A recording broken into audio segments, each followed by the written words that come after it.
crashed. It sucks. Nothing works.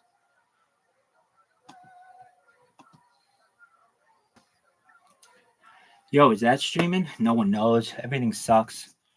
You know, everything sucks. Everybody knows everything sucks.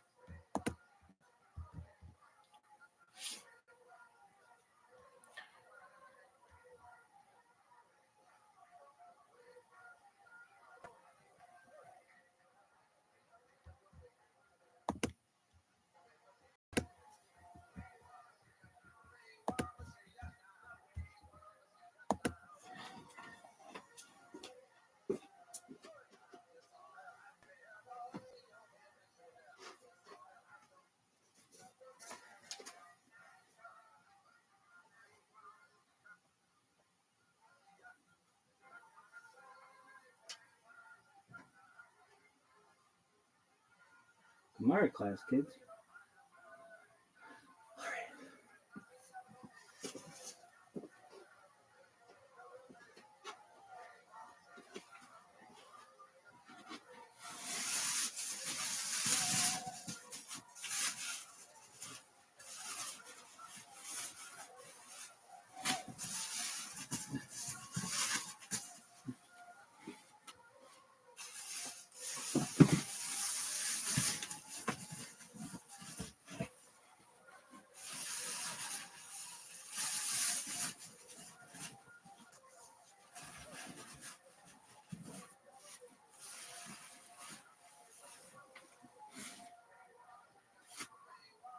All right, back to base, Joe.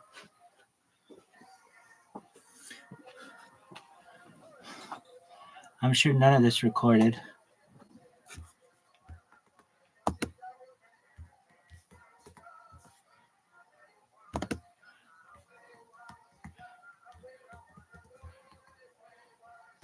I feel blind. Hear me, hear me, get me, hear me. Do me, hey, hey. Can we? Yes,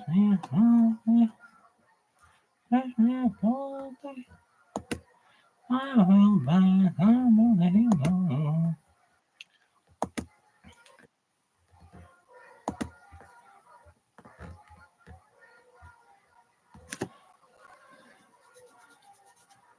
Caspian C, can you hear me?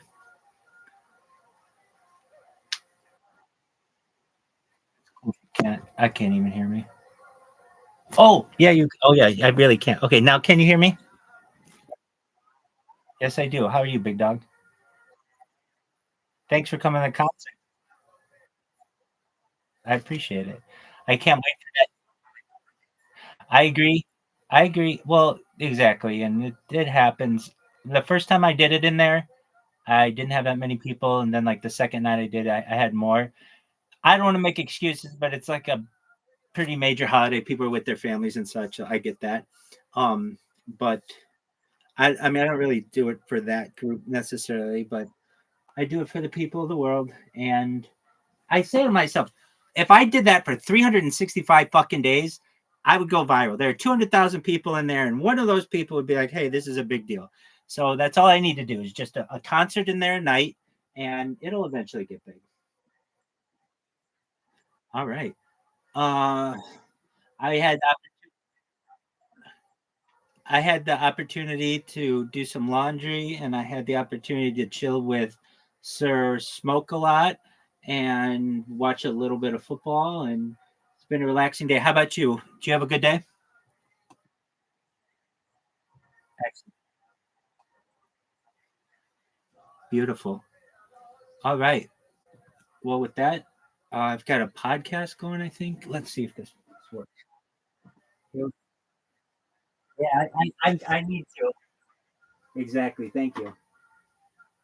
I get lonely sometimes.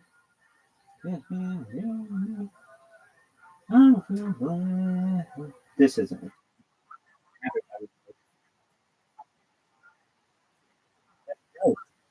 That's right.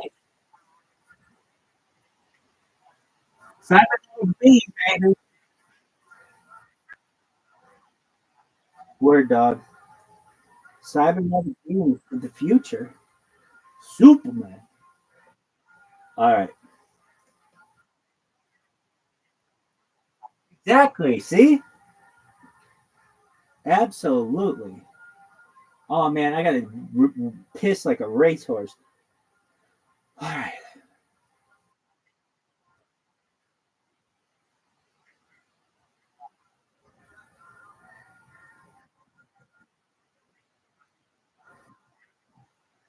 Very cool. Come on, you shitbag piece of garbage. No, no.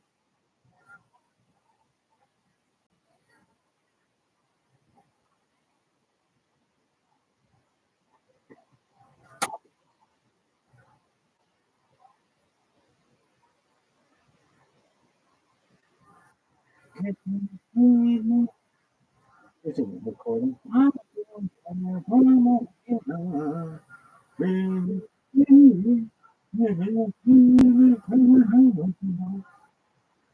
Oh man, I gotta take a whiz.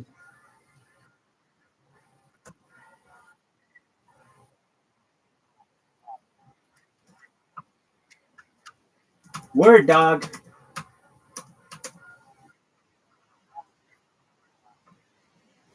I'm negative views. Kiss those 170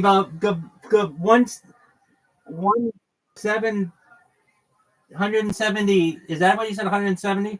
187. Kiss those 187 goodbye, baby. You're gonna be like, how did it go backwards?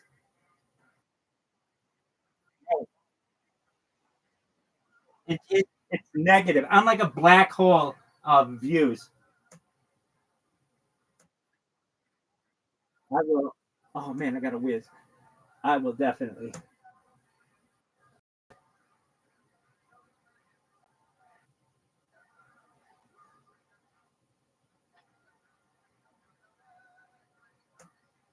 Mama, like you love. Give me, give me. If you need me, I know. If you need me, I will run.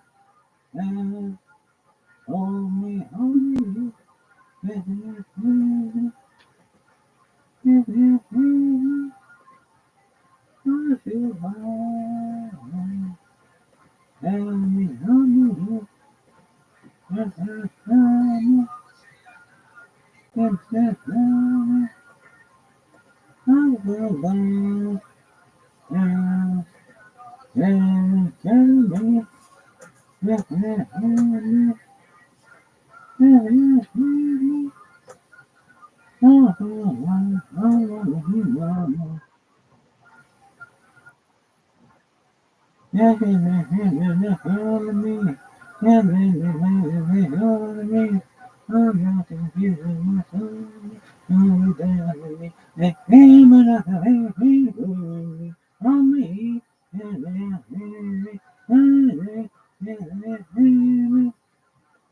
I feel bad. Henry, Henry, Henry. I got,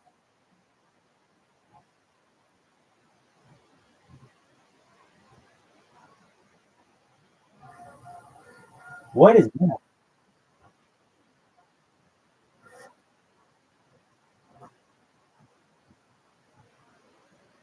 What is this? What is this?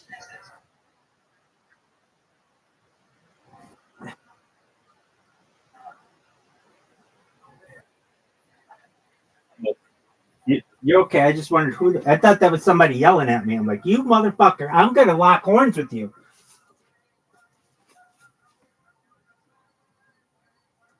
Yes, me, me. I feel wild. Henry, Henry, me. Yes, me, Henry, I feel wild.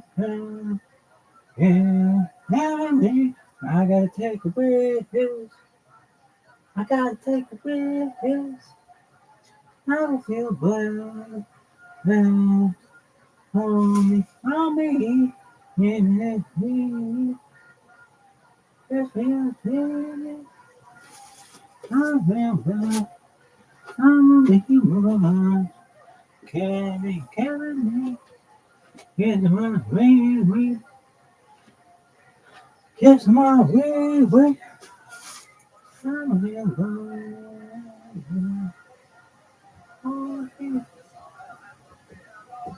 Like a river of Jordan, can anyone say to me, I'll feel blessed. Can you carry me? Can you feel me? I'll feel blessed. Can you carry me? Can you handle it?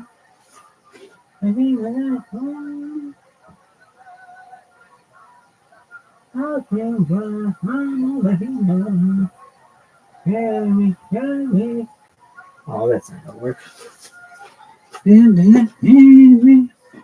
I get lost sometimes. Oh, great. This one sucks.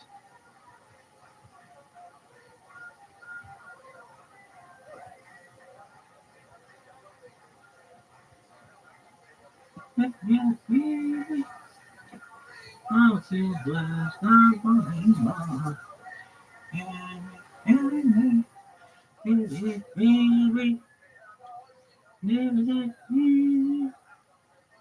I feel blessed. I'm going carry me. It's a slow. I feel blessed. I'm going carry me. Even if family, I feel blessed. Carry me. What we want, I feel blessed. Carry me.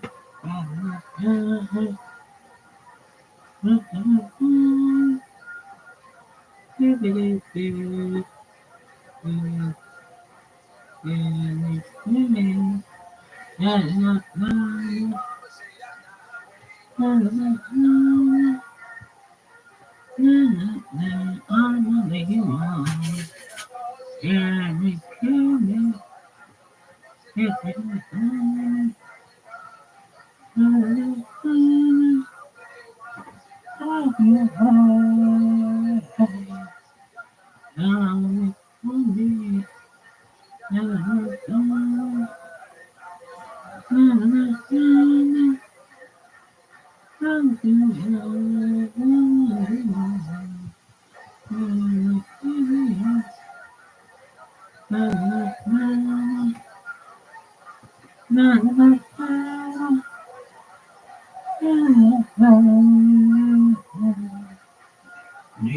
feel I'll be there. I cannot be away.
How about this didn't record?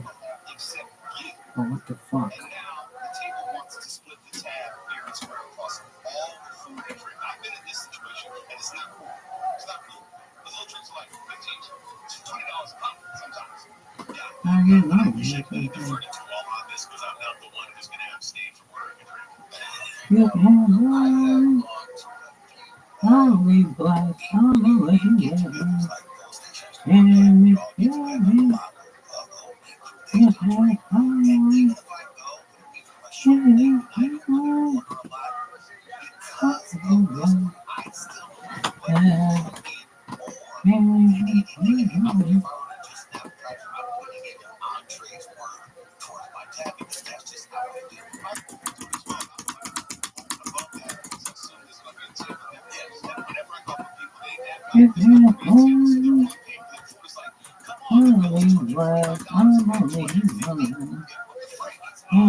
Are you fucking?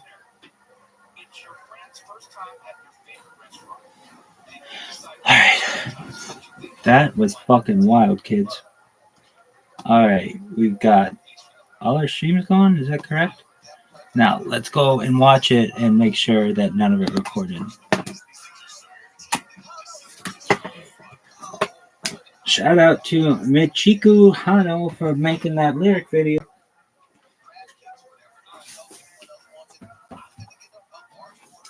I get lonely sometimes. Are you fucking serious?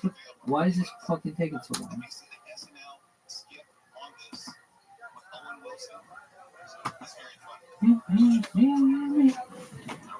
I feel fine.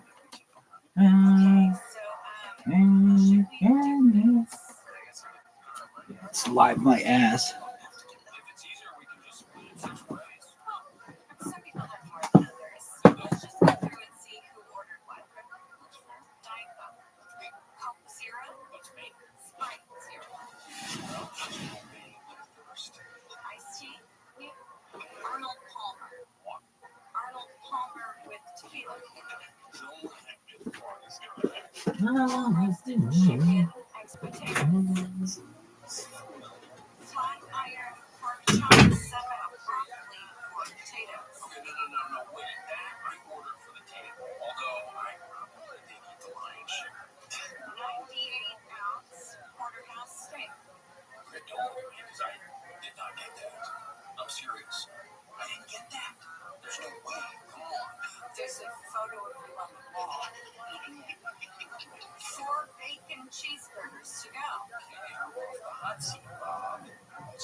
Oh man, pardon me.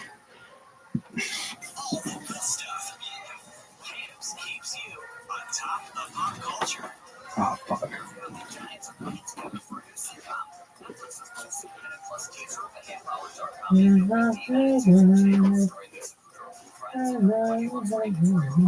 Because, you know, you look at life expectancy.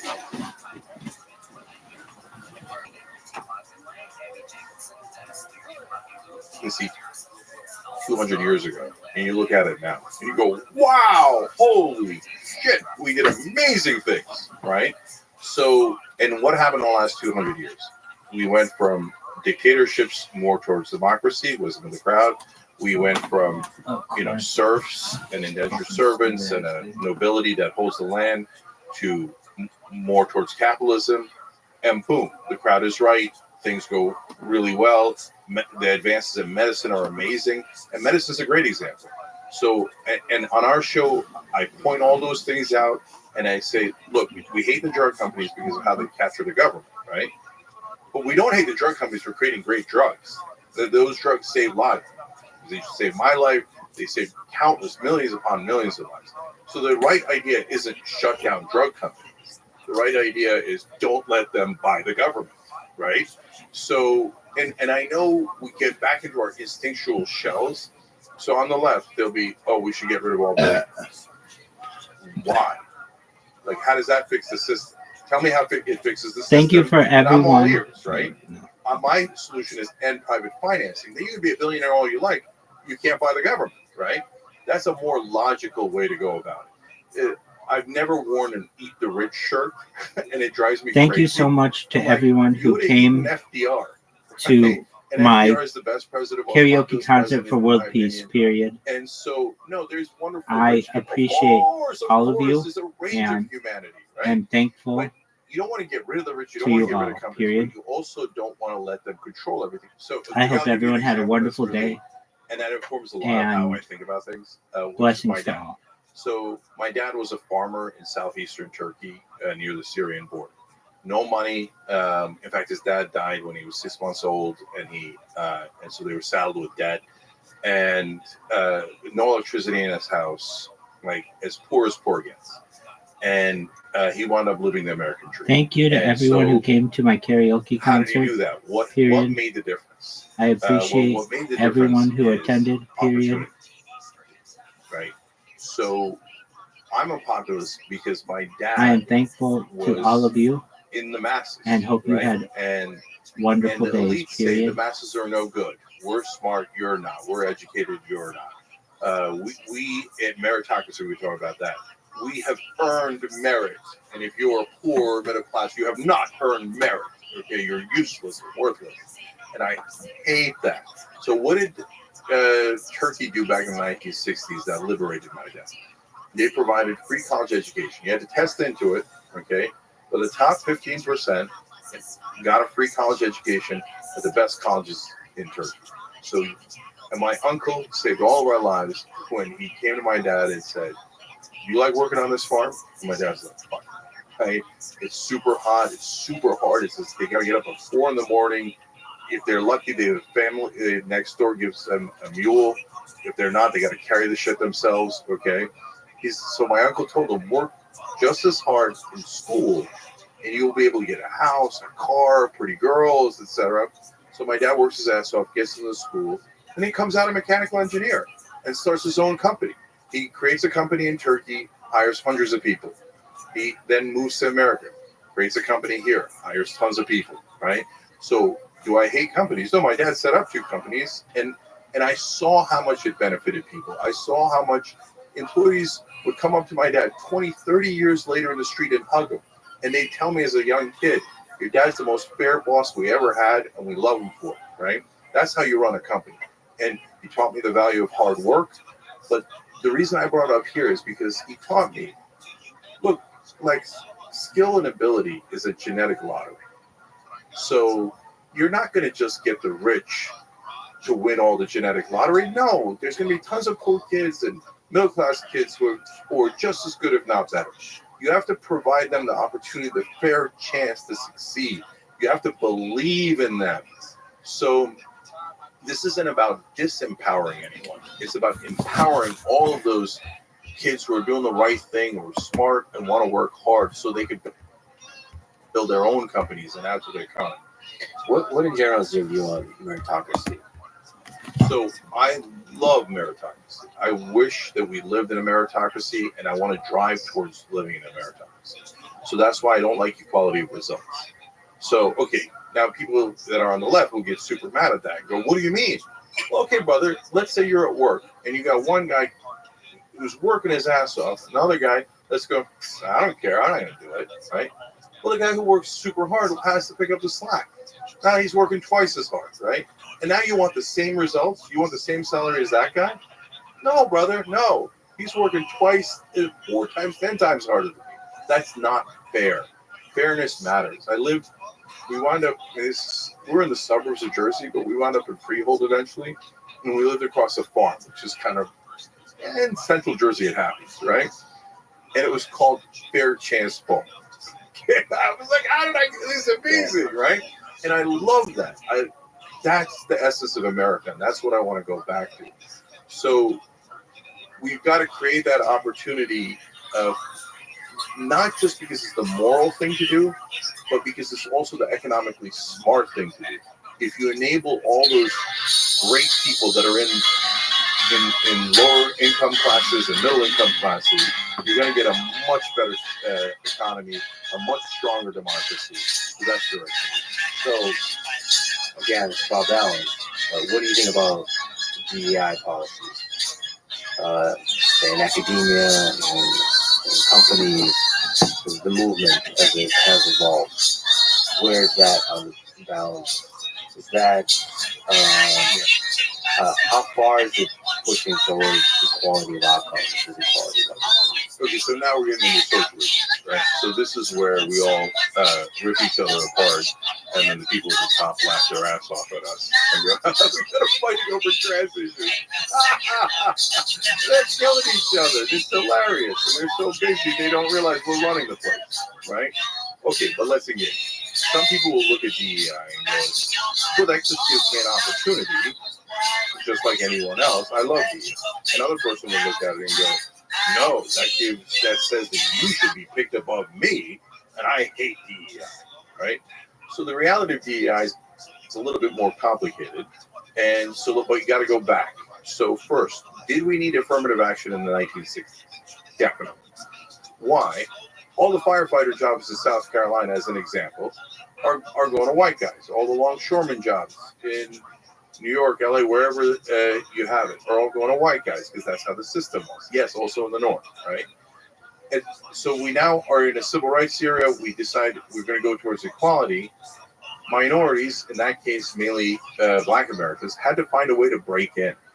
I'm not trying to, like, if you're a longshoreman and it's a good job, you naturally want to pass it on to your son. I get your instinct. I don't hate you for it, right? But we got to let Black kids also have a shot at it, right? So you need it in the beginning. But at a certain point, you have to phase it out. So when I was growing up, it's now the late 80s, early 90s, I hated affirmative action. And I've been principled on it from day one and to this day. I'm not in favor of affirmative action. I say it on the show all the time. Why? I'm a minority. Being a Turk, I grew up Muslim. I'm an atheist now, but generally speaking, a Muslim is certainly a minority in America, and pretty much a hated one overall. But I didn't check off Muslim or Turkish or any ethnicity when I applied to college because I believe in a meritocracy, as we were talking about. But we don't really have a meritocracy now, and so I can come back to that. But right now, so I didn't check it off because I didn't want an unfair advantage, because I want to earn it. So now I'm in law To school, whom it may concern, I'm hanging out with right wingers because at that point I'm a Republican. And one of the guys says to me about one of our Black student going to Columbia. He says, "Oh, I wonder how he got in here." God, that is the problem with affirmative action.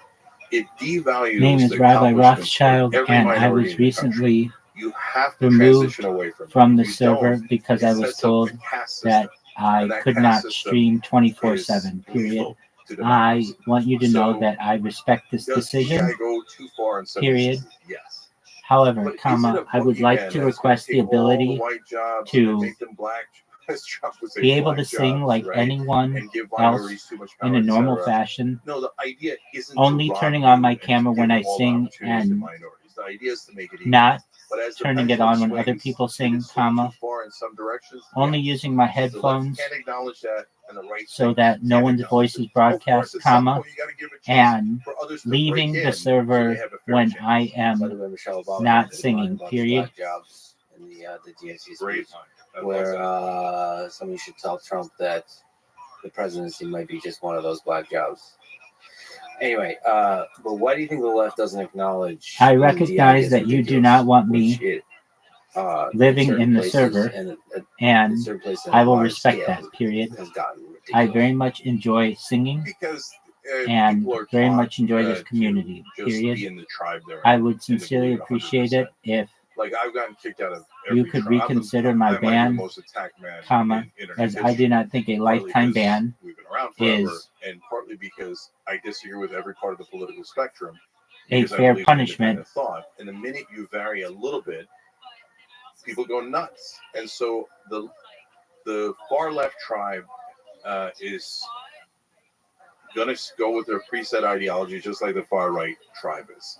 So, for example, on trans issues, we've protected trans people for over 20 years in the Young Turks. We fought for equality for trans people and for all LGBTQ people for 2 decades. We did it way before anyone else did. When Biden came out in favor of gay marriage in 2013, we're like, this is comically late. So, like, we're all supposed to, like, congratulate him in the year 2013 that he thinks gay people should have the same rights as straight people.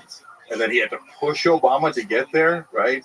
So, on the other hand, I'm like, guys, if you allow trans women to go into professional sports, not at the high school level, but professional sports, but let's say they go into MMA or boxing, and a trans woman, I mean, it happens in boxing, it happens in MMA, punches a biological woman so hard that she kills her, right? So you're going to set back trans rights 50 years. I'm not trying to hurt you. I'm trying to help you. You have to do bounds of reason. So when I say simple things like that, and I say you give LeBron James every hormone blocker on planet Earth, he's still going to dominate the WNBA. Okay, it would be comical. He might score 100 points a night. Okay, and they'll say, "Oh, that's outrageous," and some have called me nuts for saying that trans women or that professional leagues should make their own decisions on whether they allow trans women in or not. So why do they say that? Because they're so besieged, they think we cannot give an inch. We cannot give any ground. If you give any ground, you're nuts. Okay, so we've got to get out of that mindset. You can't function in a democracy and be in an extreme position and expect the rest of the country to go towards your extreme position. So why do you think we are not in the meritocracy? So because of the corruption, it's so. For example, but remember, corporate media is the matrix, and they plug you into cable, right? In the old days, now it's a little bit different because of online media. But especially 10 years ago, and remember, we started 22 years ago, so I've been losing my mind over how obvious corporate media corruption has been for decades now, right? But no one acknowledged it until online media got stronger. But one of the myths that corporate media creates is the myth of meritocracy. Not that meritocracy can't exist or shouldn't exist, but they pretend it exists today. So the problem with that myth, Lex, is that it gets people thinking, well, if they're already rich, they must have merited it by definition. So all the rich have merit. And the reverse of that, if you're poor or middle class, well, you must not have merited wealth. So you're no good. We don't have to listen to you. And that's a really dangerous, awful idea. And so if we get to a meritocracy one day, I'll be the happiest person in America. But right now, Look, here I'll give you an example that I put in the book. And it's not us, this other folks in this YouTube video. I can't even quite find who they were, but it was a brilliant video. And they said, we're going to do a 100-yard race. But hold on, before we start, anyone who has two parents take 2 steps forward. Anyone who has went to college take another 2 steps forward. Anyone who doesn't have bills to pay for education anymore take 2 steps forward. They do all these things, right? And then at the end, before they start, somebody's 20 yards from the finish line. And a lot of people are still at the starting line. And then they go, okay, now we're going to run a race. And the guy who's right next to the finish line wins. And they go, meritocracy.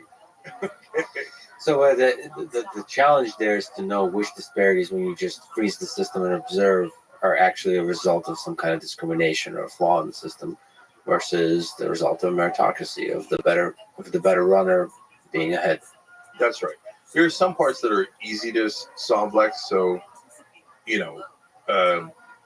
if you donated to a politician and he gave you $1 billion subsidy, right, that's not meritocracy. Right. So if you follow the money, you can see the flaws in the system. Exactly. And again, nothing's ever perfect at any snapshot of history, right, or of the moment. You're going to be at some point in the pendulum swing, but if you trust the people and you let the pendulum swing, but not wildly, then you're going to get to the right answers in the long run. So you think this woke mind virus that the right refers to is a problem, but not a big problem? No. So the right wing drives me crazy. So look, guys, your instincts of populism is correct. Your instincts of anti-corruption is correct, right? And I love you for it. And so, and in a lot of ways, the right-wing voters figured out the whole system's screwed before left-wing voters did. I shouldn't say left-wing voters, because progressives and left-wing have been saying it for not only decades, but maybe centuries, right? But Democratic voters, a lot of Democratic voters, some of them actually like this current system. A lot of them have been tricked into liking this current system. And the left should be fighting against corruption harder than the right. But right now, unfortunately, that's not the case. So there's a lot that I like about right-wing voters, okay? But you guys get tricked on social issues so easily, right? So how many people are involved in trans high school sports, and a girl who should have finished first in that track race in the middle of Indiana finished second? First of all, this is the big crime. And how many people are involved? About 13 out of a country of 330 million people. And you can't see that that's a distraction, right? So, and everything they did that is like bait that the right-wing media puts out there, they run after. I mean, Tucker Carlson doing insane segments about M&M should be sexier. Mr. Potato Head has gender issues. Guys, get out of there. Get out of there. It's a trap. Okay. Yeah, that doesn't mean that there absolutely. It doesn't mean there's larger scale issues with things like DEI aren't so fun to talk about or viral to talk about. Welcome, Maximize. Glad you're here. DEI does create a culture of fear with cancel culture, and it does create a kind of culture that limits the freedom of expression, and it does limit the meritocracy in another way. So you're basically saying, forget all these other problems. Money is the biggest problem. So first of all, on AOC, as an example, and I don't mean to pick on her, but she won through the great work of her and Shortcut Chakrabarti and Corbin Trent and others who were leaders of the Justice Democrats that went and helped her campaign. They were critical help. And we all told her the same thing. So it's not about me. And so we all said, you've got to challenge the establishment and you've got to work on money and politics first. Because if you don't work on money and politics and you don't fix that, you're going to lose on almost all other issues. But she didn't believe us because it's uncomfortable. And all the progressives that went into Congress, they drive me crazy. They think, oh, no, you're exaggerating. No, these are, and the minute they get in, all of a sudden, my colleagues, right? Your colleagues hate you, and they're going to drive you out. You're a sucker. And Jamal Bowman, Cori Bush, what did they do? They drove them out. Marie Newman drove them out, right? And because they're not on your side, they're not your colleagues. And what happened to $15 minimum wage? And I remember talking to one of those congressperson people, I won't leave out the name, and saying, hey, they're not going to do $15 minimum wage. And he's like, oh, Cenk, you're out of the loop. Nancy Pelosi assured us that they are going to do $15 minimum wage. I'm like, I love you, but you're totally wrong. Moneyed interests are not going to do $15 minimum wage. You have to start fighting now, right? And they didn't get it, so they lost on almost all those issues because it's all about incentives and disincentives and rules. If you don't fix the rules, you're going to constantly run into the same brick wall. Now, the second issue that we were talking about is in the culture wars. The rest of us are stuck between the two extreme 2%ers, right, on both sides. So the 2%er on the left goes, if you're a white woman, you need to shut up and listen now, okay? That's ridiculous. No, you don't. If you're a white woman, you have every right to speak out. You have every right that every other human being has. And so would I love for all of us to listen to one another, to have empathy for one another and go, hey, I wonder how a right-winger thinks about this. I wonder how a left-winger thinks about this. I wonder why they think that way, right? I love that and I want that. So I want you to listen, but I don't want you to shut up. So that 2% gets extreme, and I don't like it. But on the right wing, you got your 2% who think that that's all that's happening on the left. And that's all that's happening in American politics. And they think the entire left believes that tiny 2%, right? And so they hate the left. And they're like, oh, I'm not going to shut up. I'm not going to wear a mask. I'm not going to do any of these things. And I'm not going to do anything. That's a freedom. And then a Republican comes along and goes, oh, yeah, that thing you call freedom, that's deregulation for corporations because you shouldn't really have freedom. Companies should have freedom, right? And then the guy goes, yeah, freedom for ExxonMobil. No, brother, they tricked you. Yeah, the 2% on each side is then a useful distraction for the corruption of the politicians via money. Still, I'm talking about the 96% that remains in the middle and the impact that DEI policies has on them. So here's where it gets absurd. I'll give you a good example of absurdity. So in a school, I believe in California, they noticed that Latino students were not doing as well in AP and honors classes. So they canceled AP and honors classes. Oh, come on. What are you doing? That's nuts. No, your job is to help them get better grades, get better opportunity, etc. That's the harder thing to do than the right thing to do. Your job isn't, I'm going to make everything equal by taking away the opportunity for higher achievement for other students. If that's what you're doing and you think you're on the left, you're not really on the left. I actually think that's like an authoritarian position that no progressive in their right mind would be in favor of. So, but it's all definitional. So here's another example of definitional. Communism. Like they say, oh my God, Kamala Harris is a communist. Well, when you're telling on yourself, brothers and sisters, when you say that, that means A, I don't know what communism means, and B, I don't have any idea what's going on in American politics. Kamala Harris is a corporatist. That's her problem.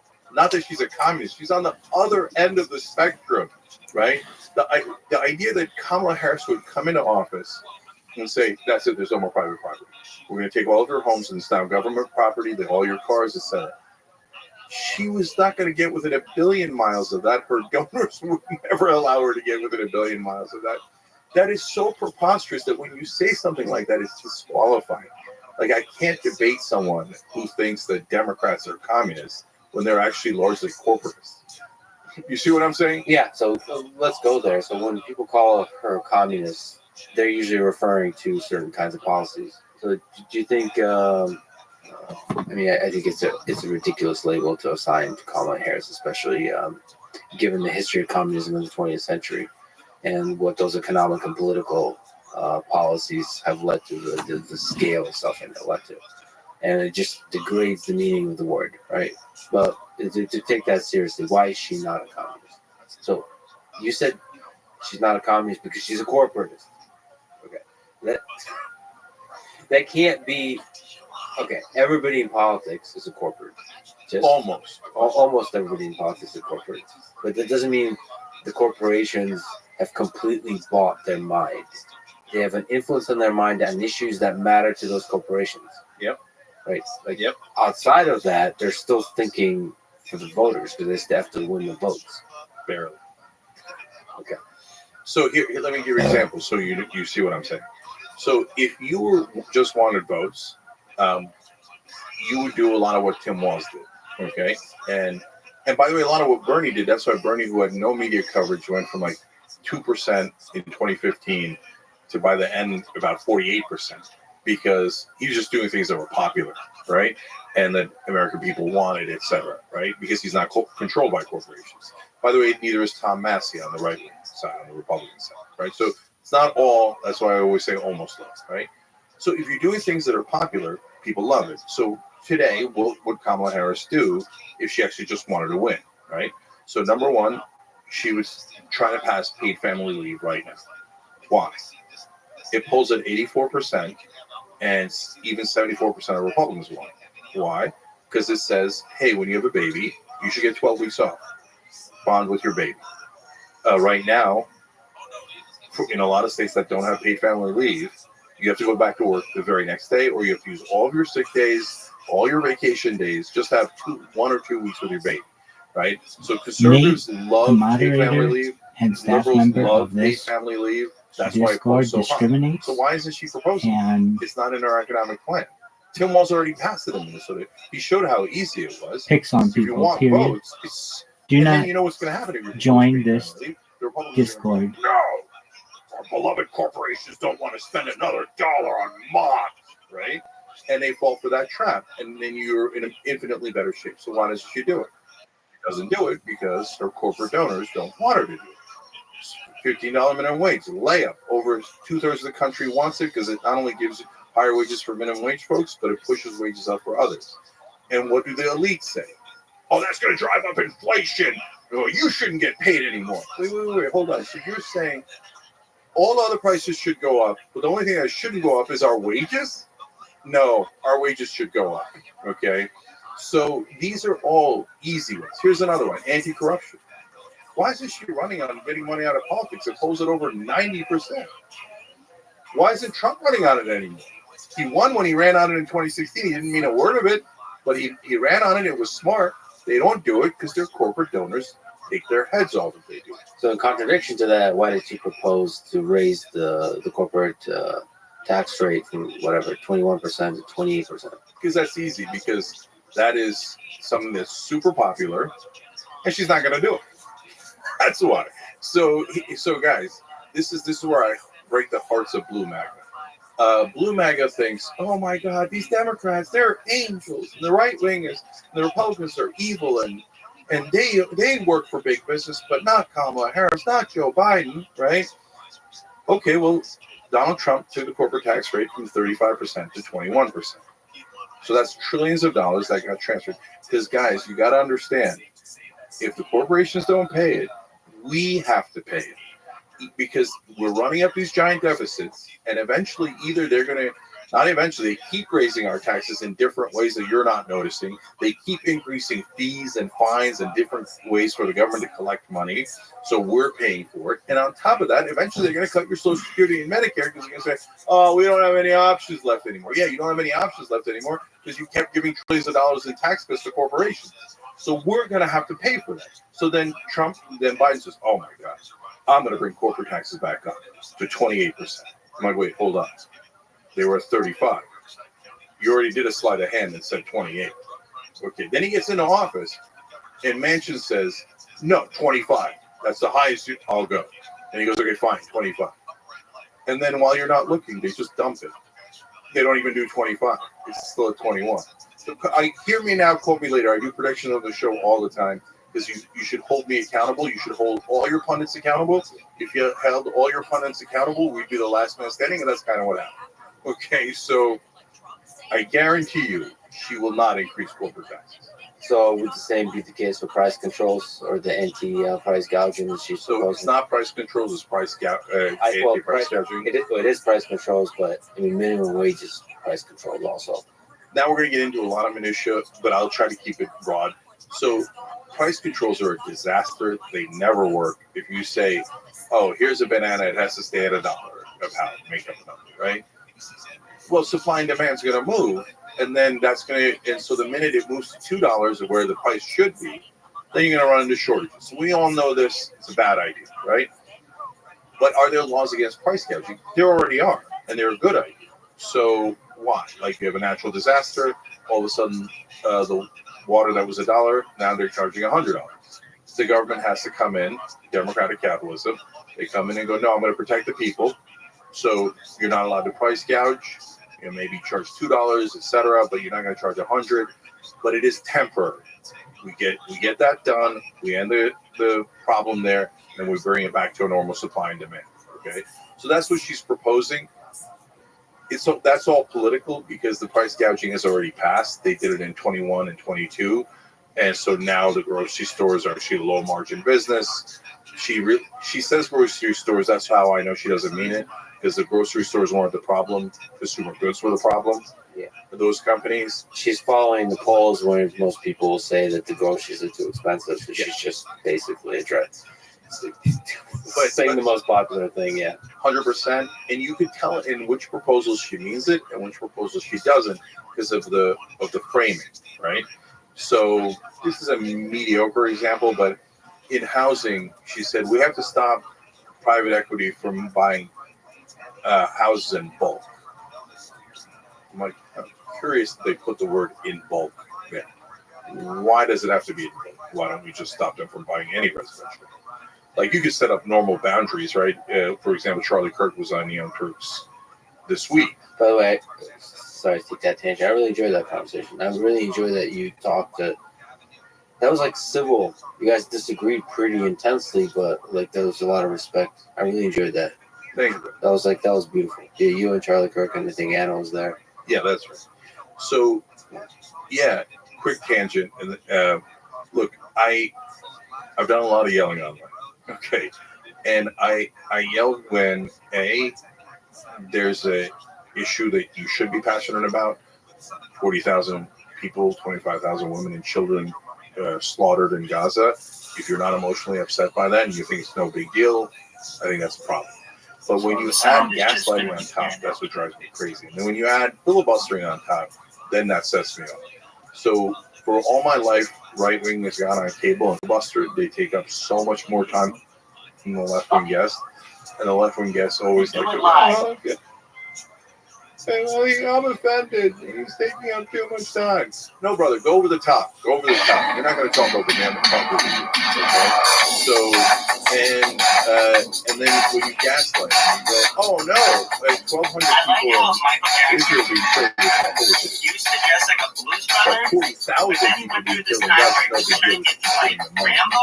deal. And that's normal. No, it's not normal. I'm not going to let you say it's normal. That's nuts. Okay? We were against the Iraq War. There were only two shows that were on the air nationally that were against the Iraq War. Us and Democracy Now! With Amy Goodman. And at the time, I used to yell all the time because mainstream media would gaslight the fuck out of us. We're going to be greeted as liberators. Me and Ben Mankiewicz on the air. Ben doesn't yell as much. He's now the host of Turner Classic Movies. But he's saying it in a calm way. I'm saying it in a screaming way. We're not going to be greeted as liberators. When you drop a bomb on someone's head, they don't greet you as a liberator. Stop saying insane things. And 7 out of 10 Americans love that Saddam Hussein had personally attacked us on 9/11. We got lied into that war by corporate media. Okay. Now there's a couple of good things that Trump has done. One is get people to realize corporate media is the matrix, right?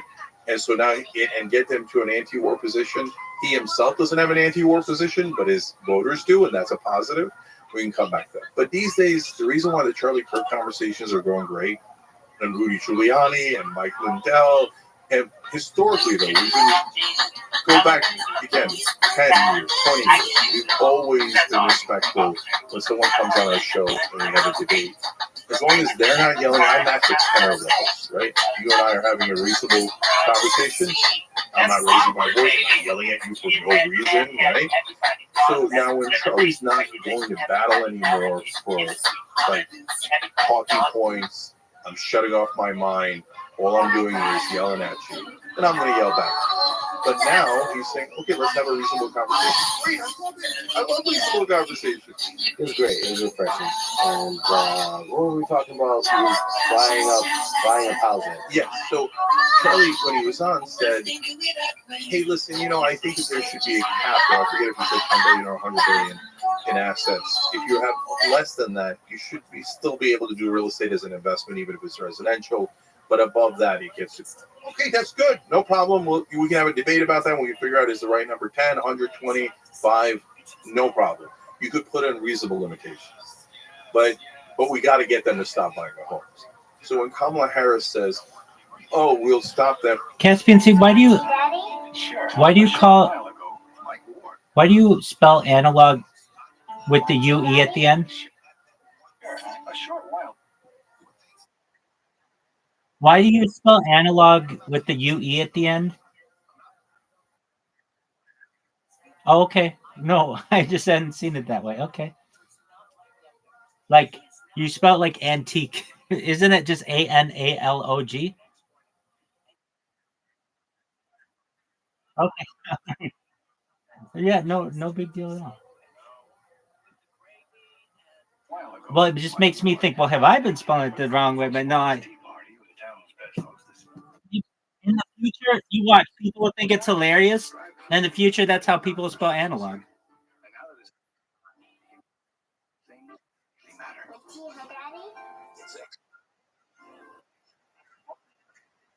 Of Motrin in non-prescription strength. And now for sinus sufferers, look for new Motrin IB Sinus.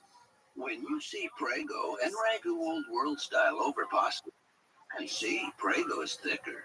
Prego's so thick it sticks. So why pick the sauce that runs from your pasta? Prego, it's in there.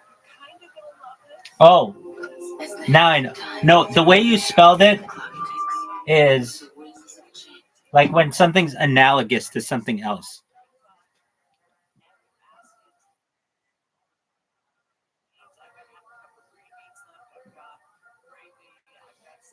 I would, under normal conditions, I would keep it. But if you want people to find it, you might want to change it. I'm not saying you have to. I kind of like that it's the way that it is, and it could be. I mean, it is what it is. It's analogous to other things, so it's not incorrect. It's just people are trying to find analog. I don't know if they'd be able to find it, but just know in the future that everybody's going to spell it that way anyway. So you're exactly right. There you go. You're trendsetter.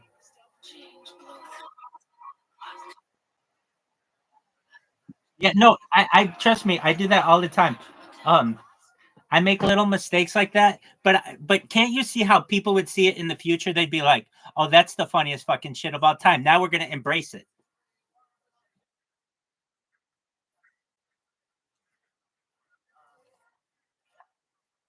Right? Exactly. Well, absolutely. I watch all of um these like things on Egyptology and anthropology and archaeology and even paleontology, and I think basically what we're doing here is creating our own um, timeline. It's time capsule, but it's like just like some motherfucker was chiseling into a temple wall at some point. We are like recording history. You know what a really fucking interesting thing is? This is so fucking interesting to me. I didn't learn this until recently. All right, so like hieroglyphics, like hieroglyphs. I don't. Let me see what the difference is. Honestly, it's one of the things that I really want to learn is just how to read them. I mean, I say like, oh, I think I can, but I need help. What's the difference between hieroglyphs and hieroglyphics?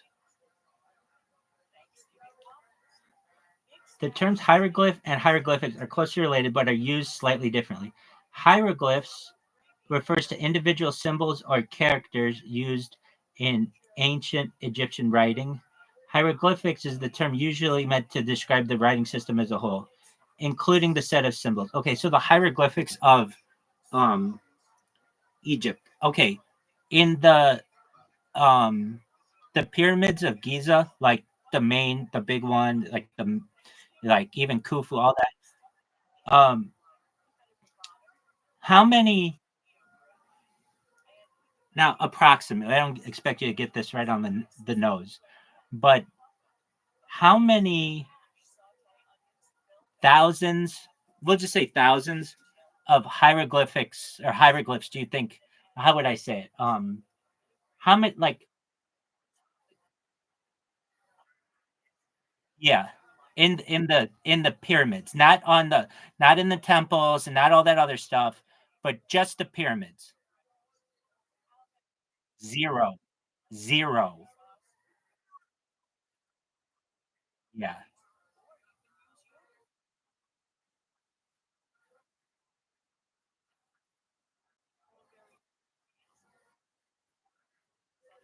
Well, no, I mean there aren't any in the pyramids. They don't have any hieroglyphs or hieroglyphics. That's all in the temples.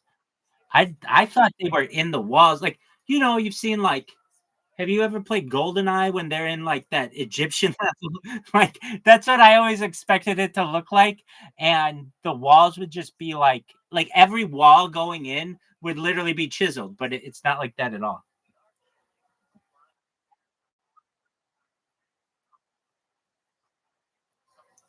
Well, I mean, so's the outside, meaning there aren't any hieroglyphs or hieroglyphics anywhere on those things.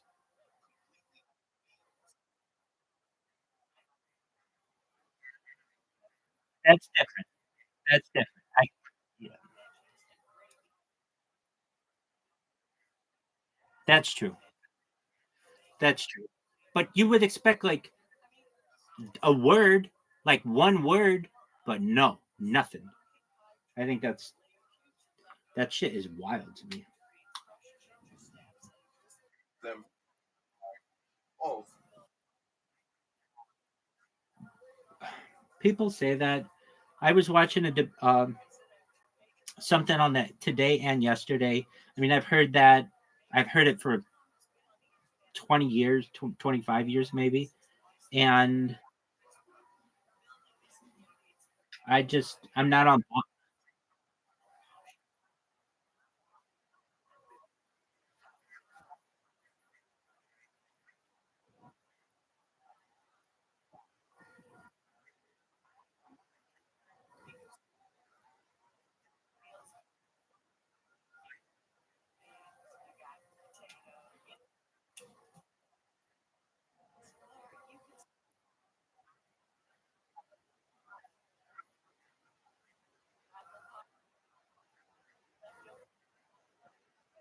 Yeah, wow, that's really interesting.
I get that.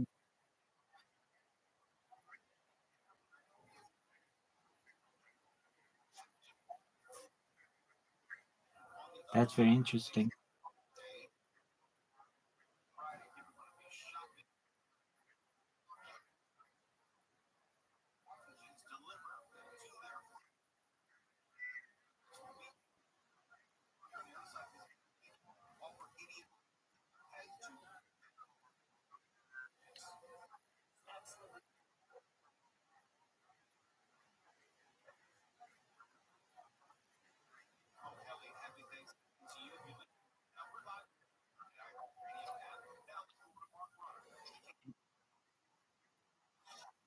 Right.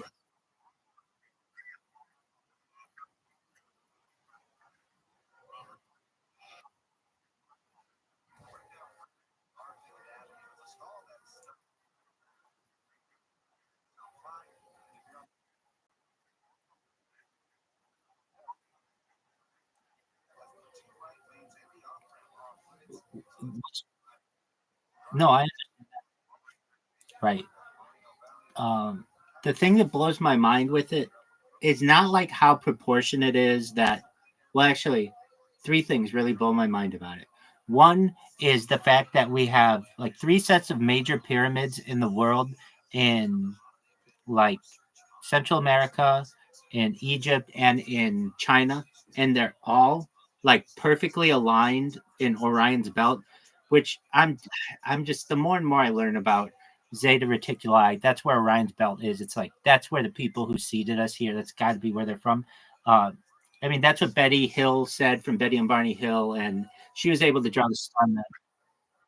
And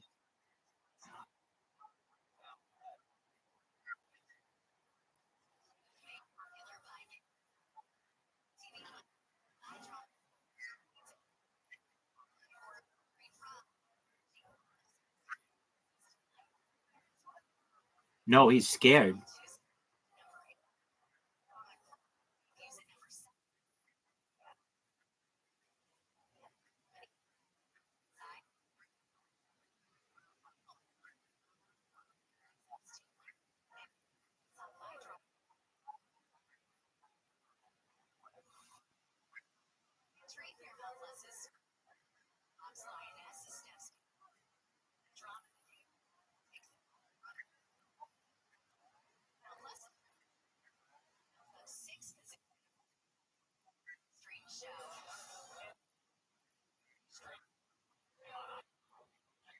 Yeah, no, that one to me is yeah, and the fact that they were one of the first interracial couples. Um, up, yeah,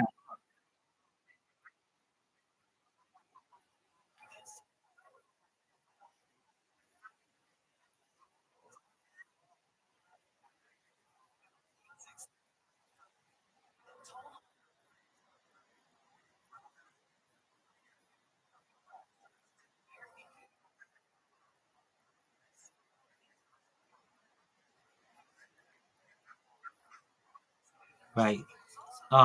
September 19th, 1961. Just in case. Exactly. And okay, so there's the thing about back to the pyramids, the fact their alignment, that's really freaky to me.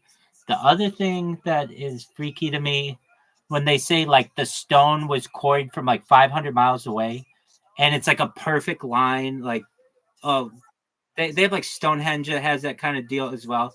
Um, I I'd like to see the tests that say it has to be from these areas, okay? But even if it is, I saw this guy though. It always used to.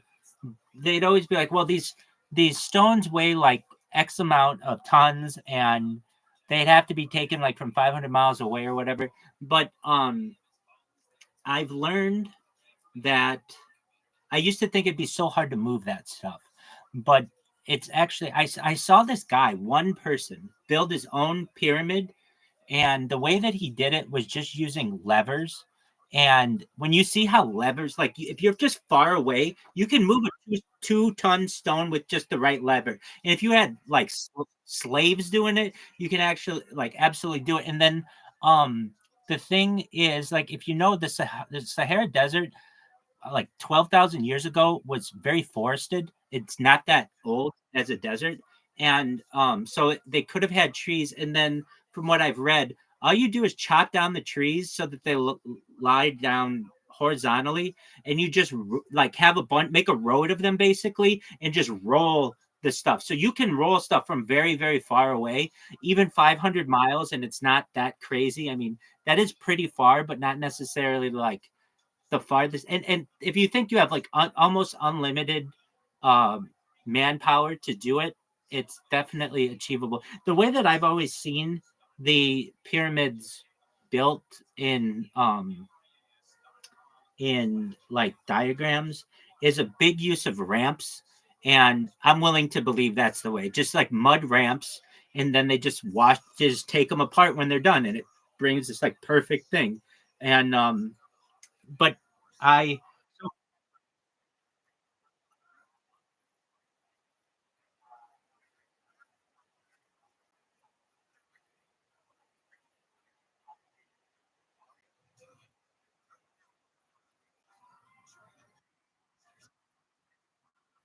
yeah, not not the ramps I've seen. The ramps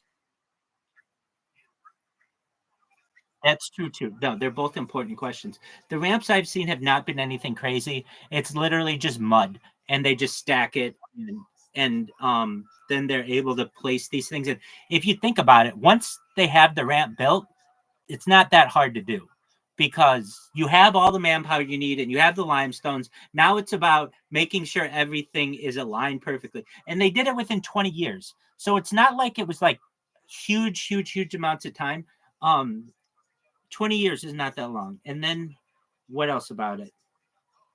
Well, really, the thing that I mourn, I think every learned person mourns, is the destruction of the Library of Alexandria, which I feel probably held more secrets than even the pyramids, which are still very interesting. And um, I really feel that that destruction of the Library of Alexandria was done purposefully. I don't know why, but I mean, I think it was someone somewhere was like, "Hey, we don't want everybody having access to this information, and so just burn it down."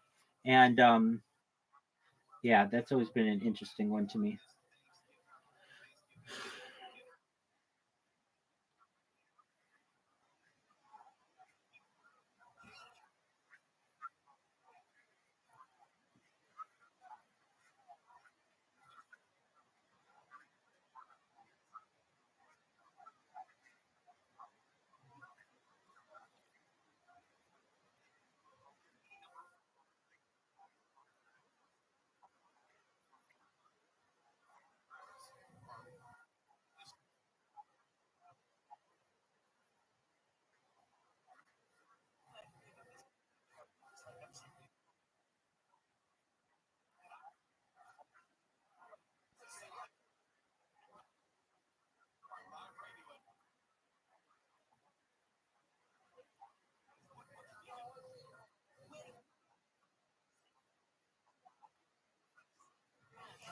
Right,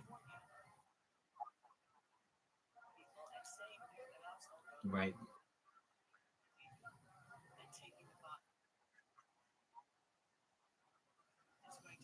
right. All true.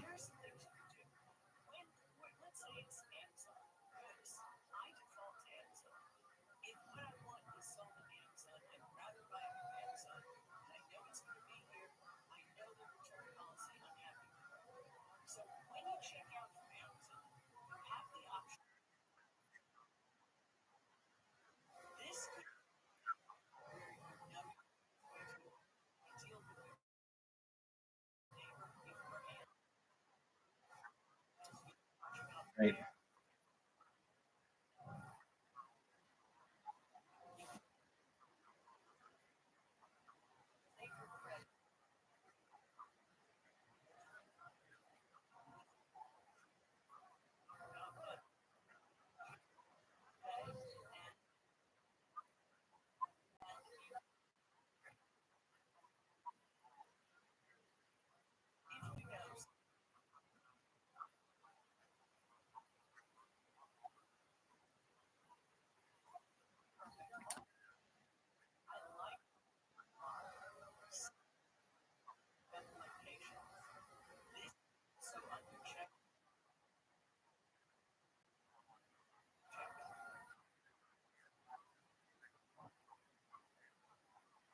um, I would say that the everything that you said about Abraham is generally correct. The one contentious part is, I would say, the Nazarene did not start a religion. If anything, it was his followers who started the religion. But he really had no idea that a religion even. You know what I mean? Like when he, if that story's true, which when I like, it's hard for Christians to come to terms with this, but I try to look at it scientifically, and I think that, well, I truthfully, where there's talk of immaculate conception, I believe that people have been abducted by aliens and have hybrid children and things like that, and no one talks about that. But how else would you describe that if you were like a young girl, like his mother, and and exactly, exactly, and I know that that story, and perhaps all stories, have been bastardized to some points, without no pun intended. But basically, I give much more credence to the scientific aspect of it, not necessarily like, like walking on, doing all that kind of stuff. But I think people just kind of kept trying to make it more and more and more than it was. But but but truthfully, I have a lot of empathy in my heart for the Nazarene, and I don't think a lot of people do.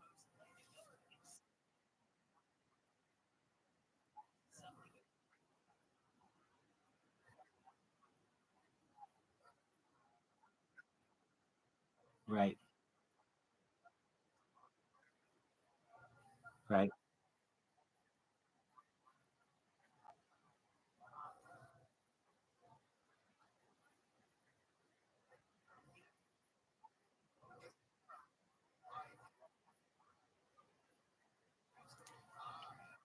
She wasn't even adopted until like the 15th century.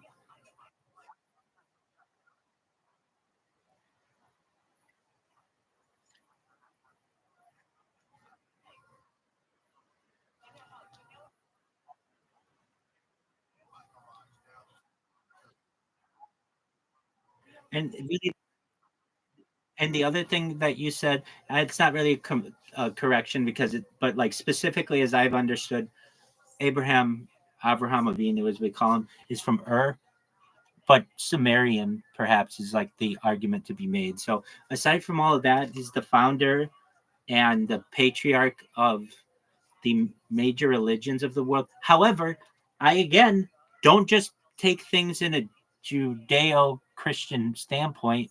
I see religions, frankly, as all having their own unique story. And honestly, I think that there are some, while perhaps we Jews like to take the title of first monotheistic religion, there's an argument to be made with, um oh, why can't I think of this name? Just one moment. um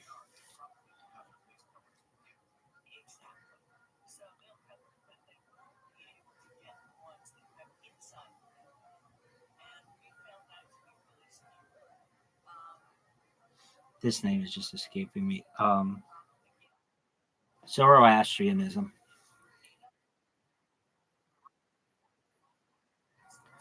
And um and so I think there was certainly influence there.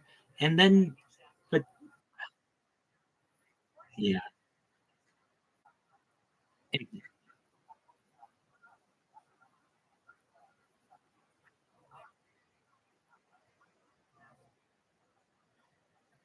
right, right, right, right, right, right, right, right.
Yeah, generally what happens is, especially with the convert, we just say basically. I mean, well, of course, we don't mention names, and one of the reasons why we don't mention names is because then with several generations, everybody just forgets, and then everything just merges into one, and then that's how you. Okay, I'm looking at you. I'm looking. No, you're good. I'm looking at um your analog collection, and um okay, these are just questions that I have. Why do you start like the reason why I ask this stuff is because I wonder, is there like some kind of strategy that I about which I don't know? Um, why do you start the the title with dot dot dot?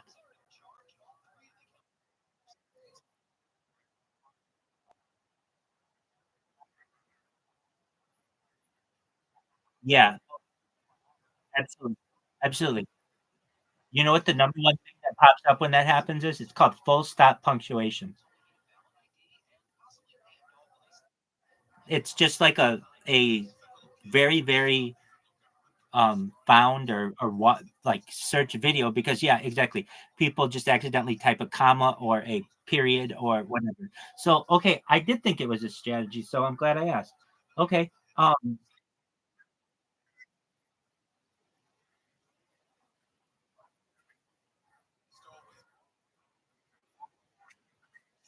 Yeah, I think that that could definitely have something to it. Um okay,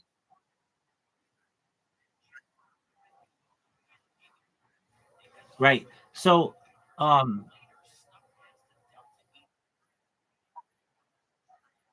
I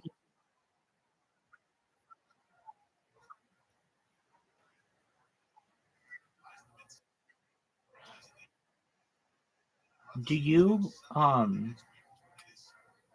I mean I think really this is perfect for a lot of these are perfect for um Reddit. If you really want people to see your shit, you just link to it. I mean, that's where people will find it. Okay, and we went through those those Reddit subreddits, but I also think that like there were some others that I saw that would be really good. I didn't even like there's analog you could use. There's VHS that you could use that have lots of people. Um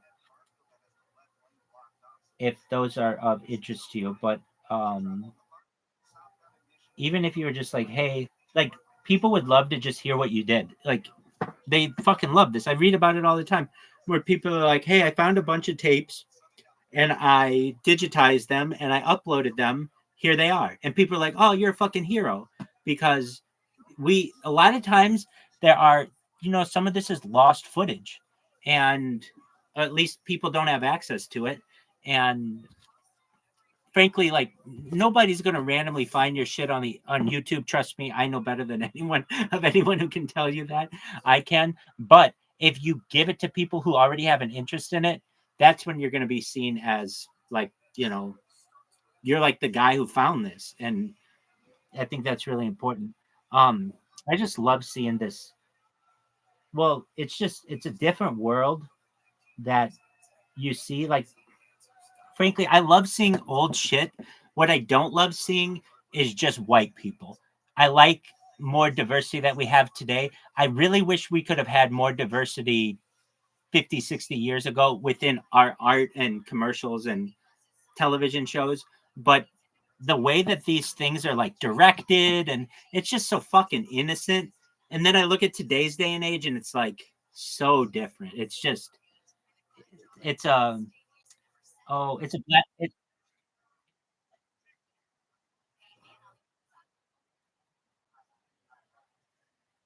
I know how to cross post. Okay,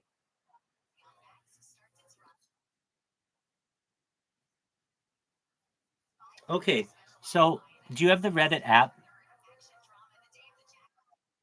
Okay, so it's very easy on the Reddit app.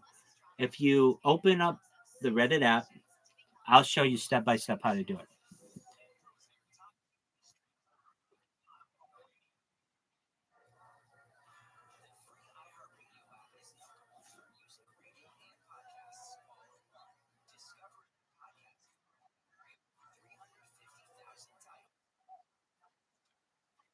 Excellent, dude. You got so now that I know what your content is, there are a bunch of subreddits you could like. The HBO would be really big. The Los Angeles subreddit. I'm in the Los Angeles subreddit. You could also post it to Orange County. I mean, they people would love this shit.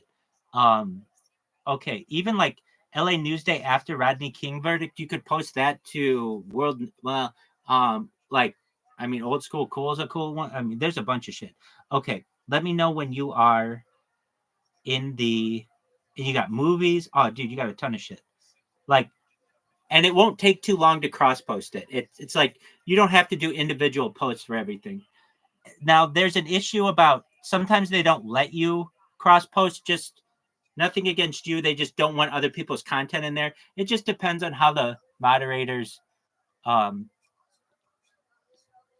organize the Reddit or the subreddit. Um, so let me know when you are logged into your Reddit. Are you logged in? Oh, you already posted something? Okay. So then what you want to do is when you've posted it, um, you click on it, and then do you see where it says cross post to community? Yeah. So you press cross post to community, and then like whatever, like what one did you create? And you see how it has all the different ones, and then whatever you think's appropriate. So it could be Old School Cool, though I don't know if they allow cross posts, but it could be, I don't know, analog. It could be vintage television. It could be commercials. Like there are a bunch of them. But whatever you think's appropriate. But be sure to just do a once over on the rules just to make sure you're not violating anything. But this, all right, then that's fine too. Yeah, I mean, who gives a shit? Um, it's not like what. It's not the end of the world.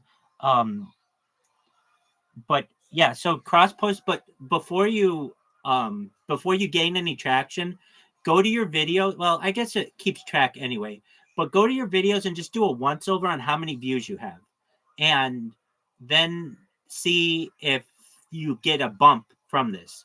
Of anything that's going to give you a bump, it would be this. Now, do I think it's enough that it will make you go viral? No, but it's enough that it'll give you 200 or 300 views that you didn't have before on each one of these,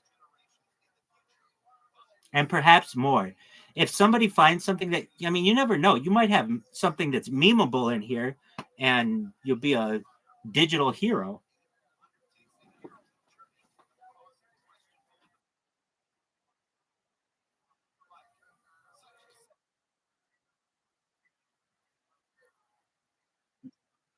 Yeah, that's one that they usually want. If you have like the year, it's perfect. And if you have the wrong year, somebody will come up and be like, "This was not 1992. This was 1993." So just I mean, you've got it pretty well on.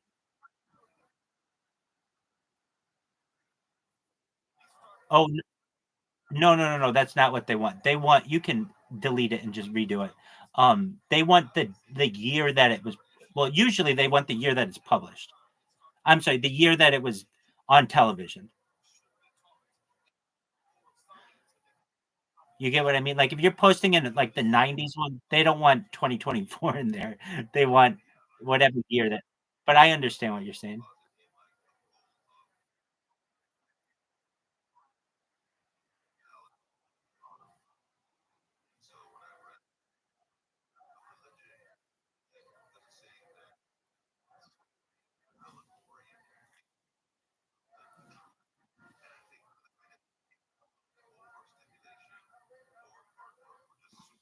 Like the LA Newsday after Rodney King verdict, that's perfect for. There's a vintage Los Angeles one and there's a Los Angeles one. Um, or Brandon Lee death. I think that's very apt for just There's like celeb gossip, all that shit. But really, the big one where you have VHS Palooza, like please cross post that to the VHS one. There are people who get angry at people when they find out they throw out tapes. They get angry with them. So you'll be like the opposite of that. You'll be like, hey, I found these tapes and here you go. Here's a VHS Palooza. And somebody will sit through 2 hours of that and love every fucking moment.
I'm not exactly sure as well, but the HBO, like I think that the HBO stuff in the HBO this subreddit would be really apt.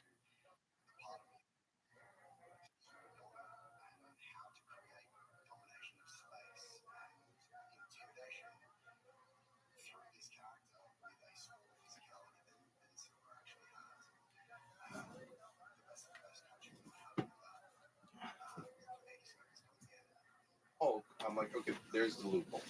And so they're going to use that loophole. And besides which, it's not going to pass. Wall Street owns the government.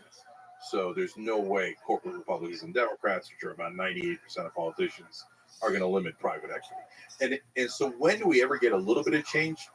When Democrats are in charge, they do 5 to 15% of their agenda. And that's not because they're warm-hearted. It's a release valve, right? Oh, see, under Obama, we got about 5% change. And what was that? That was Obamacare, right? That was most of the change that we got. And what's the greatest part of Obamacare? And now a lot of right wing also agree, almost all of right wing agree about this portion, which is they got rid of the bias against pre-existing conditions. Why did they do that particularly? Because the country was about to get in a fucking rage. We all have pre-existing conditions. If you deny me when I'm sick, what the fuck's the point of insurance, right? And the anger had gotten to a nuclear level. So release valve, get rid of pre-existing conditions. Let's go back to just milking them regularly. And oh, by the way, put in a mandate so that they have to buy it from us, right? You know who originally came up with Obamacare? The Heritage Foundation. It was their proposal. Romney did it in Massachusetts. It was called Romney Care. So I think this is a super important election, but I've earned the credibility to be able to say that because in 2012, I said this is a largely unimportant election. Mitt Romney and Barack Obama's policies on economic issues. Good job posting to 90s Obamacare and 2000 nostalgia. That's a perfect one. Heritage Foundation, it's so project. They're going to rip you apart for the way you spelled analog, though. Those who wrote Obamacare. And you say that's the greatest change in the world, right? So, yeah, I'll take absolutely 10% change overall. I would give you an upvote, but firstly, I've been banned. Secondly, you don't want my upvotes. They're dirty upvotes. They'll get you. You don't want to be on the same radar that I am. 0%, but it's not to help you. It's the release valve so the system keeps. Is it possible to steelman the case that that not all politicians are corporatists? Maybe how would you approach that? For example, zero fucks. Oh, I do. About what they think about what I'm saying. Like they have zero control over me. maybe you could see or maybe How do you like it? person or something like this, but um, to have, and I would like to. You guys want to have a three-way? Hey, uh, Riser, I or a threesome. Uh, I played Zoot the other day and won 7 straight games. Now I know you. I know you're gonna come with some kind of comeback, like, "Well, you could have done that blindfolded, but anybody could have," or something like that. But I thought that was. I came actually. Now that I say this, the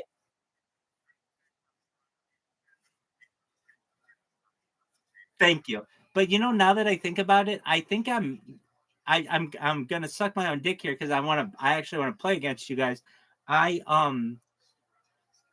We played 2 games, like, since the Halloween, or those, whatever, the scary ones. Since it's been back to normal, we played 2 games, and I think you and I tied both of them, or I won one and I tied the other one.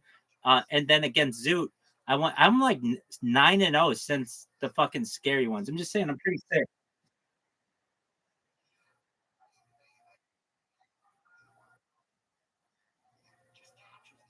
Oh, Doug, it was literally this, like, maybe 2 hours after you and I last talked. But let me ask you this: do you want an invite when we do that?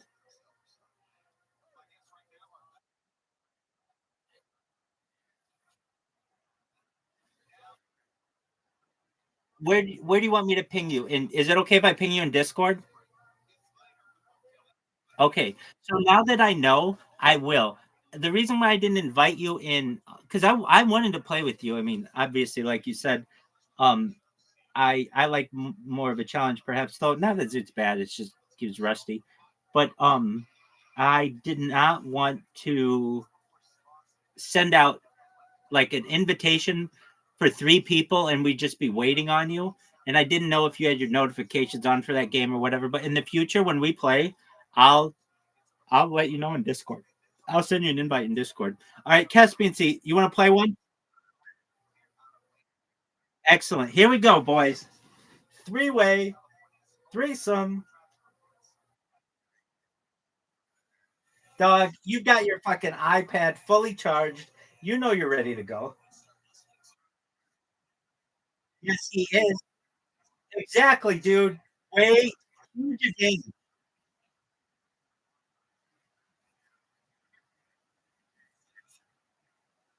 Dog, that's bullshit, and you know it.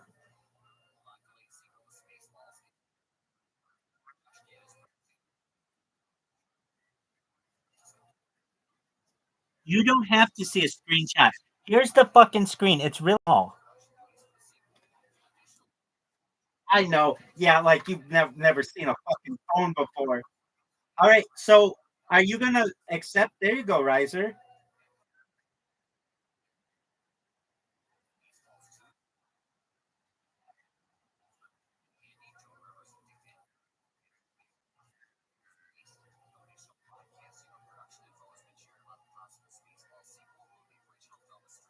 What an interesting shot. You're taking out all those fucking things. Oh, this could be really good. This could be really good. Boy, I'll take that shot. I think it's a very good shot.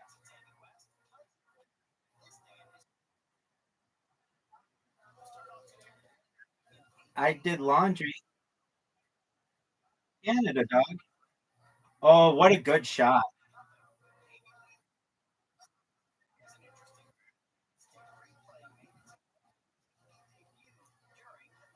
Oh, that's unfortunate. I've never seen anybody do that.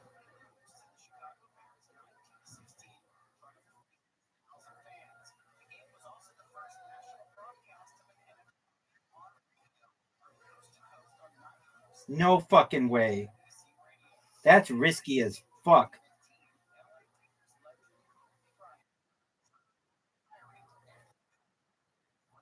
Perhaps. I've been off though. Just my and so was Zoot recently. Like our short game was not as good as it was. Ooh, Caspian Sea. Caspian Sea's got a shot to win, and Riser. What's Riser gonna do? Oh, that was beautiful. That was beautiful. Good shot. Wow. No fucking way. Look at look at look at fucking Euclid over here. That was amazing. That was one of the best fucking shots I've ever seen in the game.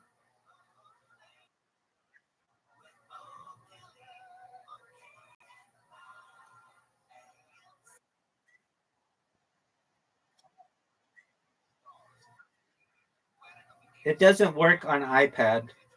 Oh, look at this shot.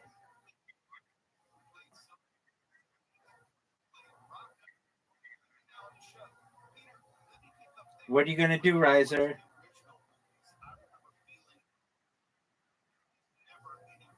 The key is getting a lead on Riser because he's very good. Oh shit. Oh, I fucked you, Caspian. And I did not mean to fuck you, but boy did I. That's the shot, Caspian, if it goes through. Oh wow.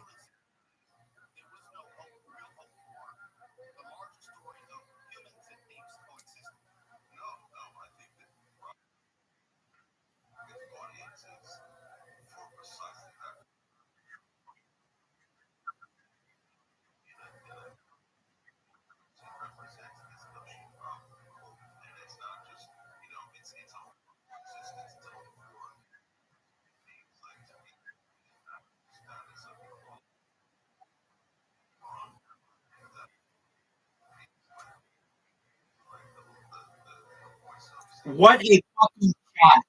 What a fucking shot. Caspian Sea, back to back holes that are just two of the most creative shots I've ever seen.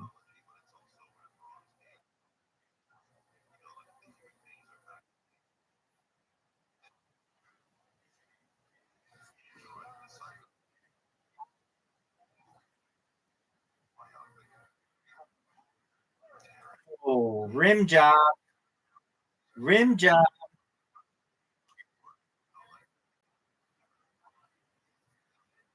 I'm in agreement with you. Why do I get to go first? Oh, because I tied for lead. Okay.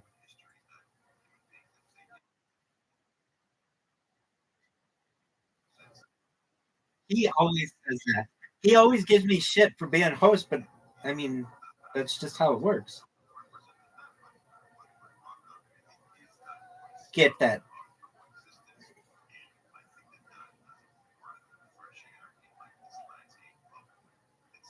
Hit my ball. Hit that tree. Good job.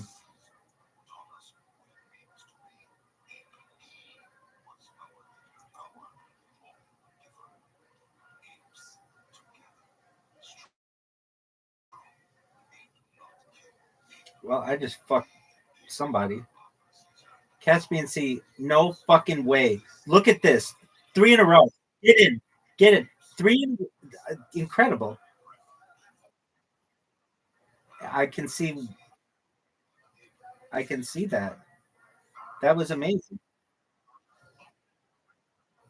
That was beautiful. I don't think I can make it the normal way.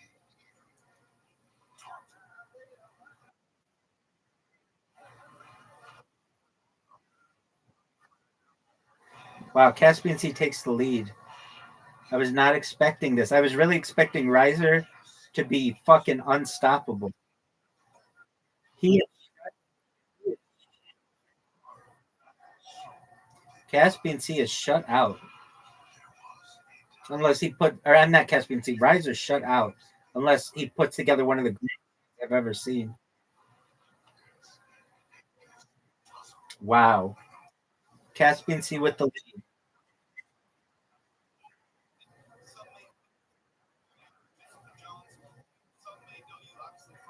All right, Caspian Sea, knock out all this shit.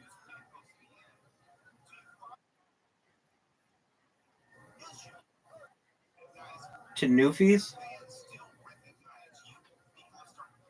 You ready for this Newfie shot?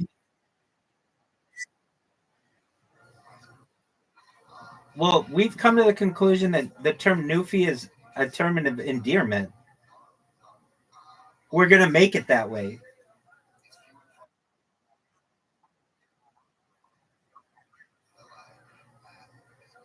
There you go. Riser.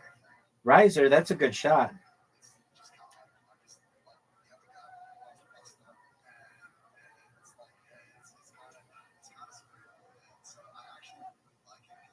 Take out that fucking. Are they gnomes?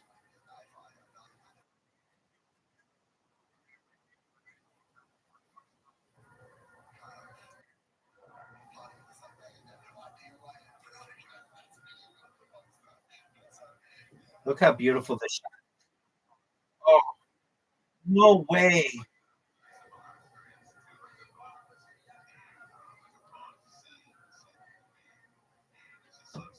All right. Big shot for Caspian Sea. He's just like, fuck it.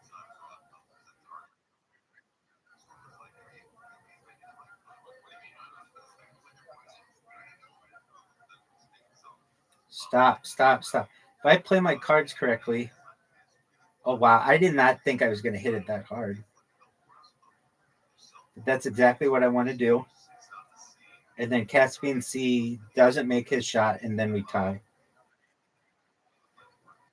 Oh, look at this shot. I didn't even think of that.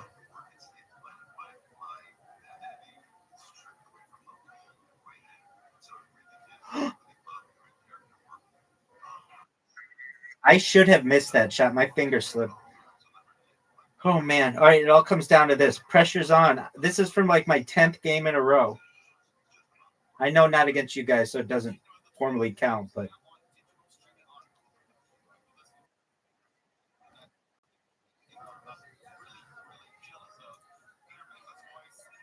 Riser, would you take my shot? Oh, no way. Well, at least you knocked that thing out of the way.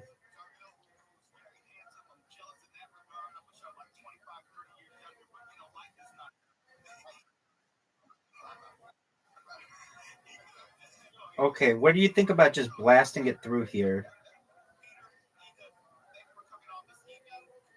Yeah, there you go. That's what I want to do.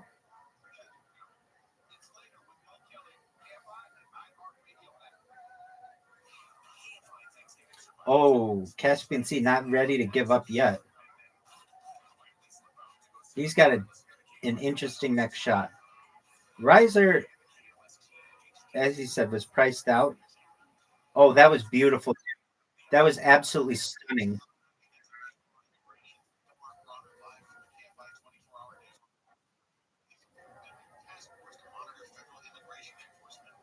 Caspian Sea could win if he puts this in. It's like an impossible shot, but the way he's hitting the ball, oh, that's not what he wanted.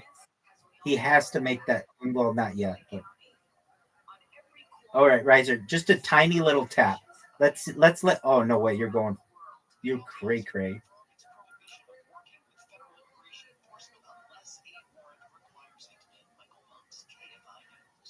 Caspian Sea has to make this to tie. Made a good run at it. 10 in a row, folks. We've never seen dominance like this previously. You got another one in you, Caspian? There you go. That's the spirit. Hey, Caspian Sea. I played someone, and I have proof of this. I sent it to Zoot and Zoot and you just fucking took the question, man. I played someone who had won, not just played, but won 20,000 games of this. How crazy is that?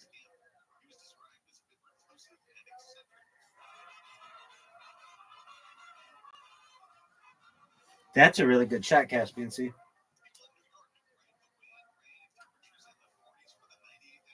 but not as good as that. Oh, beautiful. All right. I don't like this.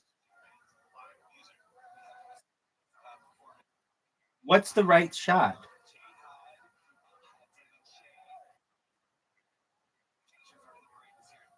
That one. I don't think I really had a good one. And I'm gonna get 0 points. This sucks. Short, short, 0 points. Basically. What are you gonna do, Riser?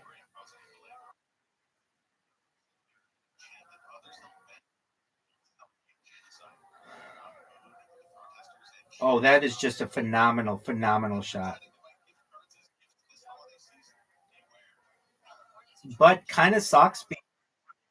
Dude, I do that all the time. Your shot is not what you want because I can water bump it. Maybe.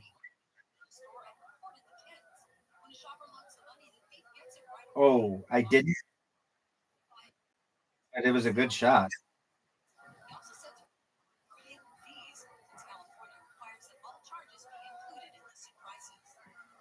Oh, I didn't even see. There's a one in the corner too. Caspian Sea's got a difficult shot because of that.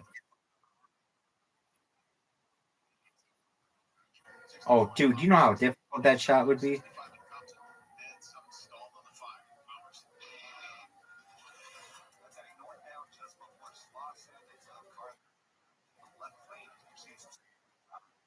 This is my hole. I fucking love this hole.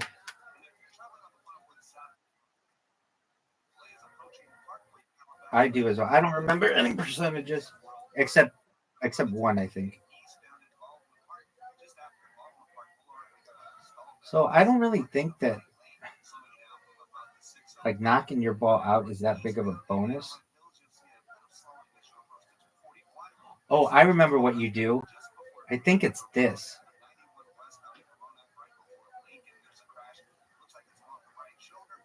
Did you see that move? Did anyone? Yeah, like that.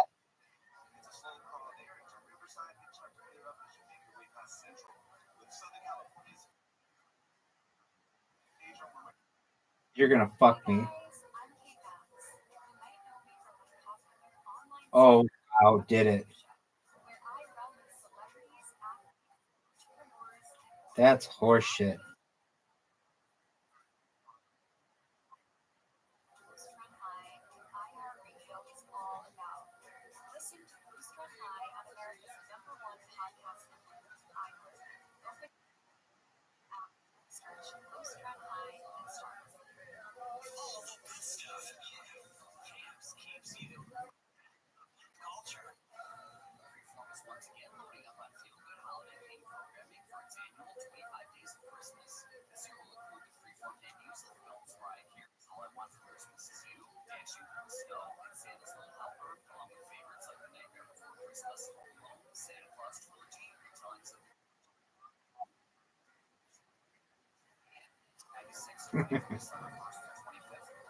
Crypto.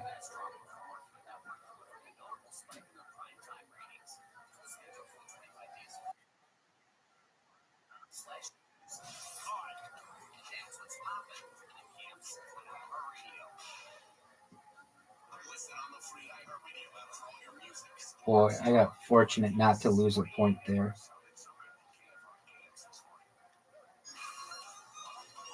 I can't believe I remembered you hit off the back wall on that one. That's a good shot. Basically, well, it was looking perfect. I mean, I'll take it. That's a good shot. I think that's a really good shot. But oh shit!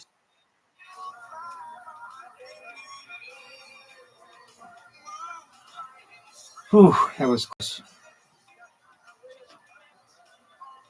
Too hard. Oh, perfect. Hit my ball. Oh, you fucked me. Majorly. You fucked me majorly.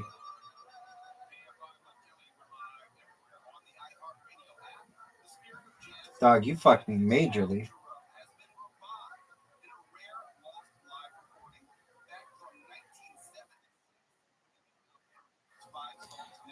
Nope.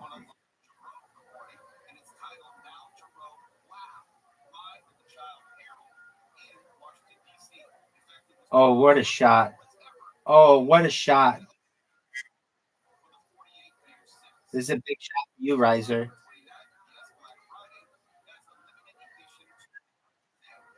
Short.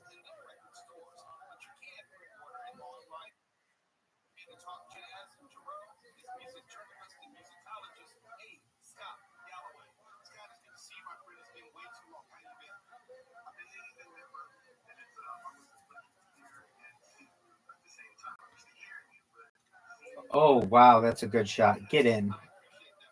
Get in there.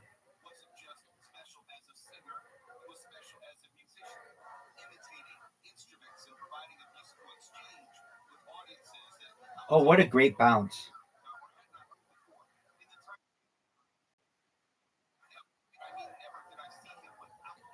Give it to me, baby. Uh-huh. Oh, what a fucking. Oh, man, did I get fucked.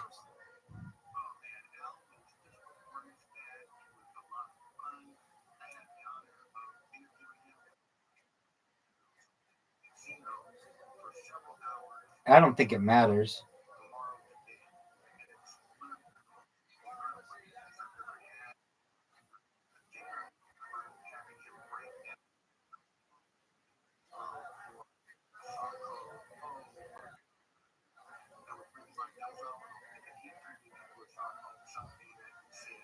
All right, big shot here.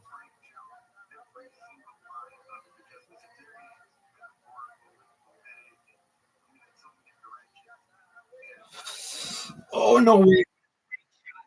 One of the greatest shots I've ever had. I didn't even think it was going in. All right, Riser has to fuck up. Caspian C and I are tied.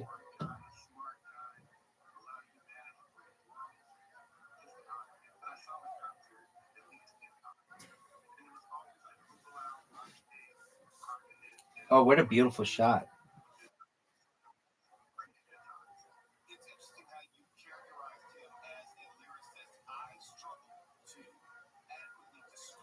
Oh, how about I just give you the game?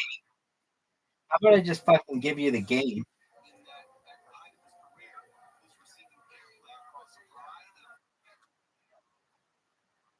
I think you're right. Not even possible. Not even possible.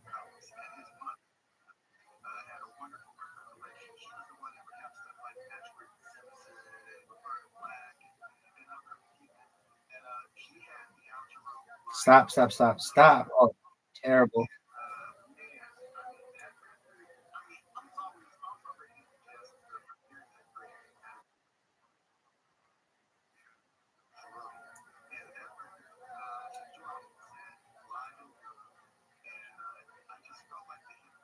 That's the shot. Oh, wow. Is that... I need you guys to fuck up on this big time.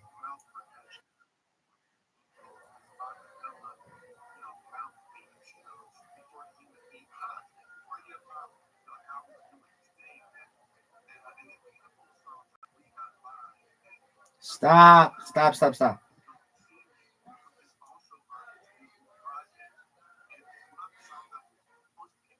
Oh, Caspian Sea at least preserves second.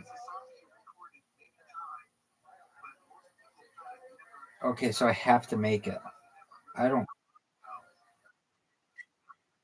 This? No way.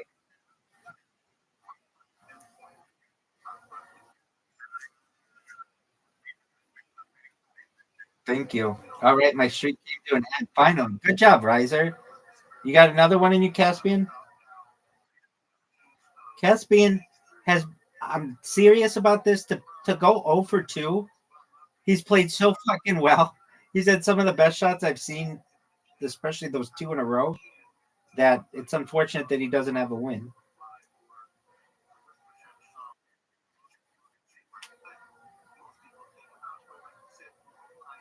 Oh, that's a good shot.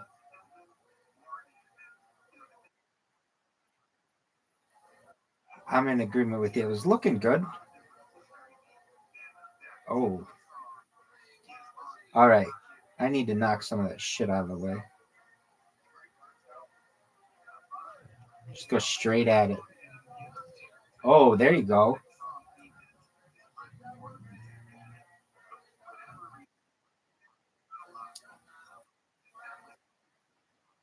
Ooh.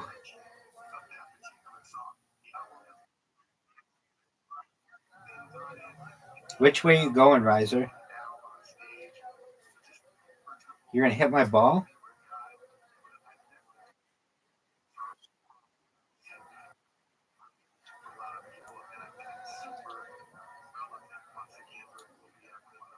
Now, what do you think about bounce? Actually, like this, I think is no. Ooh, not what I wanted to do. You're welcome.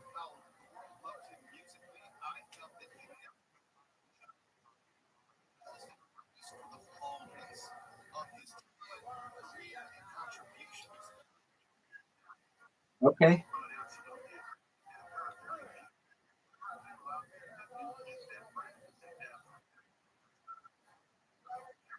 Oh, I needed that.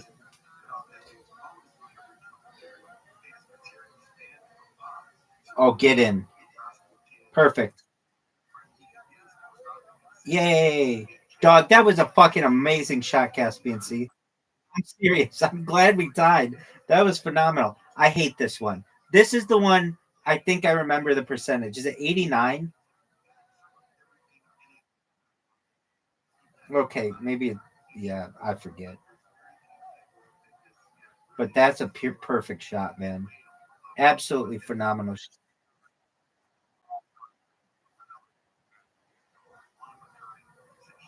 Shit.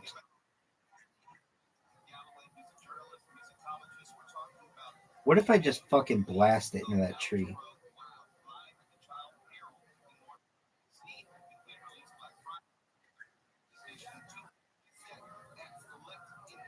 Not what I wanted to do.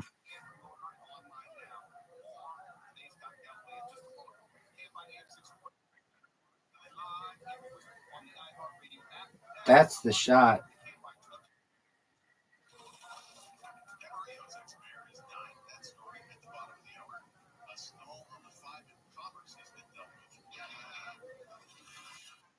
Stop.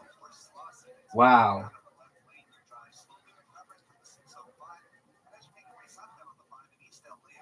Caspian C and I are not doing well in this hole. Riser's got a difficult shot.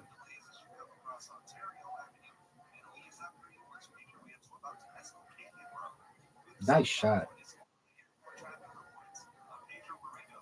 I'm almost like just fuck those arrows.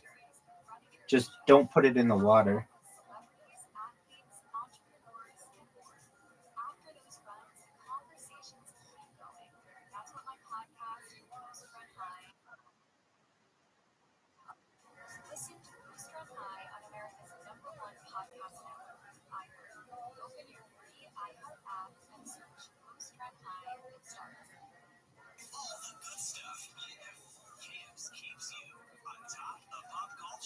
All right, interesting.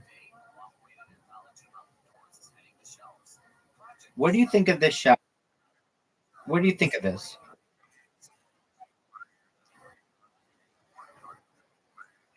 Like this? I know what you're saying on the other one. Ooh, rim job. I'll take it.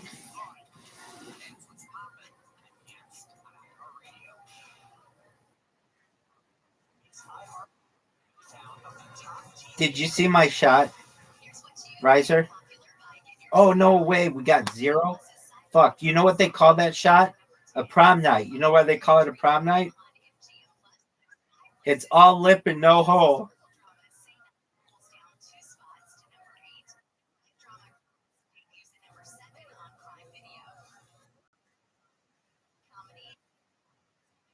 You like that one? You know, I even forgot I had that fucking those jokes that I do. I don't know where I do them, but I forgot I had a minute.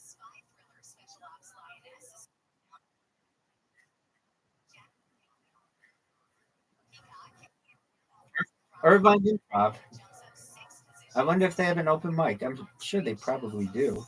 I've been there, but um not for an open mic. I saw somebody else.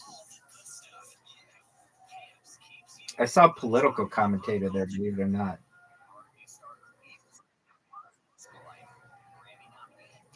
Very nice.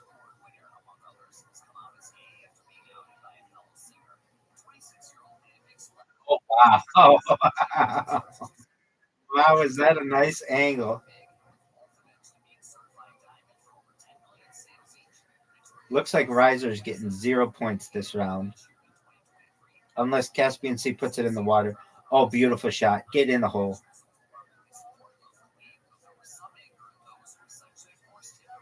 That's what we're talking about. Zero fucking Riser.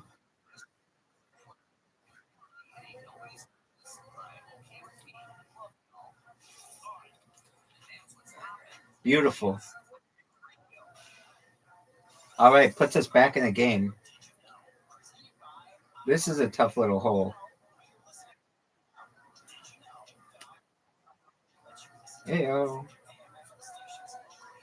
Oh, Riser, you happy with that shot?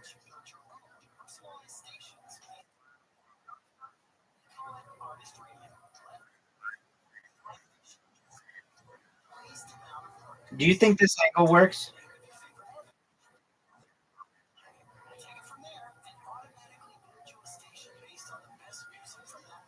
I'm interested in seeing or hearing your strategy. Is it to hit it across the green?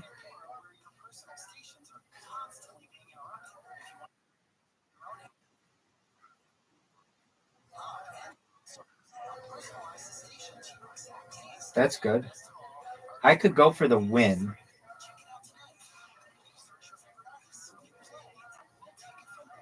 Oh, all lip and no hole.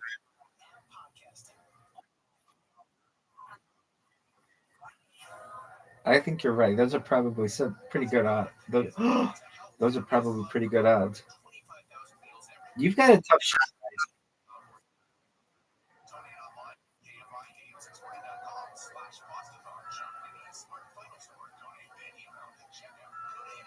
Got it. Make it. Fuck.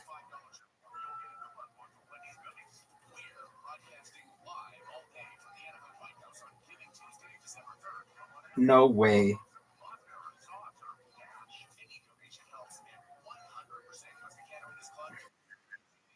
I'm gonna win this hole. Come on, baby.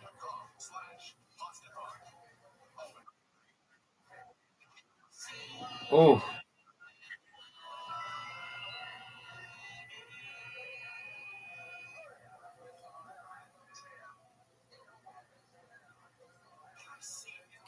amazing.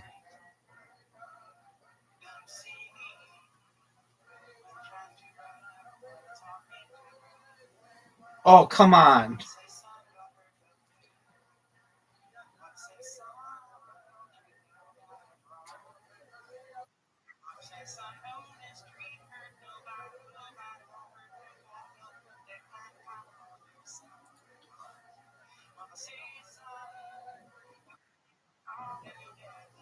There we go.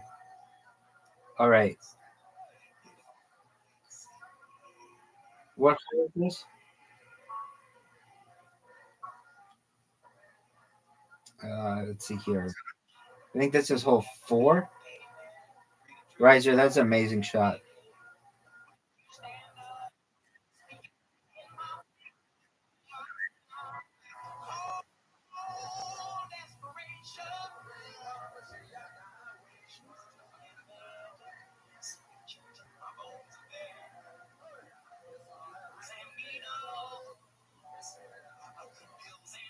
That's the shot. Nope. Riser's got the best shot. What he wanted.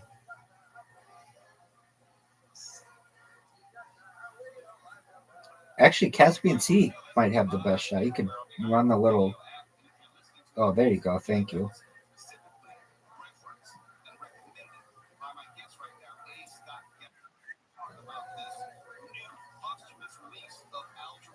Oh shit! My finger slipped, but I got very fortunate. Incredibly fortunate.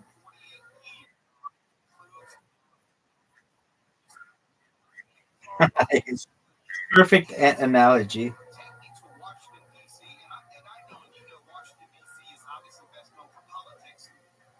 All right, hit that fucking line, and it wouldn't hit my ball anyway. It would hit Caspian Sea's ball. Ooh,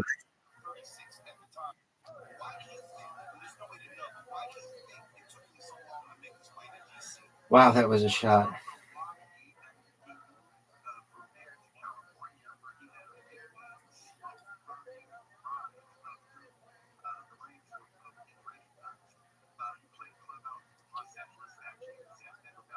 Oh, that's a great shot. Great shot, and you're gonna fuck my ball. All right, I guess I gotta go for it. Just get in the hole. Not what I wanted. Way too slow. But it kind of fucks you.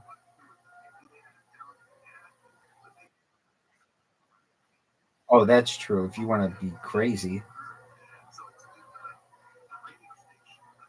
Oh,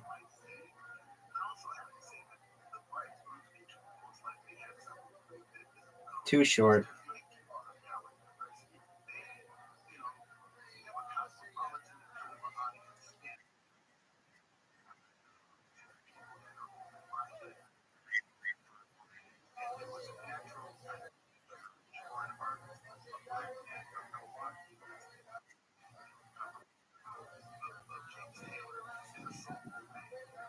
Prom night, kids. All lip and no hole.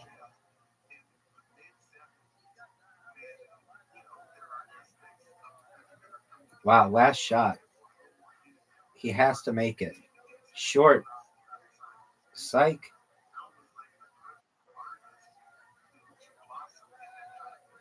Should have done that the first time. Oh, Riser. Hey, you got 150 wins. Perfect way to end. Nice job, Riser.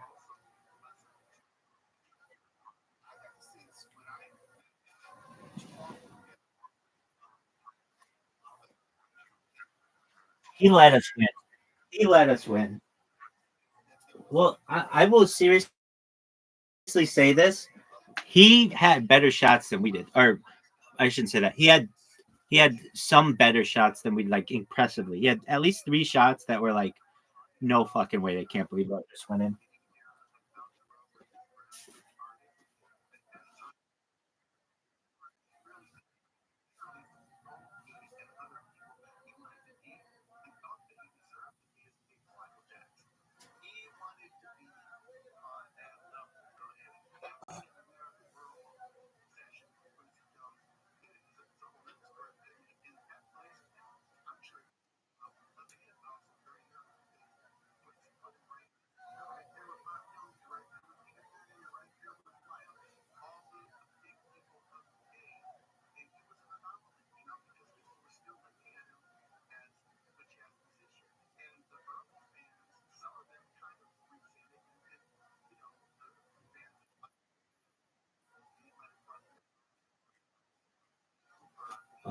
I did a 3-hour Michael Jackson concert, and then he uploaded some analog VHS footage, and then also made a playlist, and then uploaded it to or like connected it on Reddit. And if you want to check it out, it's pretty interesting.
lot more than there was.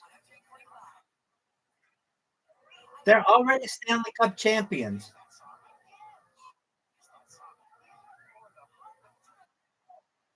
Yeah, arguably rigged as fuck, but already Stanley Cup champions. Incredible. And two-time WNBA champions. They're just throwing fucking titles in that town.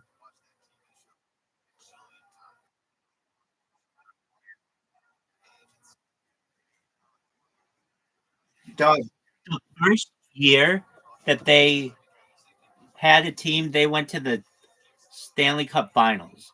Like usually in any other sport, um the what do you call it?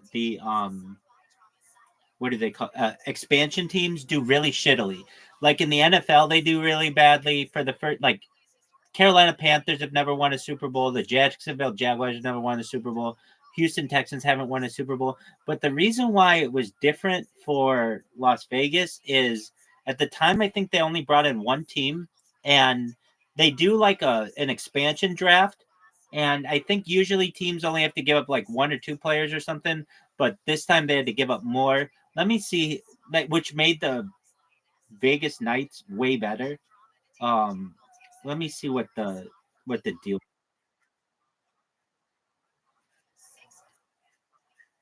They they don't say that, but they say that if you do have to give up like certain amounts. Just one moment. Yo, dog, what's the deal with the Las Vegas Knights hockey team and the expansion draft that allowed them to get to the Stanley Cup Finals in their inaugural season? Yo, what's up? So the Vegas Golden Knights, and also they're called the Vegas Golden Knights, which I think is a shitty name. They're not called the Las Vegas. I think they should be called Knights of Las Vegas, or not like night because that's a pun. Knights of Las Vegas is like the nightlife of Las Vegas, as opposed to like yeah, it's a pun. I think it's really creative, and I'm not the first person to come up with that. A lot of people did too. Um, okay, so um here's how it worked. Um, the expansion draft rules.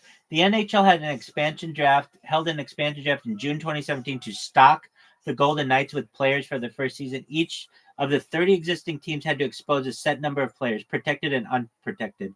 The Golden Knights could select one player from each team. So um, they got to basically like choose all the best players they wanted, aside from a few.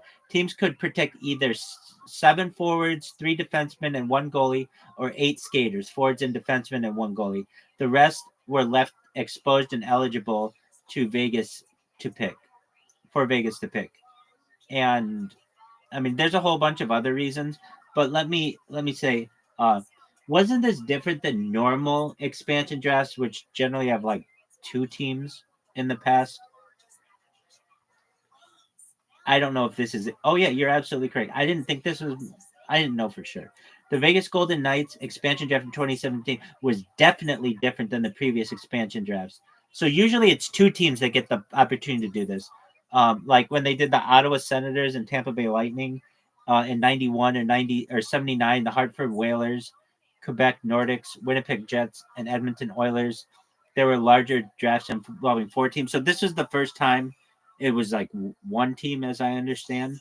So does that make sense? Why I'd say like they were basically rigged to do really, really well. They've already won it. They went to the Stanley Cup Finals their first year, and I think their like third year they won it. That's really good. Does that make sense, Riser?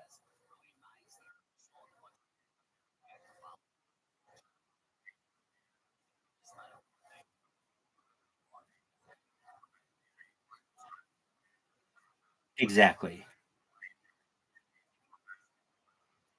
Exactly.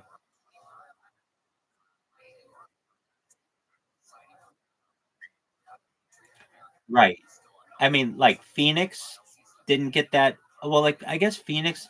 Hold on a second. Let me because Phoenix. Well, no, Phoenix was another team. They were Yo, dog. What were the Phoenix Coyotes? Yeah, but now they're Utah.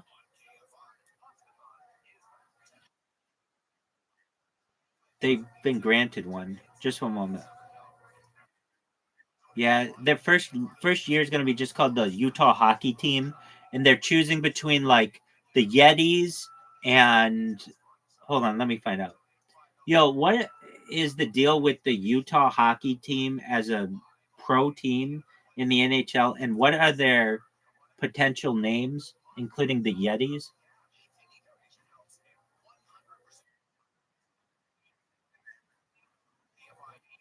Yeah, so um, possible names: Utah Yetis, Salt Lake City Yeti, Utah Peaks, Utah Warriors, Utah Thunderbirds, Salt Lake City Pioneers, Utah Snowhawks, Utah Avalanche, or maybe it's called the Salt Lake City Hockey Team or whatever.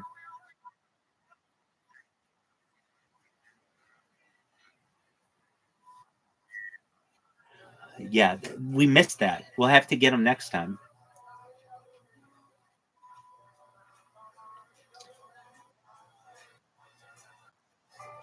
I like the Phoenix Coyotes. I thought that they should have been a.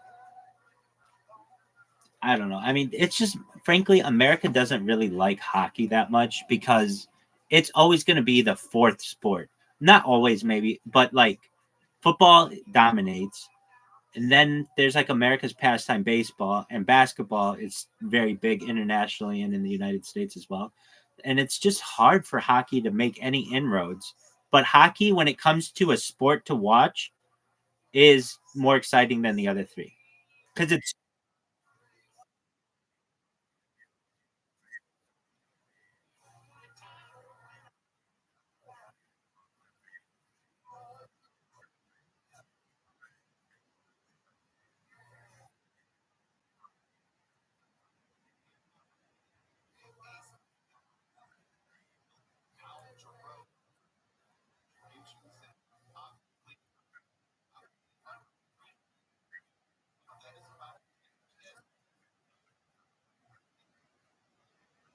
absolutely.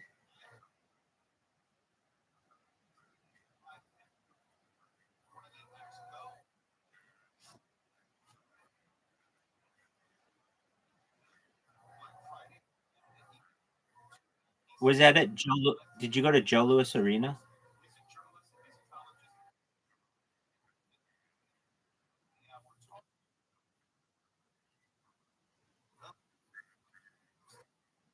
Damn, I they have some weird traditions. Like, I don't think everybody does this, but they throw like octopus or squid. They throw squid on the um. Oh, it's octopus. Okay, is that everyone in the NHL?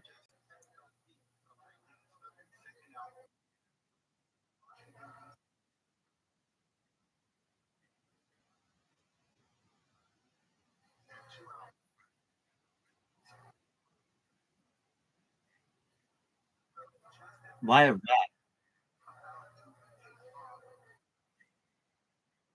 No, I said why a rat. Same question. Yeah. Okay. Well, that's we're gonna find out the answer to it.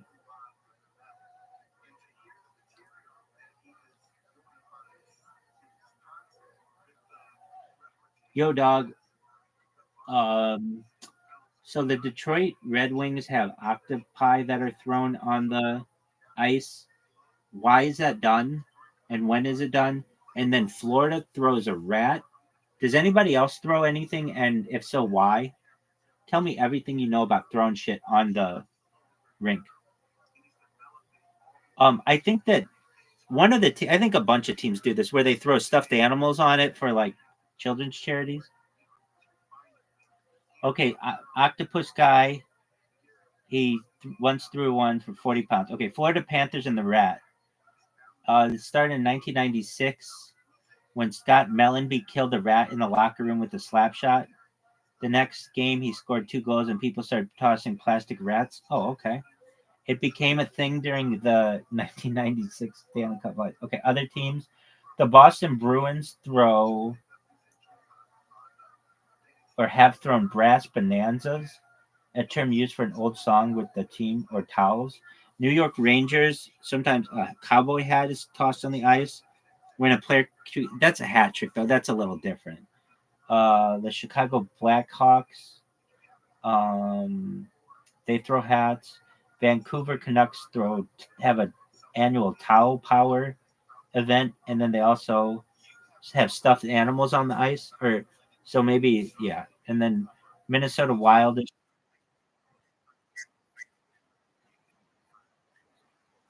right? There's that. Yep. Minnesota Wild stuffed animals. Nashville Predators. In Nashville, fans toss catfish on the ice. That's disgusting as fuck. Dude, okay, think about it. You have to bring in catfish. So you don't know how old this catfish has been. It's been sitting in somebody's car all fucking afternoon because they had to go to work beforehand. So they get to the game, it's all full of bacteria and slimy and shit. And then they have to wait for the time to throw it on. Then they throw it on. Then it's all over, it's slimy and it's bacteria all over the ice. The people who clean it up are just they like sweep it through, but they don't get off all the bacteria. Then that I know the bacteria is like going to get frozen, but nevertheless, it's still like it can thaw and perhaps contaminate things. Then they bring out the Zamboni that's going to get fucking catfish shit all over it, bacteria. I think it's disgusting. Dog, I think octopi are the same fucking deal. If anything, throw stuffed animals or something that doesn't that helps people and doesn't get all nasty.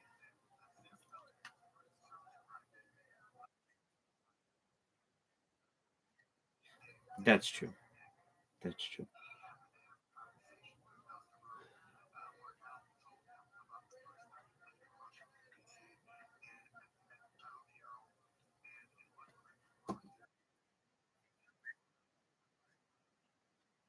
No, in fact, it's you get thrown out of the stadium if you throw in football. They use like I was trying to think when you just asked that question because I know sports generally pretty well, but not I'm not an expert in anything really. Um, but I would say that there's a story that I remember that used to happen quite often in cities like Philadelphia and Cleveland that are generally known as like tougher places to play. Um, they would they used to serve alcohol in they or this only happened one time I think or something like that. Let me find out the exact law. But I remember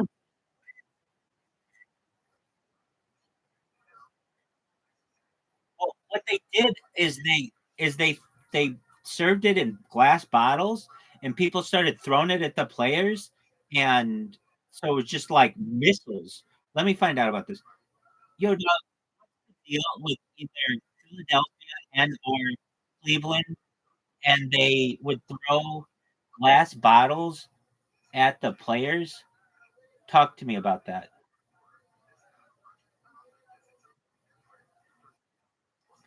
All right, so Philadelphia, yeah, the infamous Santa Claus incident. That's right. So one of the sports and infamous fan moments with the Eagles, as the Eagles' last game of the season at Franklin Field, they decided to boo the team's performance and throw snowballs at a man dressed as Santa Claus. Not just snowballs, there were also glass bottles thrown by fans.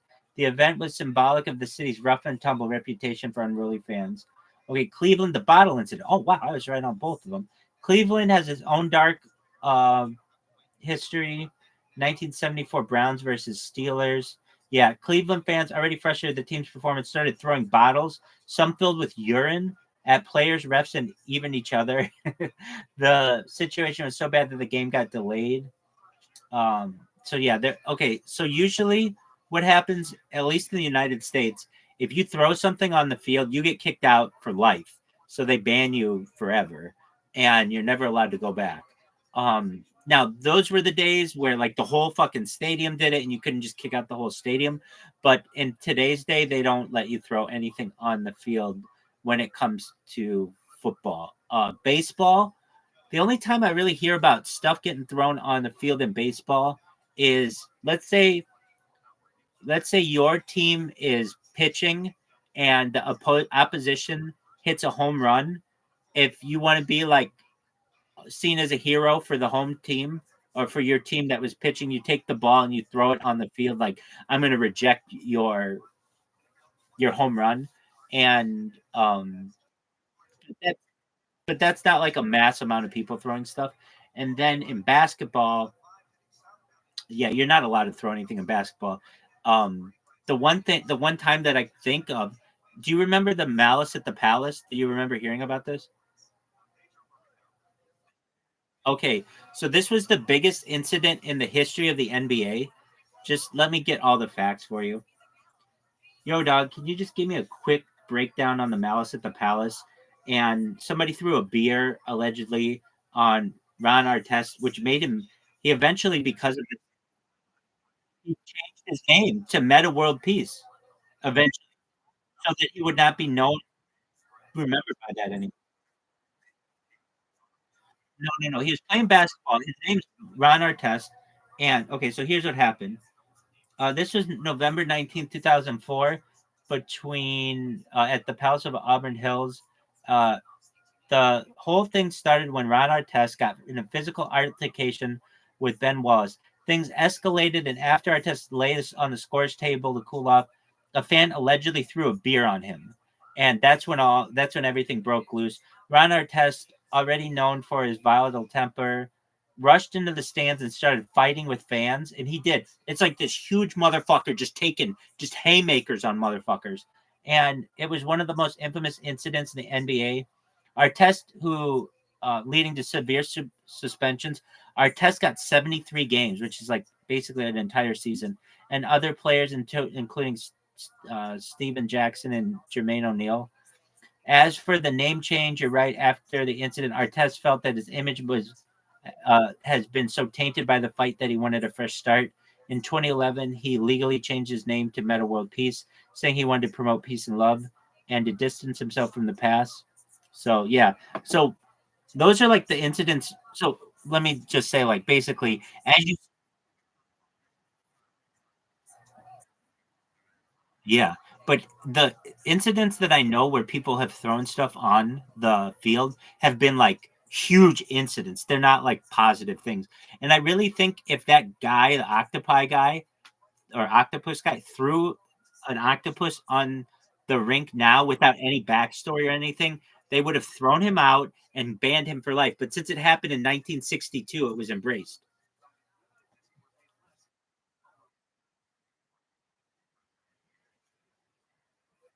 Oh, okay. Well, nevertheless.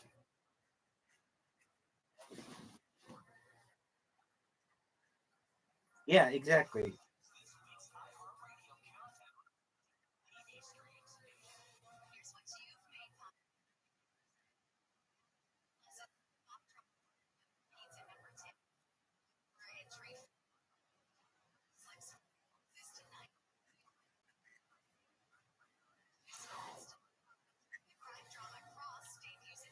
I think it's disgusting.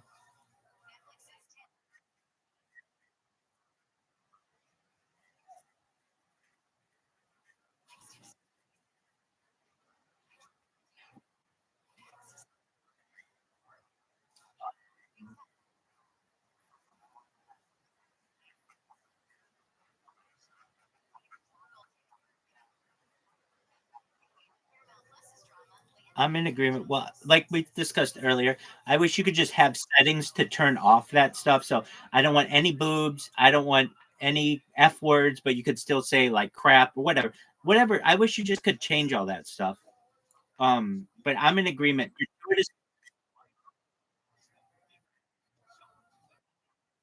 I think stickers are funny. The the lady dog,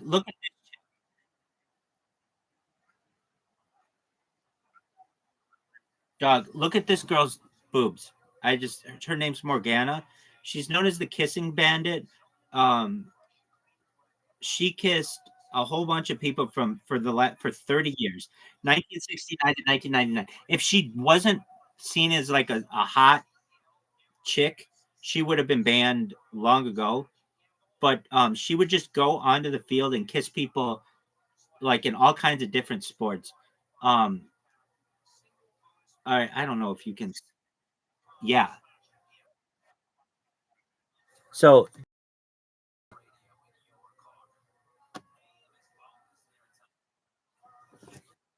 and I mean, she retired, but I think she's a hot lady. Everybody fucking loved this chick because she kissed like all kinds of famous dudes on the field. And here's the thing: if she didn't look hot, then they would have arrested this lady a long time ago. But the fact that she was a huge titted blonde who would run onto the field, that everybody fucking loved this woman. They let her do it for 30 years.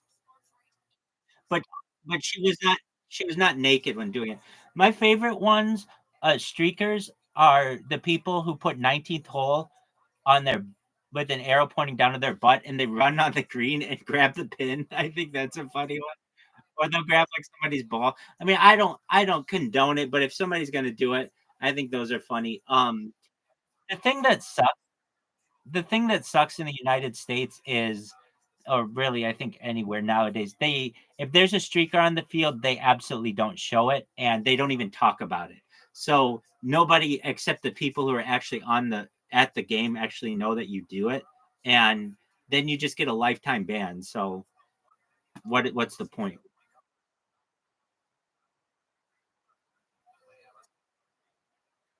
Oh, they'll give you the MLB will give you a lifetime ban for any of its 32. Yeah. Um yeah, they do nowadays. When you when you're when you're purchasing a ticket, you have to put your name down, and if it matches, then you're gonna be in trouble. I mean, you're not gonna be able to let it. You're right. They don't necessarily check your ID when you're walking in the gate, but at least like they're getting very advanced with it at Madison Square Garden. This is a big one. They use facial recognition, and get this, they were basically like, let me get the fucking story for you because I don't want to mess it up. Um, it's fascinating though that this is the future of like Big Brother. Uh, okay, so it goes. Yo, dog, what's that story about that lawyer who was banned from Madison Square Garden, and basically anyone associated with that lawyer can't go to the game anymore? I shouldn't say that part. Hold on. Uh,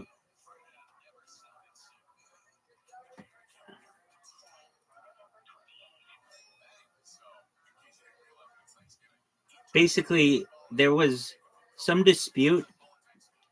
Tell me about the dispute, and one of the guys is not allowed in Madison Square Garden anymore, and they use facial recognition against him. It's something like that. Yo, you're talking about the wild case involving James Dolan, the owner of Madison Square Garden, and a lawyer named Andrew Drew Stoll. Here's the rundown. It all started with a legal dispute between Madison Square Garden and a lawyer who was representing a client suing the company. So it wasn't even the lawyer is just doing his job basically. And so representing a client suing the company, James Dolan, known for being a pretty hands-on and controversial figure, didn't take too kindly to this. So Dolan allegedly used the company's private security resources, including facial recognition technology, to keep track of lawyers and other people involved in ongoing legal battles with the company. So get this. Basically, nobody wants to fucking sue Madison Square Garden because it means that they'll never be able to go to the games anymore, and that's a big deal. In Stoll's case, he represented a client suing Madison Square Garden over a claim related to workplace injury at one of Dolan's venues. In retaliation, it seems Dolan made sure that Stoll was banned from Madison Square Garden events, including Knicks and Rangers games at Madison Square Garden. This wasn't just a simple ban either. Dolan's team reportedly used facial recognition technology to identify and track Stoll at Madison Square Garden events. So they don't even need your name anymore. They can just do it with facial recognition. As for a result, Stoll was allegedly banned for life from entering the venue, even though he had attended games and events there previously. This became a huge controversy because it raised serious questions about privacy, legal retaliation, and the use of facial recognition tech to target individuals over legal disputes. Stoll's case also sparked debates over whether it was an abuse of power by Dolan, particularly since it involved tracking and banning someone from a public venue over legal matters. So, in short, Dolan went after Stoll over the lawsuit, used facial recognition to track him, and now the lawyer is banned from Madison Square Garden for life. Pretty crazy, right? I think that's what ChatGPT said, but isn't that wild? So Like basically, they don't even need your name anymore. It's just if they get a picture of you and it's just don't let this person in, you're done.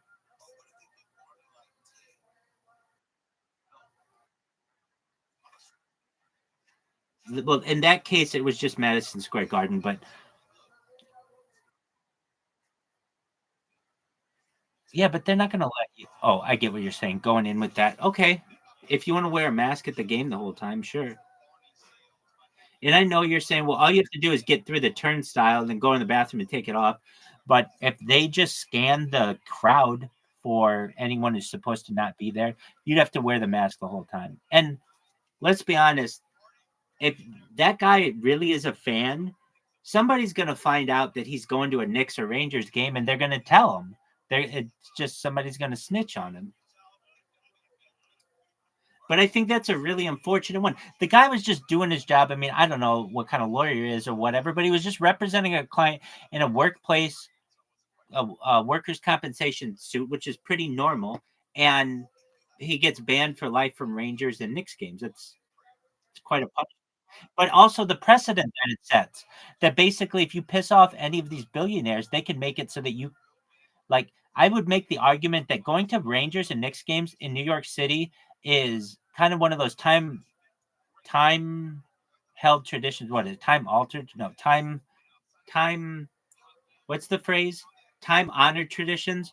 That you would take like a client there. You would take your kids there. It's just part of being in New York City, and it can seriously hurt your professional career because now no one wants to associate with that lawyer because they don't know if they might be put on the list next.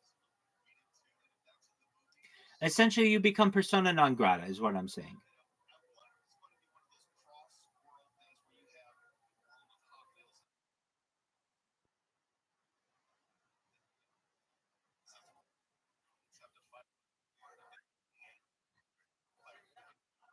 Yeah, exactly. Exactly. Their list isn't that long, so they say, "Look, don't let this 6 people in, and it's not like we're gonna lose money on it. We're still gonna sell the ticket. We're still gonna have seats there." So it's it's kind of brilliant that yeah, exactly.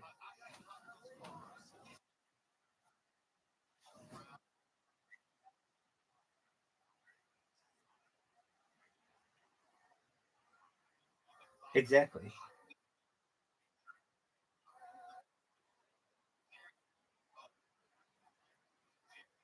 Well, and that's a good point too. It's not just Rangers and Knicks games, it's all that other shit that's there. But then the argument is to be made like, at what point can you really control someone's life? Because what if that guy starts buying, or all he has to do is say, look, well, truthfully, all the owners have to say is, look, we'll have a deal that will ban anybody banned at your location is also banned at ours and vice versa. So then they all combine their list, and then you've got this like group of like blacklisted people that are never able to go to sporting events anymore. And that can very easily happen. Those guys meet every year, multiple times a year for their meetings and such, and they just have to be like, yeah, it's a good idea for them. Because what could happen is this lawyer guy could go to an away game and shit on the team or whatever, and they don't want that. So they just say, look, give me your list and I'll give you my list, and we just cross reference them, and then those people can never go to a game anymore.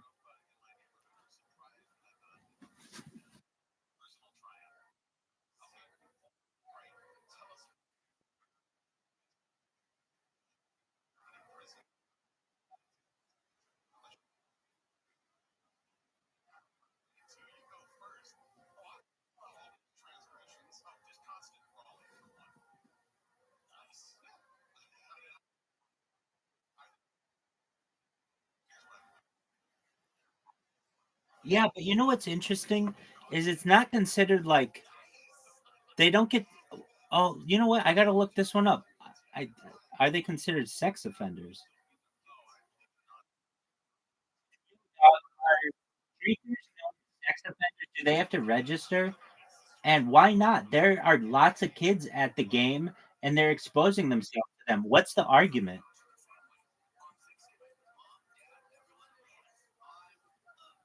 Your content may violate usage policies. Okay.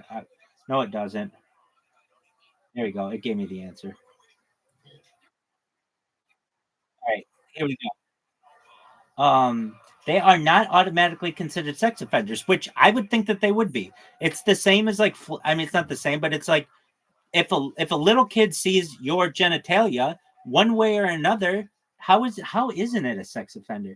Legal distinction. Streaking, while obviously disruptive and inappropriate, typically falls under public indecency or disorderly conduct laws rather than sex offense laws. I don't feel that's right though. You're showing your genitalia to children. That's a sex offense. In many cases, for someone to be classified as a sex offender, the crime usually has to involve intentional sexual acts. But that's not true because, like, I've heard of people who have to just urinate outside that have been considered sex offenders because of that.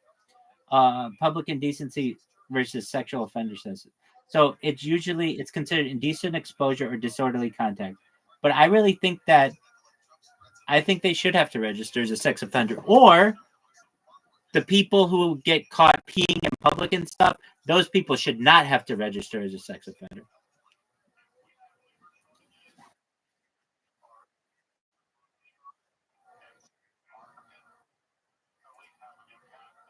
As what? Hold on, let me ask this question. So then, why is it if you pee in public and get caught, sometimes you have to register as a sex offender? That doesn't generally have a sexual connotation. That is a normal part of human biology.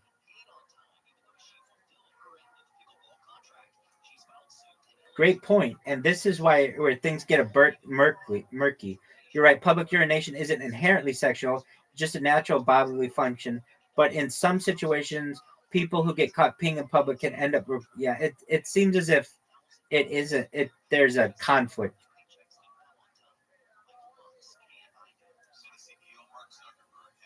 Truthfully, the reason why I think is there would be a public outcry if you made all the streakers register as sex offenders. Because,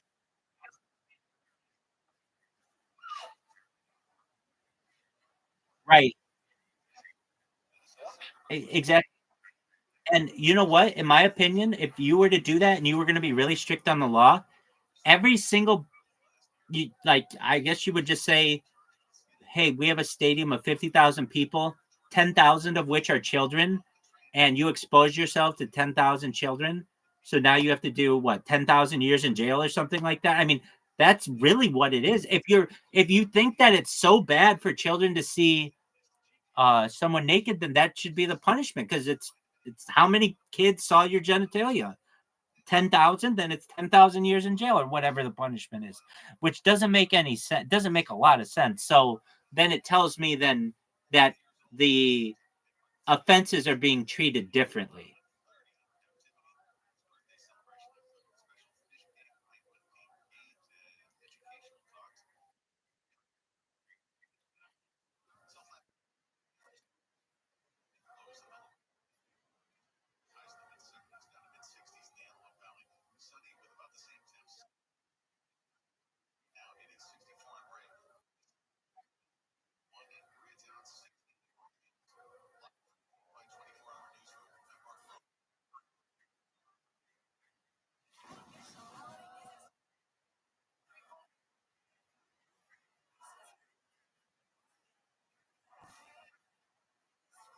Was it on TV or in person?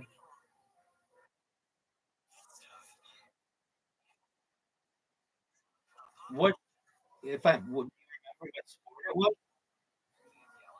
Do you remember what was it? Oh, okay.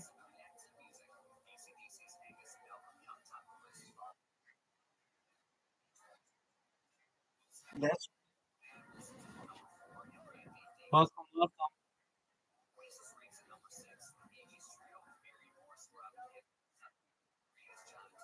How you living, pimp? Hope you're having a good day.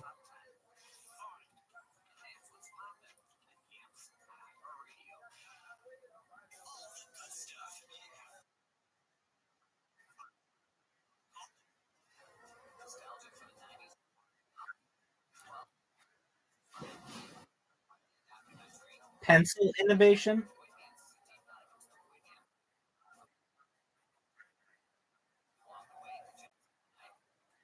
like a writing utensil. You're saying, right? Like a writing utensil.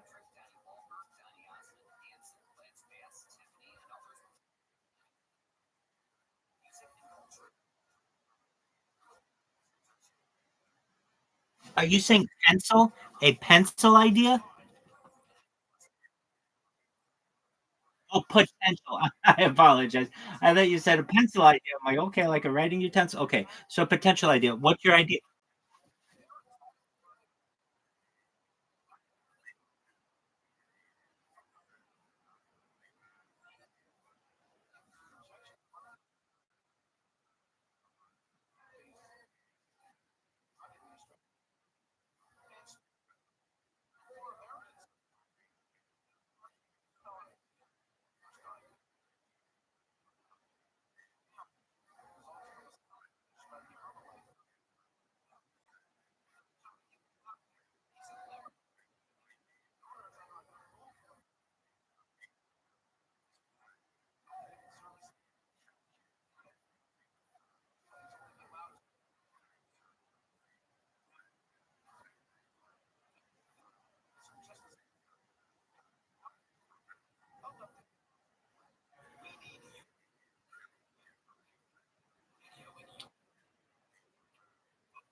Oh, you get it.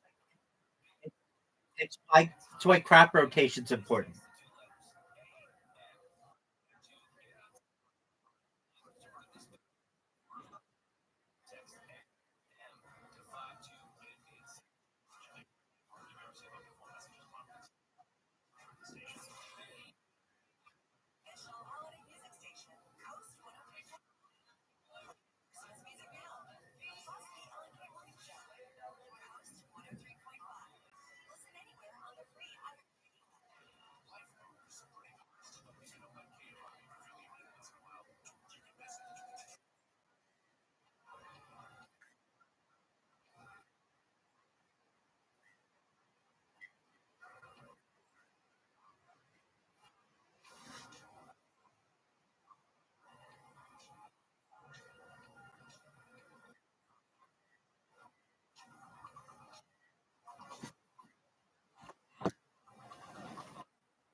Yes.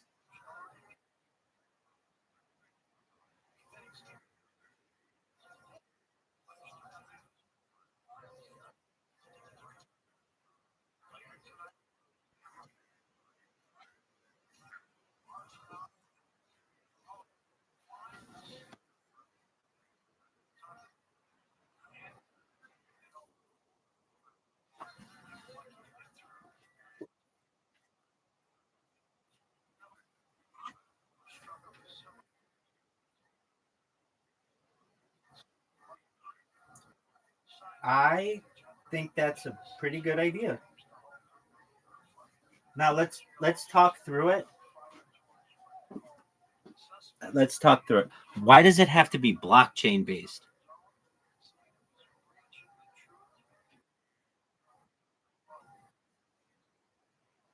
Complicated. That complicated. Like basically.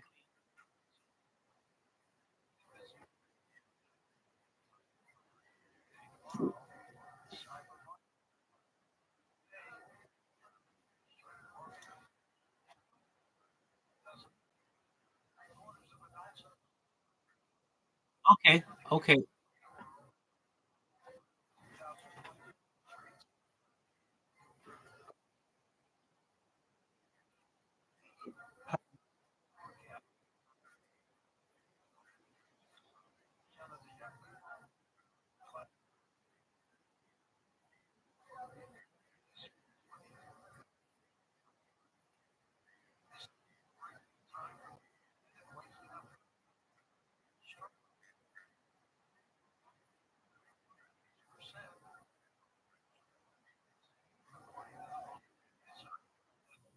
Okay.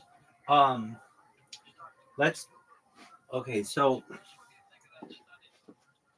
you're gonna run. You're gonna be. I think a more efficient way, perhaps, or because it's gonna be really difficult for you to print on every single package the specific soil content, and plus nobody cares about that. You'd have to make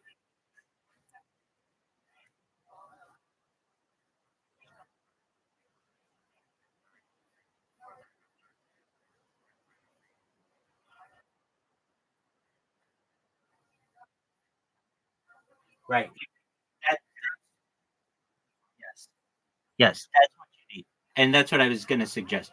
Basically, you just need to scan a barcode, and it will tell you the specifics of where this banana was grown and exactly what the soil conditions were like. Now, here's the thing: does anybody really care?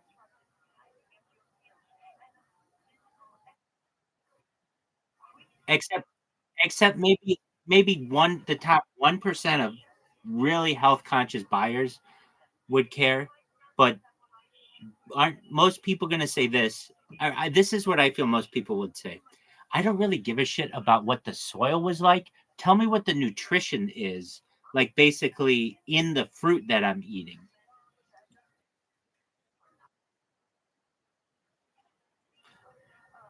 I understand that. So basically, I mean, it could all be in there. You're basically just talking about a really um, high tech, state of the art way of providing nutrition information that's just more advanced than what we currently have. So you'd be able to get perhaps like information on how many hours of sunlight this tree got, what its soil content was, perhaps what the humidity was, like all of that's tracked in one way or another. And then so when you scan the barcode, you could basically learn since this thing was a seedling until it grew into its final form, all of the information about it. Now, I just don't think that well, a few things. One, uh, the corporatocracy doesn't want you to know this stuff. They don't want you to know. Like in an ideal world, I'm all for it. Do I think that it's practical? Not currently, and I don't think that the powers that be will want you to know this information. But perhaps there's incentive for them to maybe in the future with enough time. I think maybe okay that we could just track all this information.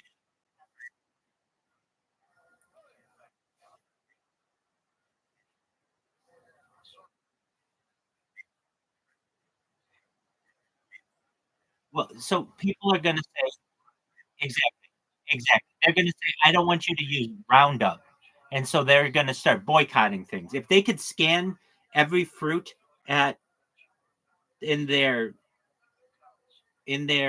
produce department, and they realize that it's all being used with Roundup, they don't want that food anymore. And when they realize how much Roundup is in all our foods and our breads and fruits and vegetables and all that, I mean, that's going to cause a lot of scares. So they aren't going to want to advocate for that, or they would have already. They're the ones who fight even nutrition labels,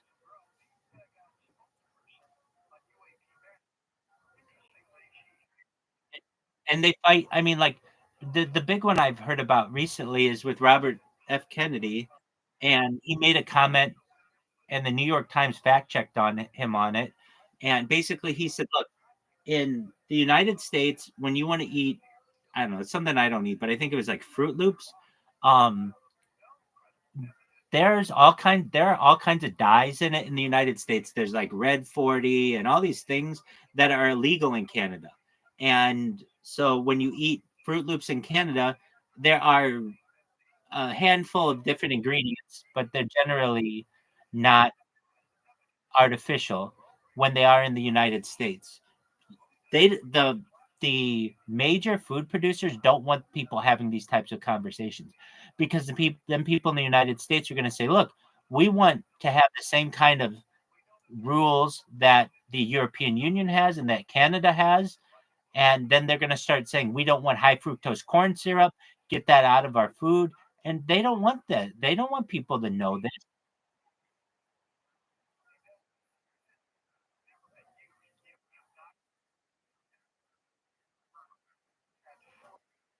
Well, I don't know if that's his task, but it was just one example that he gave, and the New York Times ripped him apart on it because the New York Times has advertisers that are Monsanto, or essentially Monsanto was purchased by Bayer, so now it's Bayer, which is not only a major agriculture company, but is also one of the largest pharmaceutical companies in the world. So they're going to fight every claim, and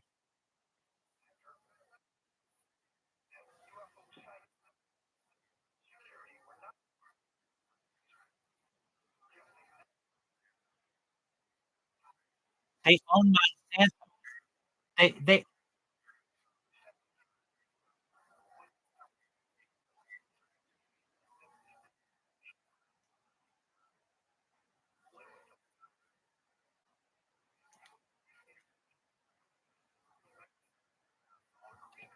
in the United States, you have to use their products.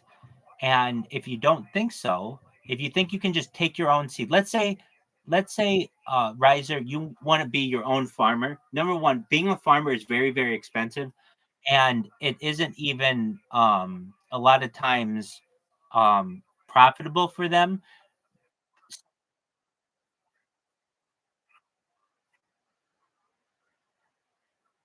Yeah, we probably saw the same.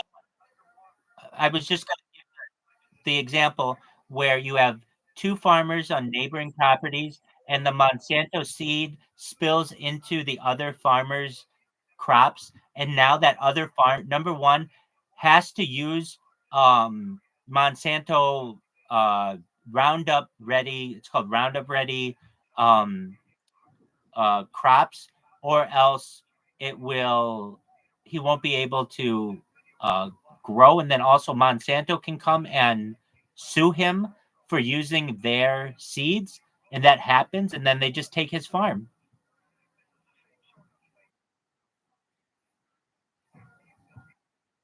Yeah. Well, no, so let's say you have a field and you don't want to use Monsanto stuff.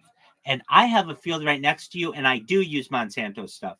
If some of the wind blows my seed into your crop, which happens all the time because they're neighboring and there's not like a wall to stop it, then Monsanto can come out and see that you're using their seed, and they can sue you for that because you have to have their permission to use their seed.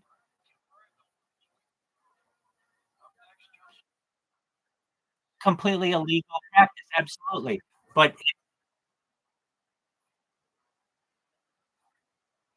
no, because it's not, it is not. Yeah, exactly. Let me look up the exact situation that happens. Like, that's why I really love, obviously, I think I love AI more than anything. Okay.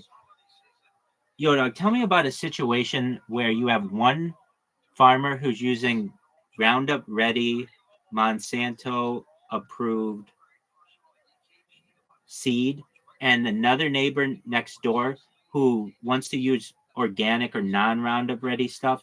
And if the wind blows the Roundup Ready seed onto the other farmer's land, that other farmer can get sued for using seed that was not approved. What is that deal? Tell me all about it. I saw a documentary about it. Tell me about those situations. What you're referring to touches on a controversial issue that's been around for a while: the conflict between genetically modified crops, specifically Roundup Ready seeds developed by Monsanto, now part of Bayer, and organic or non GMO farming practices. The basics: Roundup Ready and GMOs. Roundup Ready crops are genetically engineered to be resistant to glyphosate, the active ingredient in the herbicide Roundup. Monsanto developed these seeds so farmers could spray their fields with Roundup to kill weeds without harming the crops themselves. The seeds are designed to survive the herbicide application. Yada, yada, yada. Okay, the legal issue: accidental cross contamination. The problem you're referring to happens when pollen seeds or other plant material from GM crops, like Roundup Ready plants, drift into neighboring organic or non GMO farms. This can happen through natural process, yada yada. Okay, so what happens? Organic farmers are held to strict standards and can lose their certification if their crops are found to even be contaminated with GMOs accidentally. Lawsuits, Monsanto and other seed companies that patent genetically modified crops can sue farmers if their patented seeds are found on land they didn't buy. This is a key point in the conflict. For example, if a neighboring farmer's Roundup Ready seeds blow onto a non GMO farm and that farm doesn't have permission to use those seeds, the farmer could technically be sued for patent infringement, even if the seeds drifted there unintentionally. And then it gives a bunch of Monsanto lawsuits. They've been known for aggressively defending its intellectual property rights. So you've got a farmer who doesn't have a lot of money who's got to sue Monsanto. They end up closing, literally selling the farm. So this is what I heard. This was a Canadian farmer named Percy Schmeiser. Monsanto sued him in Canada after patented Roundup Ready canola seeds ended up on his land, likely through cross pollination. Schmeiser argued that the seed had blown onto his land and he hadn't intentionally planted them. However, Monsanto won the case, and Schmeiser was required to pay damages. And that's the case that I knew, and that's the documentary I had seen. Is that the documentary you had seen?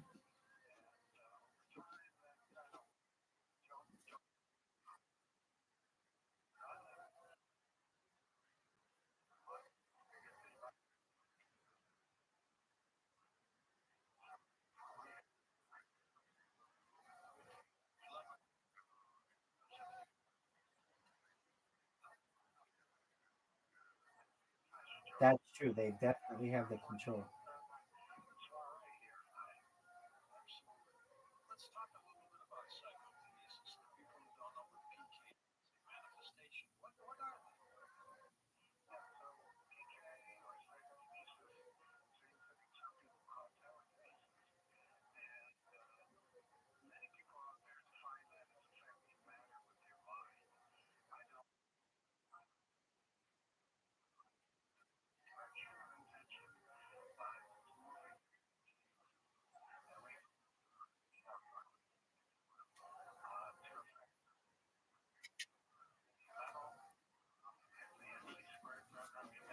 I heard what you said, Riser. I didn't hear what you said, Caspiancy. Caspiancy, can you repeat what you said?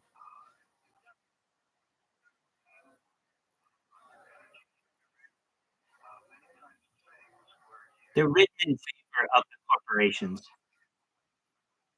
And so, yeah, I mean, we all know what happened. It was an accident, but that doesn't matter. Monsanto basically figured out a way that they could put every organic farmer in, basically force them to sell all of their land. And that's why, if you ever, I mean,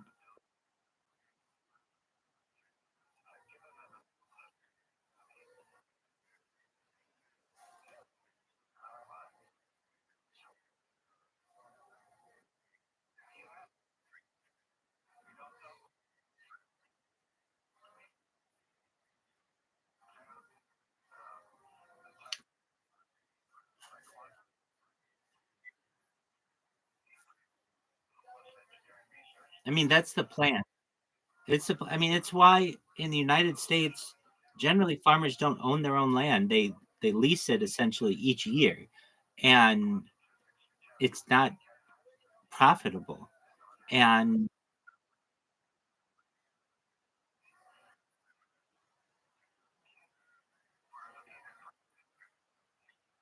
when you control people,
I'll tell you, 90% are Arthur Daniels, Midland, Monsanto, and Cargill. That's like 90%.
Dude, do you know how expensive those are?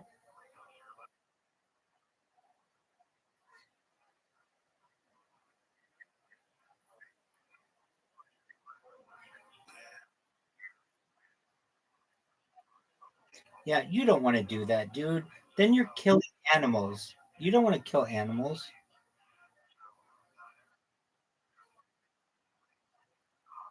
Okay. So then we'll create a replicator machine and then we'll just replicate the dye itself.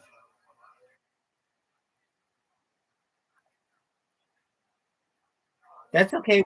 We'll replicate it. So we'll take it out of one of the bugs without killing them. We'll extract it. We'll put it in the replicator machine and make pools of it. There you go.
stage shows, our live stage shows, we're going to head over to the beautiful Playhouse in Charlotte, North Carolina on Saturday, April 19th. Our wonderful affiliate WBT is going to be part of that. We'll give you more information on that next week. And then we're going to go to the Dallas, Oregon at the Classic Forgotten Theater on Saturday, May 24th. And Everett, Washington on Saturday, June 28th at the historic Everett Theater. So we're going to set up camp, we're going to have live interviews, a meet and greet, we're going to set up microphones so everybody in the audience who wants to can walk up and they can talk to somebody on stage. We're going to do a salute to the veterans like we always do. And we're going to pick a few more cities next at the latter part of next year. We're still working on that. So what we do is we invite you to go to coasttocoastam.com, and Lex has got all the info later and help you come on down. I'm giving you 2020. We're almost done. Thank you.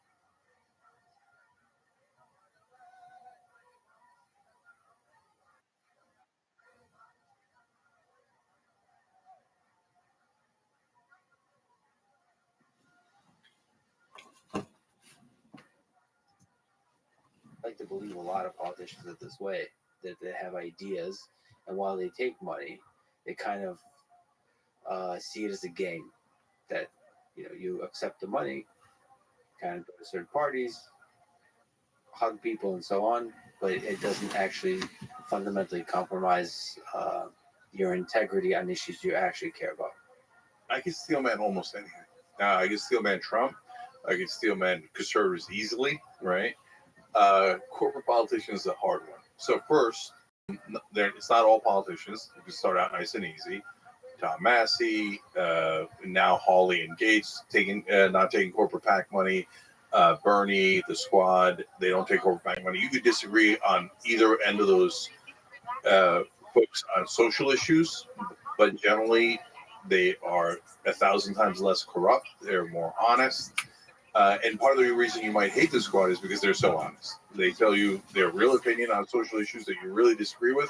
A lot of the corporate politicians won't do that because they're trying to get as many votes as possible so they can fillet their donors when they get into office and do all their favors for them. Okay, but you see, I'm already falling apart on the steel making of corporate politicians. Let's zoom in on that. If you take corporate PAC money, that's it. You're corrupted. Like, can you imagine yourself? Say you're a politician, you're a president. You're a human being. You're a person with integrity. You're a person who thinks about the world. You're saying if I was a corporate PAC and I gave you $1 billion, you'd be. I could tell you anything. So, like, everything is a spectrum.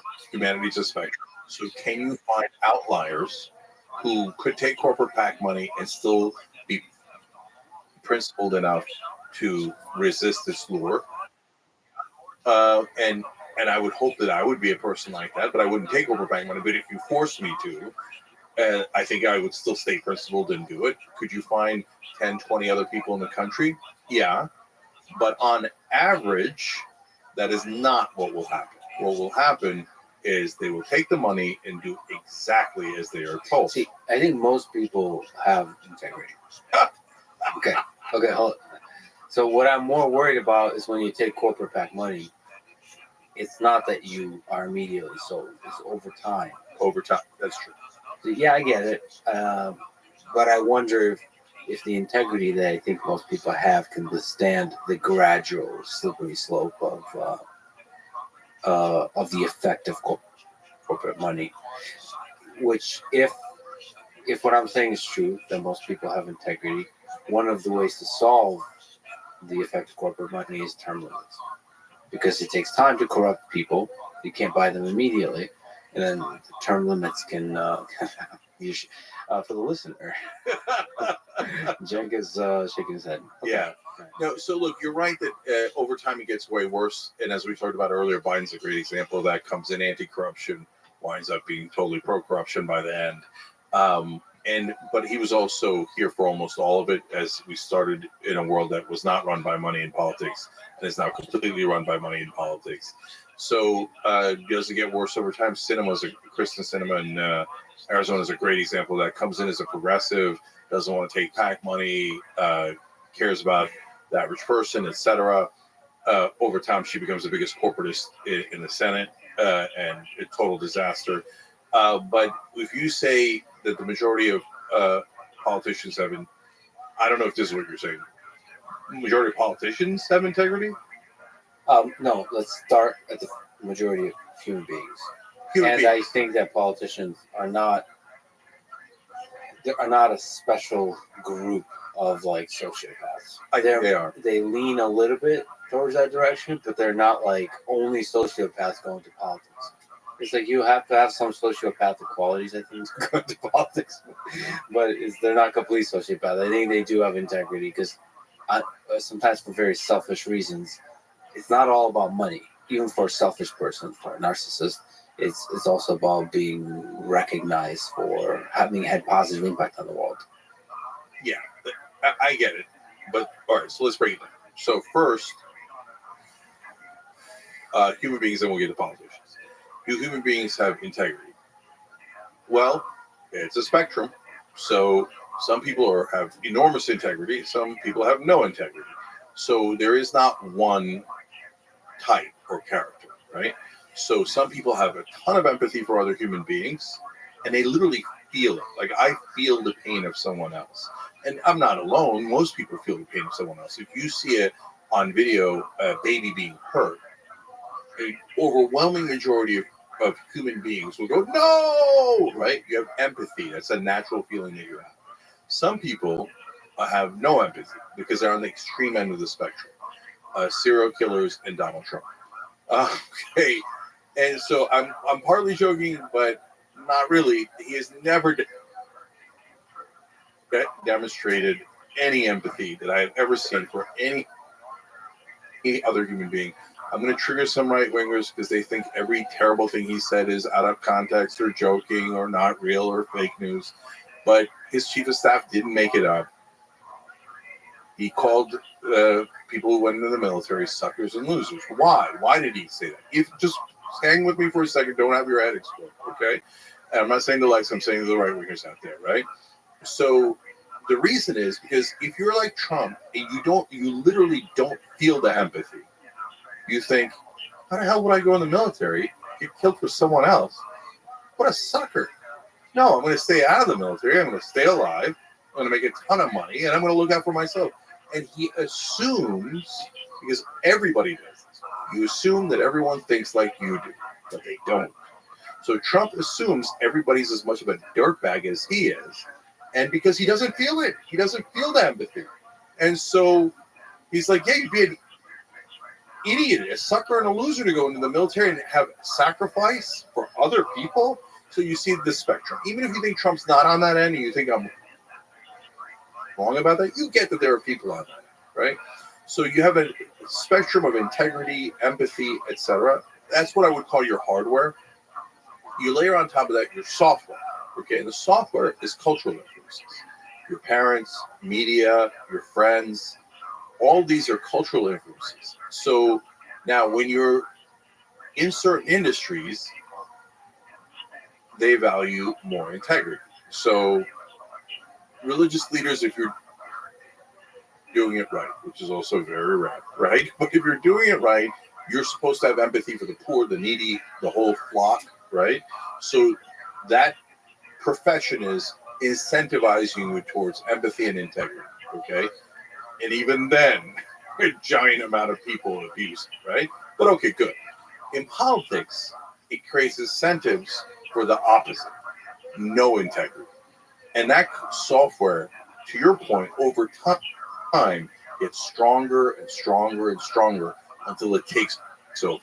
Now, you might have someone with a lot of integrity like Tom Massey, right? A Republican from Kentucky.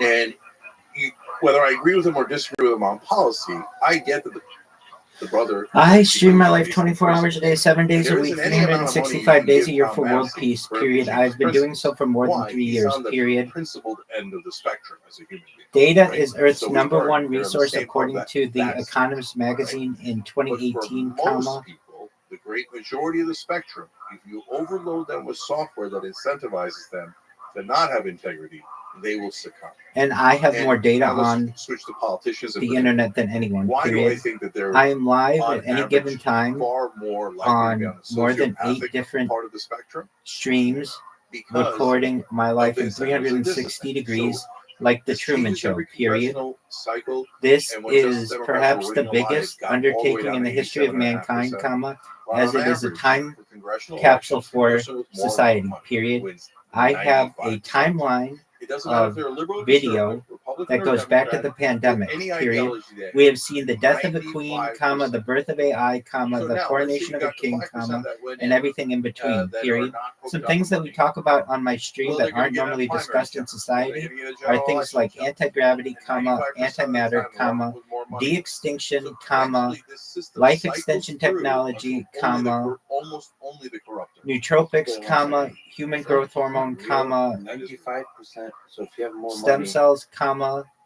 ambrosia therapy, comma, 95% of the time you win. Huh? mind Yes. uploading technology, comma, I like to believe androids, comma, that's less avatars, the comma, case for example, for cyborgs, higher you comma, get. cybernetic Yes, that's true, beings, you're right. comma, So you know why? clones, So the comma, presidential race is ironically in some ways robots, the least comma, so let's and dive ethereal beings. into why. If you're running a local race anywhere in the country, you're going to get almost no press coverage, meaning a congressional race, right?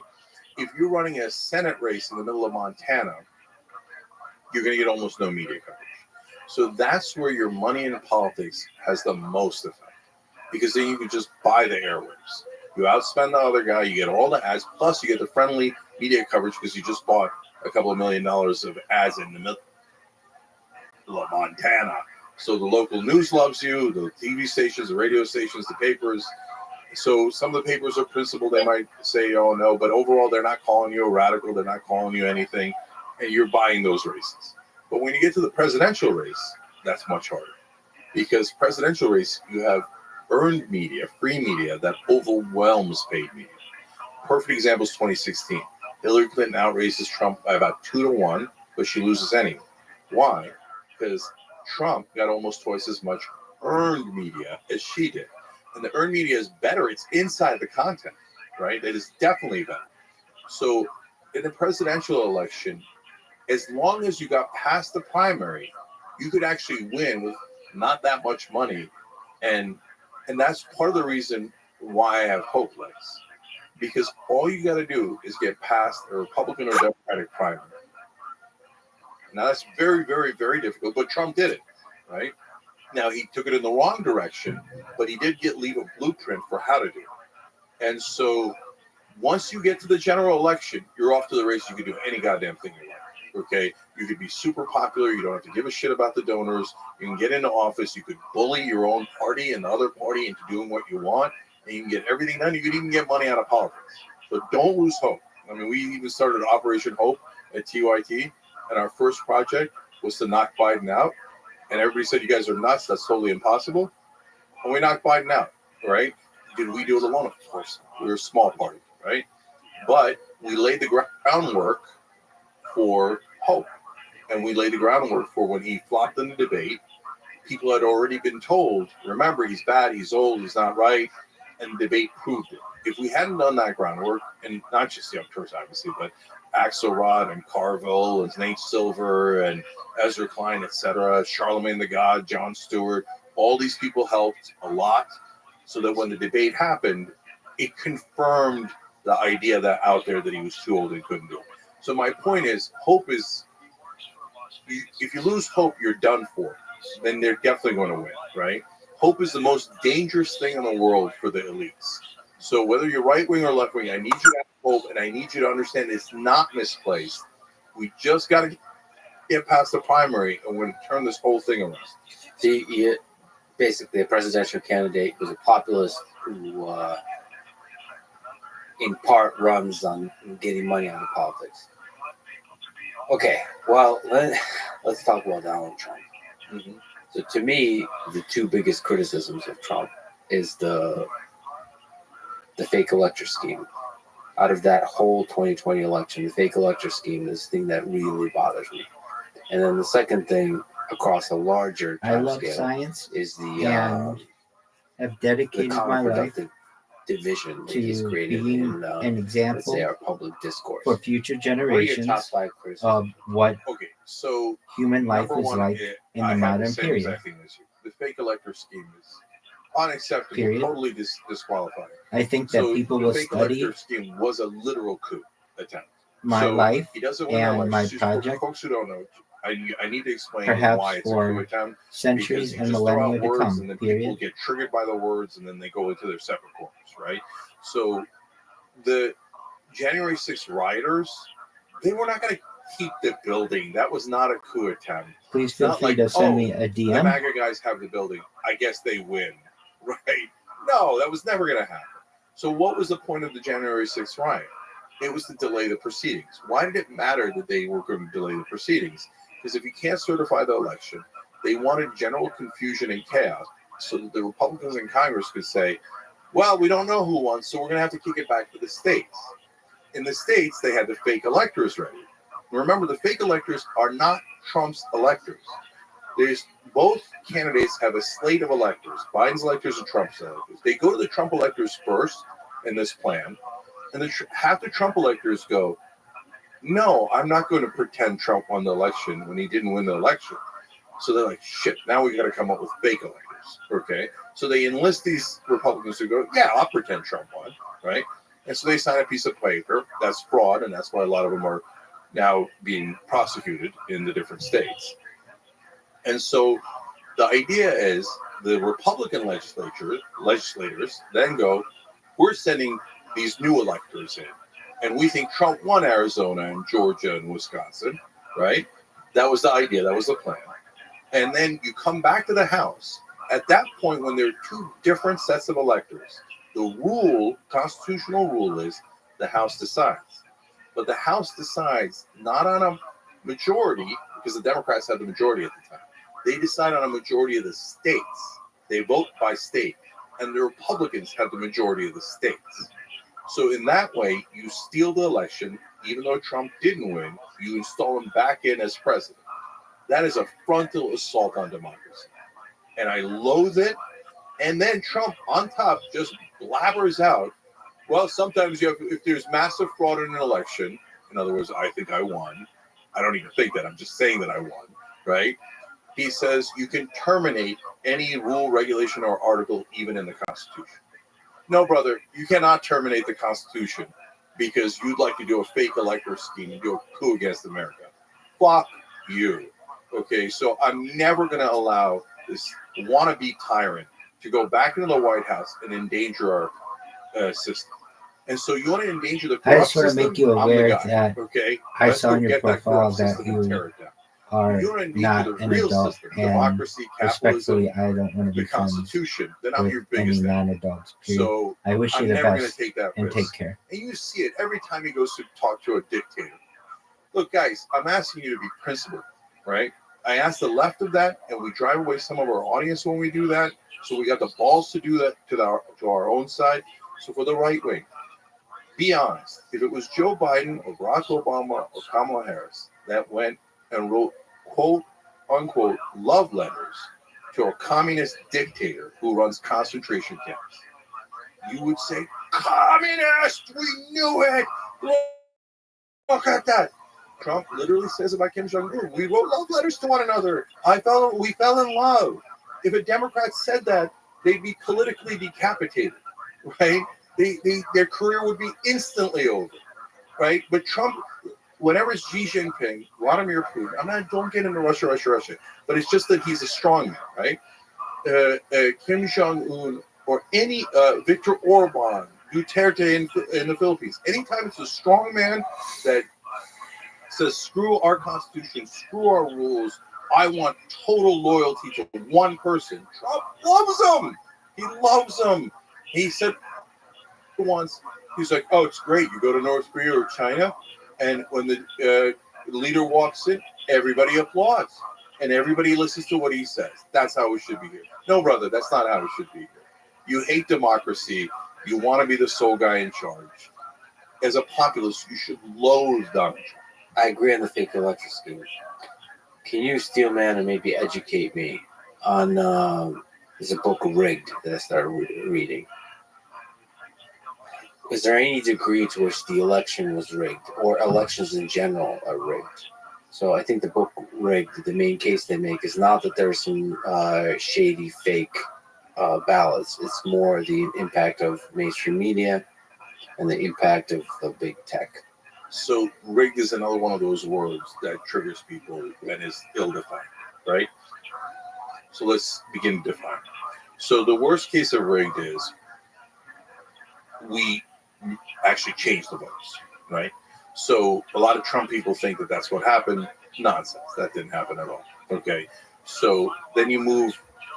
And by the way, some on the left thought the votes were changed in the 2016 primary and it was literally rigged against Bernie. No, that did not happen. Okay. That is a massive crime and is very risky and is relatively easy to get caught. People who are in power are not interested in getting caught. They're not interested in going to jail, etc. It is a very extreme thing. Could it happen? Yes, it could happen. Have I seen any evidence of it happening in my lifetime? Not really. Given how much people hate this, you probably just need to find evidence of one time, like one vote being changed, where you can trace them saying something in some room somewhere that would just explode. Yeah, just, that evidence just doesn't seem to be there. And by the way, for the right wing who say verify the vote, goddamn right, verify the vote, right? So you want to have different proposals like paper ballots, recounts, and recounts. By the way, you had not paper ballots, but the 3 recounts and a recount in Georgia and so many of these swing states. He lost. There was no significant voter fraud. Now, second thing in terms of rigging is voter fraud. So how, and the right wing believes, oh my God, there's voter fraud everywhere. Not remotely true. Heritage Foundation does a study. They want to prove it so badly. And it turns out no matter how much they move the numbers, the final number they got was, it happens 0.0000006% of the time. Okay. It almost never happens. They found like 31 instances over a decade or 2 decades. So it's what counts as voter fraud? So a lot of times these days it'll be Republicans who do it because it'll be, and it's not nefarious. It's a knucklehead who goes in and says, "Oh, I heard they're having undocumented, the illegals vote. So I voted for me and my mom even though she's dead." Well, that's fair. They're doing it. No, brother, that's not fair. That's not how it works. You're under arrest. So what about non-citizens voting? So it's preposterous. Of course, non-citizens shouldn't vote, and they don't vote. But you don't have to prove citizenship when you're voting, right? No, you do. I mean, it depends on what you mean by prove and when you vote, right? So you're not allowed to vote as an undocumented immigrant. So that happens up front. When you go to, like, again, it's a hall of mirrors. Like, there's so many different ways to create mirages. So the Republicans will say, well, when you go to the voting booth, they don't make you show a passport. Yeah, that's true. True, but you showed it earlier when you, right? And so, and we can get into voter ID laws. There's all sorts of things, but we'll speed up the spectrum, right? So these things almost never happen. Voter fraud happens, but super rarely, and not enough to swing elections. And by the way, sometimes if there is an issue, they'll redo an election. There is actually a process for that, and it happened in North Carolina because Republicans did voter fraud in this one district. Okay, and it wasn't the candidate himself; it was this campaign person. And they did ballot harvesting, but ballot harvesting, again, it depends on what you mean. If you're just collecting ballots, that's okay. He changed the ballots. That's not okay. And so they had to redo that election. So now the real place where it gets rigged is before elections. And there's 2 main ways that things get rigged. One is almost exclusively, no, that's not fair. I was going to say Republicans, but Democrats do it too in a different way. So Republicans will come in, like Brian Kemp is the king of this in Georgia. So he was against Trump doing it ex post facto. He's like, no, you idiot. We don't cheat after the election. We cheat before the election. Okay. So they'll go, well, I mean, you got to clear out the voter rolls every once in a while. And that's true because people die, people move, and you got to clean out the voter rolls. So then they come in and they go, we will clean them out mainly in black areas. Okay. Oh, look at that. There goes a couple of million black voters. Well, some of those, I suppose, are real voters, but they'll have to re-register, and then they'll find that out on election day. And, oh, well, now, sorry, you couldn't vote this time. Remember to re-register next time. And so do they go, hey, we're going to take black people off the voter rolls? No. What they do is, we're having more issues in these districts, right? Here's another way they do it. How many voting booths do you have in the area? So primarily Republican areas will get tons of voting boosts, so you don't have to wait in line. You go in, you vote, you go to work, no problem. You're in a black area, run in a Republican state. All of a sudden, hey, look, that city. Well, we sent you 4 voting booths. Oh, you got 1 million people there? Well, what are you going to do? I guess you got to wait in line the whole day. You can't go to work, etc. So that's the way. I refuse to believe it's only the Republicans that do that. I would say. So that's why I paused. Yeah, that just seems too obvious to do by both. No. By both The Democrats were so weak flexed. They mainly don't do that, but they do the third thing, which is gerrymandering. So both Republicans and Democrats. Also, they have favorite flavors of messing with the vote. Okay. Yeah. So gerrymandering is the best way to rig an election. That way, the politicians pick their voters instead of the voters picking their politicians, right? So all these districts are so heavily gerrymandered that the incumbent almost can't lose. They'll push most of the voters into one district, most of the voters in another district, because they don't want competition, right? So then you're screwed. The vote isn't rigged, but the district is rigged so that the incumbent wins almost no matter what, right?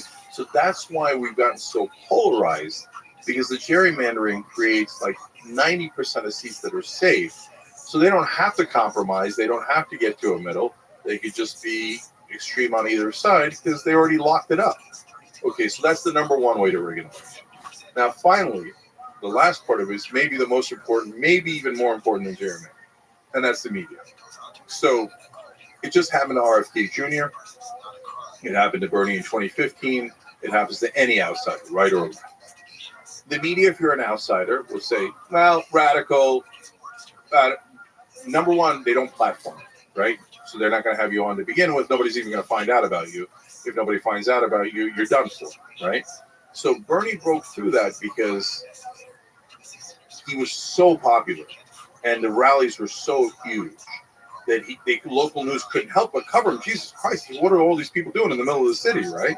And he slowly broke through that. But do you know that in 2015, as he's doing this miraculous run against Hillary Clinton, nobody thinks he has a chance. And here comes Bernie, and he's almost at 48%. He had 7 seconds of coverage on ABC that year. They just will not put you on. That is the number one way they rig an election. Bobby Kennedy Jr. is sitting at 20% in the primary. No town hall.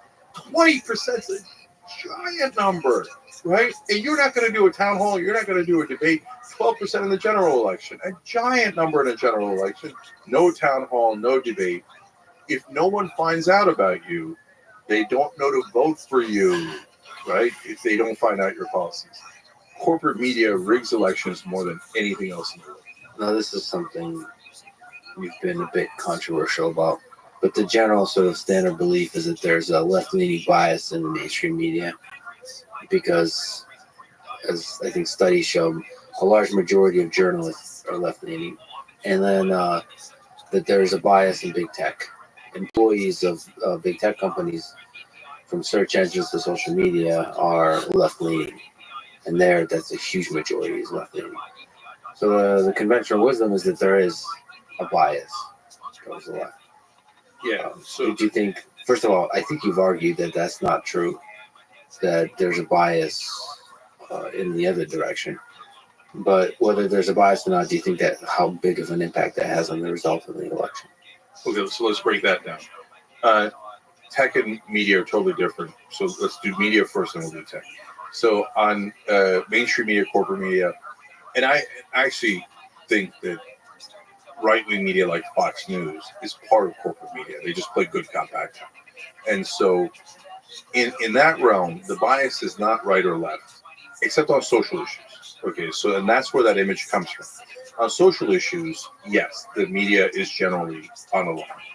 And right-wing, sorry, but like this started in the 1960s, and the right wing got super mad at mainstream media saying that black people were equal to white people.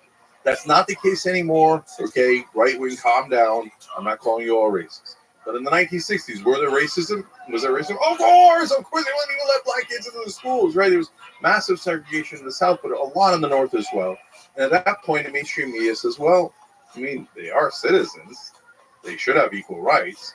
And the right wing goes, bias.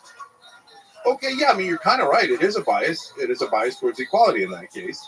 But that is perceived as on the left. Now, fast forward to today, you don't have that on the racial issues as obviously as much as you had back then, but on gay marriage that existed for a long time, where the media is like, well, they kind of should have the same rights as straight people, right? And the right wing went, bias, right? So, okay, you're kind of right about that, but at the same time, I would argue their position is correct, right? So, can they go too far? Of course, they can go too far. Okay, now, but that's not the main deal, guys. That's to distract you. The main deal is economic issues. And again, we say it ahead of time, and you can see if we're right or wrong, right? So we will tell folks when we get to an economic bill, you will see all of a sudden the guys who theoretically disagree, Fox News and MSNBC, close ranks. And you just saw it happen with price gouging. That issue of price gouging, all of a sudden there's a lot of MSNBC hosts, CNN hosts, Washington Post writes an op-ed against it, and everybody panics. It's like, no. You can't control anything a corporation does. This is wrong, right? Oh, what happened? I thought you guys were hated each other. All of a sudden, you totally agree. Fascinating. Okay? Same thing happened on increasing wages. They were talking about increasing the minimum wage. Stephanie Rule, giant screed against it on MSNBC. All of a sudden, Fox News and MSNBC agree, right? Do not touch beloved corporations. So now that gets us to our real bias. It's not left or right. It's pro-corporate for all the reasons we talked about before. Corporate media, corporate politicians. So if you don't believe me today, whether you're on the right or the left, watch. Next time an economic issue, where do they fall? How do they react? When anytime it's a corporate issue, where does the media go, right? So that's the real bias of the media. And so since the real bias of the media is pro-corporations, that is not a left-wing position. That is considered more of a right-wing position. I even think that's a misnomer. Because to be fair to right-wing voters, they're not pro-corporations. They're not pro-big business. They're not pro-corruption.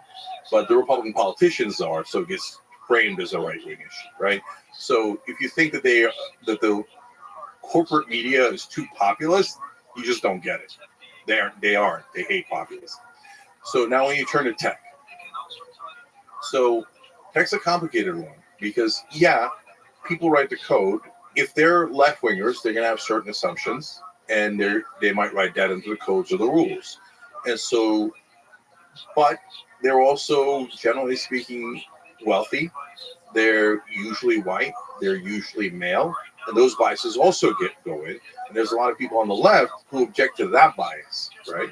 Okay, but that's a fair and interesting conversation, and one we have to be careful of, and one we could hopefully find a middle ground. But that's not the major problem. The major reason why big tech gets attacked is because they are competitors of who? Social media competes with mainstream media. So mainstream media has been attacking big tech from day one, pretending that they're really concerned. Yeah, they're really concerned because that's their competition and they're getting their ass handed to them. So I did a story on the Young Turks about CNN article about all the dangers of social media. I'm like, guys, this is written by their advertising department, okay? And in fact, they go to the advertisers and they find a rando video on YouTube or Facebook, right, out of billions of videos. And they're like, look, your ad is on this video. Do you denounce and reject every big tech company and every member of social media? And the advertiser's like, yeah, I do, right? Meanwhile, they're doing MILF Island on TV. Okay. I didn't know that. Okay, there's literally a show that came out recently where it's moms and their sons, and they fuck each other. Oh, wow. Okay, they don't have sex with their mom. They have sex with a different mom. Or they date. But then the show's, then they go off into a corner, etc., right? I'm like, you're doing this kind of like the worst, degrading, ridiculous, immoral programming. And then you found a video on YouTube that has a problem. Get the fuck out of here. You're just trying to kneecap your competition. Let's talk about the saga of Joe Biden. So over the past 2 months, can you just rewind? Where have you, maybe tell the story of Joe Biden as you see it from the election perspective? Yeah. So about a year ago, I'm looking at the polling, and first of all, I have eyes, right, and ears. So whenever I see Biden, I'm like, this is a disaster. And then I go and talk to real people. And when I say real people, I mean not in politics. That's not their job, right? Because people involved in politics or media have a certain perspective, and it's colored by all of the exchanges in mainstream media, social media, etc. Real people aren't on Twitter having political fights. They're not watching CNN religiously, etc. Whenever I was at a barbecue, you guys all Democrats in some barbecues? Yeah.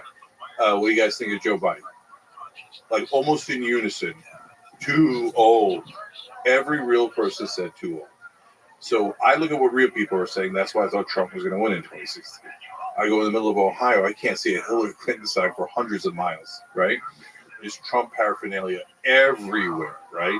So that's not end all be all. You could say it's anecdotal, but you begin to collect data points, right?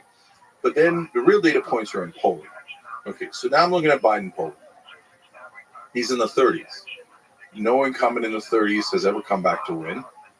So I'm like, it's already over. Then all of a sudden, oh my God, Trump takes the lead with Latinos. Double over. Later in the process, Trump took the lead with young voters. I'm like, this is the most over election in history. A Democrat cannot win if they're not winning young voters. That's impossible. Trump's cutting into his lead with black voters. This thing is over, right? And I go tell people, they're like, you're crazy. Why do they think I'm crazy? Because MSNBC is lying to them 24/7, telling them that Joe Biden created sliced bread and the wheel and fire.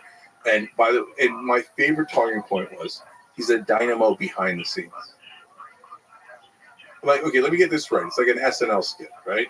I'm like, so behind the scenes is like, all right, Sally, get me the memo on that, and we're okay, we're going to do this, and I'm in command of the material. Then he goes in front of the camera. Anyways, why would any politician do that? Why would they be terrible in front of the camera and great off camera? It doesn't make any sense. But once you get people enough propaganda, and MSNBC created Blue Mac, right? They'll believe anything. So they believe that Biden was dynamic and young, and that he was the best possible candidate to beat Donald Trump. When in reality, he was about the only Democrat who couldn't beat Donald Trump.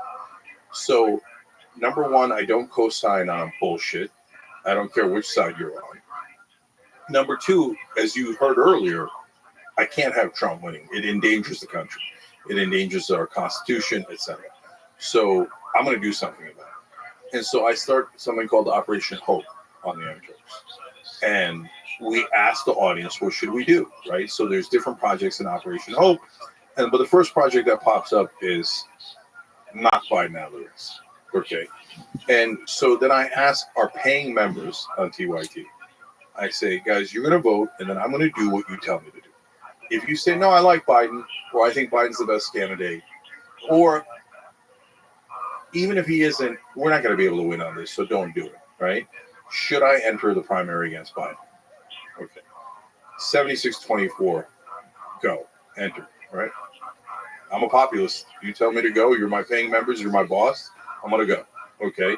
So I enter the primary. Now, I'm not born in the country, so people are going to freak out about that. I'm a talk show host. Like, the establishment media despises me, right? So I'm not going to get any airtime. In fact, we consider hiring the top booking agent in New York. We talked to him, and he says, well, I'm actually in New York this week, and he says, I'm going to go talk to those guys, and I'll come back to you. And he was really decent, because normally, charges a lot. Just take the money, right? Go, oh, yeah, I'll get you on. He was a wonderful guy. He said, I talked to them. You're banned, so don't do it. Like, you're banned at CNN, you're banned at MSNBC, and I think you're banned on Fox News, but I'm not sure. Okay? So long odds, why do you do it? Because if you think we're going to crash into the iceberg, you might as well bum rush the captain's quarters, right? I'm lunging at the wheel. So what difference can I make? Well, I can make a difference by going on every show on planet Earth and going, he's too old, he's in the 30s, he has no chance of winning. no chance of winning. I go on Charlemagne's show, Breakfast Club, right?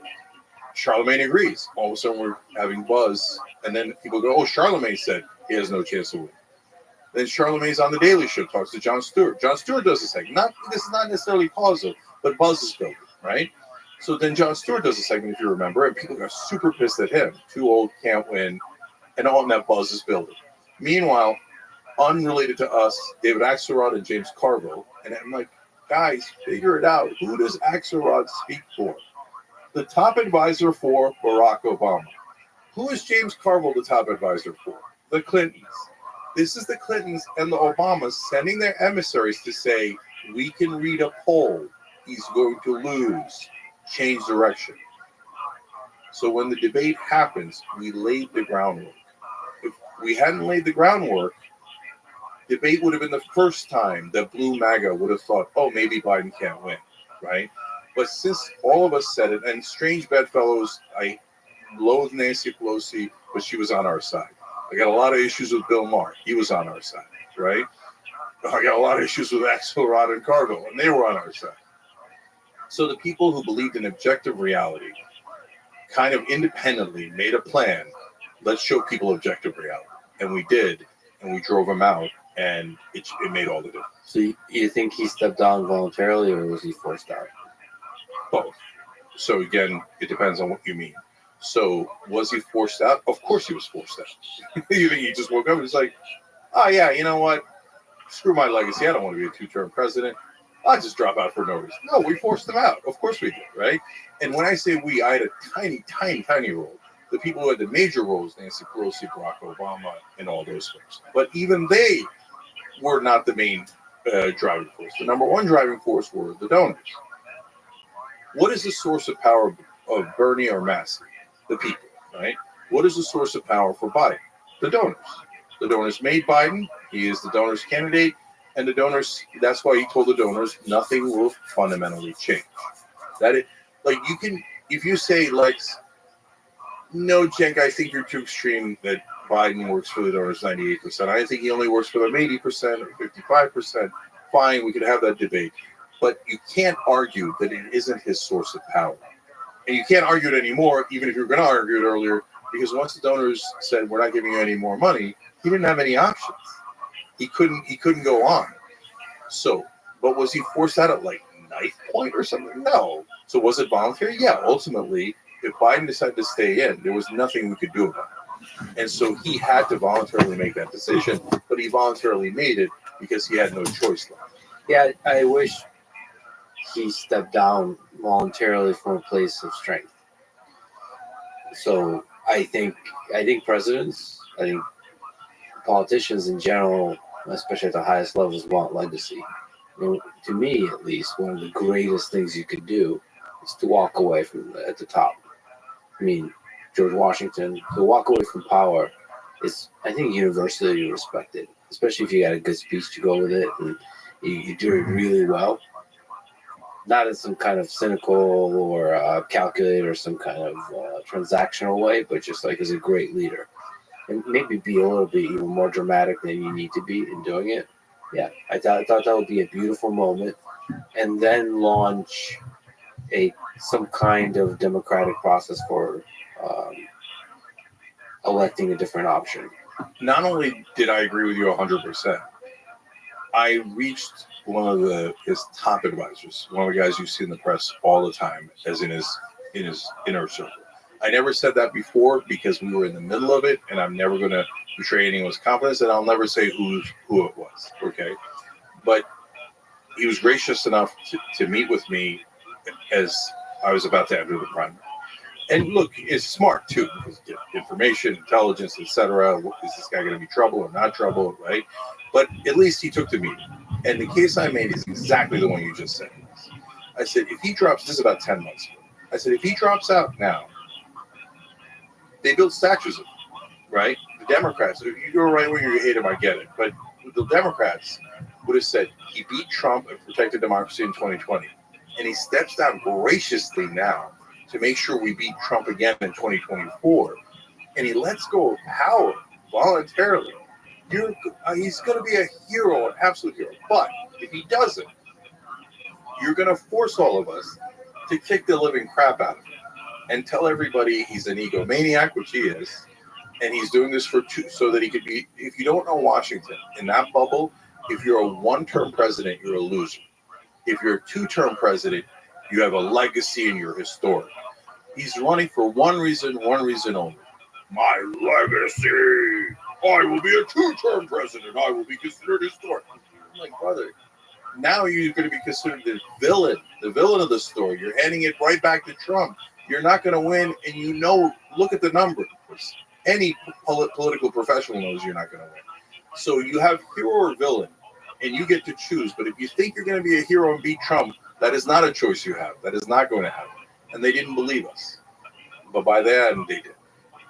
Were you troubled by the how Kamala Harris was selected after you stepped down? Yes and no. So I argued for an open convention. And so if Biden had stepped down when we were trying to get people into the primary and knock them out, then that would have been a perfect solution. Then all the governors could go in, Walz, Bashir, Whitmer, Kamala Harris goes in, obviously. They have a real primary. At that point, me, and later Dean Phillips came in.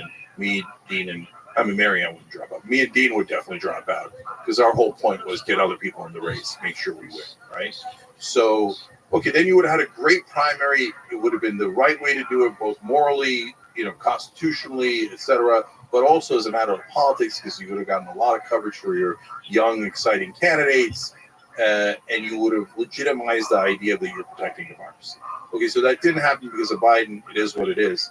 So now when Biden drops out, at least do a vestige of democracy. Go to the convention and do what it's designed to do, which is pick a candidate. Ezra Klein made a great case for this in the New York Times podcast that he did.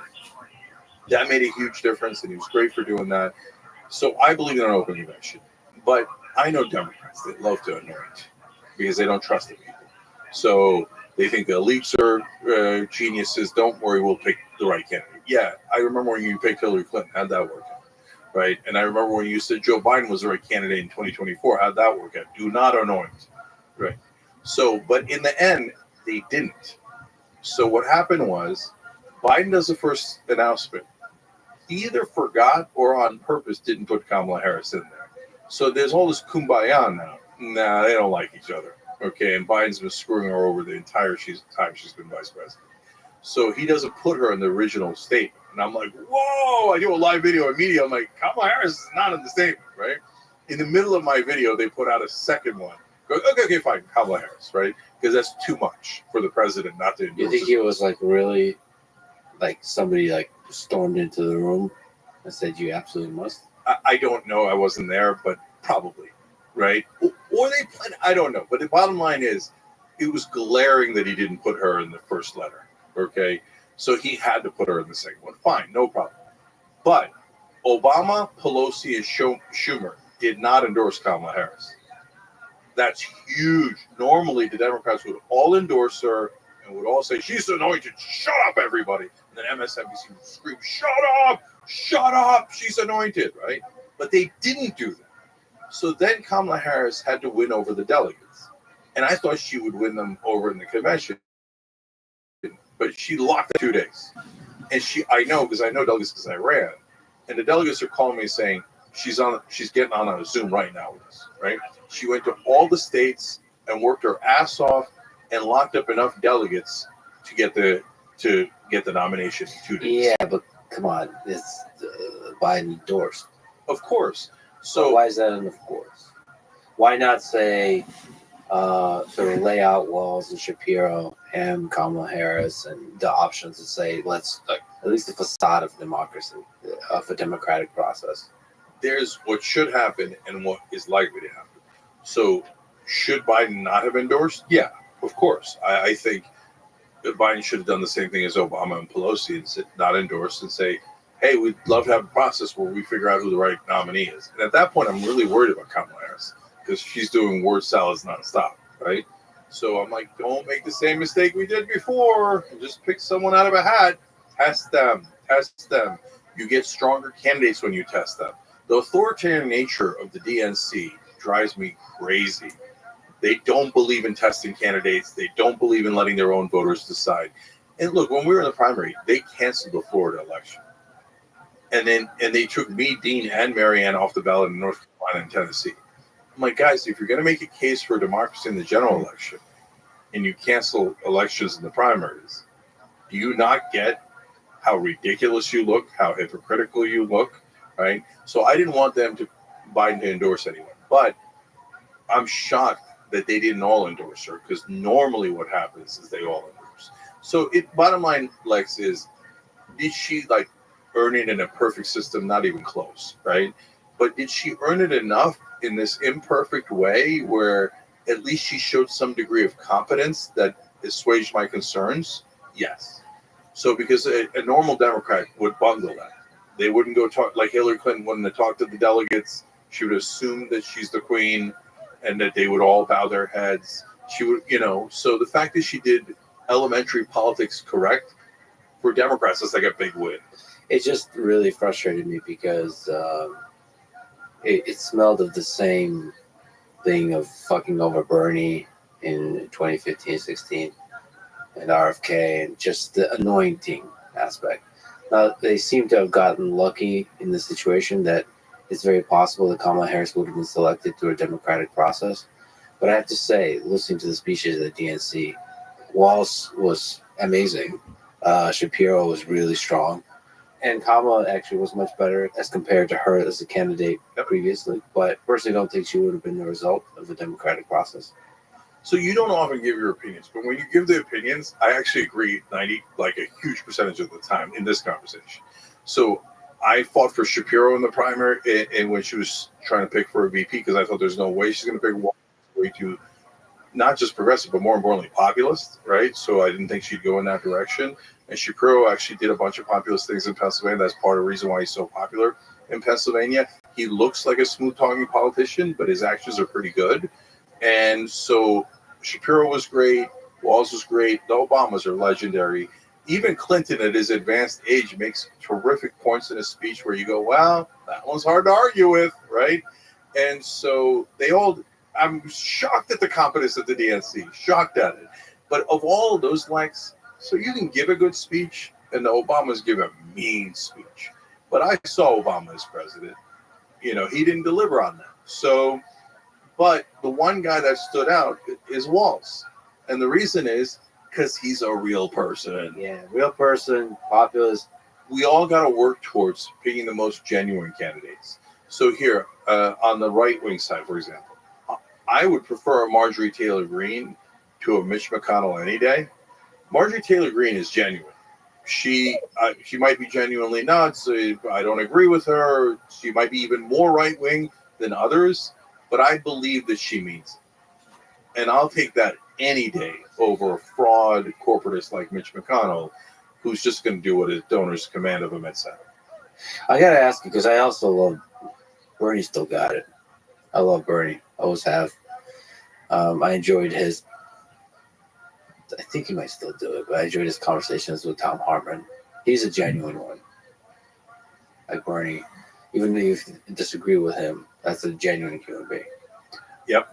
So just talk about that. Does it trouble you that he's been fucked over in 2015, 16, and again 2020?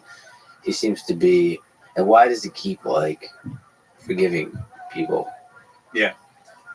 So I love Bernie for the same reason you're saying, because he's a real person. He's a populist. He means it, and that is so rare in politics. I feel like I'm Diogenes, and I went looking for the one honest man and found it in Bernie. And so I did a video in 2013 saying Bernie Sanders can beat Hillary Clinton in a primary. In 2013, that video exists. Because why did I think that? I didn't say it of any of the corporate politicians and the guys who were supposed to challenge her and stuff, because populist and honest, right? And the country's dying for an honest populist, dying for it, right? So love the brother. Now, that doesn't mean that he's right on strategy, and he drives me crazy on strategy. So two elements of that. Number one, in 2016 and in 2020, for God's sake, attack your opponent. You said something about Trump that I disagree with, where I'm defending Trump, okay? You don't like what he did to the public discourse. No, I don't mind it.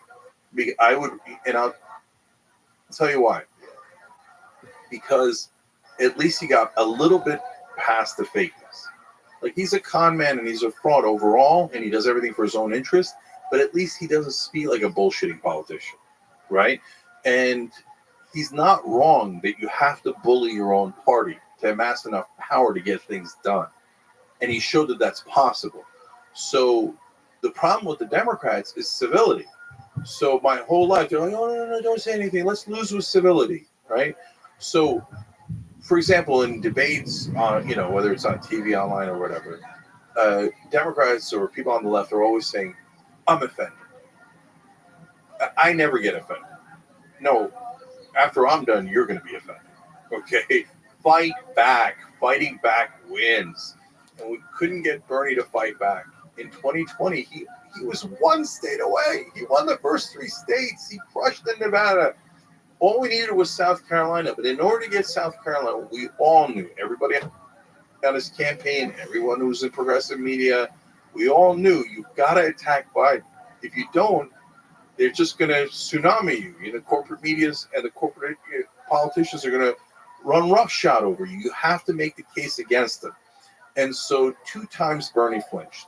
One in 2016 in the Brooklyn debate, they asked, did the money that Hillary Clinton taken from the banks affect her votes? And he said no. Of course it affected her votes. Of course it did. You have to yes, and you have to show it and prove it. The bankruptcy bill. When she was first lady, she was totally in favor of the American people and against the bankruptcy bill because it has the banks. You can't discharge any debts that the credit card debt, bank debt, etc. It's an awful bill. It's one of the most corporatist bills. She was on the right side as a first lady. She becomes a senator, takes banker money, and all of a sudden she flips over to the banker side. Say it, Bernie, for God's sake, say it, right? Then in one of the debates in 2020, his team prepares attacks against Biden. They're not personal. They're not like you can sense by now, if I'm in a political race, my objective is rip the other guy's face off, right? Yeah. Politically, rhetorically, never physically. Yes, right? yes. And so, but I would get it to a point where they'd think, I don't know if I'm going to vote for Jang, but I know I'm not voting for the other guy. Okay? So you got to do that if you want to win. So they prepare this. He says, I'm going to do it. He goes on the podium and doesn't do it because he can't. He's too damn nice. He just can't attack the other guy. Now, that's problem number 1 in strategy. Problem number 2 is something you alluded to. So Biden gets in office. Bernie thinks they're friends. They're not friends. Biden's just using them. So he uses them to get the credibility, and then he eviscerates 85% of the progressive proposals that Bernie put forward. Biden throws away $15 minimum wage. That was Bernie's signature issue. Doesn't even propose the public option. Dumps paid family leave for no reason. I can go on and on.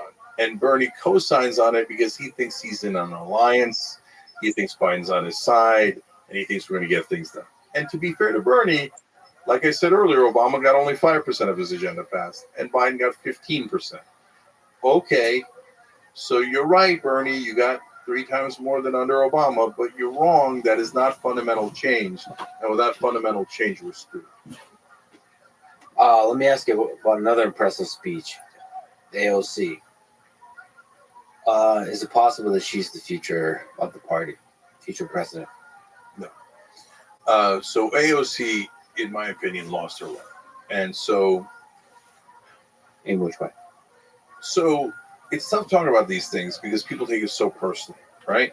And that's why you'll see very few politicians on our shows because we give super tough interviews and the words on the street, right? Like, don't go young Turks. They'll ask you super hard questions, right? So there only a couple do it. Like Ro Khanna does it. He's brave. We'll get into shouting matches sometimes in the middle of bills and stuff.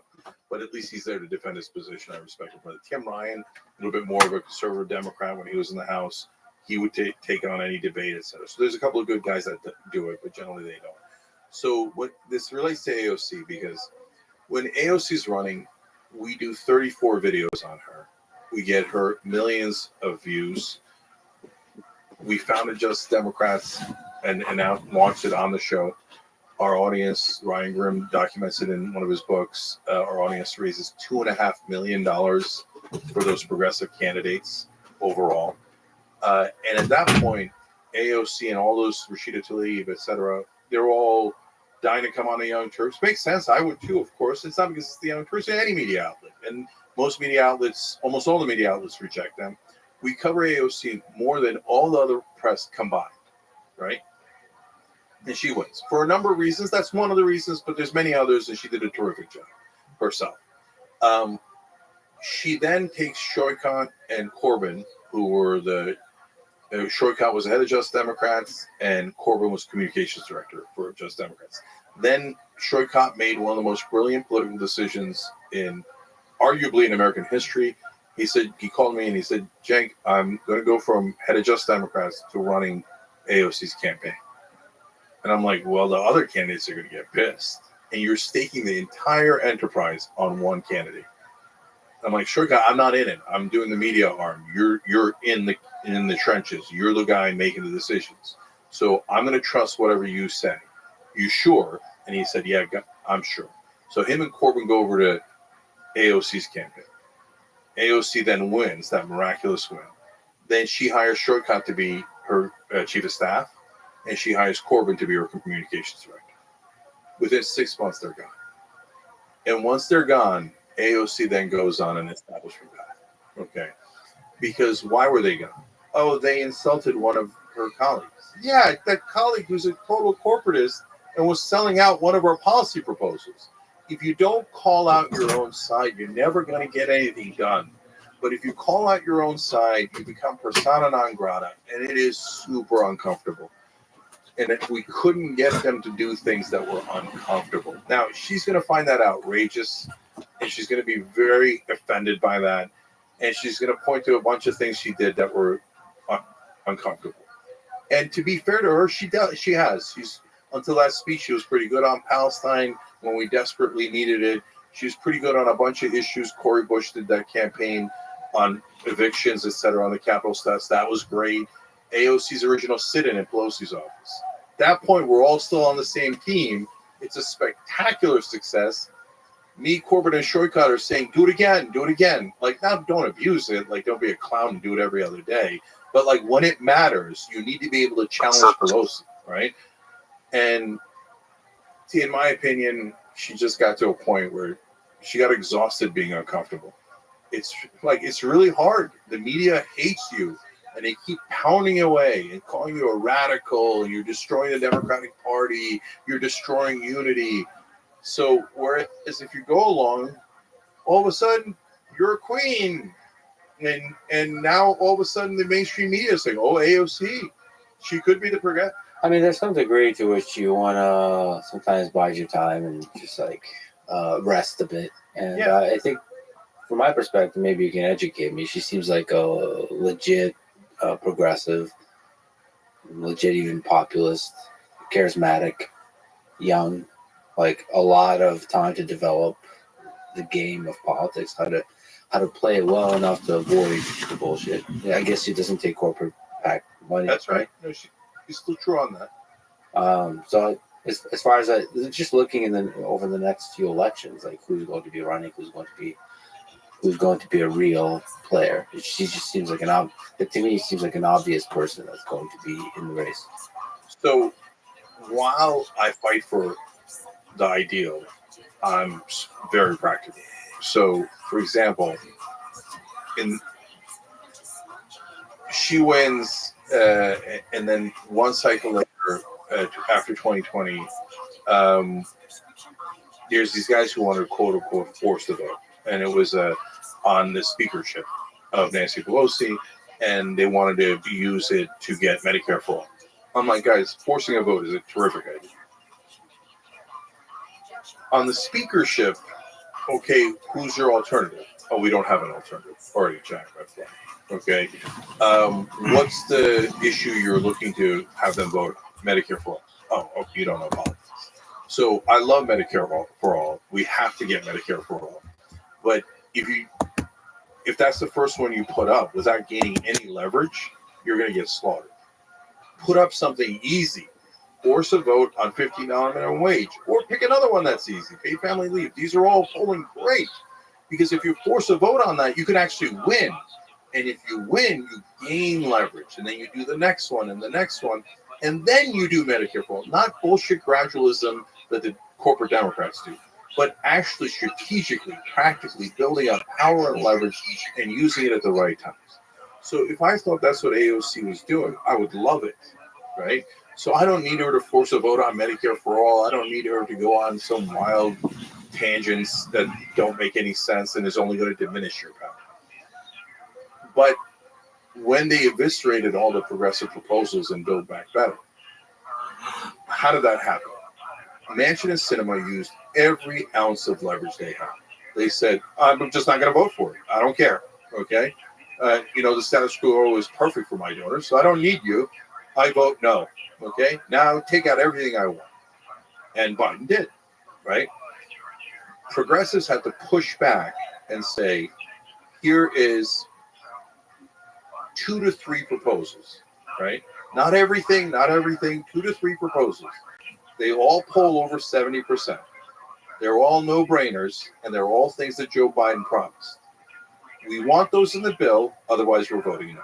At that point, the media, what would have happened is the media would have exploded, and they would have said AOC and the rest are the scum of the earth. They're ruining the Democratic Party. We're not going to get the bill. They're the worst. You have to withstand that. If you cannot withstand a nuclear blast for mainstream media, you're not the person, because you have to run that obstacle course to get the change. If they had stood their ground, they definitely would have won on 1 to 2 of those issues. Instead, they went with a strategy that was literally called Trust Biden. All right. So, big question: Who wins this election? Kamala or Trump? And what's Kamala's path to victory? And if you can steal man, what's Trump's path to victory? Yeah. So there's not enough information. So since I make a lot of predictions on air and then brag about it on yeah. People are always, they'll stop me in the streets. They're like, predict this, like predict my marriage. Brother, I don't know anything about your marriage. How can I possibly predict something without having any information? So in the case of this campaign, right now I got Kamala Harris at 55% chance of winning, okay, which is not bad. Doesn't mean she's going to win by 55, because then that would be a 10-point margin. That's not going to happen, right? But I say around 51 to 55. But it's nowhere near over because of a lot of things. One, the Democrats are still seen as more establishment, and people hate the establishment. Two, if war breaks out in the Middle East, which is now unfortunately bordering on likely, right? If that war breaks out, all bets are off. You mean a regional war? Yeah, like Iran, Israel gets to be a real thing, not just a pinprick and a little bombing here and an assassination there. But no, we're going to war, right? If that happens, then all bets are off and no one has any idea who's going to win, okay? And if they're pretending that they know, that's ridiculous because it's so unpredictable. And then the third bogey for her is if she goes back to word salad. So there's 3 phases of Kamala Harris's career. She's not necessarily any different in terms of policy. You could frame it in a bad way. You could frame it in a good way. You could say, oh, she's just seeing which way the wind is blowing. And then, oh, she's a tough cop prosecutor. Oh, and then she's doing justice reform when people want justice reform. Oh, she's a waffle, right? Or you could paint it as she's pretty balanced, right? She prosecuted serious criminals very harshly, but then on marijuana possession, got them into rehab. And you know what? That's actually what you should do, right? So I'm not talking about policy. So there you could have one of those views about Kamala Harris, and I get it. I'm talking about strategic stylistically. So Kamala Harris, until the second debate in the primaries in 2020, is a very competent politician who's in line to be the next Obama, right? She's killing it, district attorney, attorney general, senator. And then the first debate, if you remember, she won. She had that great line about there was a little girl on that bus that was integrating the schools, and that girl was me. And Biden, being the knucklehead that he is, he's caught on tape going, like, don't have that reaction, brother.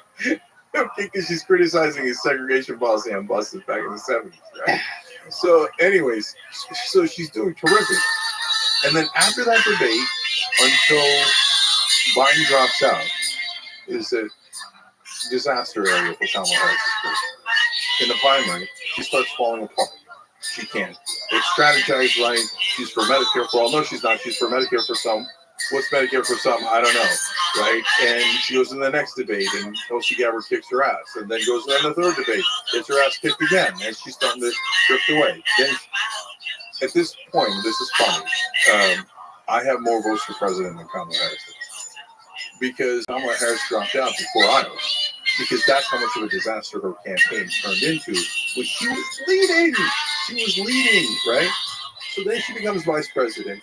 And Biden, probably because of that bus line, Jill Biden caught tremendous feelings over that one. Okay. So Biden's like, here, have this albatross around your neck. It's called immigration. Good luck. I'm not going to do anything about it. I'm not going to change policy, but I'm putting you in charge of it to get your ass handed to you. Okay. And she does. So that's a disaster. And then she starts doing interviews where she's like, we have to become the change, the being, but not the thing we were, and the unbecoming. And you're like, what is going on?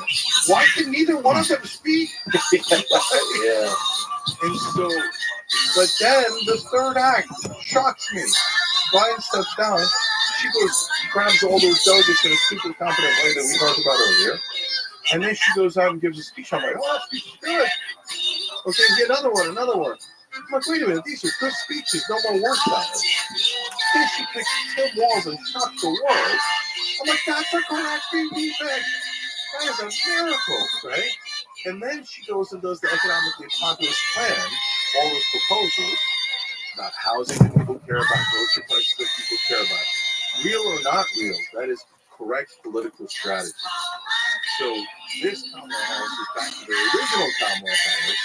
She was a very competent, skilled politician. And as I was telling you offline, is doing whoever's doing her TikTok is like blowing up, and they're doing risky, edgy stuff. Yes. I did not expect that from somebody that kind of comes from the Biden camp, but just like be safe, be boring, and all this kind of stuff. So you have to give Kamala Harris ultimate credit because she's the leader of the campaign and she makes the final decision. But there's apparently a couple of people inside that campaign and they have convinced her to take risks, which Democrats never take. And it is correct to take risks. You cannot get the victory without risk. So the vice president pick was the bellwether. When Hillary Clinton picked Tim Kaine, I said, that's it, she's going to lose. Because Tim Kaine is playing prevent defense. He's wallpaper. I mean, he'd be lucky to be wallpaper. He's just a white wall, right? He's just, and when he speaks, it's white noise. He never says anything interesting. He's the most boring pick of all time. That's saying we already won, haha. Okay? If Kamala Harris had picked Mark Kelly, that's the Tim Kaine equivalent. Okay, oh, he's an astronaut. I don't give a shit if he's an astronaut. What is he saying? Is he a good politician? Does he have good policies? Is he exciting on the campaign trail? Is he going to add to your momentum? Mark Kelly, he might be a good guy, but number one, he's a very corporate Democrat. And number two, it's like watching grass grow. He's terrible at speaking, if you ask me, right? So I thought for sure she's going to pick Mark Kelly. Because that's what a normal Democrat does. Well, if they want to go wild and crazy, they'll go to Bashir. So I was like, please let it be Shapiro, because he's at least not bad. He's done some populist things, and he's strategic. He's really smart. I need smart candidates. Dumb candidates don't help. They don't have a mind of their own. They can't take risks. They're not independent thinkers. They're going to lose. So she picks the smartest, most populist candidate. Boom, boom, we got a winner. That's a good campaign. Speaking of risks, when they debate, when Kamala and Trump debate, what do you think that's going to look like? Who do you think is going to win? Oh, that's not close. Kamala Harris. Yeah, unless she falls apart. Unless she goes back to the bad era, right? That's risk number 3. Well, hold on a second. Oh, I guess in the debate you can have pre-written It seems like when she's going off the top of her head is when the word salad sometimes comes out. Sometimes. Well, yeah, we'll have to see, right? We'll have to see. She hasn't done any tough interviews. She hasn't really been challenged. So I hope to God that doesn't happen. That she doesn't fall apart, you mean? Yeah. Because I hope she does a bunch of interviews, right? Oh, definitely. I'm. This is gonna sound really funny. I'm too honest, but I am like in the context of Kamala Harris probably shouldn't come on the Young Turks. We do a really tough interview and it would hurt. Okay. Do you though? Like it's tough, but like you're pretty respectful. Maybe I just have my sort of like I'm okay with a little bit of tension. You're pretty respectful. Even when you're yelling, there's like respect. Like you don't do like a gotcha type thing. Mm-hmm. There's certain things you could do. Like you said this in the past. You can say a line from the past that's out of context. It forces the other person to have to define the context. You just sort of debate type tactics over and over. Like you don't need to do that. You just like ask them questions genuinely, and then you argue the point, and then you also like hear what they say. The only thing I've seen you do sometimes, tough, that you sometimes like interrupt, like you speak over the person, if they are trying to do the same. Right. Which only if they're filibuster. Yeah, if they're filibuster. But like that's a tricky one. That's a right. No, but like the problem for her coming on our show isn't that we would be unfair to her. It's that we would be fair. So we would ask questions she is going to have trouble answering. How the corporate, right? I mean, like, so Biden said he was going to take the corporate tax rate to 28%, and he barely tried. You say you're going to take it to 28%. Why should we trust it? Right? You guys said $15 minimum wage, and then you took it out of the bill. Why should we trust it? Right? Those are very tough questions. She's never going to get that in mainstream media. Mainstream media is going to have faux toughness, but in reality, they're going to be softballs, right? And so the debates, you're right, Lex, is a little bit easier because Sarah Palin proved that you could just memorize scripted talking points. And she admitted it later. She's like, she was super nervous. She memorized the talking points, and no matter what they asked, she just gave the talking point. Which, by the way, people barely noticed because that's what all politicians do. She just admitted it. And so, Trump's a disaster in a debate. He's a one-man wrecking crew of his own campaign. So any competent debater would eviscerate Donald Trump. I mean, just on any given topic, when he says something like, here, let's take one lunatic conspiracy theory that he just had recently. And by the way, if you're a right-winger and you keep getting hurt every time I say he's a lunatic or I insult Donald Trump, don't, like, you sound like a left-winger. I'm offended. Get over it. Okay? So we have disagreements. Hear what the other side is saying. By the way, I say the same thing to the left. Okay? I say, you think everybody on the right's evil? You're crazy. No, they just have a different way of looking at the world, which, by the way, is an interesting conversation. We should talk about that in a minute, too. But so I do it to both sides. But okay, Trump says, I don't think there's anyone at Kamala Harris's rallies. It's all the pictures are AI. Okay, so let's say he says that in a debate because he's liable to say anything. Right? You just say, okay, so you think every reporter that was there, every photographer that was there, every human being that was there, they're all lying. They have a conspiracy of thousands of people, but none of them were actually there. Do you understand how insane you sound? So this is a good place to can you steel man the case for Trump? Yeah. Trump is a massive risk because of all the things we talked about earlier. But there is a percentage chance that he's such a wild card that he overturns the whole system. And that is why the establishment is a little scared of him. So if he's in office, here, I'll give you a case of Donald Trump doing something right. Something wrong first and then something right. So he bombs Soleimani, the top general of Iran, and kills him. That risks World War III. That risks a giant war with Iran that devolves Iran. It's 4 times the size of Iraq. If you're anti-war, you should have hated that he assassinated Soleimani.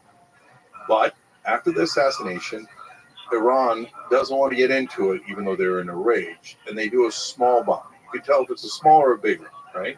So that's them saying, we don't really want war, but for our domestic crowd, we have to bomb you back, right?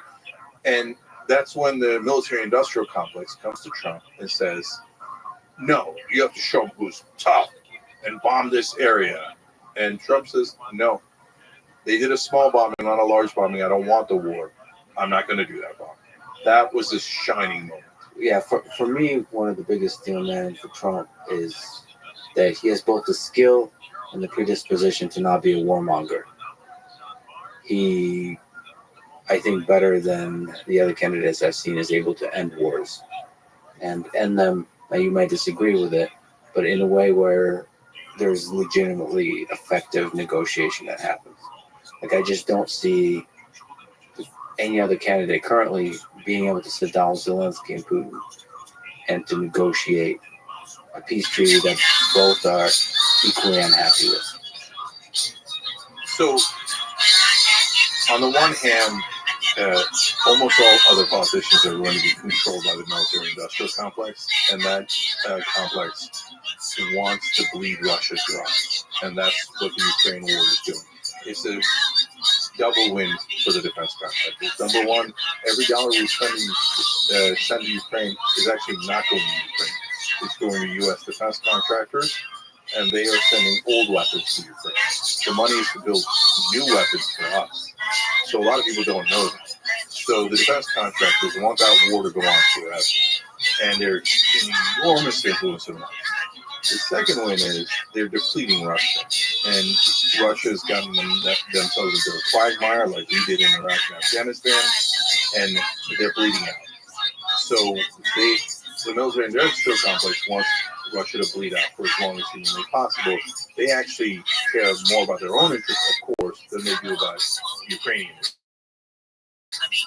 So in fact, there's a good argument to be made that Ukraine could have gotten a peace deal earlier, and we prevented it. So, but the bottom line now is probably how a deal gets done is they let go 3 more areas in Ukraine. They already lost Crimea. They'd have to let go 3 more regions. And that is tough because at that point, Russia's a little bit encouraged. Every time they do an invasion, they get more land. They might not get all the land they wanted, but they get a lot of land. So it's a very difficult position. But clearly, which person, if they become president, will end the war? Trump will end that war because Trump will go in. He loves Russia and Putin anyway. I just disagree with your he loves Russia, the implication of that, meaning he'll do whatever Putin tells him. I think 90%. I just disagree with that. I think he wants to be the kind of person that says "fuck you" to Putin, while patting him on the back and being, but off negotiating. So I don't like talking about Russia because there's so much emotions that go into that topic. The right wing, the minute you mention Russia, they're like, oh, it's a hoax, and all this baggage that comes with it, etc. To me, Russia's not any different than Saudi Arabia or Israel to Trump. You give me money, I like you. You buy my apartments, I like you, right? If you don't give me money, I don't like you. It's not that complicated. So, okay, don't worry about the Russia part of it. Like, the bottom line is, Trump thinks, what do I care about those 3 regions of Ukraine? I want to get this thing done, right? So he'll go and he'll say, Ukraine, we're going to withdraw all help unless you agree to a peace deal with Russia. Russia wants those 3 regions. That's the peace deal. That's it. So Ukraine will lose a part of their country, and we'll get to a peace deal. Yeah, I hope not. I think Trump sees himself and wants to be a great negotiator. So, and I personally want the death of people to end. I think Trump would bring that much faster. And I disagree with you. At least that my hope is that he would negotiate something that would be fair. He's not. His anti-war record is so complicated because moving the embassy in Israel and killing the top Iranian generals was super provocative, and they could have easily triggered a giant war there. And then you know what's going to happen if you get into any kind of real war. Trump's going to want to prove himself is larger. So then he's going to do massive, ridiculous bombings. I mean, I worry about news. And so we had Giuliani on the show on the RNC, and I asked him this thing. I said, you know, he keeps saying, oh, they wouldn't do it if I was in charge.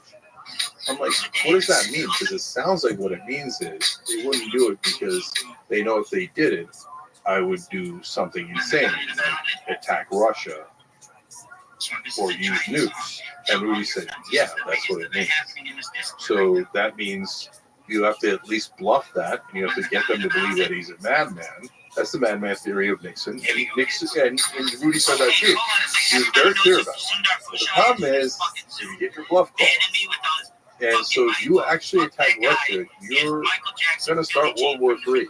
So that's why, yeah, if you could just get away with bluffing, maybe, but he's playing a very dangerous game, and he massively increased drone strikes. On the other hand, he didn't bomb Iran further, and on the other hand, he started the process of withdrawal from Afghanistan. So, not black and white, complicated record. And one thing, I'll give him another piece of credit here. I think I'm taking the steel man too far. The credit was that he changed the rhetoric of the right wing. They went from the party of Dick Cheney, war is great, and let's, you know, all Muslims are evil, and so he hates Muslims too. That's a different thing, right? But like, oh, we have to attack the enemy, we have to start wars, etc. So now Republican voters are generally anti-war and hate Dick Cheney. Oh, I'll take it. So that's a great thing that Trump did, even if he didn't mean it. Even if he does these provocative things that could lead to a much worse war. Even if I'm worried that he'll be so reckless he'll start a bigger war, at least he did that right. And so I'm happy to have our right-wing brothers and sisters join us in the anti-war movement. And I'm not being a jerk about it. Like, I love it. And so this is another thing the left does wrong from time to time, which is if you agree with a right winger 2%, they'll be like, oh, welcome in, come on, vote for Trump, come on in, yeah, woohoo, water's warm, right? If you disagree with the left 2%, they're like, that's it, you're banished and you're a Nazi.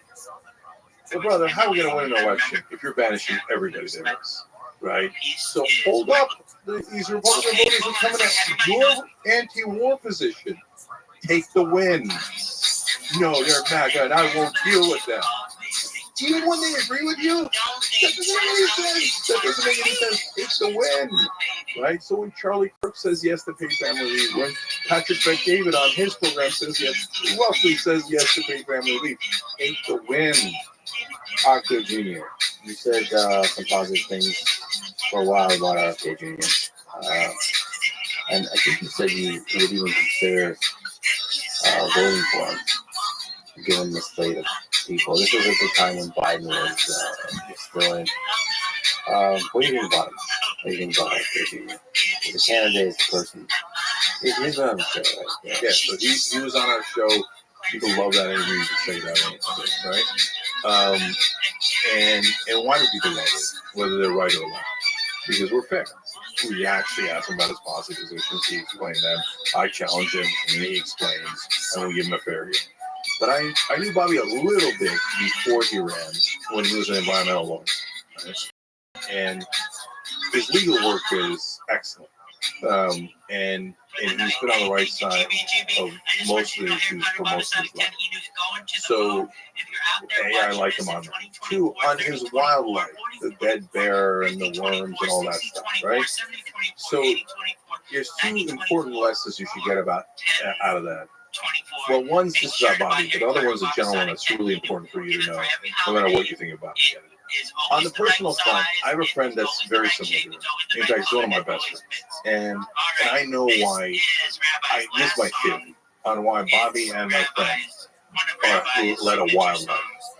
Both of their dads died young. When my friend's dad died, he was 18, and his dad died in his arms. And he has a motto, what is lived cannot be unlived. So if I had a great time and I thought it was hilarious to dump a dead bear in Central Park. Then I lived it, and I had a great time, and nothing you could do about it. Okay, and sometimes that'll get you in trouble, and sometimes you'll have a fantastic time, right? And obviously, Bobby's dad was filled with what he was doing. And maybe that got into his head of like, you better live strong and live an interesting life. And so I don't begrudge him. Even if I begrudge some of the things that he did in that life, I get why he did it. So I don't hate him like other people hate him for some of those personal stuff, right? So, and I like him for all the things that he did positive, holding, fossil fuel companies accountable, protecting communities that had poison dumped into the rivers, etc. Right? So the thing that affects everybody is when he gets, like, corporate media smeared the hell out of him, and they didn't allow him to speak, and then they did the needle in a haystack trick. So whenever it's an insider, they find the best parts of their lives, and then they amplify it. So Joe Biden is average Joe from Scranton. Motherfucker's been in D.C. for the last 52 years. You think we don't have eyes and ears? Okay, like, average Joe from Scranton, who are you kidding? So there's a guy named Fred Thompson. He's an actor, and he was a senator from Tennessee later. And he had this great little trick that he would do. It was a red pickup truck that he would campaign with, right? So he looks like a regular guy, right? But he's a millionaire actor. But here's the funny part. He would drive the red pickup truck in a limo. And he would drive back from the campaign event in the limo. But the press never reported the limo. They only reported him in the red pickup truck as if that's what he drives. See, that's the theater of politics. Why? Because Fred Thompson was a corporate Republican. So they loved him. So they go, yeah, sure, yeah, red pickup truck. Oh, good old Fred Thompson, right? So, but if you're an outsider and they don't like you, then they're going to look at the haystack of your life and they're going to try to find you. So they've done this to Trump, they've done this to Bernie, they've done this to Bobby Kennedy Jr., and with Bobby, they're like, ooh, there's some juicy needles in here. Okay, so they find those and they go, you see this? The only thing you should know about Bobby Kennedy Jr. is that he found a dead bear and put it in Central Park. Wait, I found another one. The other thing you should know about Bobby is that he once said in a divorce deposition that he had a brain worm. That it turns out that affects millions of people. And it's not that big a deal, right? But look, he is a radical. This defines him completely. The spectacular case of that actually happened to me. So I ran for Congress in 2020, and the New York Times, LA Times, CNN, they all tributes with needles. Okay, so they said his long history of making anti-Muslim jokes. Well, first of all, they didn't even say jokes. They said anti-Muslim rhetoric. I'm Muslim. I mean, I'm atheist, but I grew up Muslim. My family's Muslim. My background's Muslim. You don't think that's relevant in the story? And they did it based on one joke I told about. And they said, also, of course, I say that you start with that. That's just baked into everything, right? So I made a joke about how Orthodox Jews and Muslims, they think that getting into heaven is a little bit of a fashion contest. Okay, so the Orthodox Jews go in there with a Russian coat from the 1800s and the giant Russian hat. The Muslims go in with their robe and the skull cap and stuff. And God's looking around going, no. Ooh, nice outfit. Come on in, right? Like, do you really think the creator of the universe gives a damn what you wear? Okay. So the New York Times took that and said, long history of being anti-Semitic and anti-Muslim. Okay. So there's this, this is a famous one. Relatively. I did a joke about bestiality like a dozen years ago. Very nice. So I start out the joke nice and dry. I go, look, is a horse going to object if he's the one getting pleasure? Now, Anna's my co-host. She's younger at that time. And she's like, that seems like a bad idea. I'm like, of course it's a bad idea. Okay, I'm being dry. But some people are laughing in the studio and stuff. And then I say, if I was emperor of the world, I would make that legal. And they cut the tape. If you watch the rest of the tape, I say, now, would the horse object? No. So, but they cut the tape, So the New York, so originally a right winger did that, and then establishment troll in that primary started putting out those tapes to everyone. Jake Tapper retweeted it. Didn't look to see if it's edited or not edited. The New York Times implied that bestiality was part of my agenda. Jesus, Probably that's part of your Wikipedia. The bestiality thing is part of your. I don't know. But guys, so in those stories, I'm not important, and even Bobby Kennedy Jr. is not important. What it reveals about the media is what's important. So they're going to find those needles, and even if they don't have the needles, you know what? We'll cut the tape before your joke punchline, right? So we'll just run it and we'll lie about you. Who cares, right? And so, they also said that I had David Duke on to share his anti-Semitic point of view. If you watch the interview, I told David Duke, you're an anti-Semite, you're a racist, you're a bigot, you're an idiot, right? It was the toughest interview he's probably ever had in his life. And other journalists got mad at that. And they were like, no, guys, he's just flat out lying. Like, I watched the interview. Did any of you watch the interview? He takes the guy's head off, right? And so the New York Times issued a correction. So they're like, okay, fine, he was being sarcastic when he said, sure, you're not racist, Dave. But one of the sources of hope to all this is there's a lot of independent media now, but mainstream media has a lot of power still. It carries a lot of power. Do you think they're going to die eventually? Yeah, definitely. So, two things about that are super important. First of all, this is why I tell people to have hope. I don't believe in false hope, right? So if you think Kamala Harris is your knight in shining armor, she's going to come in, she's going to get money out of politics, she's going to ignore the donors, that's false hope. It's crazy, right? So why am I in favor of Kamala Harris? I'm going to live to fight another day. I'm worried that Trump's going to end the whole thing, and then we're not going to have an opportunity to actually get a populist win, right? So, and I'm encouraged by some of the things she's doing. Maybe she does even 25% of her agenda. But I'm not going to give you false hope that she's your savior, right? But I believe massively in her. And number one, because it's true. So, to the point that we were talking about earlier, like how last 200 years have been choppy, but overall fantastic. Terrible things have happened in that time period, some of the worst things that have ever happened in history. But overall, life expectancy is higher. Everything is, incomes are higher, health is better, etc. Right? So hope is not misplaced. It's real. It's empirical. Okay. So now we talked about how you could get money out of politics, and that's a legitimate hope. But media is another place where we have huge hope. So of all the corporate robots, the most important robot is media. So when mainstream media has you hooked in at the back of your neck, you're going to believe all these fairy tales about how politicians are nice people and they're trying to do the right thing, and donor money doesn't have any influence on them, right? So once you unplug from the matrix, well, then you begin to see, hey, look, because the donor money did what the donors want. The donor money did what the donors want, 98% of the time, right? So then you see clearly. So now what's happening at large? Mainstream media is losing their power. And now online media is swarming. And so this goes back to why I started the Young Turks. So let me touch on that here, and then we can come back to this. So in 1998, I write an email to my friends, and I say, online video is going to be television. And unsurprisingly, and they say, you're nuts. That's never going to happen. At that point, we're still doing AOL dial-up. Like, right? Online video barely exists, and television's mammoth. I say, guys, it's just a matter of logic. Like, for me, there's so many ironies. I'm known for yelling online sometimes, but in reality, I'm obsessed with logic.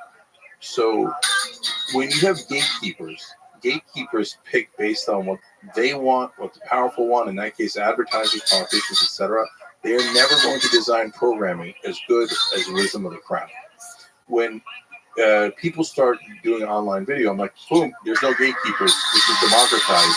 Wisdom of the crowd's going to win. So if you start with no money, and let's take a different example, not the interest. Let's say Phil DeFranco. He's been around forever, okay? And he also does news. And so Phil starts doing a show, And he doesn't have any money, just like us. And so what does he have to do to get an audience? He has to do a show that is really popular. He's got to figure out a way, how do I get their attention? How do I keep their attention? And he starts doing a great show, right? And so every year it's us and Phil for best news show for like a decade, right? And meanwhile, I'm back over at CNN, Wolf Blitzer still droning on from a teleprompter. You put Wolf Blitzer online without the force of CNN with him, he gets -7 views. No one's interested in Wolf Blitzer. It's not personal. I don't know the brother, right? I'm just saying institutionally, logically, etc. So I'm like, these guys are going to win. So when YouTube starts, we go on YouTube right away. We're the first YouTube one. So I am literally the original YouTuber. Okay? Susan Wojcicki, former CEO, the late Susan Wojcicki, wonderful woman. And if that triggers you again on the right, you're wrong. She was a terrific person. And when she started her own YouTube channel, I was the first interview because we were the first YouTube partner.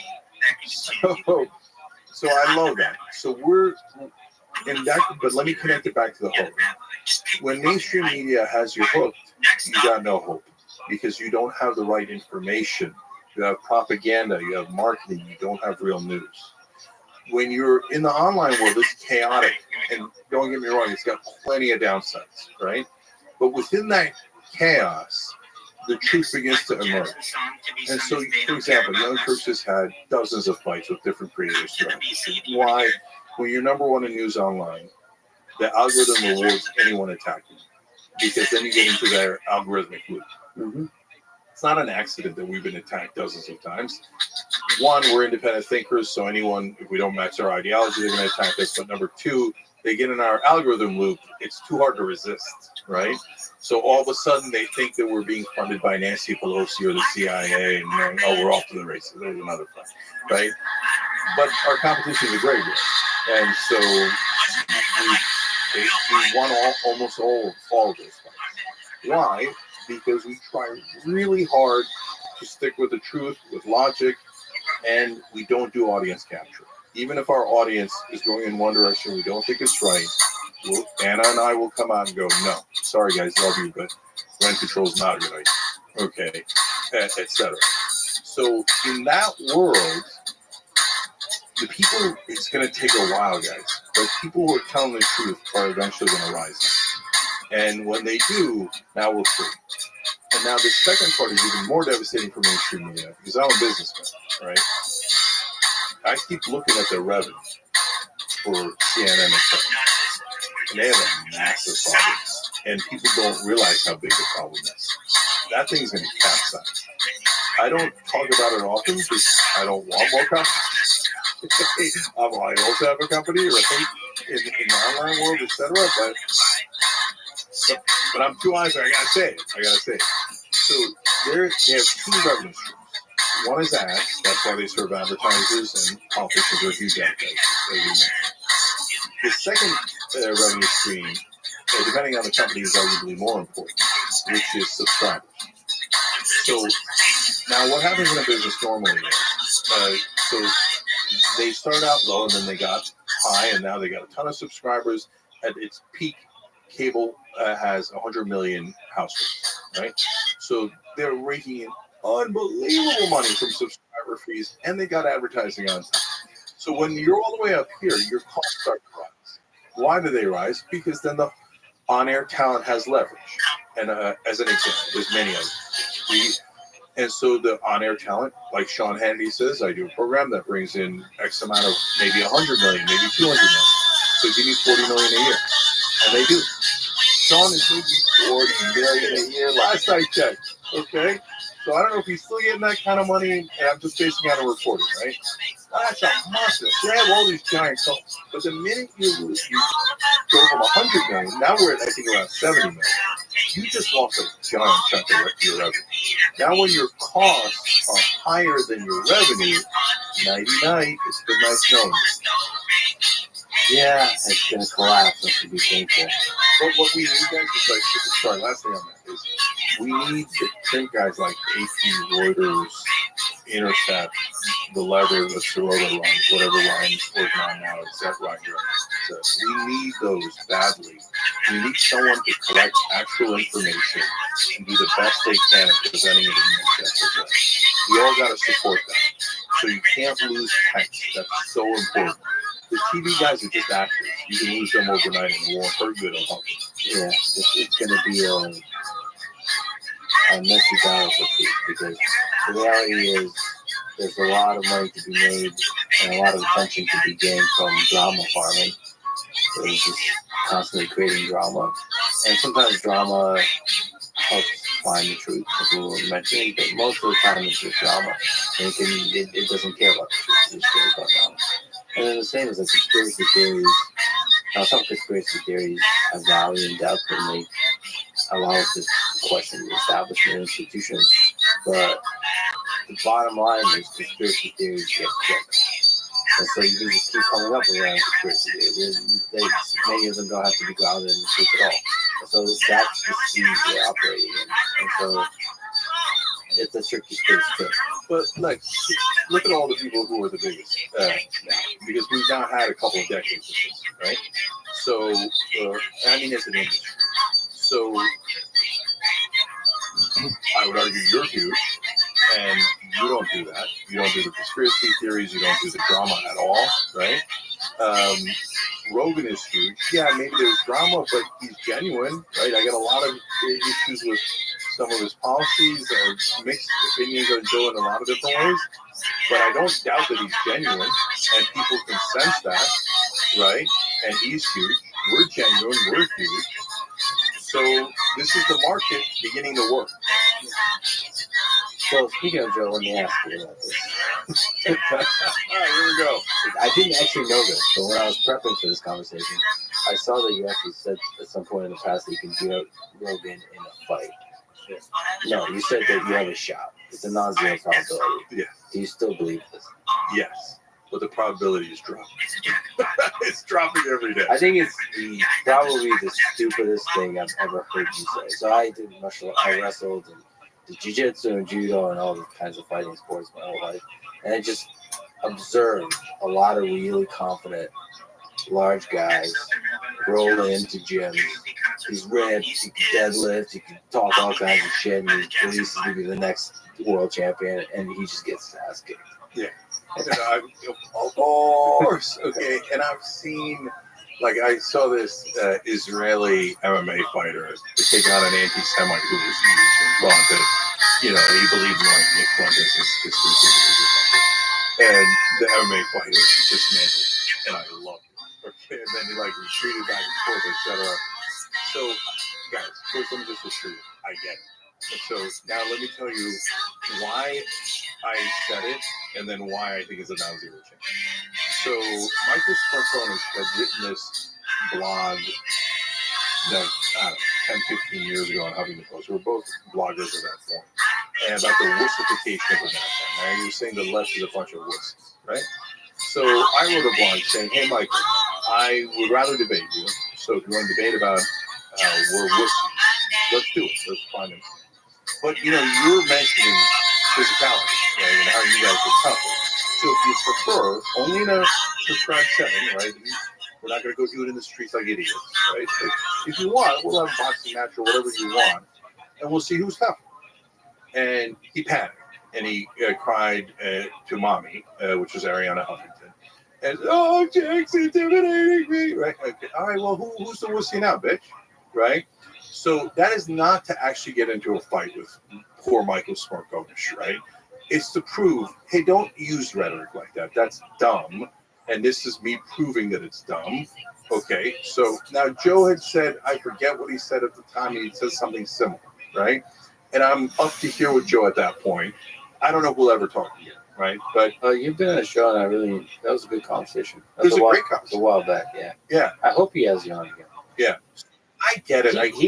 I bet you, I don't like this take you have a lot. I bet you he hates it because him as an MMA commentator, he gets to hear so many bros. Yeah. It's all about the mindset, bro. Now, to Steel Man, the point you're making, which I do think is the stupidest thing you've ever said, but the actual intent, which is whether you're left or right. There's strong on the left, like Yes. mentally strong, physically strong. Like I think the whole point is not that you can beat them, but you're willing to fight if you need to. It's 100%. So it's not like I believe I can beat them. It's like I'm willing, like all this shit, calling the people on the left wusses or whatever. I'm willing to step in and fight, even if I'm untrained, even if I'm out of shape. I'm willing to fight. Yeah, I get it. I understand that, but it's just pick a different person. That's why I wrote down my genuine curiosity is if you can beat up Alex Jones versus Jerry. That the legitimacy, I would pay for that because you're both untrained. You both got, I would say, the spirit. No, he is. Look, I'll give the same fairness. Yeah, I think I got an 8% chance of being able to beat him. I got it. All right. And I think, to be fair, Alex has an 8% chance of beating him. Oh wow. Yeah. Okay, because you never know. He catches you on a lucky punch. I got punched in the ear once, and you lose your balance, and then you're in a lot of trouble, right? So I can get lucky. Alex Jones can get lucky. It's me against Rogan is harder. It's like if you said to me, you don't have 8% chance, but Alex does. Okay, I'm not gonna. It's fun, right? So why does Alex stand almost no chance against me? So first of all, it's not just because I'm big and he's big. One, I wrestled. Are you wrestling? Yeah, if you wrestle, then you're like, I watch this show with my kids. Physical 100 is like a Korean show where they try to find out who's the best athlete. They have one thing where they have to wrestle away the ball and keep it this big giant ball. I'm like, every wrestler's going to win. Every MMA fighter's going to win, and every time they win. And they're like, Dad, how'd you know that? Because we get trained. We're not going to lose to a non-wrestler in a wrestling contest. It's not going to happen, right? So you can get lucky, but it's unlikely. So one wrestling. Now that was from a long time ago, but at least you know the mechanics, right? Number two, I've gotten into about 30 actual street fights in my life, and you can say street fights not the same as MMA. Of course, that's true, obviously, right? But it's not no experience; it's some experience. And the most important part of a street fight is being able to take a punch to the face. Okay. Yeah, no one feels like to get punched in the face. Yeah. So I've been punched in the face, I don't know, dozens of times in my life. I used to start fights by saying, I'll let you take the first punch. Okay. So I didn't start the fight. It just started because they punched me in the face. So, and then for Alex, the main thing, and also true for Rogan, is it's about willpower, right? So if Joe has a 92% chance, in my opinion, of knocking me out or beating me because he has the skill and he's trained and he knows what he's doing. So all the willpower in the world isn't going to help you if you get kicked upside the head, right? So, but in the unlikely circumstances that I've worn him down, right, then I'm a little bit more in the ball game because I got willpower. For Alex, he doesn't have the willpower I have. Okay, because to me the idea of losing to Alex Jones is unthinkable. I would do anything not to lose. Anything. Let me just say, so that's beautiful. I love it. I would pay a lot of money to do you just even like wrestle. But with Joe, I think I have to say it's like it's 0.0001% chance you have a chance before you even get to the mentality. And the other thing is, on the mentality side, one of the fascinating things about Joe is he's actually a sweetheart in person. But there's something that takes over him when he competes. Brother, we've been around 22 years in the toughest industry in the world. Like, if you have any idea how hard it is to run a 75-person company and make money online and survive after all the guys who took billions of dollars went through tremendous willpower. So, but overall, this is not the hill I'm down. Okay, Joe would win. I get it. I think we're all allowed one blind spot, I suppose. So you don't think a big guy that still is in good shape, that was a wrestler, that's been in a lot of street fights, you still think 0.0001? It depends on the street fights, but yeah, 0.0001. I just see and it's such a minute disagreement because So take me out of it. So you take out the willpower part of blah, blah, blah. Yeah. I think it's 1 to 2%. Yeah, you can catch a guy at about, I think it's get lucky. I think it's because I've talked to, so I trained with a coach, John Donaher, and we talk about this a lot. And I think technique is just such. Technique is the thing that also feeds the willpower. It actually builds up your confidence in a way that like nothing else does. In a more actionable way, because you won't need that much willpower. No, if the technique is back. But like, look, you don't have to be like a tough guy to win debates. Right? So I think you can understand the value in sport and especially in combat of technique. No, a great irony is, I actually totally agree with that. That's why I mentioned the physical 100. Technique's going to win almost every time. We're having a debate about whether it's 8 or 1 or 0.01. Either way, technique wins.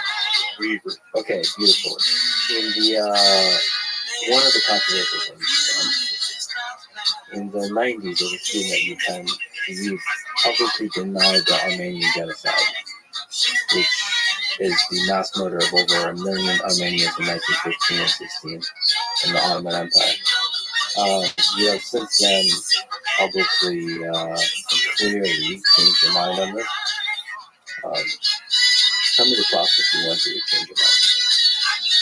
Yeah, so when you're a kid, you're taught a whole bunch of things. That's the software that we talked about earlier, right? So cultural software is media, family, friends, social media, etc. And so growing up in any tribe, whether it's a religious tribe or an ethnic tribe, you're going to get indoctrinated into that tribe's way of thinking.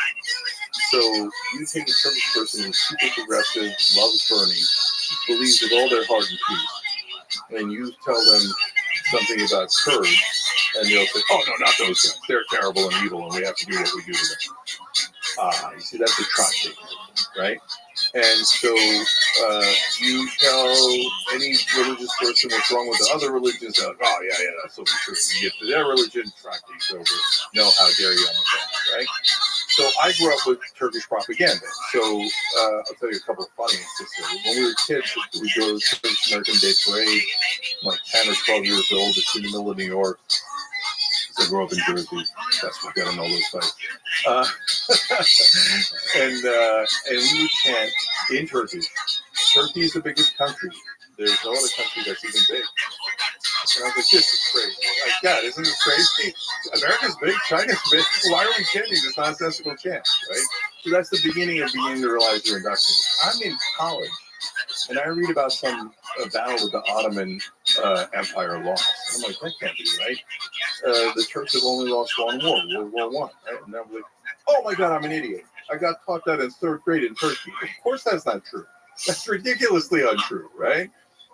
All those thoughts are in your head, you don't even realize. And so on the Armenian genocide, I read the Turkish version. And the Turkish version has all of this evidence, right? So it's real in that it exists, but here, I'll give you a great example of it. I think it was Colonel Chester, some random American military guy after World War I. And he says about the Armenians after the mass march, the forced marches. He says they returned to the area fat and entirely unmasked. Okay, I'm like, hey, that's an American colonel that's saying that, so that's obviously true. You see, they didn't happen, right? Or at least in the way that the Armenians said. Now, as a grown-up, I look at it and I go, are you kidding me? That guy's obviously trying to get a contract with the Turkish government, right? Nobody returns from a forced march fat and entirely unmasked, right? So that's propaganda. And so... and that one was so indoctrinated that it was tough to let go. So at Penn, I write that op-ed, etc. And then over the course of time, and so Anna and I disagree on things from time to time. And we've been co-hosting now she's been at Young Turks for 18 years and co-hosting for almost 18. And so she's Armenian. And by the way, I love America. I mean, we came to America because we love this country, land of hope and opportunity. That's part of why I fight so hard for the average American, for the American idea. So here's a Turk and an Armenian doing a show together, and it becomes the #1 online news show. That's the beauty of it. Right? So she's telling me things, and we're having some on-air discussions about it, etc. And then it just dawned on me, like, no, this too was obviously propaganda. So at that point, once you realize that, it becomes easier. That's why I'm trying to unplug people from the matrix. Because once you realize it's propaganda, oh my God, it gets infinitely easier to start telling what's true and not true. So maybe by way of advice, how do you know when you're deluded by propaganda? How do you know you're not believing the kind of how do you know when you're not plugged into the matrix? When you're plugged into the matrix? You have to keep testing it against objective reality. If they said something, did it happen or did it not happen? So here's an easy one. Alex Jones, for a long time, especially under Obama, kept saying, they're going to put us on FEMA camps. They're going to stop us all in FEMA camps. They're going to put us there. They're going to let us out. I know it. I know for sure, right? Nobody's been in a FEMA camp. Obama left. There was no FEMA camp. So when I asked, like, for the right-wing conspiracy guys, right, has any of their things ever come true? Like, they always say all these crazy things that never, ever happen. So the third time it doesn't happen, can you please start to wonder, maybe I'm on the wrong side. Maybe, but that's not just for right-wingers. That's easy, right? But it's also for mainstream media. And that's where I get the biggest pushback.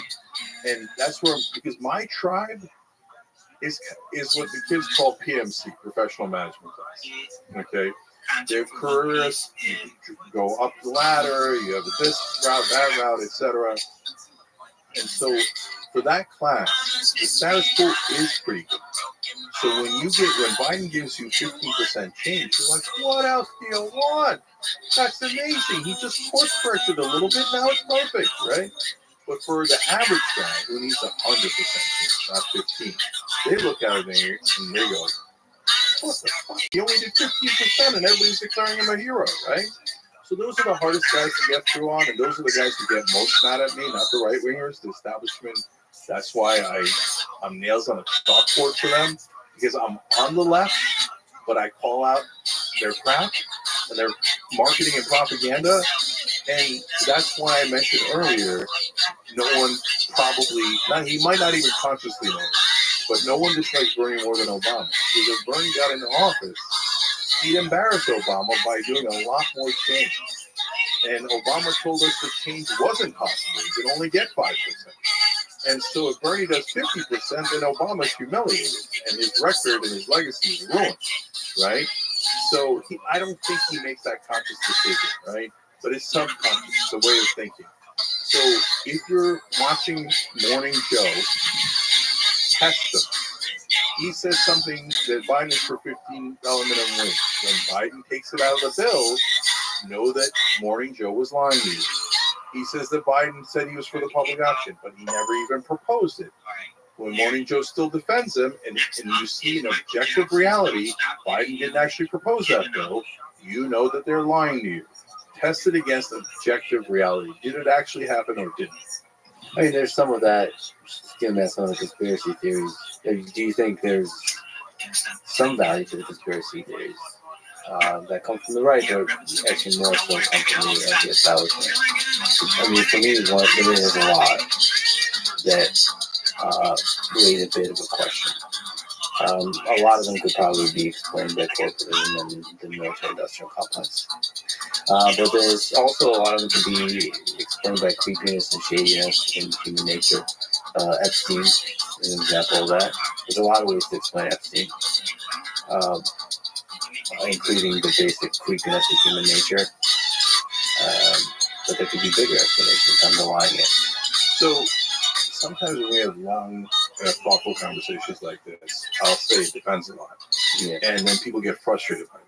But then you're frustrated by the world because it depends. So conspiracy theories. If you say, are they all right or are they all wrong? Already the question is wrong. So it depends. What is the conspiracy theory? So if it's, some of the absurd ones we've mentioned here, easily disproved, right? On the other hand, there's a conspiracy theory about JFK's assassination. Which one's the conspiracy theory? That Lee Harvey Oswald from like 12 miles away shot a magic bullet that went like this and hit like 13 people and came out Kennedy's brain? or that the government might have wanted to cover up an assassination of the president for whatever reason. Okay, come on. Now, I'm of course doing hyperbole, and like the JFK enthusiast was like, no, it did. The bullet didn't actually go like this. It didn't actually hit those people. I'm kidding. Okay, but in terms of, is that conspiracy theory real that JFK was not just killed by Lee Harvey Oswald? Almost certain, right? So if you read real books with tons of information, the most likely culprit is Alan Dulles, the head of the CIA that he fired. Back when there was a deep state, there actually was a deep state. They did coups against other countries' leaders all the time, but they tell us, oh, they wouldn't do it to our own leader. But remember, it's not the CIA. He left the CIA already, right? So he gets, so I don't know if it was ex-CIA guys. I don't know if the mob was involved. I don't know any of those details, but I know some things that are obvious. That bullet didn't magically hit him from over there. Jack Ruby killed Lee Harvey Oswald. Jack Ruby was a mobster who, on the record, had said that he hated Kennedy. All of a sudden, he became patriotic overnight and shot the assailant, who was unguarded. Maybe, less likely. Okay, so let's speed up, though. So my point is, yeah, some conspiracy theories could be true. It depends on objective reality, right? You get to Epstein. Again, I always do it ahead of time because I want you to test me and see, does it match objective reality? So I said the minute that it happened, you'll have your answer based on whether the video in the hallway worked or not. If the video in the hallway works, there'll be just as many conspiracy theories, but it'll show actually who went in and didn't go. Okay. But if the video in the hallway doesn't work, they definitely go. Okay. So a couple of days later, oh, the video in that particular hallway happened to not be working. And the guards both happened to be on break at the same time. And the most notorious pedophile criminal in the country happened to be unguarded. And that is the one time he decided to hang himself. Listen, man, the only way you believe that is if you got mainstream media to get you to believe that the words, that the minute the phrase conspiracy theory is mentioned, you have to shut off your mind. And you have to believe whatever the media tells you. Yeah. Well, it's interesting you just mentioned. Do you think the CIA has not grown in power versus? No, they've greatly waned in power. So in the old days, the CIA hasn't actually been state. And because the country was run by a bunch of families, right? So you go to Yale, the skull thing was real, right? And you go to Harvard, you go to this and half the, look at the Dulles family, right? Half of them go to government, the other half go into banking. Why are the Central American countries called banana republics? Because we, America, did a coup against one of those countries because a banana company wanted it, okay? Because they're like, how dare you charge whatever you want for your natural resources? Well, we American corporations have the right to all of your natural resources at the lowest possible rate. Alan, get rid of these things, okay? And Alan would. And so, and sometimes they would go extrajudicial, right? Like potentially with the JFK assassination.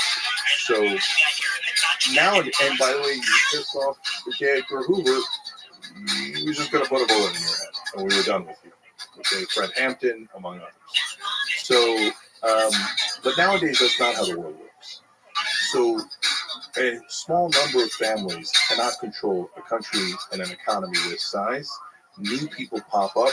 Well, Mark Zuckerberg wasn't part of those families. Elon Musk wasn't part of those families. Neither was Bezos, right? For you to believe those conspiracy theories, you have to think that Bezos and Musk, etc., were like, oh, you guys are still running the country? No problem. Go ahead. You're not going to do that, right? So now we've gotten into a system where it's the invisible hand of the market that runs the country. But unfortunately, only for the powerful. And so it's more of a machine. And they don't do, and this is super interesting and ties to what we were talking about earlier, which is that they don't do political assassinations anymore. They do character assassinations. That's the needle in the haystack thing. So, and if you do an assassination of someone, you build up their status. They become a martyr and you build up their cause. But if you do a character assassination, you smear the cause with the person, and the cause goes down, not up. So the market found a better way of getting rid of agitating outside. Well, that's one of the conspiracy theories of Epstein is that he's a front for like I guess CIA, and they're getting data on people like creepy pedophile kind of data so that they can use to then threaten character assassination, and they put them in this way, put the people in their pockets. So look, we're not in on it, so there's no way we can know, right? But I just always go back to logic. So he has dirt on a lot of powerful people. He dies in a way that is an obvious murder and not a suicide. And then you begin to think, who would have enough power to be able to get away with that crime? And that is a very limited number of either people or governments, right? So that's probably your answer without knowing anything that's in it. It's crazy we don't have the list.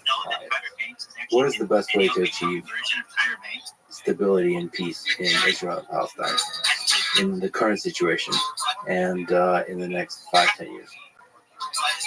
If people want to get to peace, it's relatively straightforward. There's already a deal that was negotiated with Saudi Arabia, and they're an important player in this game. The Palestinians and the Israelis have initially agreed to it. Even Hamas has kind of agreed to it.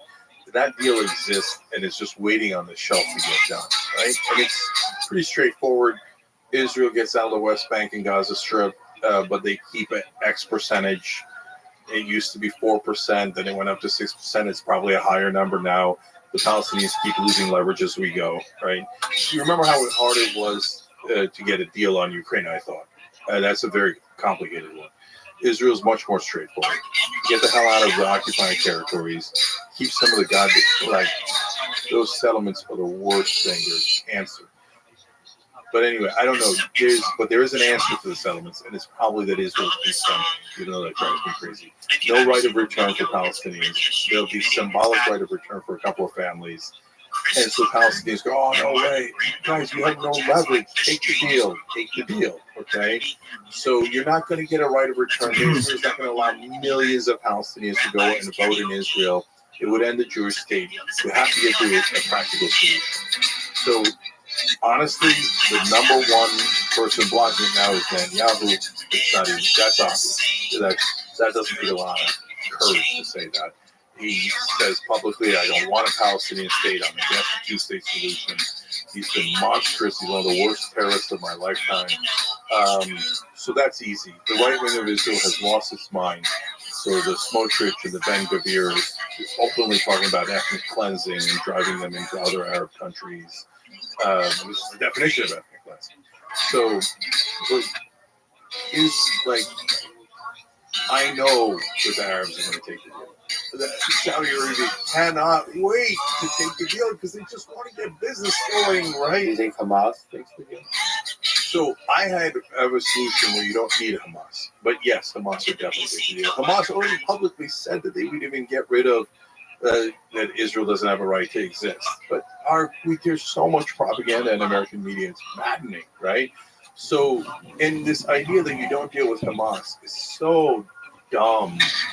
So the reason it's dumb is you don't negotiate with your friends, you negotiate with your enemies. Well, I don't want to negotiate with them. I don't like it. Well, then you're not going to get a peace, right? But still, there's a path that doesn't include it. So make a deal with Fatah that runs the West Bank. Then they get, right now, if Fatah went into Gaza Strip, they wouldn't be able to manage it because they don't have enough credibility. They're mainly seen as in cahoots with the occupiers, whereas Hamas is calling for and fighting against them. But if Fatah delivers not only a peace deal, but a Palestinian state, then they come in as heroes. So you make a deal with them, you let them run the Gaza Strip, and you empower them to drive out Hamas. That way, they do your dirty work for you in a sense, right? But good, because Hamas is a terrorist organization, they're not helpful, and especially if the Palestinians get a state, the violence has to stop immediately. That's the whole point. The trade is you get a state, Israel gets safety and peace. So no more rockets to Israel. No more rockets. If you do any other rockets, and Israel does the barbaric thing they just did, even I would say, hey, brother, we had a peace deal, okay? So if you violate a peace deal and you do a bomb, they're going to do a bomb, and their bomb is much larger, okay? So that, and by the way, can it work? It already has worked. Israel already did it with Egypt. So Egypt was 100 times Hamas. Egypt gathered all the Arab armies and actually physically invaded Israel when Israel could lose, and they did it several times. And like at the time, all, not just the right, like the war hawks, but most people thought there's no way Egypt would keep that peace deal. Oh, they're suckers. We're giving them the Sinai Peninsula back, and then they're just going to keep bombing and attacking us. There hasn't been a single bomb from Egypt since the peace deal. Peace deals work. War gets you more war. Peace deals get you peace. And you should never, this is true of all of life, don't let the perfect be the enemy of the good. So if you're saying, well, I'm not positive that a peace deal is going to be perfect, and 12 more rockets might be fine. Well, brother, what do we have now, right? We have endless rockets now. If Israel's supposed to be a safe haven for Jews, and I get it, and I want it, okay, then become a safe haven. The way that you're a safe haven is stop the occupation. It's not complicated. And the reason they're not, let's be honest, the reason the right-wing government of Israel is not stopping the occupation is because they want to take more and more land. And so they have throughout time taken way more of the West Bank than they had originally. And now Netanyahu is saying, I want a corridor in the middle of Gaza, and I want a corridor at the border of Egypt. Now we're back to occupying Gaza, physically, let alone through power, etc. So Bibi has to go. Yeah. What's the role of U.S. in making a peace deal like that happen? It's going to sound outlandish, but I can get you a ceasefire almost overnight if Bibi's gone. And because the Israeli negotiators have said publicly, not publicly, it got leaked and it was in the Israeli press. You have to give us a little bit of wiggle room.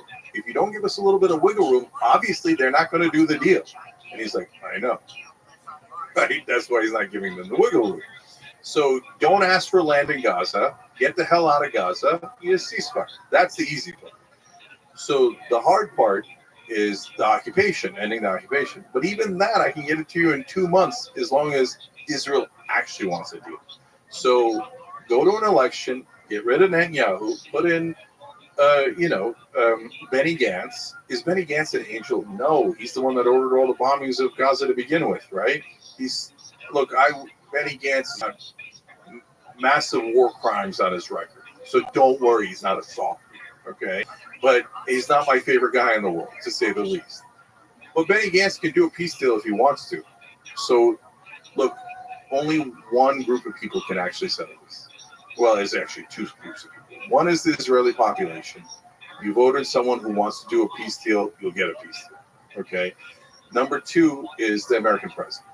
So if I'm the American president, I'm saying hypothetical, right? Or any American president that actually wants to get the peace deal done. You just say, I'm going to cut the funding. Israel will do the deal immediately. They don't say they want to cut the funding because AIPAC gives them $100 million. It's not complicated, not 1% complicated. Yeah. So, Lex, tell me this, okay? So if the U.S. president said, I'm going to cut the funding, do you think that it might have a giant problem for Netanyahu? Might it hurt his government? Might they have to go to an election? Would the Israeli politicians, let alone the population, begin to really, really worry that they're going to lose an enormous source of funding and weapons? Yeah, absolutely. So why wouldn't we use our leverage? It's crazy not to use our leverage. Yeah. And this is where we go back to the steel man of Trump. It feels like he's the only one crazy enough to use that leverage. By crazy, I mean in a good kind of sense. Bold enough not giving a shit about convention, not giving a shit about pressures and money and influence and all that kind of stuff. Yes, but with the biggest asterisk in the history of the world, which is 12% chance he does that, and that's great. But a huge chance he does the opposite, and he goes, let's call it 80 again. 80%. Oh, yeah, Miriam wanted me to give Israel to West Bank to Israel. So you have it, guys, now. You just occupy the whole thing forever, okay? Giant war. Oh, yeah, I'm going to prove how tough I am. I'm going to nuke Iran. Oh, no. What are you doing? What are you doing? Like, this, Trump is a massive risk. He's an enormous amount of risk. If you were running a company and not a country, would you hire Trump as your CEO? Everyone watching just screamed inside their heads, no! Okay, you would never take that kind of risk with your company. You got an 80% chance the guy's going to blow up the company? No way, no way, and you know it too. If you're, especially if you're a businessman, you know you're not going to hire that loose cannon to run your company. It's unacceptable risk. But you're not wrong. We talked about it earlier. But as part of that risk, there's a sliver in there that he could accidentally do the right thing. We talked a lot about hope in this conversation. Zooming out, what gives you hope about the future of this whole thing, of humanity, not just the United States, of us humans on Earth? So why am I center left and not center right? It gets to that question. So you look at the polling, not just here in America, but in almost any country, and it almost always breaks out to 2/3 of one thing, right? 2/3 of the people say, let's be empathetic, let's share, let's do equality, justice, let's be fair, right? 1/3 goes, no, me. Okay? That's just the nature of humanity. And usually the same third goes, no change. Another 2/3 go, well, some change, right? So, because if you don't do any change, you're never going to get to the right answer. For the wisdom of the crowd to work, for free markets to work, for everything to work, you have to keep changing because the times change and the culture changes and the situation changes, right? So that's why there's amendments in the Constitution, because you need to be able to change the document from time to time. Be careful with it, right? But you need to allow for an avenue for change. So now, why does the 1/3 keep winning in so many different places? Because they have more money and power. And by the way, if you're more selfish, you're more likely to get more money and power.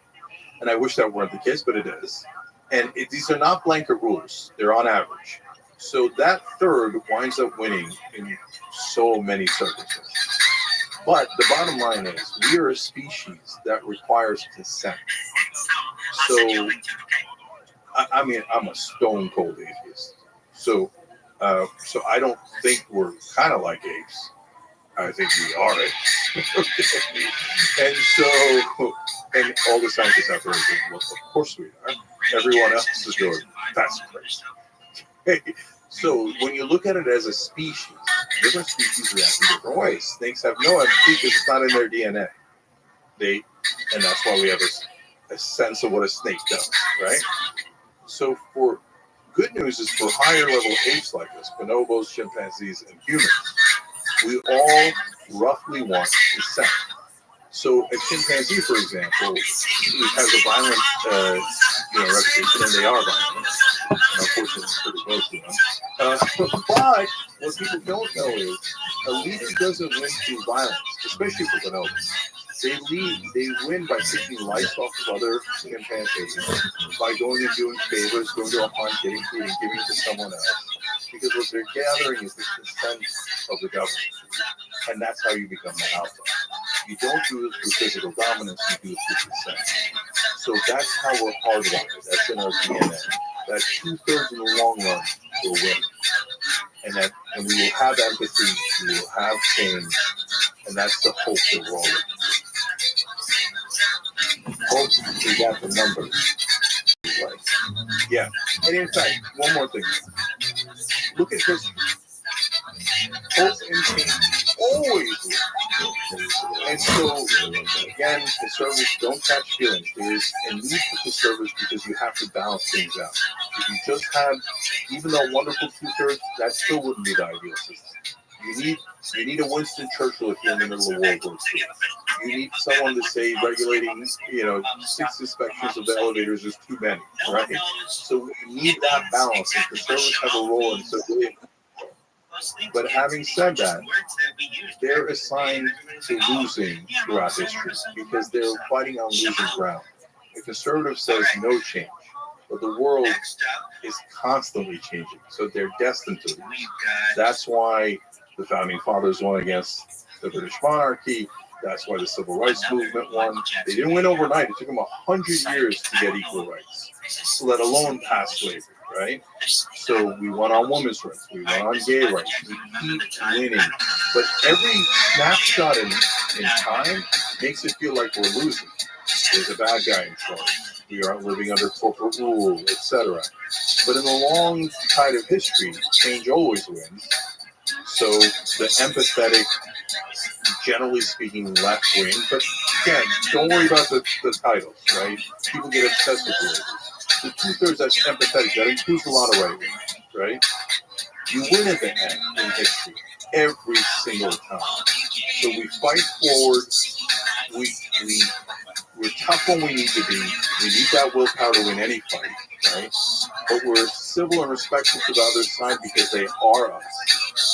So progressives all the time, we say, look, and this is like the ending of my book, which is for conservatives, you have a lot of empathy for inside the wagon.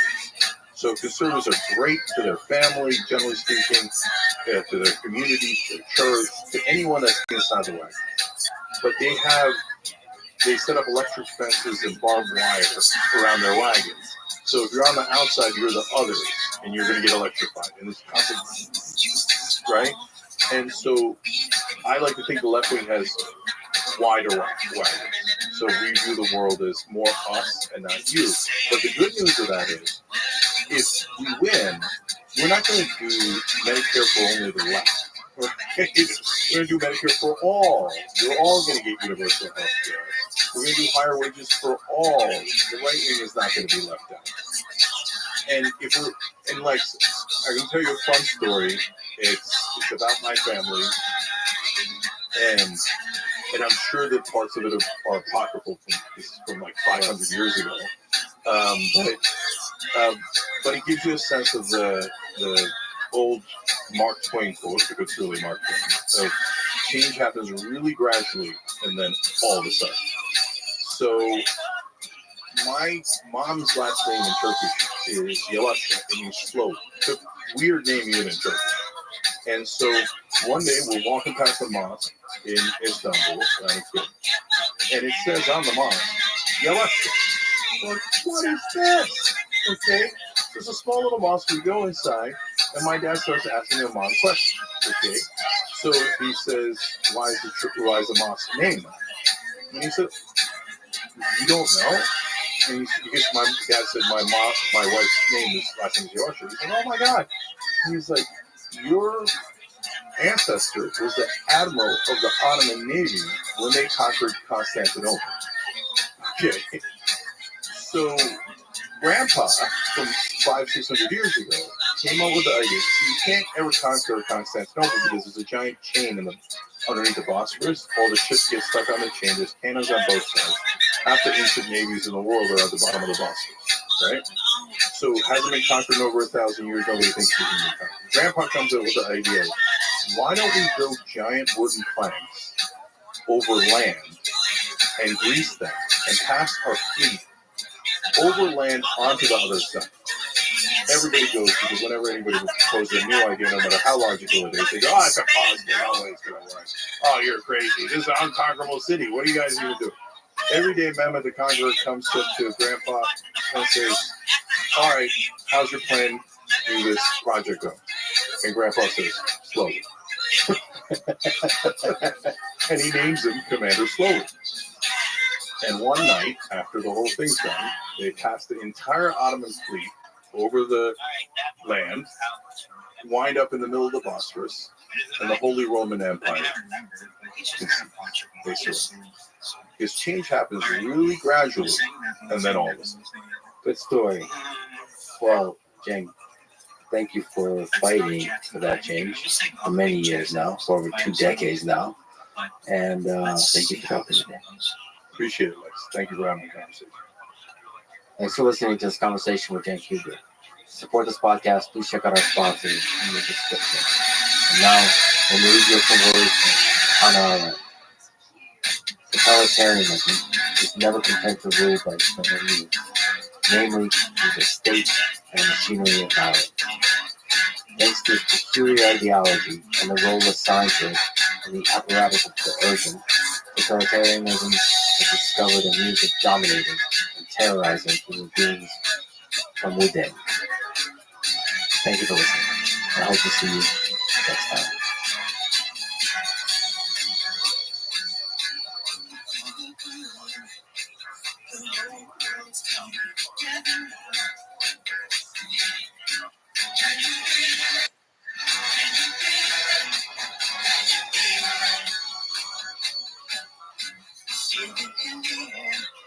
So I was trying to figure out how to do photorealistic AI photos, and it was Stable Diffusion by itself is not doing it well. Like the page is all manual, and it doesn't have enough resolution or something to do it well. So, but I started seeing these base models, these fine-tuned models, and people would train them for it.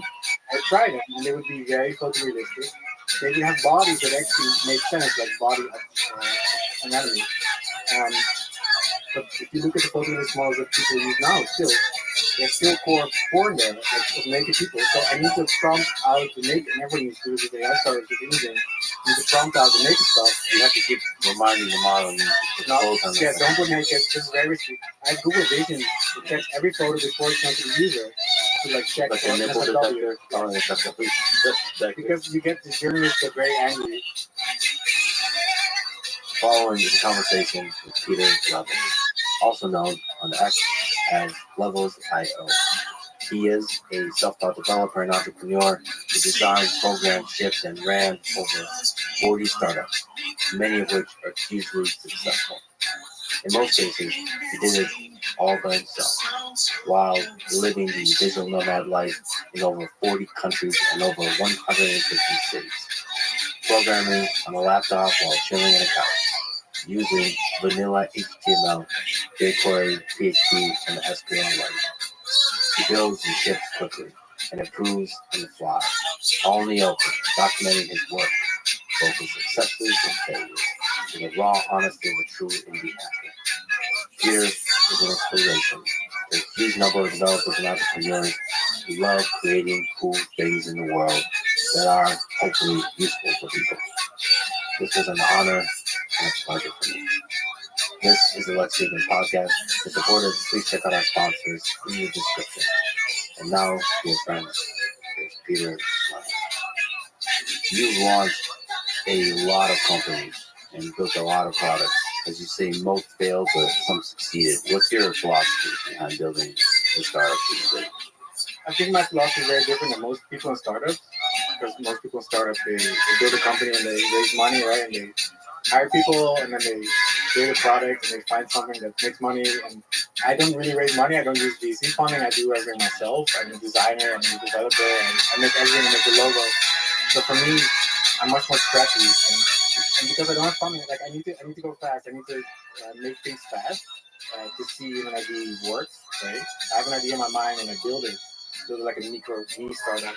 And I launched it very quickly, like within 2 weeks of how I'm building it. And I check if there's demand, if people actually sign up. Not just sign up, but if people actually pay money, right?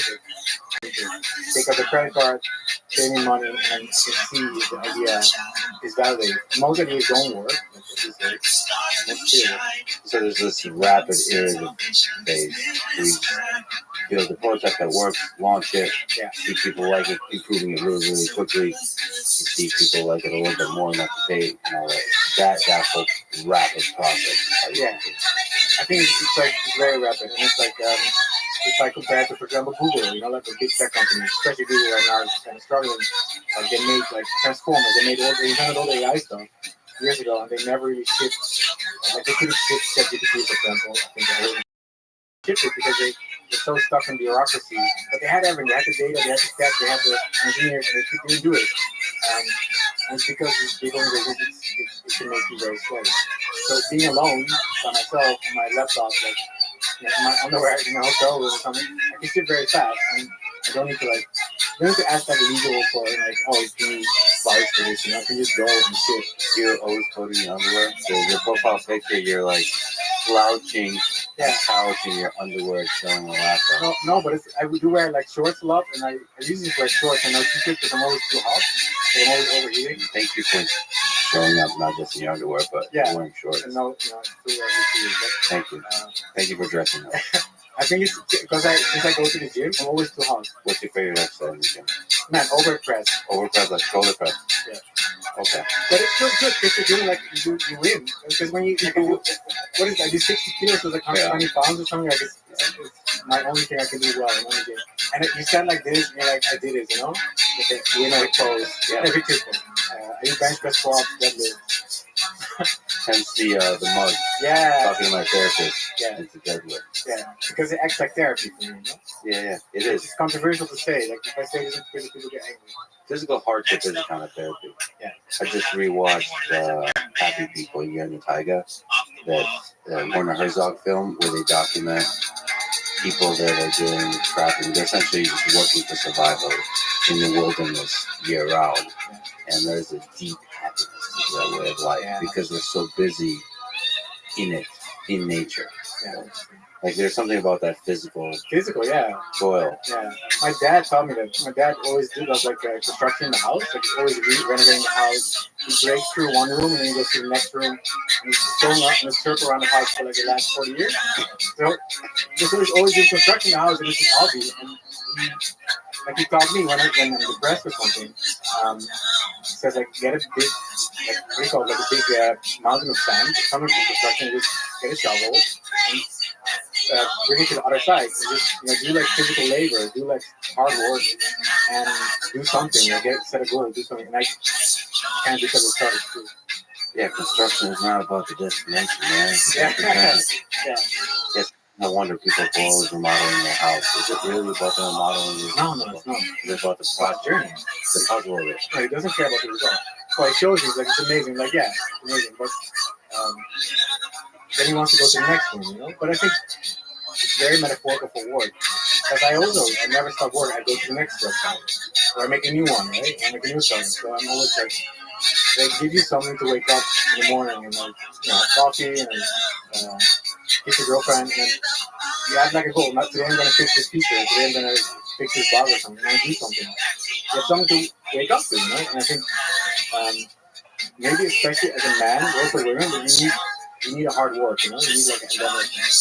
How much of the building that you do is about money? How much is it about just a deep internal happiness? It's really about fun because I was doing it when I didn't make money, right? That's the point. So I was always coding, I was always making music, I was selling music, drum and bass music like 10 years ago, and I was always making stuff.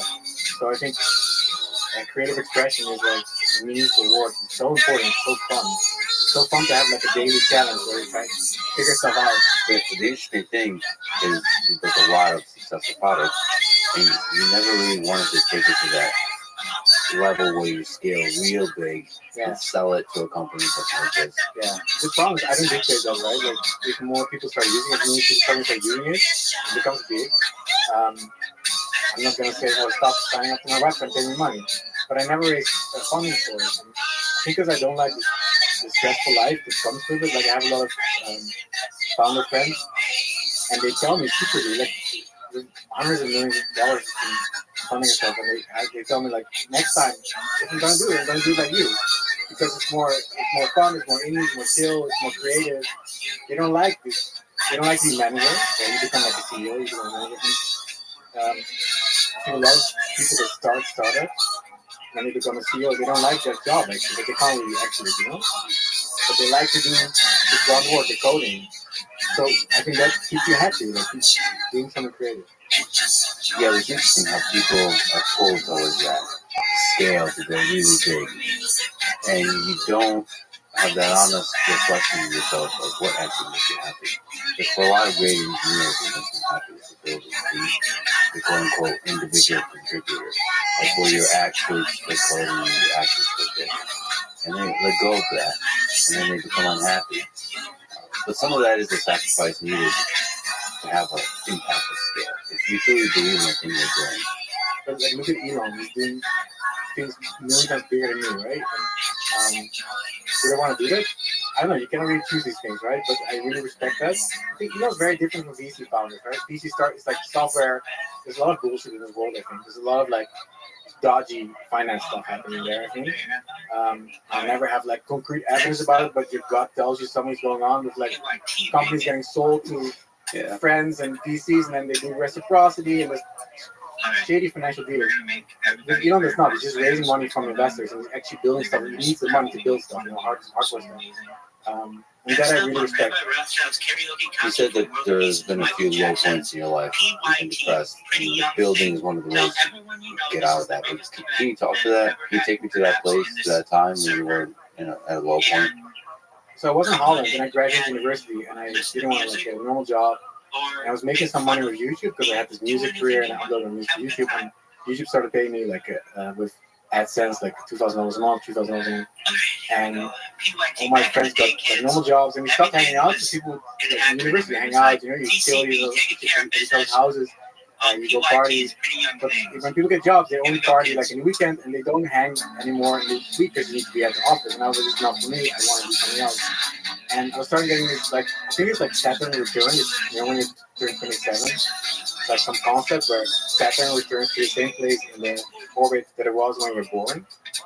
I'm learning so many things. Some astrology thing, So many truly special artists died when they were 27. Exactly, someone was 27. It was for me. Like I started going crazy because I didn't really see like my future in Holland, buying a house, going living in the suburbs and stuff. So I flew out. I went to Asia, started doing nomad, and did that for a year. And then that made me feel reward, because I was like alone, in a hotel room, like looking at the ceiling, like what am I doing with my life? Like I was working on startups and stuff on YouTube, but like what is the future here? Like is this something all my friends in Holland were doing really well and it was a normal life? So I was getting very depressed and like I'm like an outcast. My money was shrinking. I wasn't making money anymore. I was making $500 a month or something. And I was looking at the ceiling, thinking like, now I'm like 27. I'm a loser. And that's the moment when I started building like startups. Because my dad said that if you're depressed, you need to get sand, get a shovel. But shovel do something. You can't just sit still. Which is kind of like a interesting way to deal with depression. Like it's not like, oh, let's talk about it. It's more like, let's go do something. And I started doing a project called 12 Startups in 12 months. But every month I would make something like a project and I would launch it with Stripe so people could pay for it. So the basic format is try to build a thing, put it online, put Stripe the way you can pay money. Yeah, add a Stripe check. I'm not sponsored by but add a Stripe checkout button. That's still like the easiest way to get stuff. 100%. They just made it so easy. You can just click. Yeah. And they're really nice. Like the CEO Patrick is really nice. Behind the scenes, it must be difficult to make that happen. That used to be a huge problem. Just adding a thing, a button where you can like pay for things. I know this because when I was 9 years old, I was making a website also, and I tried to open a merchant account. It was like before Stripe, you would have like it was called WorldPay. So I had to like fill out all these forms, and then I had to fax them to America from Holland with my dad's fax. And my dad had to, it wasn't my dad's name, and he signed for it, and he started reading the terms and conditions. He's like, he's liable for like 100 million in damages. And he's like, I don't want to sign it. I'm like, Dad, come on, I need the merchant account. I need to make money on the internet. And he signed it, and he sent it, he faxed it to America, and I had a merchant account. But then nobody paid for anything, so that was the problem. But it's much easier now. You can sign up, you add some code, and the 12 startups in 12 months. How do you start number one? What was that? What were you doing? What were you sitting behind the computer? Like, how much do you actually know about building stuff? I could code a little bit because I did the YouTube channel and I made a website I would make websites for like the YouTube channel, which is called Panda Mix Show. It was like these electronic music mixes, like dubstep, or drum bass, or techno house. I saw one of them had like Flash. Using Flash. Yeah, my album, my CD almost uses Flash. I sold my CD, yeah. Get Flash. Flash was cool. Software, which is like it's grandpa, Flash was yeah, there's what's it called? Oh, I should remember this action script. There's some kind of programming language. Yeah. Oh yeah. Back then, that was the JavaScript, you know? The JavaScript, yeah. And I thought this was gonna, that's supposed to be the dynamic thing that takes over the internet. I invested so many hours in learning that. Steve Jobs too. Steve Jobs said, that sucks, stop using it, and everyone's like, okay. That guy was right though, right? Yeah. I don't know, yeah. Well, it was a closed platform, I think. Close. But it's ironic because Apple, you know, they're not very open. Right. But back then, Steve was like, this is closed, you should not use it. And it has security problems, I think. Which sounded like a cop-out, like he just wanted to say that to make it something bad. But Flash was cool. Yeah, it was cool for a time. Yeah. Listen, animated GIFs were cool for a time too. Yeah. They came back in a different way. Yeah. As a meme though. I mean, like, I remember when GIFs were actually cool, not ironically cool. Yeah. Like, there's like, on the internet, you would have like a dancing rabbit or something like this. And that was really exciting. You had like the Lex homepage. Yeah. Everyone was centered. Yeah. And you had like Peter's homepage and under construction GIF, which was like a guy with a helmet and the lights. It was amazing. Banners. Yeah, that's how before like Google AdSense you would have like banners for advertising. It was amazing. Yeah. And a lot of links to porn. Yeah. Or That was where the merchant accounts people would use for. People would make money a lot. The only money made on each of them was like porn. Or a lot of it. Yeah, it was a dark place. It's still a dark place. Yeah. But there's beauty in the darkness. Anyway, so you did some basic HTML. Yeah, but I had to learn the actual coding. So it was good. It was a good idea to like every month launch a startup. So I could learn to code, learn basic stuff. But it was still very scrappy because I didn't have time to. Which was on purpose. I didn't have time to spend a lot. I had a month to do something. So I couldn't spend more than a month, and I was pretty strict about that. And I published it as a blog post, so people. I think I put it on Hacker News, and people would check like, oh, did you actually know? I felt like accountability because I put it public. So I actually had to do it. You remember the first one you did? I think it was Play My Inbox. So back then, my friends, we would send like cool. It was before Spotify, I think. We would send like 2015. We would send news to each other on YouTube links. Like this is a cool song. This is a cool song. And it was these giant email threads on Gmail, and they were like unnavigatable. So I made an app that would log into your Gmail, get the emails, and find them on the YouTube links, and then make like kind of like a gallery of your songs, like essentially Spotify. And my friends loved it. Was it scraping it? Like what was No, it? it uses like PHP, like pop, like iMac, you know, I keep checking emails. So that like privacy concerns, because it would get all your emails to find YouTube links, then I wouldn't save anything. But it was fun. It was like, the first project already did get like press. Then I think like some tech media and stuff, and I was like, it was cool. Like, it didn't make money. There was no payment button, but it was actually people using it. I think tens of thousands of people use it. That's a great idea. I wonder why don't we have that? Why don't we have things that access Gmail and extract some useful aggregate information? Yeah. You can tell Gmail like, don't give me all emails, just give me the ones with YouTube links. I mean, there is a whole ecosystem of like apps you can build on top of the people, but people don't really. They build. I've seen a few like Boomerang. There's a few apps that are like good, but I wonder what. Maybe it's not easy to make money. I think it's hard to get people to pay for these like extensions and plugins, you know? Because it's not like a real app. So it's not like people don't value it. People value, this plugin should be free, you know? When I want to use a plugin in Google Sheets or something, I'm not going to pay for it. It should be free. But if you go to a website and you actually say, I need this product, I'm going to pay for this because it's a real product. So even though it's the same code in the back, it's a plugin. Yeah, I mean, you can do it through like extensions, like Chrome extensions from the browser side. Yeah, but we pay for Chrome extensions, right? Like barely anybody. So that's not a good place to make money. Right? Yeah, that sucks. Like Chrome extension should be an extension for your startup. You know, you have a product. Oh, we also have a Chrome extension. I wish the Chrome extension would be the product. I wish Chrome would support that. That way you could pay for it easily. It's like I can imagine a lot of products that would just live as extensions. Like improvements for social media, like it's like GPTs, you know? GPTs, yeah. Like these ChatGPTs, they're gonna charge money for now, and you get a rev share, I think, from OpenAI.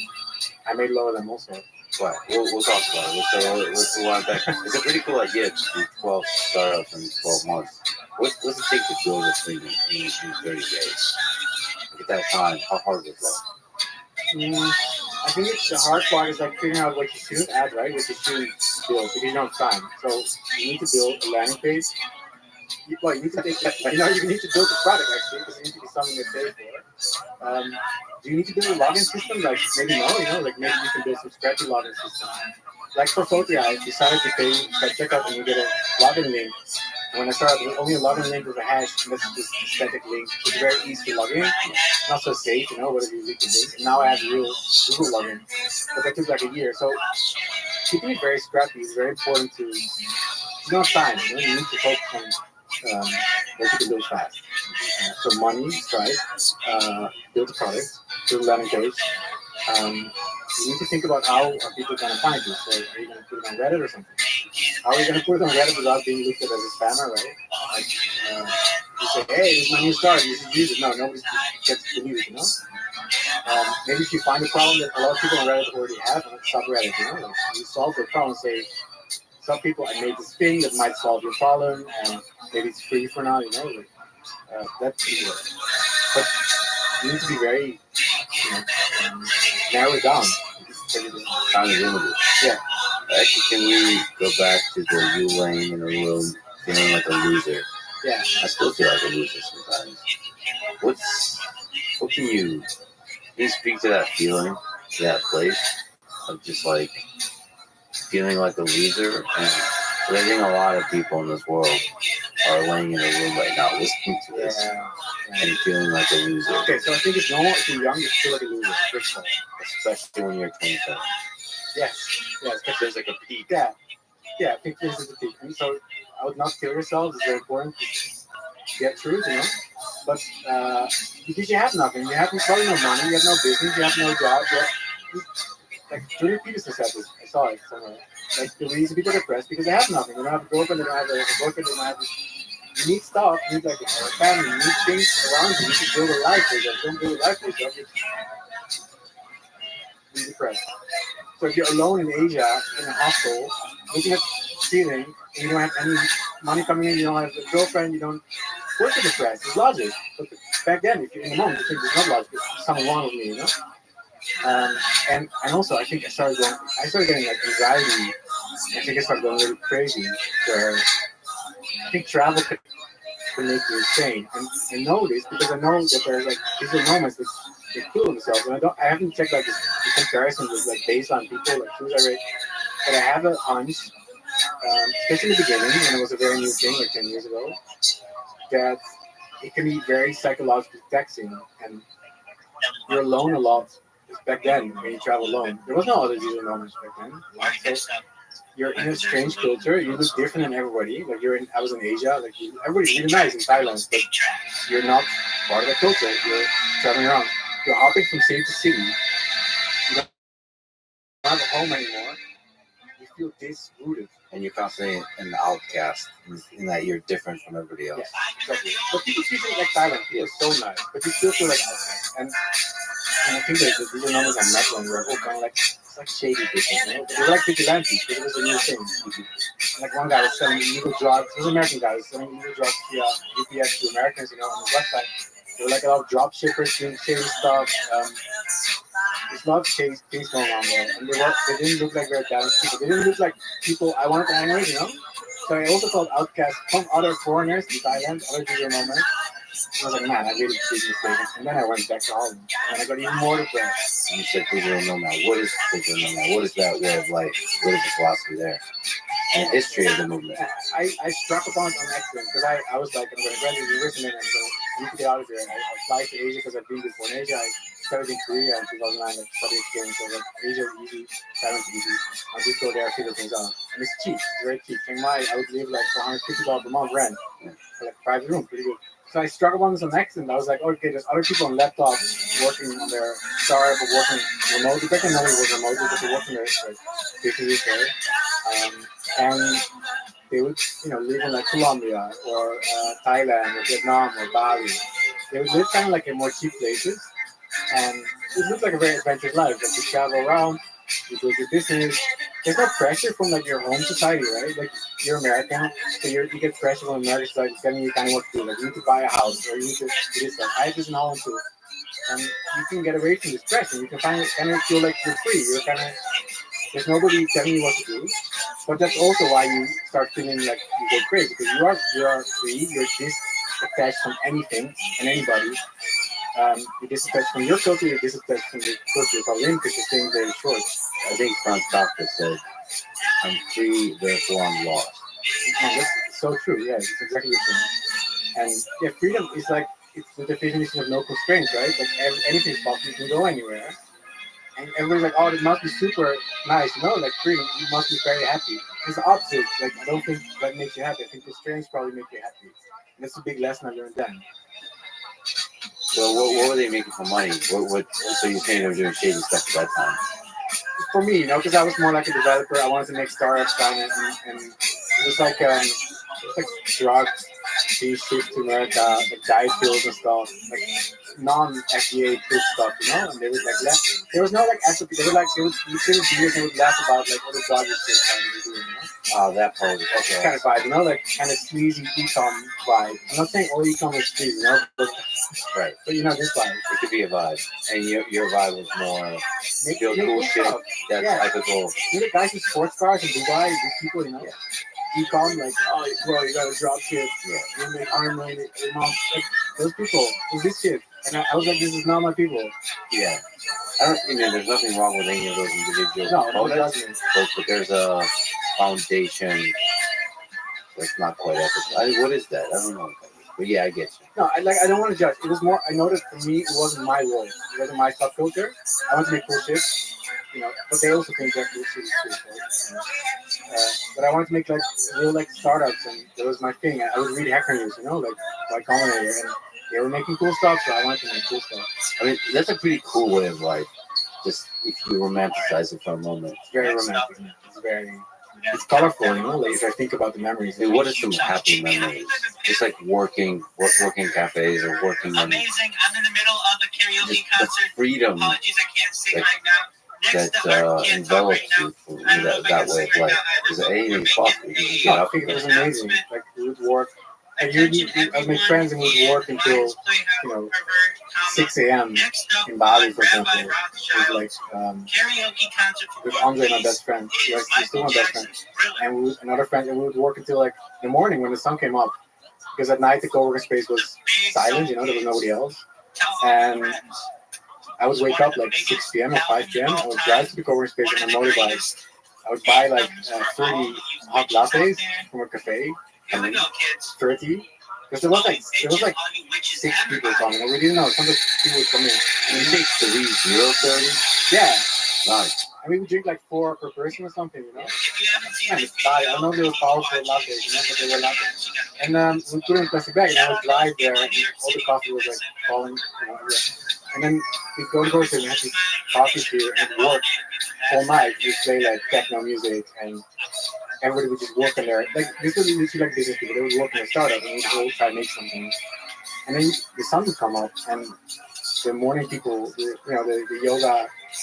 yoga girls and yoga guys would come in, after the yoga class and sit, and they say, "Hey, good morning," and we look like this, and we're like, "What's up? How are you doing?" And we didn't know how bad we looked, but it was very bad. And then we'd go home, sleep in like a hostel or a hotel, and do the same thing again and again and again. And it was this lock-in mode, like working. And that was very fun. It was just a bunch of you, techno music blasting all through the night. Yeah. More like also rap. Not like I can see, for me, it's just an interesting thing because the speed of the beat affects how I feel about things. So the faster it is, the more anxiety I feel, but that anxiety is channeled into productivity. But if it's a little too fast, I start the anxiety overpowers it. For working, I just have to play with it. It's like you can actually, I can adjust my level of anxiety. It must be a better word than anxiety. It's like productive anxiety. Whatever. It also depends what kind of work you do, right? Like if you're writing, you probably don't want to download music. I think for code, like industrial techno, this kind of stuff, it's kind of fast. It works well because you really get like locked in. And combined with caffeine, it goes.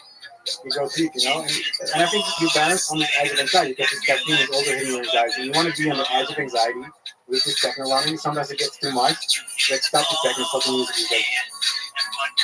But those are good memories, and also like travel memories. Like we go from city to city, and it feels like it's kind of like desert life. Like it feels very beautiful. Like you're seeing a lot of cool cities and. What was your favorite place? Really I think still like Bangkok is the best place. And back in Chiang Mai, I think Thailand is very special. Like I've been to other places, like I've been to Vietnam and I've been to South America and stuff. I still think Thailand wins in how nice people are, how easy the life people have there. Everything's cheap. Yeah, good. Well, Bangkok is very expensive now, but Chiang Mai is still cheap. I think when you're starting out, it's a great place. Man, the air quality sucks. It's a big problem. So it's quite hot, but it's a very cool place. I love Brazil also. My girlfriend is Brazilian, but I do love, not just because of that, but I like Brazil. Um, the problem still is the safety issue, Like it's like in America, like it's localized. It's hard for Europeans to understand like safety is localized to specific areas. If you go to the right areas, it's amazing. Brazil is amazing. Go to the wrong areas, like maybe you die. Yeah, I mean that's true. It's not true in Europe. In Europe, it's much more extra. It's more average guy. Yeah, I like when it's strong neighborhoods. When you're like you cross a certain street and you're in the dangerous part of town. Yeah. I like it. I like there's some cities in the United States like that. Yeah. I like that. And you're saying Europe. But you don't feel scared? Well, I don't. Well, I like danger. BJJ. No, not even just that. I think danger is interesting. So danger reveals something about yourself, about others. Also, I like the full range of humanity. Yeah. So I don't like the mellowed out aspects of humanity. I have friends that do almost friends that are exactly like this. Like they go to like the kind of broken areas, Like they like this reality, they like authenticity more. They don't like luxury. They don't like. Yeah, it's very European. That's a whole nother conversation. Yeah. You quoted Freya Stark. Quote, to awaken quite alone in a strange town is one of the most pleasant sensations in the world. Yeah. Do you remember a time you were awoken in a strange town and felt like that? We're talking about small towns or big towns? Anywhere. I think I wrote it in some blog posts. Like, it was a common thing when you would wake up. It's just like, I have this website. I started a website about this, it was like called nomadleaf.com. It was a community, so it was like 30,000 other nomads. So I was feeling lonely, so I did this website. And started feeling lonely, like I started organizing meetups and making friends. And it was very common. People would say they would wake up and they would forget where they are. Like for the first half minute, and I had to look outside, like, where am I? Which country? It sounds really like privilege, but it's more like funny. Like you literally don't know where you are because you're so disrooted. But there's something, man, it's like Anthony Bourdain, There's something pure about this kind of vagabond travel thing, Like it's behind me, I think. I don't like now I travel with my girlfriend, right? It's very different, but it is a romantic like memories of this kind of like vagabond, individualistic solo life. But the thing is, it didn't make me happy. It was very cool, but it didn't make me happy, right? It made me anxious. There's something about it that I don't know. I still feel like that. It's a cool feeling. It's scary at first, but then you realize where you are, and I don't know. It's like you awaken to the possibilities of this place. It's feel like that. It's like great, and it's even when you're doing some basic travel. I go to San Francisco or something like that. Yeah, you have like the novelty effect, like you're in a new place. Like, here things are possible. You don't get bored yet. And that's why people get addicted to traveling. Back to startups. You wrote a book on how to do this thing. You gave a great talk on it. How to do startups. The book's called Make, Bootstrapper's Handbook. I was wondering if you could go through some of the steps. The idea, build, launch, grow, monetize, automate, exit. There's a lot of fascinating ideas in each one. So, idea stage. How do you find a good idea? So I think you need to be able to spot problems. So for example, you can go in your daily life, like when you wake up, and you're like, what is stuff that I'm really annoyed with? It's like my daily life that doesn't function well. And that's a problem that you can see. Okay, maybe that's something I can write code about it, code for it, and it will make my life easier. So I would say make like a list of all these problems you have, and like an idea to solve it, and see which one is like viable, you can actually do something, and then start building it. So that's a really good place to start. Become open to all the problems in your life. Like actually start noticing them. I think ethics is not a trivial thing to do. To realize that some aspects of your life could be done way, way better. Yeah. Because you kind of very quickly get accustomed to discomfort. Like for example, like doorknobs. Yeah. Like design of certain things. Like you like streaming doorknobs. That one I know how much incredible design work has gone into. It's a really interesting. Doors and doorknobs. Just the design of everyday things, forks and spoons. It's gonna be hard to come up with a fork that's better than the correct fork designs. Yeah. And the other aspect of it is you're saying like in order to come up with interesting ideas, you gotta try to live a more interesting life. Yeah. But that's where travel comes in. Because when I started traveling, I started seeing stuff in other countries that you didn't have in Europe, for example, or in America. If you go to Asia, like 10 years ago, nobody knew about this, like WeChat, all these apps that they already had before we had them. These everything apps, right? Like now, trying to make apps, this everything app like WeChat, same thing. Like in Indonesia or Thailand, you have one app that you can order food with, you can order groceries, you can order massage, you can order car mechanic, anything you can think of is in the app. And that stuff, for example, you know, that's called like arbitrage. You can go to like your country and build that same app for your country, for example. So you start seeing problems, you start seeing solutions that other people already did in the rest of the world. And also traveling in general just gives you more problems.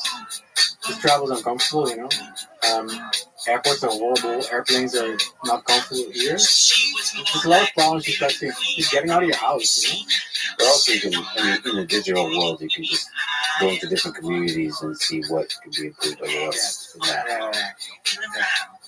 What specifically is your process of generating ideas? Do idea dumps? Like do you have a document where you just keep writing? Yeah, you used to have like because when I wasn't making money, I was trying to like make this list of ideas to see like I need to build. I was thinking statistically already, like I need to build all these things, and one of these will work out probably, So I need to have a lot of things to try. And I did that. Right now, I think like because I already have money, I can do more things based on technology. So, for example, AI. When I found out about when Stable Diffusion came or ChatGPT and stuff, all these things were like I didn't start working with them because I had a problem. I had no problem, but I was very curious about technology, and I was like playing with it, just figuring out like first is playing with it, and then you find something like okay, this generates. Stable Diffusion generates houses that are beautiful, interiors, So that's about problem solving. It's more about the possibilities and new things you can create. Yeah, but that's very risky because that's the same as like teaching trying to find a problem, and usually it doesn't work. Very common with startup founders. I think they have tech, but actually people don't need the tech, right? Well, can you actually explain? It'd be cool to talk about some of the stuff you create. Can you explain this photo AI.com? Yeah. So it's like fire your photographer ideas. Like you don't need a photographer anymore. You can train yourself as an AI model, and you can take as many photos you want anywhere, any clothes, facial expressions like happy or sad or poses, all this stuff. So how does it work? Yeah. This is please send me. So you can I'll press. link to a gallery of ones done on me. Yeah. So on the left you have the prompt. Yep. Yeah. So you can write like the model is your model. It's like treatment. So you can write like model as a blah blah blah whatever you want. Yep. So press the button and then it takes photos. It will take like 1 minute. Photos. What are you using for the hosting for the computer? Replicate. Replicate.com. So very very good. Okay, it's cool. It's just interface wise, it's cool that you're showing how long it's going to take. This is amazing. So taking I'm presuming you just loaded in a few pictures from the internet. Yeah, so I went to Google Images, typed in Lex Friedman. I added like 10 or 20 images and open them in the gallery. You can use it for so some don't look like you, so the hit and miss rate is like, let's say like 50-50 or something. When I was watching your tweets, I just been getting better and better and better. It was very bad in the beginning. It was so bad, but still people sign up to it, Those few likes, it was great. They're just getting more and more sexual. It's making me very uncomfortable. Man, but that's the problem with these models. No, we need to talk about this because the models of Sure. fusion, so the photorealistic models that are like fine-tuned, they were all trained on porn in the beginning. And there's a guy called Hassan. So I was trying to figure out how to do photorealistic AI photos, and it was Stable Diffusion by itself is not doing it well. Like the faces look all mangled, and it doesn't have enough resolution or something to do it well. So, but I started seeing these base models, fine-tuned models, and people were trained on porn, and I would try them, and they would be very photorealistic. They would have bodies that actually make sense, like body anatomy. But if you look at the photorealistic models that people use now, there's still core porn there, like of naked people. So I need to prompt out the naked, and everyone needs to do this AI startups with imaging. You need to prompt out the naked stuff. You need to put it, naked. You have to keep reminding the model you need to put clothes on. Yeah, don't be. Because very risky. I have Google Vision to check every photo before it's shown to the user to like check like a nipple detector. Because you get the journalists get very angry if they, there was a journalist I think that got angry at the news business. It was like, oh, it showed like a nipple because Google Vision didn't detect it. So there's like these kind of problems you need to deal with. That's what I'm talking about. This is with cats. But look at the cat face; it's also kind of mangled. I'm a little bit disturbed. Zooming on the cat is it's a very sad cat. It doesn't have a nose. It doesn't have a nose. But this, this is the problem with the AI stars because they all act like it's perfect, like this is groundbreaking. It's not perfect. It's like really bad, half the time. So if I wanted to sort of update model as so you remove this stuff and you write like whatever you want, like in Thailand and Tokyo. In Tokyo. It's always the right size. It's always the right shape. You say like at night, neon lights, like to add more details. I'll go in Austin. Do you think I'll know? Yeah, in Texas. In Austin, Texas. Cowboy hat. In Texas. Yeah. Here we are. Just for a moment. It's a cowboy. It's gonna go towards the porn direction. It's not. It's the end of my career. Or the beginning. It depends. We can send you a push notification when your photos are done. Here we go. Last one. Oh wow! So this whole interface you built. Yeah. This is really well so done. jQuery. Can I still use jQuery? Yes. The only one. Still, to this day, you're not the only one. The entire the web is PHP. Especially jQuery. Yeah.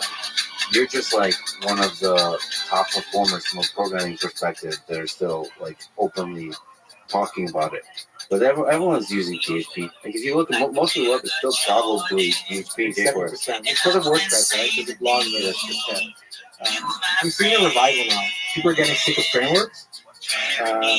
Like all the JavaScript frameworks are so like they call like wieldy. Like they're so it takes so much work to maintain this code. And then it updates to a new version, you can change everything.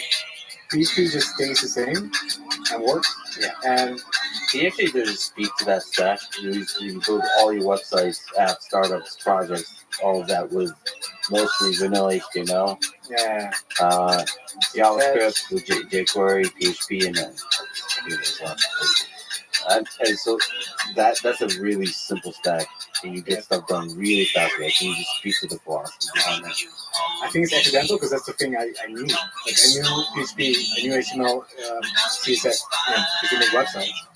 And when my startup started taking off, I didn't have time to.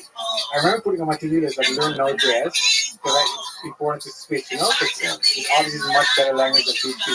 And I never learned it. I never did it because near time things were growing like this and was launching more projects. And I never had time. Like one day, I'll start coding properly, and I never got to it. I sometimes wonder if I need to learn that stuff. That's still to do items for me to really learn Node.js or Flask or these kind of React. And it feels like a responsible software engineer should know how to use these. So you can get stuff done so fast with vanilla versions of stuff. Yeah, it's like software developers who want to get a job, and it's like, people making stuff, like startups. If you want to be an entrepreneur, probably maybe should. I wonder if there's I really want to measure performance in Steam. I think there's a deep wisdom in that. I do think that frameworks and just constantly wanting to learn a new thing, this complicated way of software engineering gets in the way. I'm not sure what to say about that. It is definitely like you should build everything from just vanilla JavaScript or vanilla C, for example. Yeah. C++, when you're building systems engineering is like, there's a lot of benefits for pointer safety and all that kind of stuff. So I don't know, but it just feels like you can get so much more stuff done if you don't care about how to do it. Man, this is my most controversial take, I think, and maybe I'm wrong, but I feel like there's frameworks now that raise money. They raise a lot of money, like they raise $50 million, $100 million, $2 million. And the idea is that you need to make the developers, a new developer, like when you're 18 or 20 years old, get them to use this framework and add a platform to it, like where the framework can, it's open source, but you probably should use the platform, which is paid, to use it. And the cost of platforms to host it are 1,000 times higher than just hosting it on a simple AWS server or VPS on Google hosting, right? So there's obviously like a monetary incentive here. Like we want to get a lot of people developers to use this technology, and then we can charge them money because they're going to use it in startups, and then the startups can pay for the bills. But it kind of destroys the information out there about learning to code because they pay YouTubers, they pay influencers, developer influencers is a big thing to like, and same thing happens with like nutrition and fitness or something. Same thing happens in developing. They pay these influencers to promote the stuff, use it, make stuff with it, make demo products with it, and then a lot of people are like, wow, use this. And I started noticing this because when I would ship my stuff, people would ask me, what are you using? I would say, PHP, jQuery, why does it matter? And people would start kind of attacking me, like, why are you not using this new technology, this new framework, this new thing? And I say, I don't know, because this PHP thing works, and I don't really optimize it for anything, just do it works. And then everyone is true, like, why? Like, I understand there's new technologies that are better, and they should be improved, but I'm very suspicious of money. It's like lobbying. There's money in this developer framework scene, with hundreds of millions. It goes to ads or influence or whatever. Can't all go to developers. You don't need so many developers for a framework. And it's open source. To make a lot more money on these startups. So that's a really good perspective. But in addition to that, is like when you say better, like can you get some data on the better? Because like I want to know from the individual developer perspective, and then from a team of 5, team of 10, team of 20 developers. Yeah. Measure how productive they are in shipping features, how many bugs they create, how many security holes. PHP was not good as a security for a while, but now it's good. In theory, is it though? Now it's good. Now as you're saying it, I want to know if that's true because PHP was just the majority of websites on the internet. Should be true. Is it just overrepresented? Same with WordPress. Yes, there's a reputation that WordPress has a gigantic number of security holes. I don't know if that's true. I know it gets attacked a lot because it's so popular. It definitely does have security holes, but maybe a lot of other systems have security holes as well. Anyway, I just sort of question the conventional wisdom that keeps wanting to push software engineers towards frameworks, towards complex, like super complicated sort of software engineering approaches that stretch out the time it takes to actually build it. 100%. And it's the same thing with big corporations. Like 80% of the people don't do anything. It's like It's not efficient. And if your benchmark is like people building stuff that actually gets done, and like for society, right? Like if you want to save time, we should probably use technology that's simple, that's pragmatic, that's like that works, that's not overly complicated, doesn't make your life like a living hell. And use the framework when it obviously solves the problem. If there's a problem that you... Of course. I'm not saying you code without a framework. I mean, you can use whatever you want, but yeah, I think it's suspicious, you know? And I think it's suspicious when I talk about it on Twitter, like there's this army comes out, you know? There's this framework army. Something like that tells me. I want to ask the framework army what they built. The Elon question. What did you do? Yeah, did you make money with it? You know, did you charge users? Is it a real business? So going back to the First of all, some of it looks like you, right? But some do. Every aspect of this is really great. Well, I'm also just looking at the interface. It's really well done. This is also great. Yeah, this is really well done. So, like, take me through the journey of photo AI. Like, you don't know much. Most of the world doesn't know much about Stable Diffusion or any of this, any of the generative AI stuff. And so you're thinking, okay, how can I build cool stuff with this? Yeah. So what was the origin story of photo AI? I think it started because Stable Diffusion came out.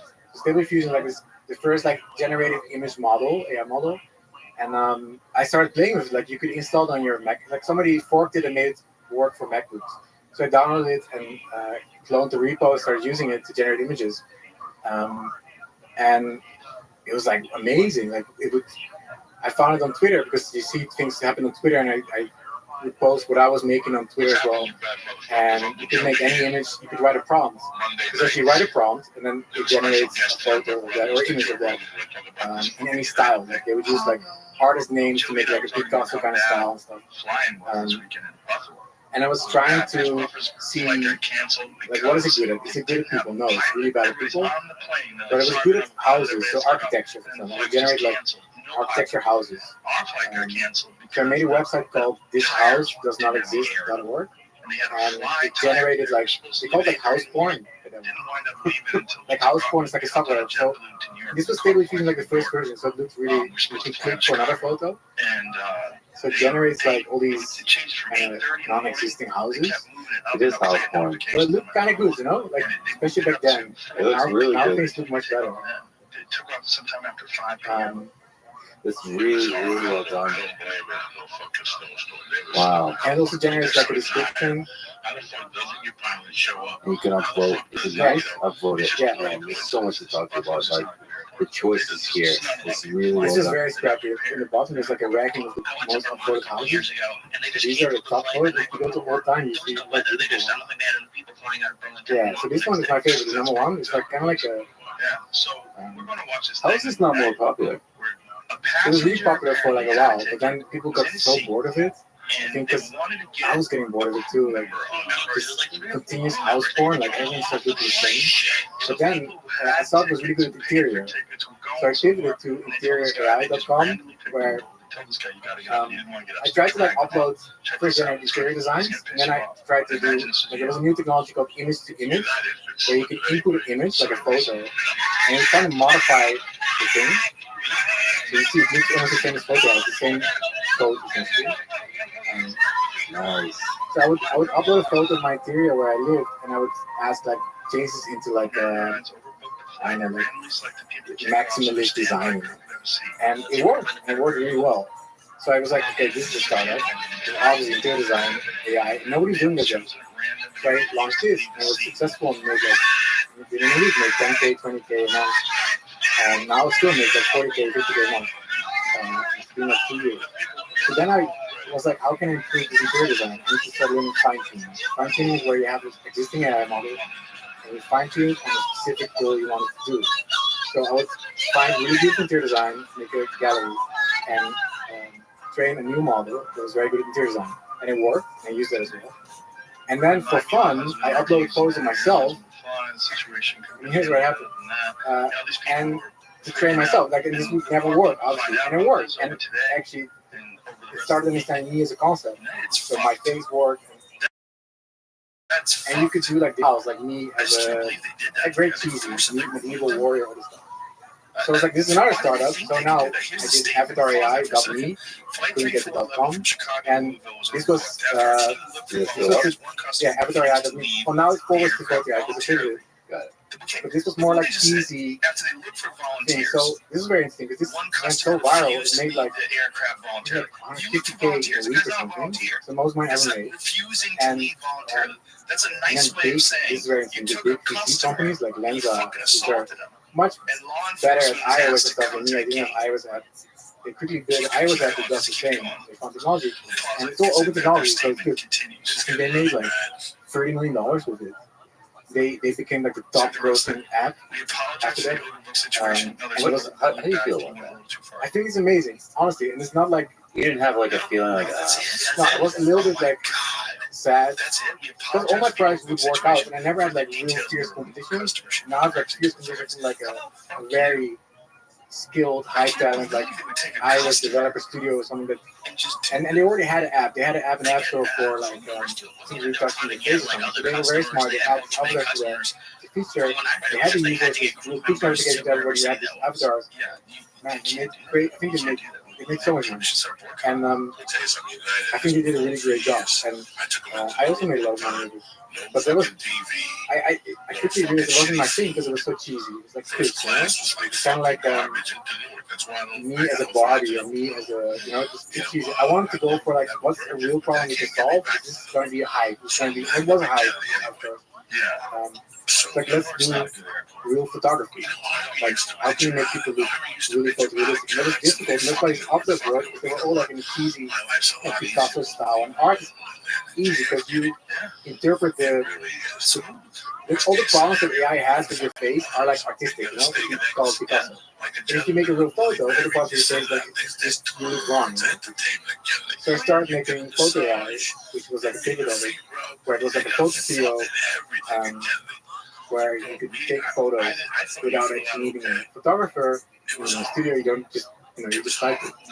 And I've been working on it for like the last. Yeah, it's really incredible. That journey is really incredible. Let's go to the beginning of photo AI though, because I remember seeing a lot of really hilarious photos. I think you were using yourself as a case study, right? Yeah. So what? There's a tweet here.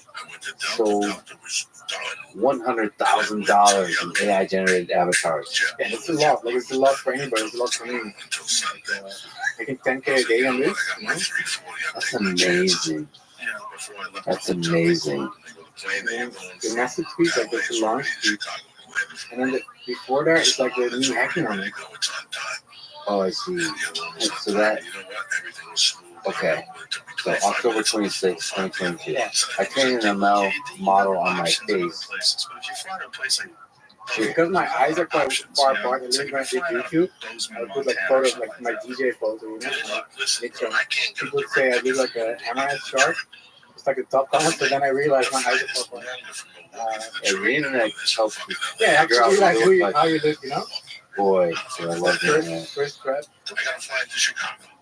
Well, what is this? Wait. It's water from the waterfall. The waterfall in the back, you know. So this is how much of this is real? Oh yeah, it's all AI.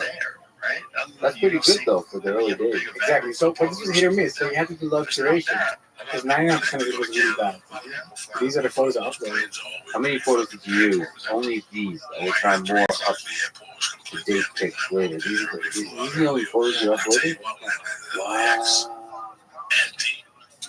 Wow. Okay, so like you were learning all this super quickly. What are some like interesting details you remember from that time? So like you have to figure out to make it work. And for people just listening, you uploaded just a handful of photos that don't really have a good capture of the face, and you're able to I think it's crop. It's like a crop edit for the layout, but they're square photos, so they're 512 by 512. But nevertheless, not good capture of the face. Yeah. It's not like a collection of several hundred photos that is like, exactly. Like I would imagine that too when I started. It was like, oh, this must be like some 3D scan technology, right? you know, So I think the cool thing with AI is changed the concept of it. So it's literally like learning. It's like any AI model learns. It learns how you look. So I did this, and then I was getting so much. I was getting DMs like Telegram messages. Like, how can I do the same thing? I want these photos. My girlfriend wants these photos. So I was like, okay, this is obviously business. But I didn't have time to code it, make a whole like app about it. So I made an HTML page, registered the domain name, and this was not even the subscribe payment link, which means you have the link, subscribe, to pay, but there's no code in the back. So all you know is you have customers that pay money. And I added like some site form link. The site form is a site where you can create like your own input form, like Google Form. So they would get an email with a link to the site form. Actually, it's a link to application. And they could upload their photos. So enter their email, upload photos, and I launched it. And I was like, here, first tool, it was October 2022. And I think within like the first 24 hours, it was like not sure, it was like 1,000 customers or something. Very nice. They got the lay down The bed problem and was shit. I didn't have code to automate these, so I had to do manually. So the first few hundred, I just literally took their photos, framed them, and then I would generate the photos, the prompts, and I had to text file the prompts, and I do every manually. And it quickly became way too much. So, but that's another constraint. Like I was forced to code something up that we do that. And that was essentially making it into a real website. So first it was a type form, and they uploaded it through a type form. Got check out the Image, type That's a good spot, but anywhere. and then you were like, that image downloaded, you write a script to export, No, you it's download the image myself. It's a zip file. It's unzipped literally, zip file. and you unzipped it. Yeah, unzipped. Yes, and then because these things don't scale, Paul Graham says, right? So then I would create and I would email them the photos, same from my personal email. So here's your and they liked it. They were like, wow, it's amazing. You emailed them with your personal email. They didn't have email address. And this is like 100 people. Yeah, and then you know who signed up? There you go. That's Like, by man, I can't yourself. say, the really famous people, That's by like yourself. really, really You see how many billionaires. bucks they Really give you? famous They tech give you a billionaires thing to did it. cover your I was like, eyes. wow, this is They great. give And you I a said, blanket. They give I you a got so scared pillow. to mess them, so I The said, bottled water thanks is so much for behind using my your site. phone. You know, and he's like, yeah, amazing app, great work. You know how most So like, this buyers is got a different than normal snatch you, reaction, but you your know? bottled It's water Bill right Gates, there. isn't it? You got movies. I saw The Can't say it. Godfather 2 on the way there. Just like That's sure, the it's like refrigerator. GDPR, you know, like privacy, right. Yeah, European the regulation. refrigerator. Yeah, you just get up and help But you I was very, focus. I was This like, is wow. for everybody, yeah. And This is for everybody. but this shows like, so you make something and then if it takes off very fast, you like validate, you know, you're like, here's something that people really want. But then also about this is hype, this is gonna die down very fast. And it did. It's too cheesy. But you have to automate the whole thing. How'd you automate it? So, like, what's the AI component? Like, how hard is that to figure out? Okay, so that's actually in many ways the easy thing because there's all these platforms already back then. There was platforms for fine-tuning silly fusion. And now I use Replicate. Back then I used different platforms. Yeah, that makes sense. Which was funny because that platform when this thing took off, I would tweet because I tweet always like how much money is left at me. And then so the top vendor, right, the platform that we used, they increased the price for training from $3 to $20 after they saw that I was making so much money. So immediately my profit is gone because I was selling it for $30. And I was in a Slack with them, like saying, "What is this? Like, can you just put it back to $3?" They said, "Yeah, maybe in the future. We're looking at it right now." I'm like, "What are you talking about? Like, took all my money, you know? They're smart." Well, they're not that smart because, like, you also have a large platform, and a lot of people respect you, so you can literally come out and say that. Yeah, They're but I not think it's like kind of dirty to cancel a company or something. I prefer just bringing my business elsewhere. But there was no elsewhere back then. So I started talking to other AI model ML platforms, so replicate on those platforms, and I started DMing the CEO, say, "Can you please create like it's called Dream Booth, this fine tuning of yourself, be access to your site because I need it because I'm doing price guides." And he said, "No, because it takes too long to run. It takes half an hour to run, and we don't have the CPU for it. So please, please, please." And then after a week, he said, "We're doing it. We're launching it." And then this company became, it was like not very famous company, it became very famous with this stuff. So suddenly everybody was like, "Oh, we can build similar apps, like avatar apps," and everybody started building avatar apps, and everybody started using Replicate for it. And there's some of these early DMs, like the CEO, like Ben Curry, very nice guy. And he was like, they never priced dollars to me, they never treated me bad, they always be very nice. It's a very cool company. So you can run any ML model, any AI model, LLMs, That's not even outrageous. And you could scale. Yes, it's skill, yeah, yeah. I mean, you can do now. You can click on the model and just run it already. It's like super easy. You log on with GitHub, and by running it on the website, then you can automate with the APIs. You can make a website that runs in Generate images, generate text, generate videos, generate users, generate video, fine-tune models. anything. Nice. And you're like growing with them essentially. They grew because they used it because it's like a big use case. Yeah, like the website even looks weird now. It started as like a machine learning platform. That was like I didn't even understand what it did. It was just too ML, you know, like you would understand if you're in the ML world. I wouldn't know. Now it's news friendly. Yeah, exactly. I didn't know how it worked, and but I knew that they could probably do this. And they did it. They did the models, and now I use them for everything. We trained like 36,000 models, 36,000 people already. But is there some tricks to fine-tuning to like the collection of photos that are provided? Like how do you like There's so many hacks. the hacks? It's like Yeah. 100 hacks to make it work. What's What are some Get my secrets now.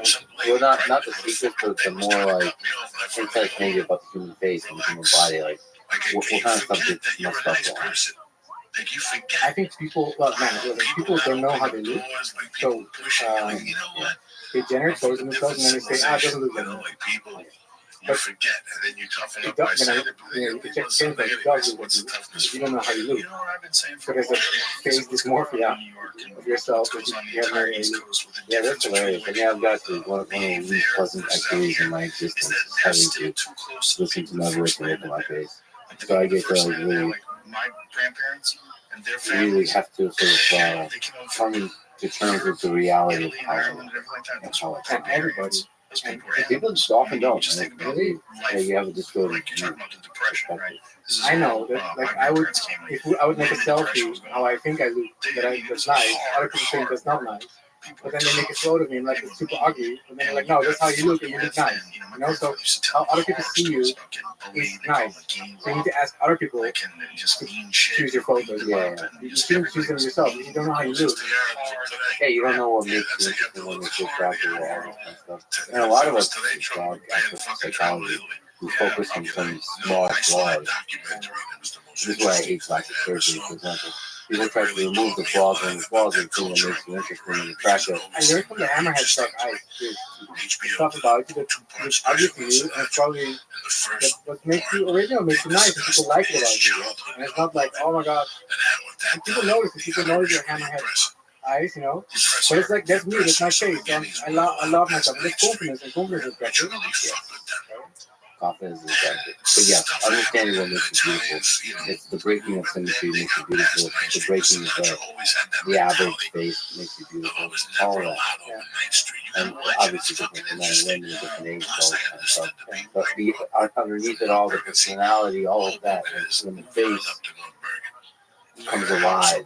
That also is but anyway, you have to figure all that out with that. Yeah, one thing that worked was like people would upload full body photos themselves. So I would crop the face, right? And then the model knew better to train most of the face here.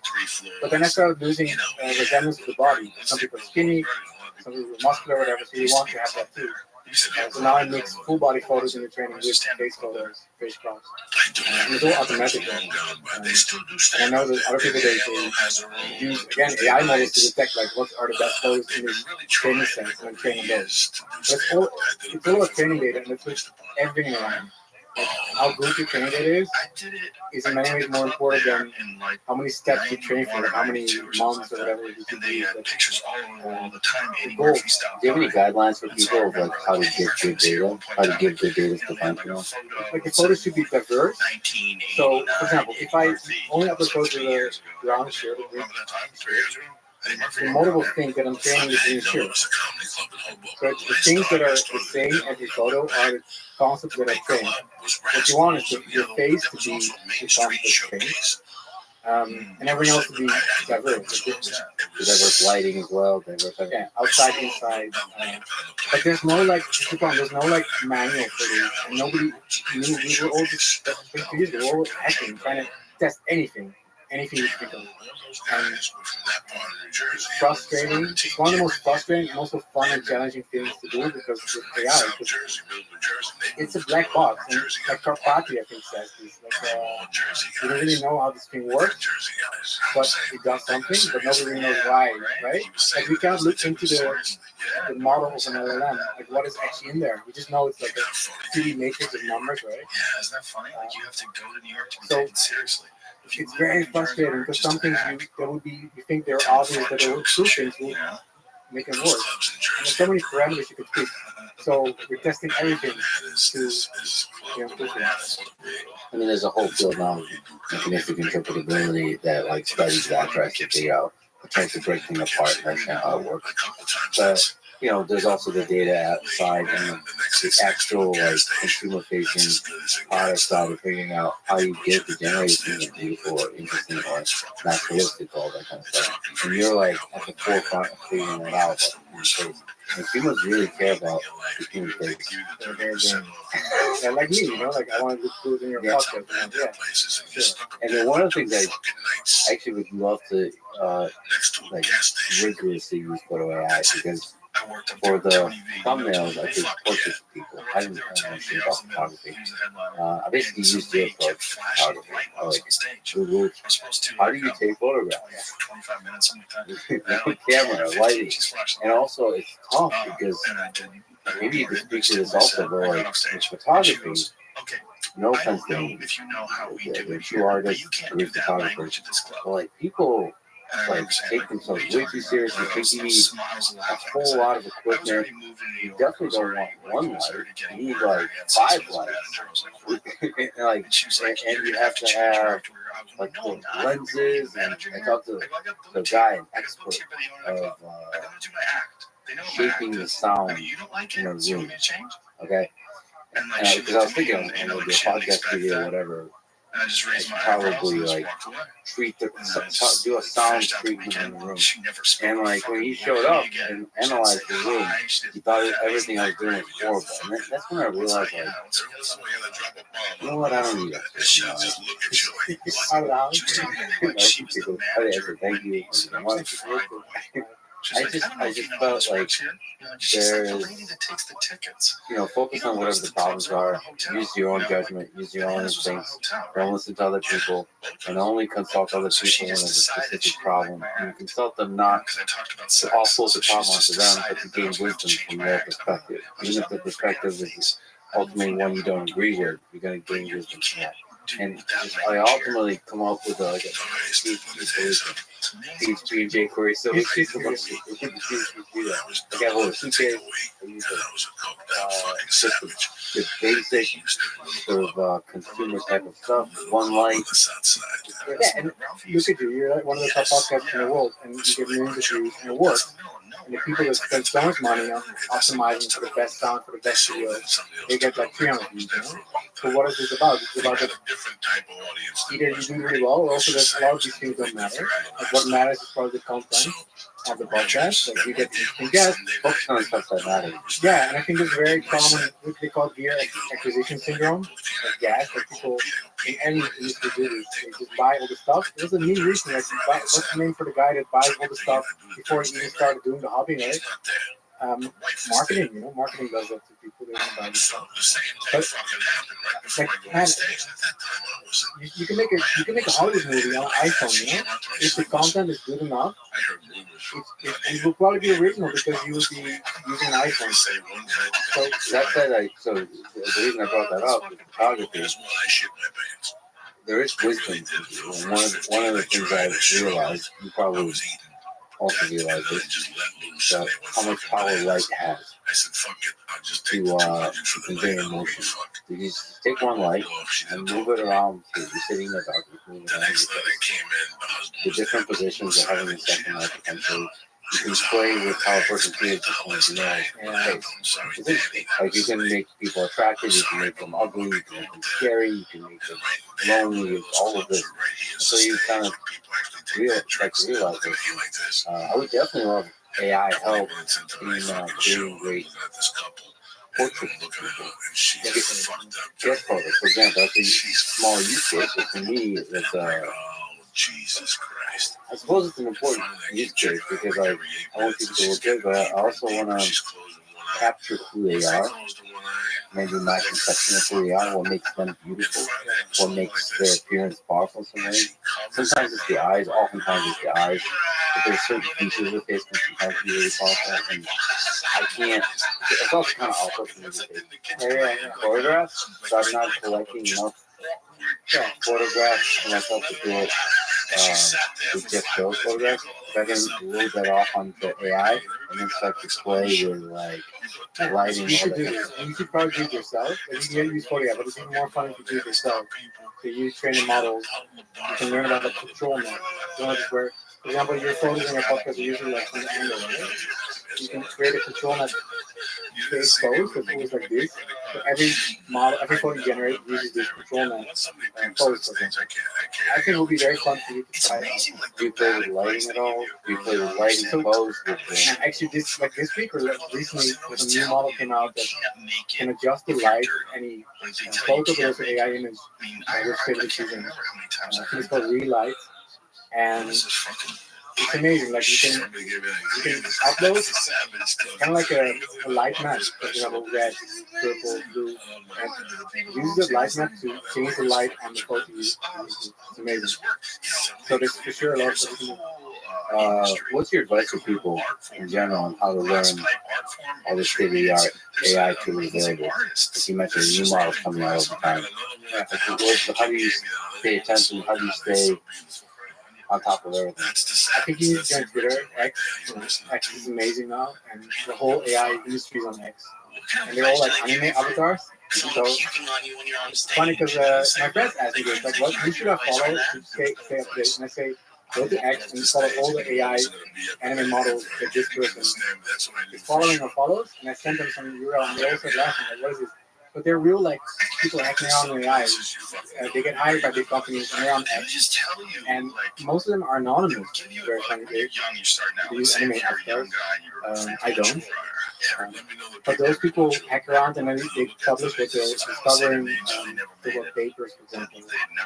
So yeah, definitely X. It's great. It's almost exclusively all the people I follow are AI people.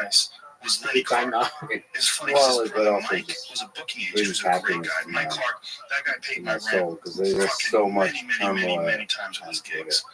Yeah, politics is Big battles going on. It's like a war zone, and it's nice to just go into this happy place to where people are building stuff.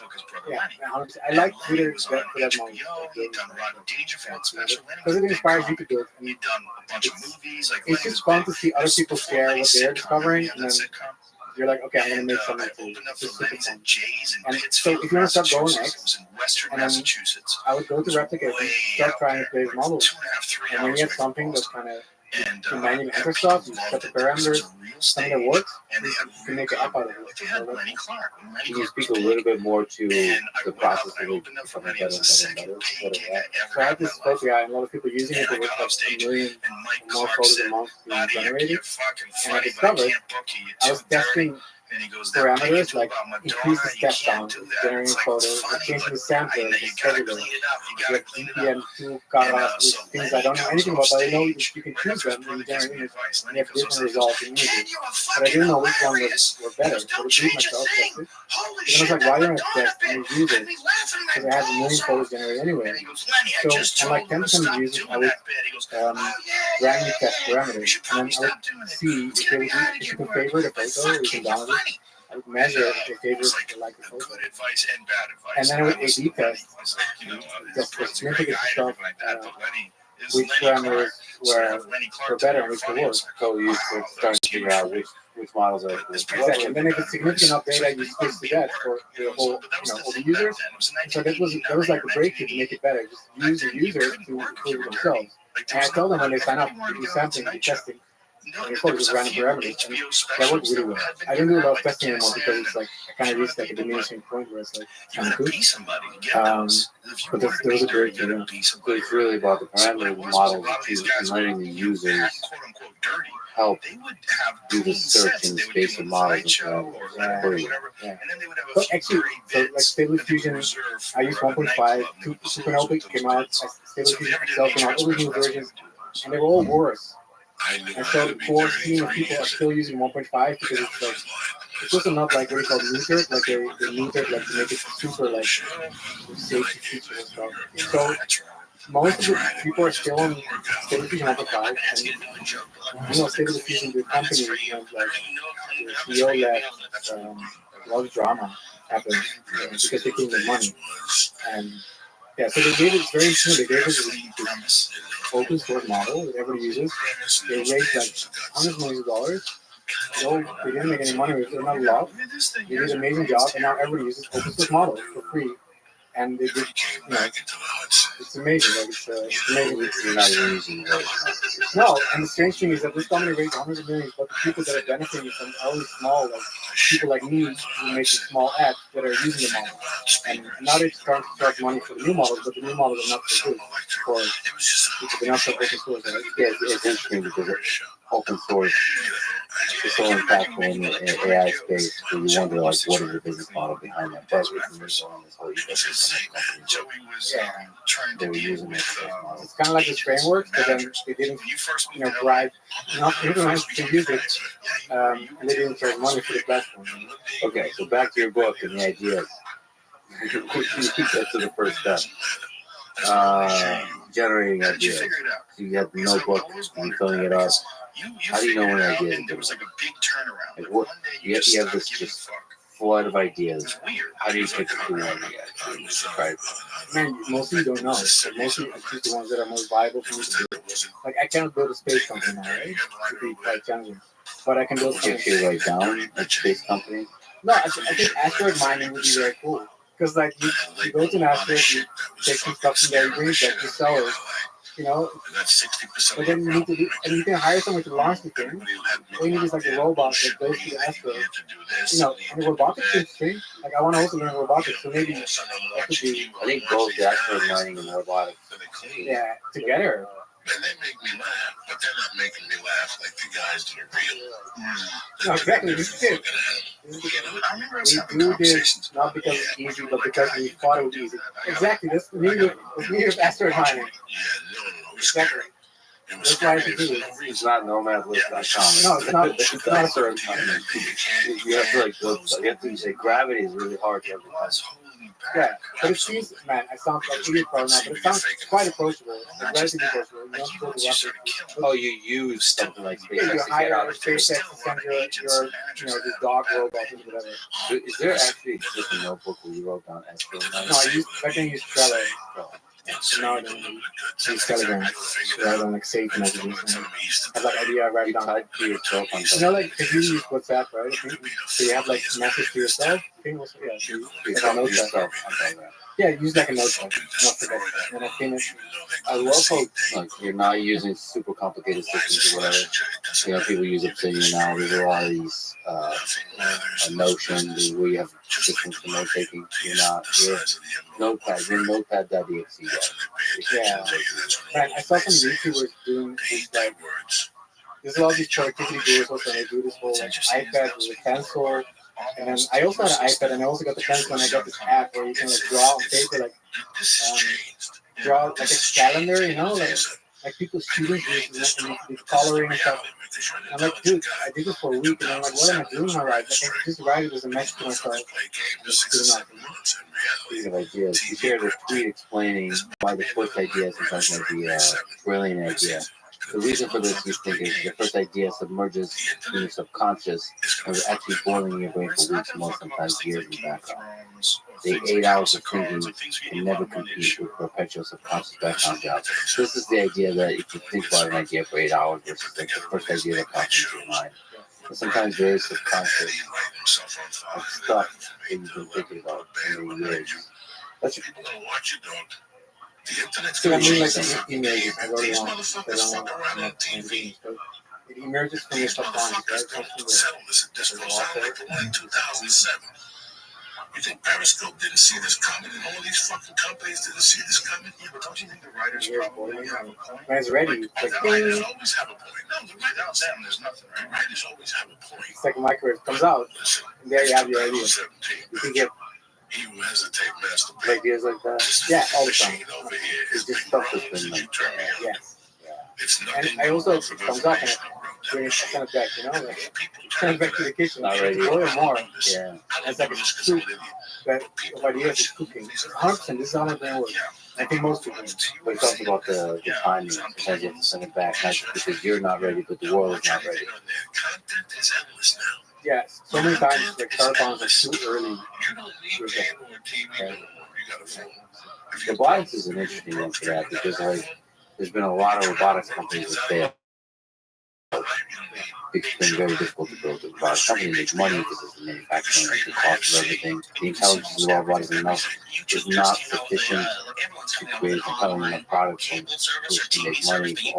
There's this long line of robotics companies that tried and they dreamed and they failed. Yeah, like Boston Dynamics. I still don't know what they're doing, but they always upload YouTube videos and it's amazing. But I feel like a lot of these companies don't have it's like a solution to the problems. Military, obviously, but like, I mean, do I need like a robotic dog now for my house? I don't know. Like, it's fun, but it doesn't really solve anything yet. I feel the same kind of with VR. Like, it's really cool. Like, Apple Vision Pro is very cool. It doesn't really solve something for me yet, and that's kind of the step to but one day will. When the first little computers and Mac came along, there was a big switch that happened that somehow captivated everybody's imagination. Like, the application, killer apps became apparent.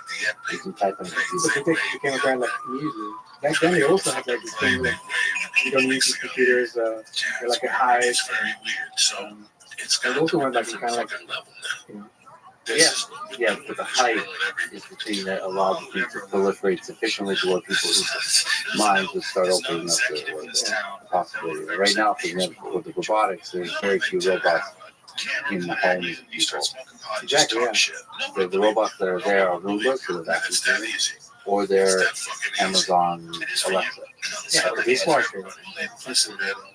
Yeah, but the intelligence is very limited. I guess is one way we can summarize all.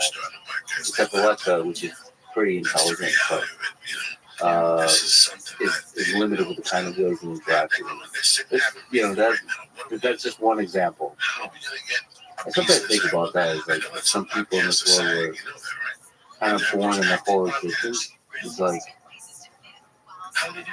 they were meant to build the thing. You know? Like I sometimes wonder like what I was meant to do.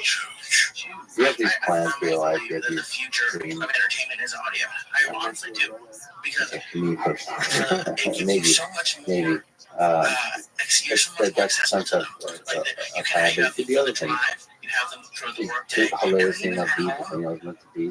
How many people do you see when they're watching TV just playing on their phones the entire episode and they're absorbing what's happening through audio? Yeah, I'm scared of this. I'm scared. Yeah, exactly. There's just anxiety throughout social interaction in general. I'm an introvert, the highs can be it's really strange.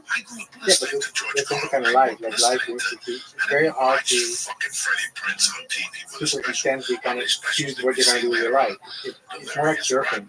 You're surfing your wave, you go in the ocean, you see where you end up. Yeah, and the universe has a kind of something humor. I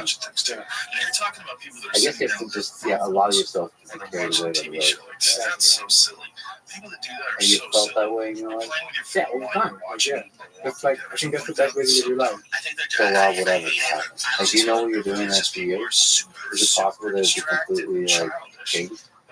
Possibly, I think relationships, like you want to hold a relationship, right? You want to hold your girlfriend, you want to become wife, and stuff. But I think you should stay open to where, like for example, where you want to live. Like, I don't know where you want to live. That's something that will figure itself out. It will crystallize where you will get sent by the waves to somewhere where you want to live and what you're going to do. I think it's a really good way to live your life.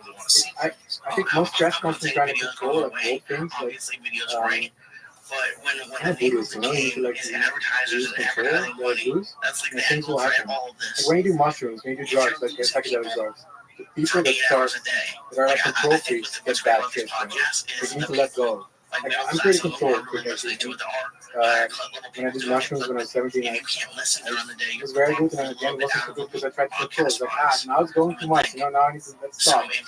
Bro, you can't stop it, you need to go deal with it, And I think it's a good metaphor for life. I think that's there's going to be everything. Yeah, actually, when I took ayahuasca, that lesson is completely within me already. The I think I probably learned that the most in jiu-jitsu. So just let go, relax. And that's why I had this incredible experience. There's like literally no negative aspect of my ayahuasca. Or any psychedelics I've ever had. Some of that could be with my biology, my genetics, whatever, but some of it was just not time control. Yeah. I think most personal life comes from time control. So once you have the idea, step 2, build. How do you think about building your thing after you have the idea? I think you should build with the technology that you know. So, for example, Nomad List, which is like this website I made to figure out the best place to live and work as a digital nomad. It wasn't a website. It launched as a Google spreadsheet. So it was a public Google spreadsheet anybody could edit. And I was like, I'm collecting like cities where we can live as nomads with internet speed, cost of living, other stuff. And I tweeted it, and back then I didn't have a lot of followers. I had like 2,000 followers. And it went like viral for my skill. I was like getting like 5 retweets. And a lot of people started editing it, and there was like hundreds of cities in this list, like from all over the world, with all the data. It's very crowdsourced. And then I made that into a website. So figuring out like what technology you can use that you already know, but you cannot code to use spreadsheet. You cannot use a spreadsheet. Like whatever, you can always use, for example, a website generator like Wix or something, Squarespace, right? Like, you don't need to code to build a startup. All you need is an idea for a product, build something like a landing page or something, put a Stripe button on there, and then make it. If you can code, use the language that you already know, start playing with that, and see how far you can get. You can always rewrite the code later. Like, the tech stack is not it's not the most important for business when you're starting out a business. The important thing is that you validate that there's a market, that there's a product that people want to pay for. To use whatever you can use. If you can't code, use spreadsheets, landing page generators, whatever. Yeah, the crowdsourcing element is fascinating. It's cool. It's cool when a lot of people start using it. You get so fast. Like I've actually did the spreadsheet thing. Share a spreadsheet publicly, and I made it editable. Yeah. It's so cool. Things start happening. Yeah. I did it for like a workout thing because I was doing a large amount of push-ups and stuff. Yeah, I remember this. And also Google Sheets is pretty limited in that everything is allowed. So people can just write anything and they can sell, and they can create new sheets, new tabs. And it just exploded. And one of the things that I really enjoyed is there's very few trolls. Because actually, other people would delete the trolls. There would be like this weird war. Like, they want like to protect the thing, and the immune system, the everything. Becomes to society, Yeah. And then there's the outcasts who go to the bottom of the spreadsheet, and they would try to hide messages, and they like, I don't want to be the cool kids up at the top of the spreadsheet, so they're at the bottom. And but that kind of crowdsourcing element is really powerful. You can create a product that use that as to his benefit. It's really nice. Like any kind of voting system, any kind of rating system for A&B testing is really fascinating. So anyway, so Nomad List is great. I would love for you to talk about that. One sort of way to talk about it is through you building hood maps. Yeah. You did an awesome thing, which is document yourself building the thing and doing so in just a handful of days, 3, 4, 5 days. You should definitely check out the video in the blog post. Can you explain what hood maps is and what the whole this project was? So I was traveling and I was still trying to find like problems, right? And I would go, I discovered that like everybody's experience of the city is different because they stay in different areas. So I'm from Amsterdam, and when I grew up in Amsterdam, I lived there in university. I knew the center is like in Europe, the centers are always tourist areas. They're super busy. They're not very authentic. They're not really Dutch culture. It's Amsterdam tourist culture, So when people travel to Amsterdam, say, don't go to the center, go to southeast of the center, go down or the south, or something, more hipster areas, like a little more authentic culture of Amsterdam. So that's where I would live, where I would go. And I thought this could be like an app where you can have like a Google Maps, and then you put color over it. You have like areas that are like color coded, like red is tourist, green is rich, green money, yellow is hipster, and you can figure out where you need to go in the city when you travel. Because I was traveling out and wanted to go to the cool spot. So just color, yeah. And I would use a canvas. So I thought, okay, what do I need? I need to. Did you know that you would be using a canvas? No, I didn't know it was possible. Because I didn't know. I mean, this is the cool. People should really check This it is how out it started. because like you're honestly captured so beautifully the humbling aspects, the embarrassing aspects of like not knowing what to do. Like how do I do this? And you like document yourself. Yeah, you're like, dude, I feel embarrassed about myself. It's called being alive. Nice. So you're like, you don't know anything about Canvas is a way HTML 5 thing that allows you to draw shit. Just draw pixels essentially. So Yeah. and that was special back then because before you could only have like elements, right? If you want to draw a pixel, use a compass. And I knew I needed to draw pixels because I need to draw this color.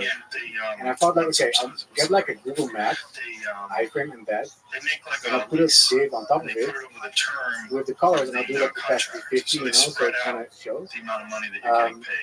So I did that with Canvas, and then I started drawing.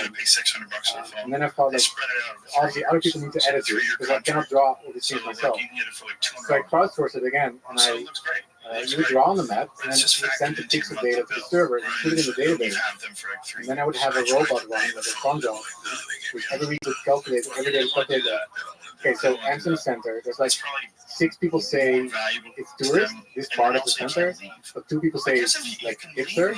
Okay, so the tourist part wins, right? So it's not an array. So find the most common value in a real pixel area on a map. So most people say it's tourist, and it becomes red. And I would do that for all the GPS corners in the world. Yeah. Clarify, you have to be, as a human that's contributing to this, you have to be in the location to make the label? Or no, people just type in C's and go to Zurich and start drawing it. would they draw shapes? Would they draw shapes? Man, they drew like crazy stuff. Like offensive symbols, I cannot mention. They would draw penises.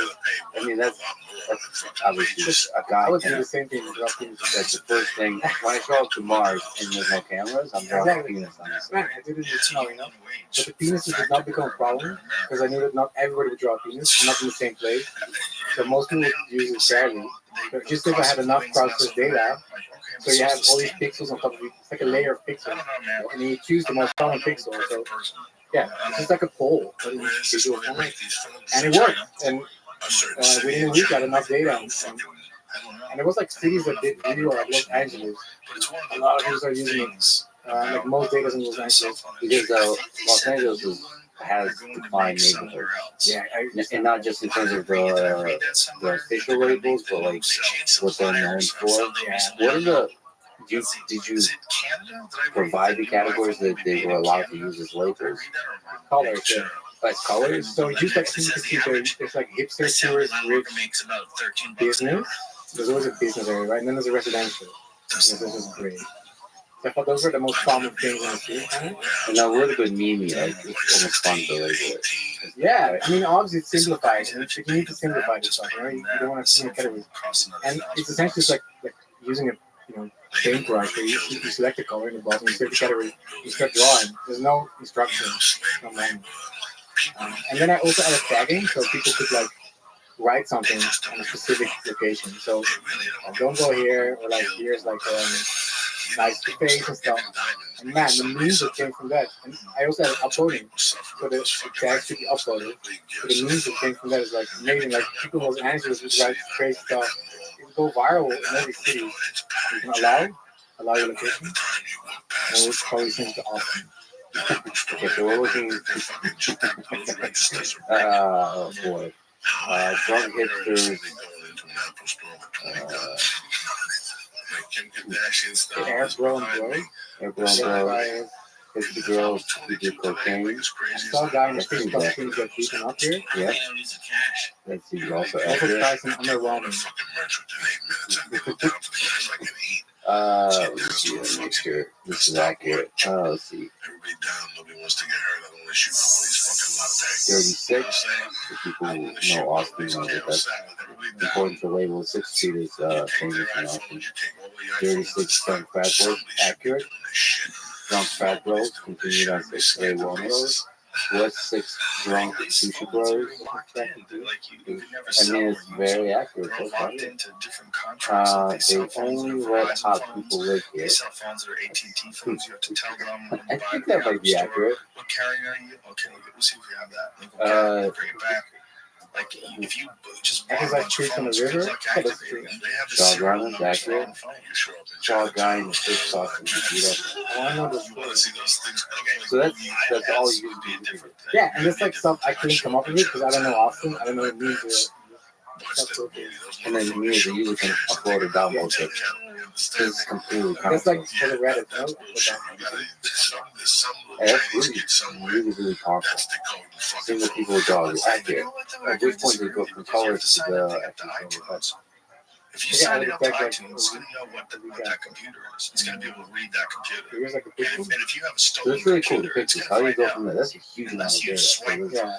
wipe We're the now operating looking at an system image clean where and install it's some new just shit in there. a sea of pixels that color different colors in the tree. So how do you combine that to be a thing that can exist in front? I think here the problem was that you have this data, but it's like it's not locked to one location. Yeah. So I had to normalize it. So when you draw on the map, it will show you the specific pixel location, and you can convert the pixel location to a GPS coordinate, right? Like latitude, longitude. But the number will have a lot of commas or a lot of decimals, right? Because it's very specific. Like it's like this specific part of the thing.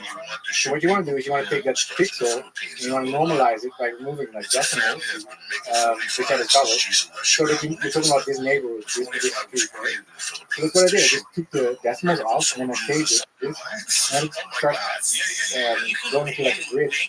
And then you have like a grid of data. You get like a pixel map. And you said it looks kind of ugly, so then you use it. Yeah, I started adding blurring and stuff. I think now it's not smooth again because I like people like the pixel look. And yeah, lots of use it, and it keeps going viral. And every time my map bill, like map box, I had to use something. When you first used Google Maps, it went viral. Google Maps, it was out of credit, so I had to. So by during when I launched it, went viral. And, Google Maps, the map didn't load anymore. It says over the limit.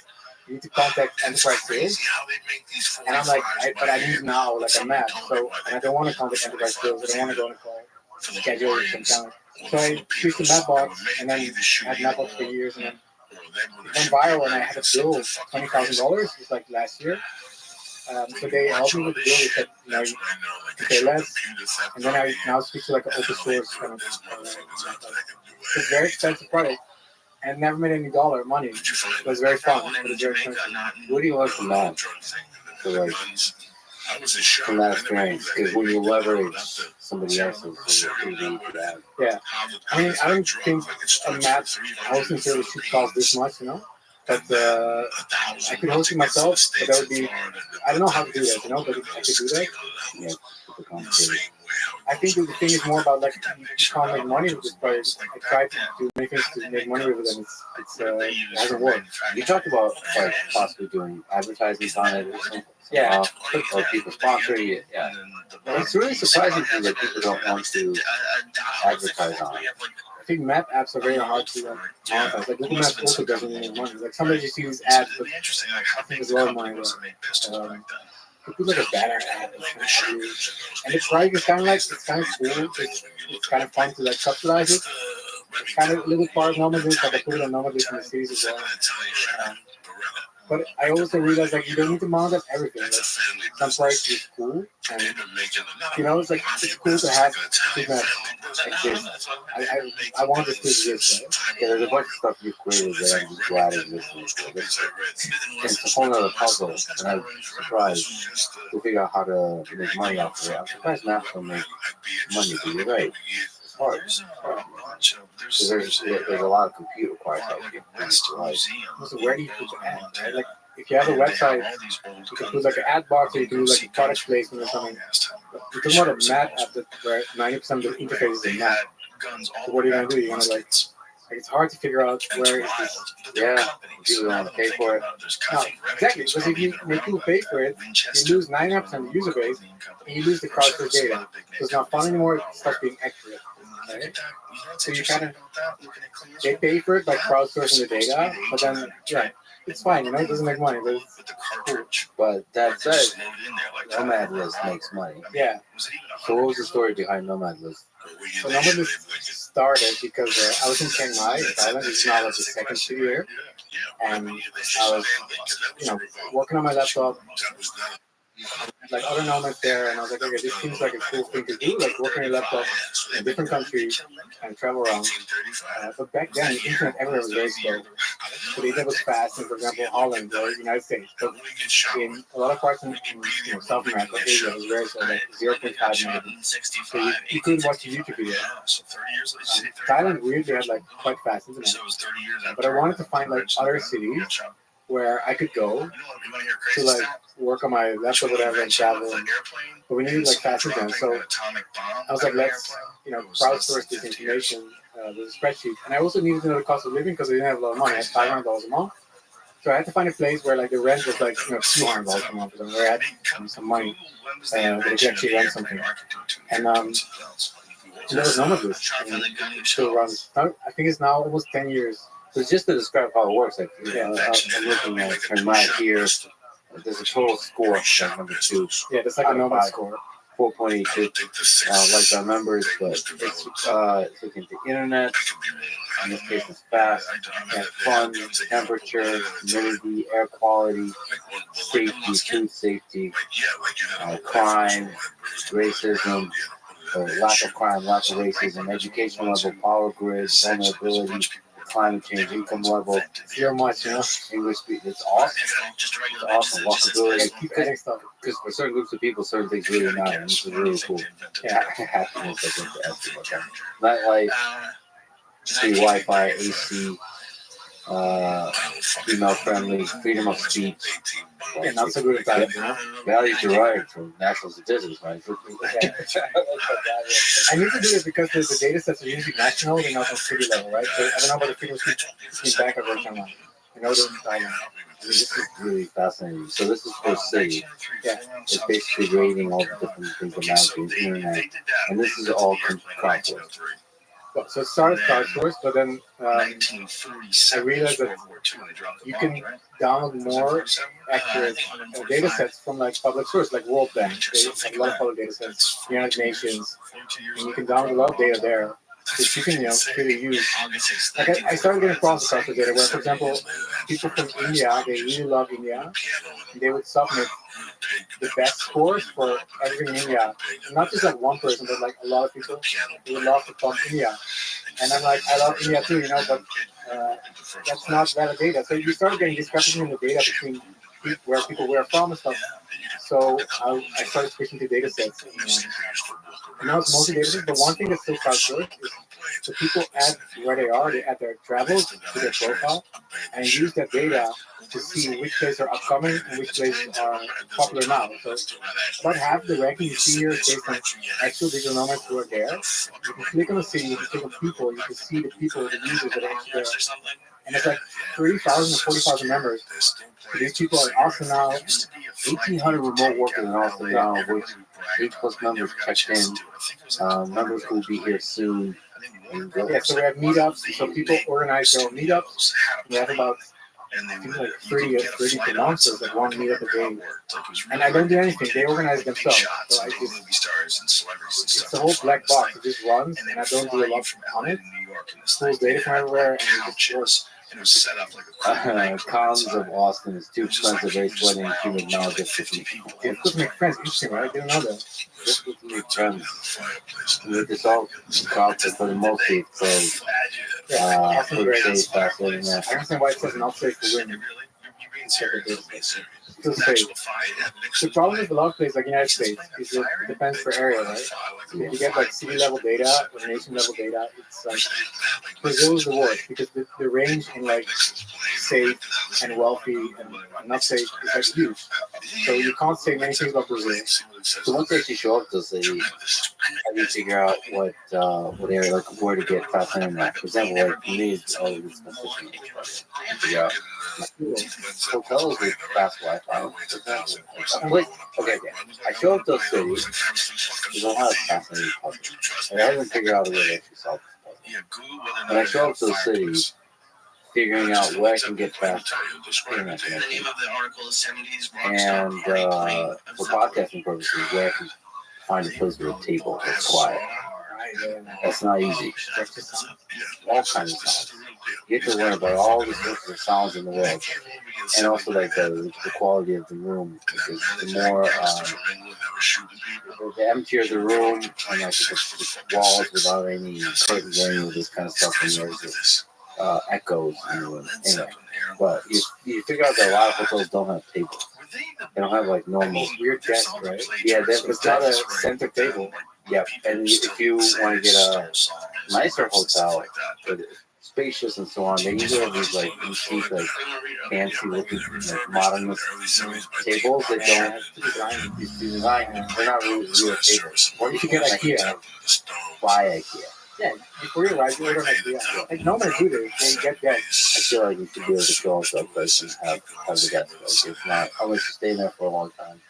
Just the entire assembly, all that. Airbnb is so unreliable. The range and quality that you get is huge.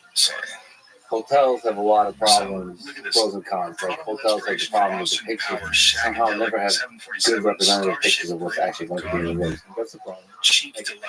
And you Take photos, man. if I could have the kind of data you have on Nomad List for hotels, Yeah, and I feel like you can make a lot of money on that too. yeah, the book is pretty right. I thought about this idea. Because we have the same problem. Like I go to hotels and there's specific ones that are very good and know now the chains and stuff.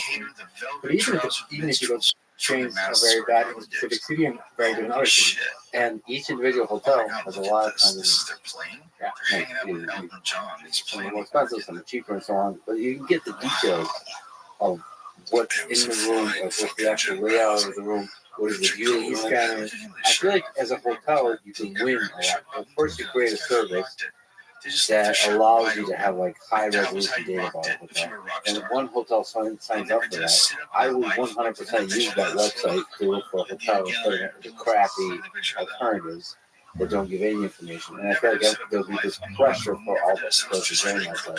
You can make a shit ton of money. The hotels make a lot of money. I think it's true, but the problem is with these hotels, like it's the same airline industry. Why does every airline website suck?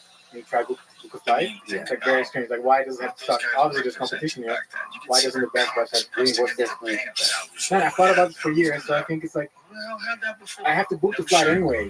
Like I know there's a route that they take, and I need to buy from Qatar Airlines, and I need to get through this process. So Second to the right is and with hotels too, you need a hotel anyway. So do you have time to like figure out the best one? Not really. You kind of just need to get the place booked, and you need to get the flight, and you go through the pain of this process. That's why this process always sucks so much with hotels and airline websites and stuff, because they don't have an incentive to improve it.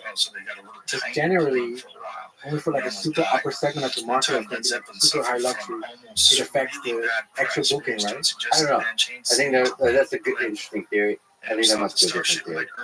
My theory would be that great engineers, like great software engineers, are not allowed to make changes.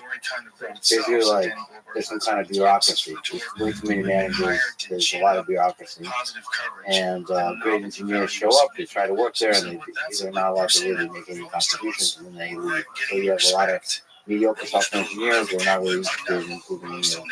And like literally, they would like to improve the stuff, but the bureaucracy of the place, plus all the bosses, all the high up people are not technical people. So they don't know much about what dev, they don't know much about programming, so they just don't give any respect.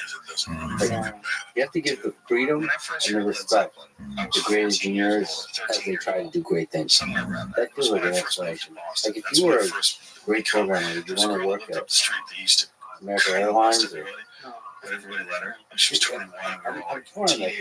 I actually, as somebody who loves programming, would love to work at American Airlines so I can make this thing better. Yeah, so I would work there just to fix it for myself, you know? Yeah, for yourself.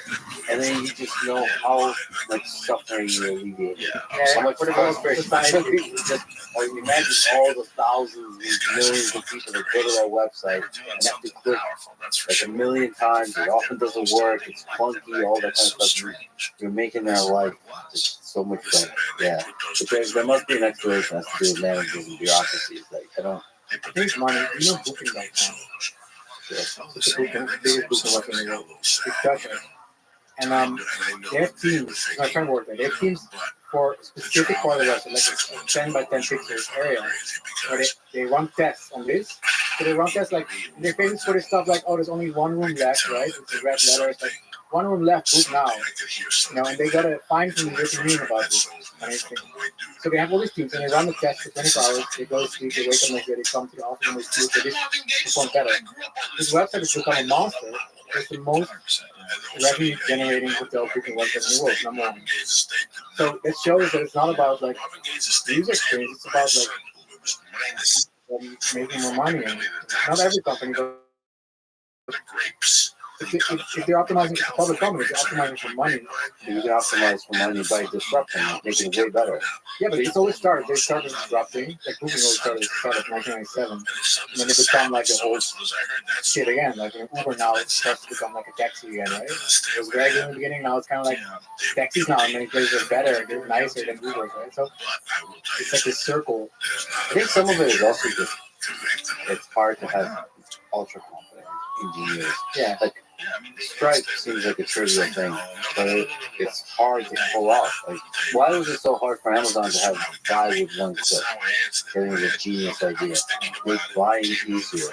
Like, make it as frictionless as possible. Just click the button one thing you off your phone. As opposed to most of the web with a lot of clicking, it often doesn't work. Like with the airlines. Remember the forms with the leaf? Next submit 404 or something where you're clicking to go down, your modem. And I would have an existential crisis. Like, the frustration would take over my whole body, and I would just want to quit life or do something like that. Yeah. So after the form stays in Google somewhere. But that's so Google, somebody at Google is society. Yeah, and one of the challenges of Google is to have the freedom to do that. They don't anymore. There's a bunch of bureaucracy. Yeah, there's so many people there. But it just moves slowly. I wonder why that is. Maybe that's the natural way of the company, but you have people like you are who rolls in and just fire most of the folks and always push the company to operate as a startup. Yeah, but I mean, Apple does this. Like I studied in business school, Apple does competing product teams that operate as startups. There's 3 to 5 people. They make something. They have multiple teams that make the same thing. The best team wins. So I think you need to emulate like a free market inside a company to make it entrepreneurial, you know? Yeah. And you need entrepreneurial mentality in a company to come up with new ideas and do it better. One of the things you do really, really well is learn a new thing. Like you have an idea, you try to build it, and then you learn everything you need to in order to build it. You have your current skills, but you learn just a minimum amount of stuff. So you're a good person to ask, like, how do you learn? How do you learn quickly and effectively and just effectively? We did, just by way of example, we did a 30 days learning session on 3D. Yeah. Where you document yourself, putting yourself in 30 days to learn everything you go. Yeah, I kept doing virtual reality because I was like, this is like training your life. It came up suddenly, like 2016, 2017, with I think HTC 5, these big VR glasses before Apple Vision Pro. And so I was like, oh, this is going to be big, so I need to learn this. So I know nothing about 3D. I installed like Unity and like Blender and stuff, and I started learning all this stuff because I thought this was like a new, nascent technology that was going to be big, and if I had the skills for it, I could use this to build stuff. And so I think with learning for me, it's like I think learning is so funny because people always ask me like, how do you learn to code? It's like, should I learn to code? And I'm like, I don't know. Like every day I'm learning. It's kind of cliche, but every day I'm learning new stuff. So every day I'm searching on Google or asking now ChatGPT how to do this thing, how to do this thing. Every day I'm getting better at my skill. So you never stop learning. So the whole concept of like, how do you learn? Well, you never end. So where do you want to be? Do you want to know a little bit? Do you want to know a lot? Do you want to do it for your whole life? So I think taking action is the best step to learn. So making things, like nothing, just start making things. Okay, so like how to make a website, search how to make a website. Or nowadays you ask ChatGPT, how do I make a website? Where do I start? It generates code for you, right? Copy the code, put it in a file, save it, open it in Google Chrome or whatever. You have a website. And then you start tweaking with it and you start, okay, how do I add a button? How do I add AI features, right? Like nowadays. So it's like by taking action, you can learn stuff much faster than reading books or actually, I'm always curious. Let me ask perplexity. How do I make a website? I'm just curious what it would say. I hope it goes with like really basic vanilla solutions. Define your website's purpose. Choose a domain name. Select a web hosting provider. Choose a website builder or CMS.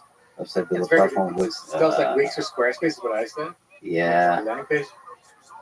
How do I say if I want to program it myself? Design your website, create essential pages, Yeah, even tells you to launch it, right? But launch your website. Why do you could do that? Yeah, but this literally is like this is If you want to make a this is the website. basics like Google Analytics. But you can't make nomad lists with this. Yeah. With Wix. Like with No, you can get pretty far.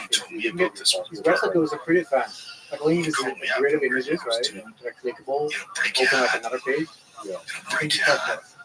How do I learn They fucking stole. program? They stole like a million different songs. Yeah, your glasses, Joe. Yeah, I do. Choose a programming language to start with. What do you need? Pretty powerful. Work their resources systematically. What are you choking there? Practice coding regularly for 36 minutes a day. Consistency is key to programming communities like Reddit. Yeah. That's a good. You're a good guy to work. Yeah, with. it's pretty good. Like work sweet Pretty with good. and shit. I think it's a very good starting ground. Just imagine you know nothing and you want to make a website, you want to make a Like startup. if you somebody to sweep you, This is like that's why the power of and it's AI for education is going to be insane. Like, people anywhere can I love it. It's the best. ask this question and start It's building. such a good. Yeah, it's verified. Sure. And just start building. Like keep build. Like actually apply this thing. Whether it's AI or any of the programming for web development. Just have a project in mind. I love the idea of like 12 startups in 12 months or like So stop and think build a about project almost every day. Just build this thing Fuck yeah, they did. and get it to work and finish it every single day. That's a cool experiment. I think that was inspiration. There was a girl who did 160 websites in 160 days. So it's a mini website. And that existed. she went to go there. I see this, but we need I think it's good to set yourself challenges, you know? Like, you can go through some coding bootcamp, but I don't think that actually works. I think it's better to do like, for me, out to the dark for self-learning and setting yourself like challenges and just getting in it. But you need discipline, you know, you need discipline to do it. And coding is very steep learning curve to get in. It's very annoying. Working with views is very annoying. So it's hard for people to keep doing it. You know? Yeah, that thing of just keep doing it and don't quit. That urgency is required to finish it. That's why it's really powerful when you document this, the creation of quick maps, or the like a working prototype. But there's just a constant frustration. How do I do this? And you look it up. You know, like, okay, you have to interpret the different options you have. You're like, and then just try it. And then there's a dopamine rush of like, ooh, yes. Man, it's amazing. I live streamed it. You know, and On they YouTube definitely stuff, you can watch used it. it for their end It's product. amazing So when if you things looked at work. it like, say, if you had Look, it's just like amazing if you. I look very not. I don't look far ahead. So I don't look. I look the next call, and the next call. They want to put your transmission in. At the end, you have a They don't whole want to pay you app for your or design, so website. they just Okay, copy you it know? and put it in there. But And then you find out, hey, I but think this is most all my people look way engineering. too far ahead. I did all this research and development. Like it's supposed to, Here's man. Like, copy it exactly. you don't know how hard They're it's gonna be. supposed to So say, you only look like for yeah, the you're next right. thing, Here's some money. the next little And challenge, then the the question next would be, step. well, how much money did it See where serve? you end up. That's the problem, And because they it's probably extremely deserve easy. Yeah, exactly. Yeah, be naive That's why about the it songs because they play the you're gonna have it's very kind of difficult hard. problems. They got forensic fucking A lot of the big problems won't be even tech, will be like public, right? But maybe people don't like your website. It'd Like, be a matter of economy you will changing. get canceled for a So website, for it's example. gotta be hard to get someone to sign off on it. What's it like building in public like you do? I mean, I don't understand too much about how the legal system You're works, just but I would iterating imagine quickly and getting people's feedback. So there's the power of the crowdsourcing, but there's also the negative aspects of people being able to criticize. That's the So, man, I think haters are good. I think a lot of haters have good points. And it takes like stepping away from the emotion of like, your website sucks because blah blah blah. Next day, just the answer your website sucks. Just, you know, what did he say? Why did he not like it? And you figure out, okay, he didn't like it because the sign up was difficult. Or wasn't the data? You say no, the data not accurate. Okay, you need to improve quality data. Each hater has a point. It's really well It's written. dumb It's to so well written ignore your that haters. they You know? thought they And accused also, somebody else of writing it, Man, I think I've been there when I was like 10 years old. It's only when internet just shouting crazy stuff. It's like most Twitter, it has to be. So you have to take it with a grain of salt. Yeah, man, you need to grow a very thick skin. This is back when they were selling records. People say, but I muted a lot of people. Like, I found out I muted only 15,000 people. Check. So in 10 years, I moved 50,000 people. So it's like, Maybe that's one by one name. 50, yeah. So 1,500 people. And I don't like to block, but then they get angry. They change something and say, you're blocking. They just mute and they disappear. You mentioned Reddit. So hood match. That make it to something, right? Yeah, dude. Yeah, dude. It was amazing. And my server almost went down, and I was checking like Google Music, like 5,000 people on the website or something like crazy. And it was at night. It was amazing. I think nowadays, honestly, TikTok, YouTube Reels, Instagram Reels, a lot of ads get very big from people. So let's say you make your own app. You make a video of yourself. I make this app. This is how it works. This is why I made it, for example, and this is why you should use it. And if it's a good video, it will take off, and you will get. Man, I got like $20,000 extra per month or something from a TikTok, from one TikTok video. Like it made a photo ad by you or something. Yeah. By some random guy. So there's all these AI influencers that they write about, they show AI ads and they ask money later, like when a viral video goes viral. All I can do it again and send me $4,000 from it. But it works. Like TikTok is a very big platform for user acquisition, yeah. And organic, like the best user acquisition I think is organic. You don't need to buy ads because you don't have money when you start to buy ads. So use organic. Or write a banger tweet, right? In the 1970s, can make it app take off. Well, I mean, yeah, find them to create cool stuff. And have just a little bit of a following, enough to for the cool thing to be noticed and become viral. Yeah, you don't need a lot of followers on X and a lot of platforms. So TikTok, X, I think Instagram Reels also get the same algorithm now. There's not a lot of followers anymore, but they test your content on a small subset, like 300 people. If they like it, it gets tested to 1,000 people and on and on. So if the thing is good, it will rise anyway. It doesn't matter if you have half many followers or 1,000 followers. What's your philosophy of monetizing? How to make money? Yeah, so a lot of starters, they do like free users. So you can sign up and you use the app for free, which is, it never worked for me well because I think free users generally don't convert.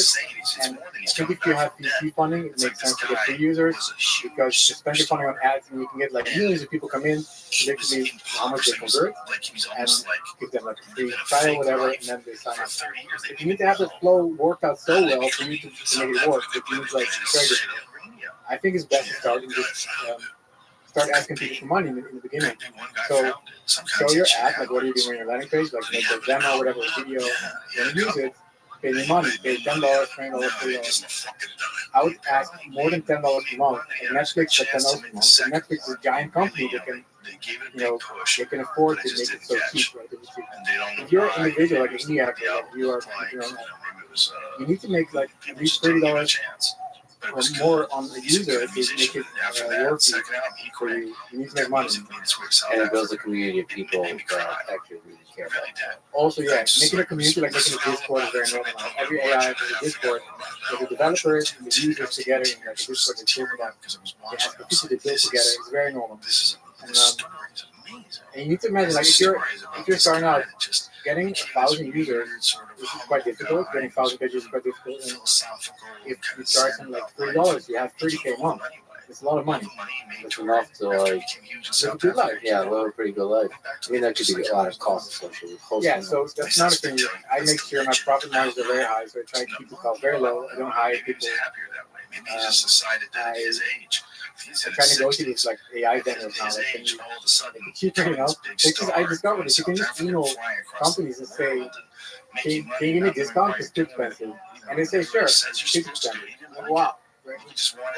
And I didn't know this. You can just ask, and especially in like now it's kind of recession. You can ask companies like, I need a discount, or I kind of need to like. You don't need to be an asshole about it. I kind of need a discount, or I need to go maybe to another company.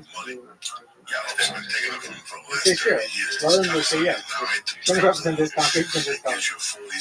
Because you think the price on the website is the price of the API. It's not.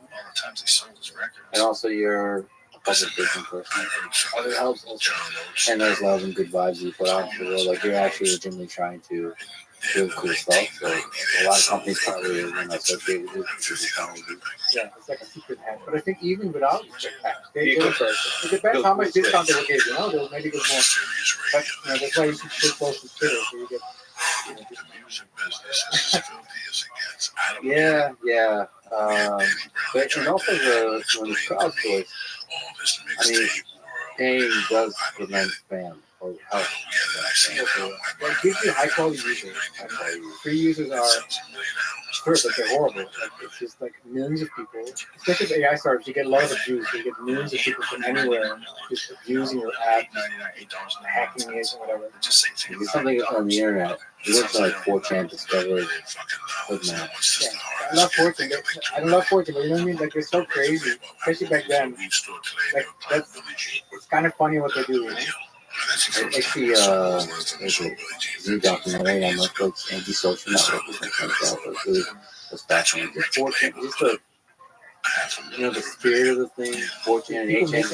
It's so much about freedom and also like the humor involved in fucking with the system and fucking with man. It's just anti-system, But the fun, the dark aspect of it, you're having fun, you're doing anti-system stuff, but like the Nazis are and it's somehow bad shit started happening. it's drifting somehow. Yeah, it's School shootings and stuff. So it's a very difficult topic, but I do know, especially early on, in 2010, I would say the 4chan was fun. And they would post like crazy offensive stuff, and this was just to scare off people. So we showed to other people, say, hey, you know this internet website 4chan, just check it out. And if we do, what the fuck? I'm like, no, you don't understand. It's to scare you away, but actually when you go through it, there's like deep conversations. And it would already be, this is like a normie filter, like stuff like kind of cool. But yeah, it goes dark. And if you have those people show up, for the fun of it, do a bunch of racist things and all that kind of stuff you're saying. but everything, I think it was never, I'm not unfortunate, but like, it was always about provoking. It's just provocateur, But the provoking in the case of Hoodmaps or something like this can damage the good thing. Like,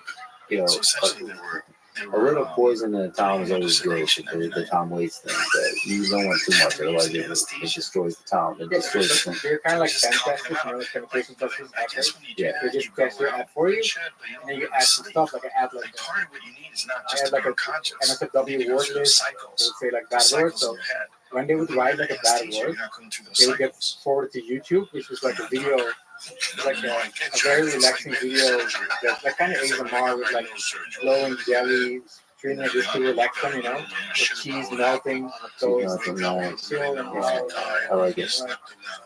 But actually, a lot of stuff, I didn't realize how much originated in 4chan in terms of memes. Rickroll, I didn't even know that Rickroll originated in 4chan. There's just so many memes. Like most of the memes, The word roll, I think, like not the word roll, but like in this case, meme use, like, you get like roll doubles.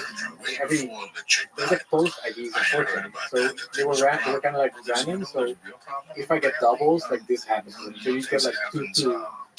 And it was like a betting market kind of on these doubles and these post IDs. So much funny stuff. Yeah, I mean that's good, but yeah, again, the dark stuff kind of seeps in. And it's nice to keep the dark stuff to like some low amounts. It's nice to have a bit of noise and darkness, but not too much. Yeah, but again, like you have to pay attention to that. I guess spam in general, you have to fight that with no matter what. How do you fight spam? I use keep before now. It's amazing. So I have like user input as reviews. People can review trees, and I don't need to actually sign up. Anonymous reviews, and they write like whole books about like trees and what's good and bad. So I run it to GPT-4 now, and I ask like, is this a good review? Like, is it offensive? And I'm checking my Telegram when it rejects reviews, and I check it, and it's so on point, automated. Yes, and it's so accurate. It understands double meanings. I have GPT-4 running on the chat community. Chat community is 10,000 people. They're chatting and they start fighting with each other. And I used to have human moderators was very good, but they would start fighting the human moderator, like this guy is biased or something. I have GPT-4, and it's really, really, really, really good. It understands humor. It understands like you could say something bad, but it's kind of like a joke, and it's kind of not like offensive so much. It shouldn't be deleted, right? It understands it. I would love to have a GPT-4 based filter of different kinds for like X. Yeah, I thought this week like I treated like a fact check. Like you could click fact check and then GPT-4 is not always right about stuff, right? But it can give you a general fact check on the speech. Usually what I do now when I write something like difficult about economics and AI, put in GPT-4 so it can fact check it because I might have said something stupid and the stupid stuff always gets taken out by the replies, like, oh, you said this wrong, and then the whole tweet kind of doesn't make sense anymore. So I asked GPT for the fact check. The fact check is tough. Yeah. So it would be interesting to sort of rate the thing based on how well thought out it is, and how well argued it is. That seems more doable. That seems like more doable. It seems like a GPT. That's less about the truth and it's more about the rigor. Exactly. You can ask it. You can ask him the prompt. Like, I don't know, like, do you think there's like a ranking for like Twitter replies where it should be supposed to be?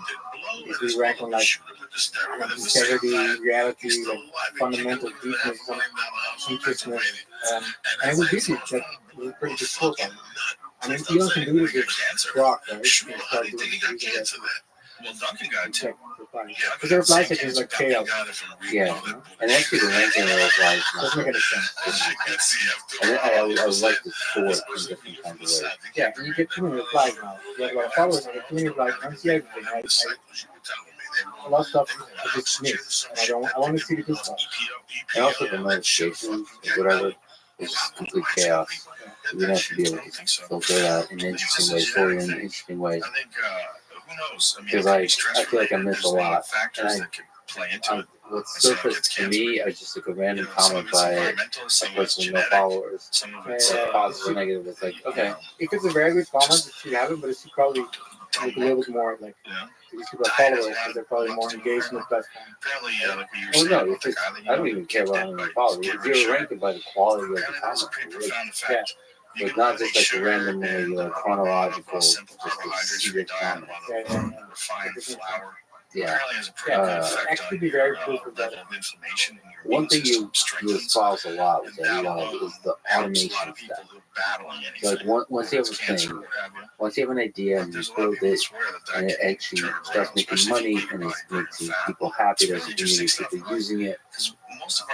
You want to take the automation step of automating these things to do as little work as possible for it to keep running. You know, like explain your philosophy there, what you mean by automate.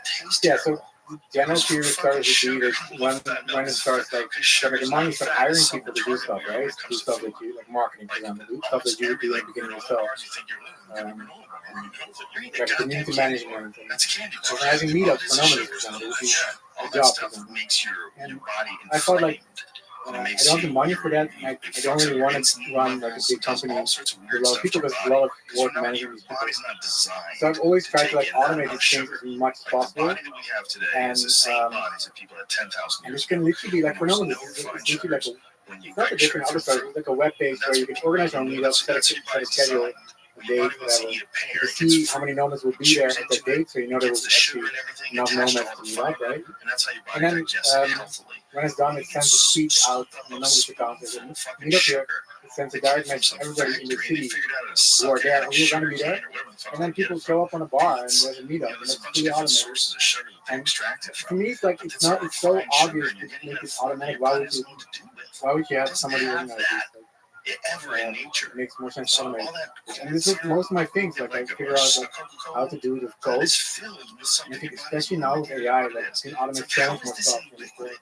With AI, understands things so well. Like before, I would use if statements, right? Now you ask GPT, you do something with before and the API, and it sends back like this is that.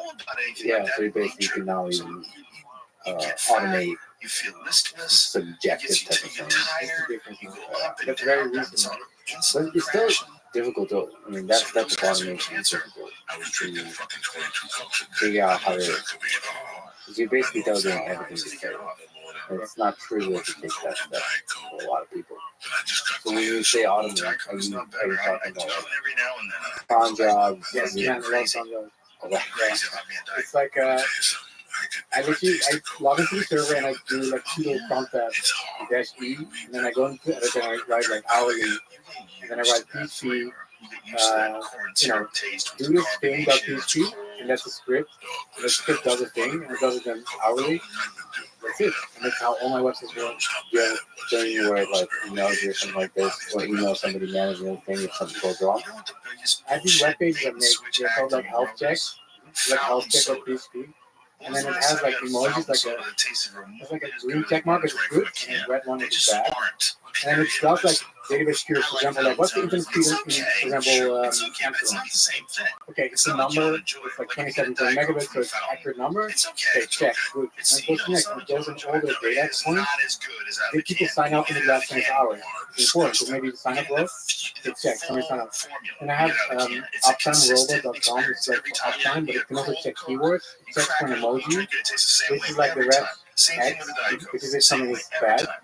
And so it opens that health check page every minute to check if something is bad. Then if it's bad, it sends a message in Telegram saying, hey, what's up? It sends an alert, hey, this thing is down. And then I check. So within a minute if something breaking, I know it, and then I can open my laptop and fix it. But the good thing is, like the last years, things don't break anymore. And like definitely 10 years ago when I started, everything was breaking all the time. And now it's like almost, last week was like 100.000% uptime. And these health checks are part of the uptime percentage, so it's like everything works. You actually made me realize I should have a page for myself, like one page that has all the health checks, just so I can go to and see all the green check marks. Just be like, okay, yeah, all right. We're okay. Everything's okay. Yeah. Now you can see like when was the last time something wasn't okay, and it'll say like never, or like maybe like you've checked since you've last cared to check, it's all been okay. If you send me the good health, it all works. It all works. It all works. So often. And I'm like, it's still so good, but then I'm like, okay, obviously it's not gonna hype. The good ones going with it. Not I integrate everything into one place. Automate like everything. yeah. There's also run sort of cron jobs. A lot of the publications podcast is done all everything's done automatically. So I'll put that all the stuff.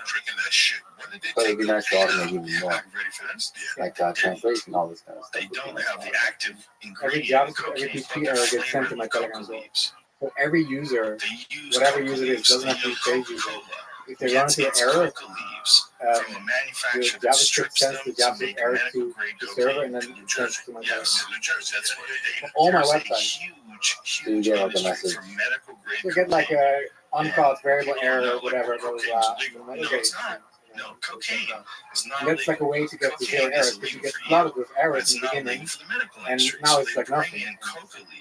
And they use So That's really cool. But Matt, That's really cool. but this is the same stuff. People they pay like very big SaaS companies like New Relic, right? Like manage stuff. So you can do that too. You can use off the shelf. I like to do it myself. It's easier. Hey, it's nice. It's nice to do that kind of automation.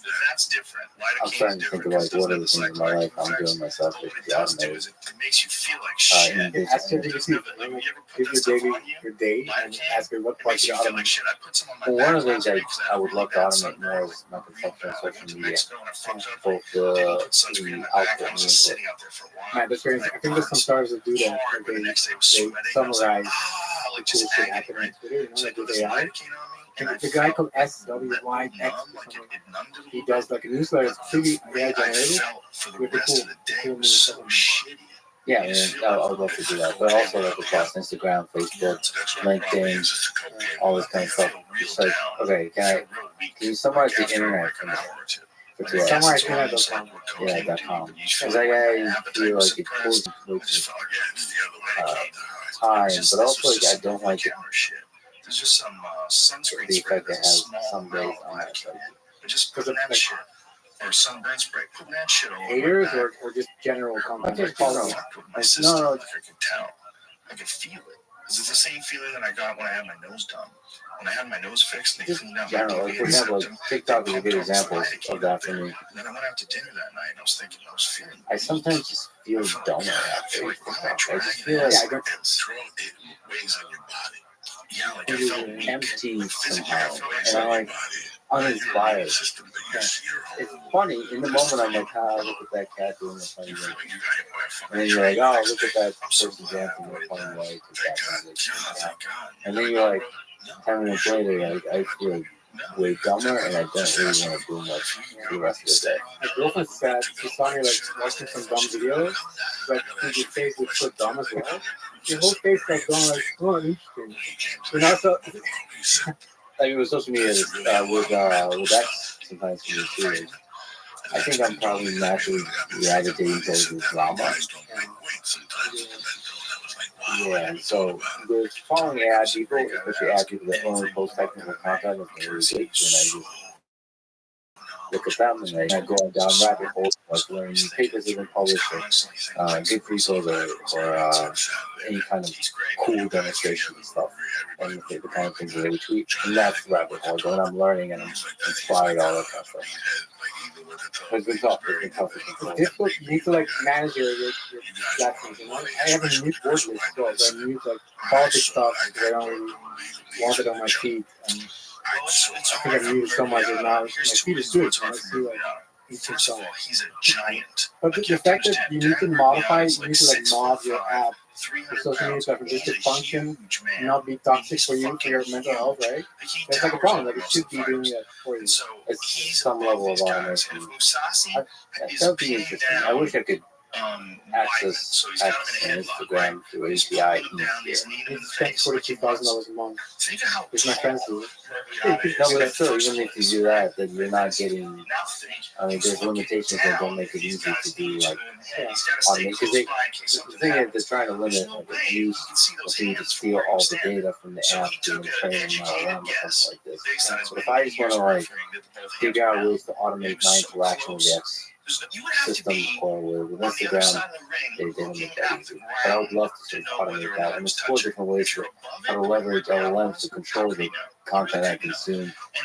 And then they publish that, and maybe they themselves can see how that could be used to improve their system. So there's not enough access. Yeah, you should screen cap your phone, right?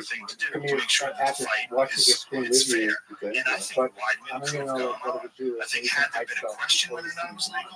I have that. I have Chrome extensions. I write a lot of Chrome extensions that hide parts of different pages and so on.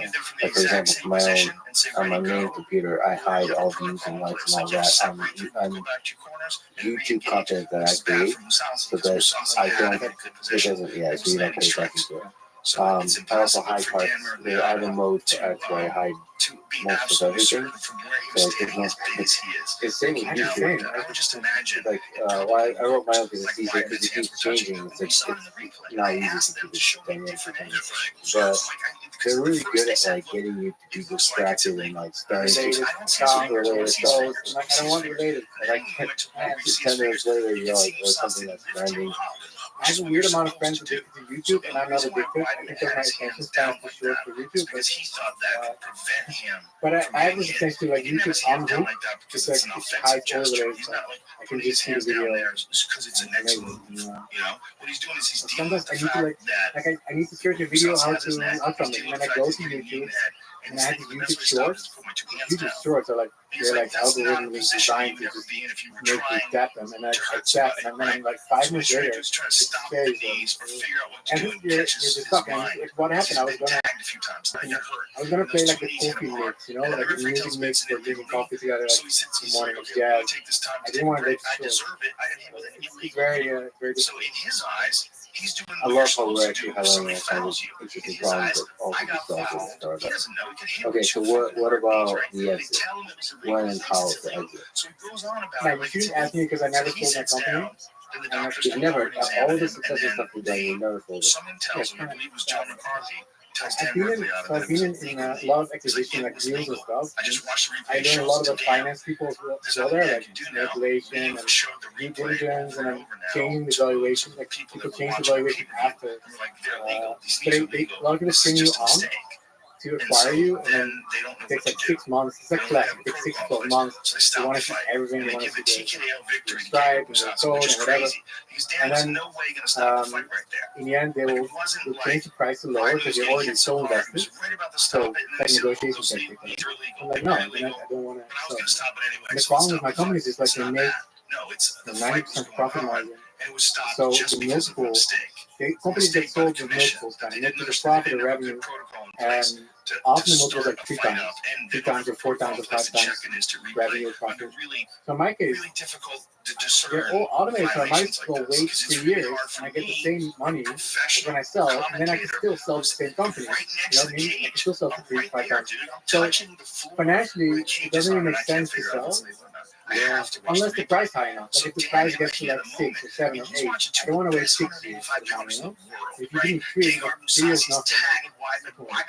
So these are really valuable stuff that companies create. It's not just the interface and the content, but the people themselves, like the user base. Yeah, a lot of this community, yeah. So I could see that being extremely valuable. Yeah, Surprised. a lot of this is like, it's like my baby. It's like my first car you took off, and I don't even know if I want to sell it. It's like something you recognize when you're old, you're still working on it.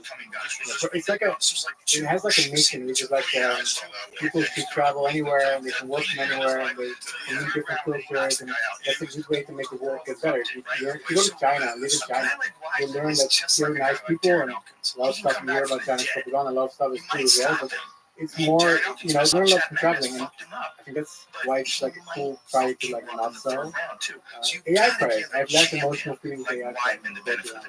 So the problem, I don't believe that. Yeah, the thing you also mentioned is you have to price in the fact that you're going to miss is to protect the fighters at all times. the company. And the meaning is big, right? There's a very famous like discussion after startup on seller company. Like they're like, this was me, you're mine. And they immediately start building another one. But they never can stop. So I think it's good to keep working, you know, until you die. Just keep working until stuff. And you shouldn't retire. I think retirement is bad. But you usually build this stuff solo, and mostly work solo. What's the thing? I think I'm not so good working with other people. Not like I'm crazy, but like I don't trust other people. To clarify, you don't trust other people to do a great job. Yeah, and I don't want to have like a consensus meeting where we all like, you know, you have like a meeting with 2 people and then you kind of get this compromise result. It's very European. It's very, all we call pulling with all, where you put people in the room and you only let them out when they agree on the compromise, right? I think it breeds like averageness. And you get average of the average company, average culture. You need to have like a leader, or you need to be solo. Unfortunately, even though the referees were in place, I trust some people. Like now, like with my best friend Andre, I'm making a new AI startup. But it's because we know each other very long. He's one of the few people I would build from. California has it Almost down. never. So what does it take to be successful when you have more than one? Like, how do you build together with Andre? How do you build together with others? So he codes. I should post on Twitter.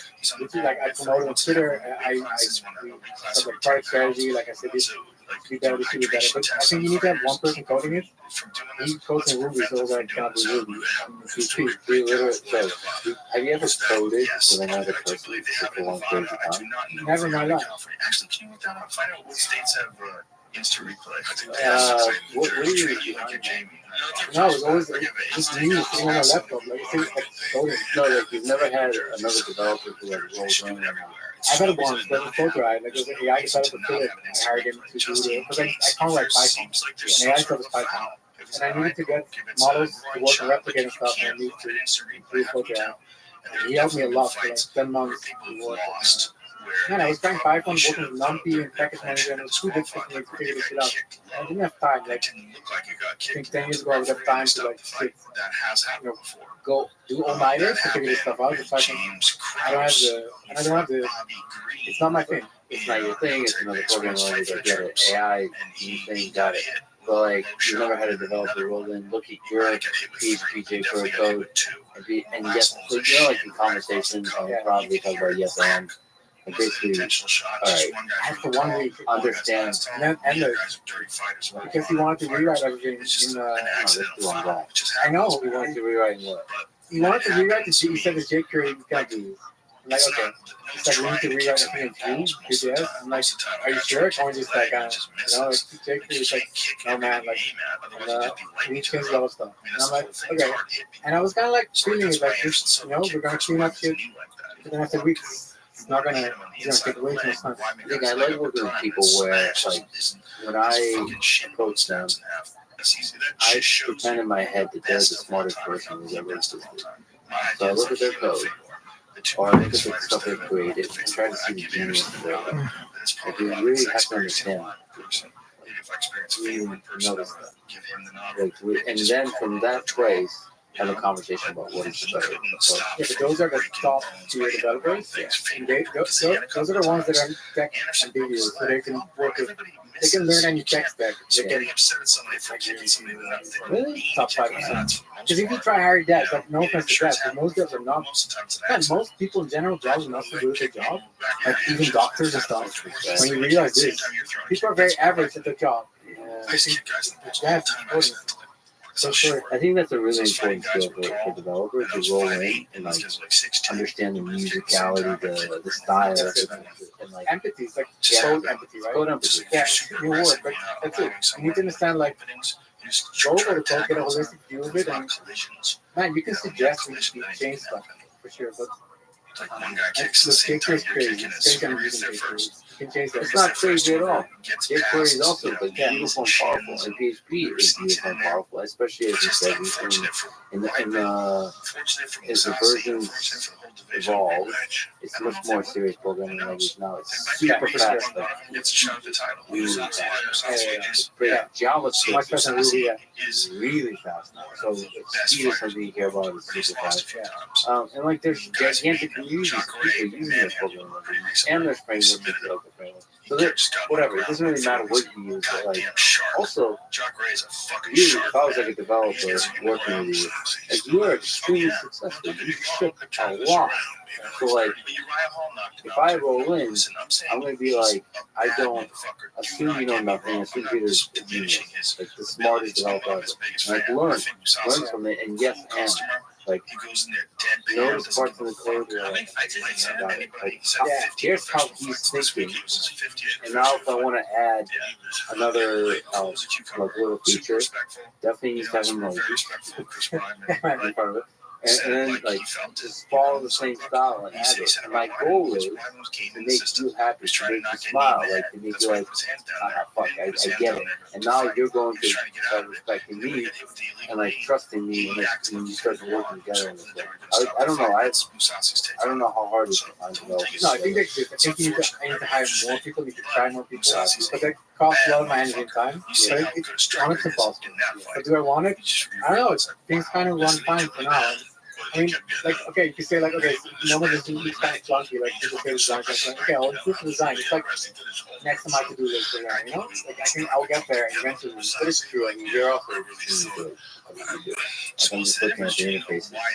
I like Twitter, like, you would get, right? Like, how amazing people. But, like, you get these cowboys are getting,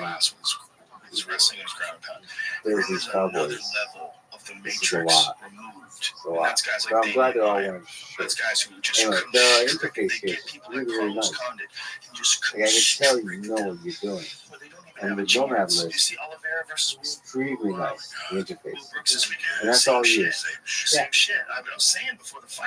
All of it. And every little piece. People All say of it. it looks kind of ADHD, you know, like it's so much because it has so many things. And design is based minimalist, right? Right, I hear you. So this is a lot of information and useful information, and it's delivered in a clean way while still stylish and fun to look at. So like, minimalist design is about like when you want to convey no information whatsoever and look cool. Yeah, it's very cool. It's pretentious, right? Pretentious or not, the function is meant like it's useless. This is about a lot of information, but really in a clean And when it's clean, you think it's too sexy, so it's sexy enough. Yeah, this is I think how my brain goes. You know, like there's a lot of shit going on. Like drum-based music, it's like very. Lorenz Larkin is Yeah, but fighting this is too good. The spacing of everything's nice. The fonts are really nice. It's a scary fight. Very readable. Very Yeah, small. I like it, you know, but that, I made it, so I don't trust my own judgment. no, this is really nice. The emojis is somehow, like, it's a style, it's a thing. I need to pick the emoji. It takes a while to pick them. Like, there's something about emojis is really nice, memorable, like, placeholder for the idea. Yeah, like if it was just text, it would actually be overwhelming if it was just text. The emoji really helps. It's a brilliant addition. Like some people might look at it, why do you have emojis in there? It's actually really, for me, it's really tell me easy. to remove the emojis. Yeah, most people don't know what they're talking about. And then I'm sure people will tell you a lot of things. This is really nice. And using color is nice. Small font, but not too small. And obviously, you have to show math, which is really tricky. It's fascinating, especially if you know how good Yeah, these guys are. this is really really nice. And all, I mean, like, okay, like how this looks when you hover over it. No, I understand that, but like, I'm sure there's, like, how long does that take you to figure out how you want to do it? You ever go down the rabbit hole and you spend like 2 weeks? No, so it's really quick. It's like 10 years of, anesthesia position here or DJs Or like, say like TVs are all either rounded now. yeah. If you wanted to like round is probably the better way. But if you wanted to be rectangular, like sharp corners, what would you do? So I go to the index.css, I do Command F, and I search border radius 12px, then I replace with border radius 0, and then I do Command Enter, and it git deploys, pushes it to the git out, and sends a webhook, and then goes to the server, and it's live in 5 seconds. Oh, you often deploy it to production. You don't have like a testing ground. No, so I, the superstar from the UFC, so the superstar from I'm the like famous for this because I'm too lazy to set up like a staging server on my laptop every time, so nowadays I just deploy to production. And it's, man, I'm gonna cancel for this, you know, but it works very well for me because I have like PHP links and JSON, so it tells me when there's errors, so I don't deploy. But my literally, I have like 37,000 git commits in the last 4 months or something. So I make like small fixes and Command Enter, and it sends to GitHub. GitHub sends the web to the server. Web server pulls it, deploys to production, and it's there. What's the rate? One second. So you make a change, and then you get really good at like not making mistakes. I know, 100% you're right. Like people are like, how can you do this? Where you get good at not taking the server down, you know, like because you need to code more carefully. But it's look, it's idiotic in any big company, but for me it works because it makes me so fast. Like somebody will report a bug on Twitter, and I kind of do like a stopwatch, like how fast can I fix the bug, and then 2 minutes later, for example, it's fixed. Yeah. And it's fun because it's annoying to need to work with companies where you report a bug and it takes like 6 months. It's like horrible, and it makes people really happy when you can really quickly solve the bug. So, but it's crazy. I don't think it's crazy. I mean, I'm sure there's a middle ground, but I think that whole thing where there's a phase of like testing and there's staging and there's development, and then there's like multiple tables and databases that you use for the state, like it's a mess. And there's different teams involved. It's no good. I'm like a group finding extreme on the other side, you know? But just a little bit safer, but not too much. Would be good. Yeah. I'm sure that's actually like how X now how they doing rapid improvement. More bugs. Yeah. Complain about like, oh look, the bot is Twitter now. This is full of bugs. Dude, it's shipping stuff. Like things are happening now, and it's a dynamic app now.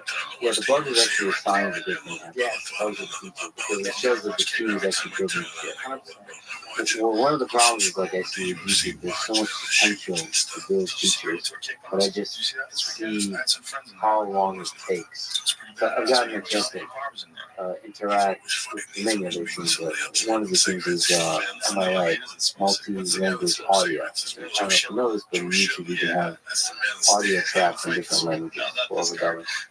And that there's a team, not many people are using this, but like every single feature they have to meet and agree and like allocate resources. Like engineers have to work on it, but I'm sure it's a pain in the ass for engineers to get approval to like it. Because it has to not break the rest of the site, whatever they do.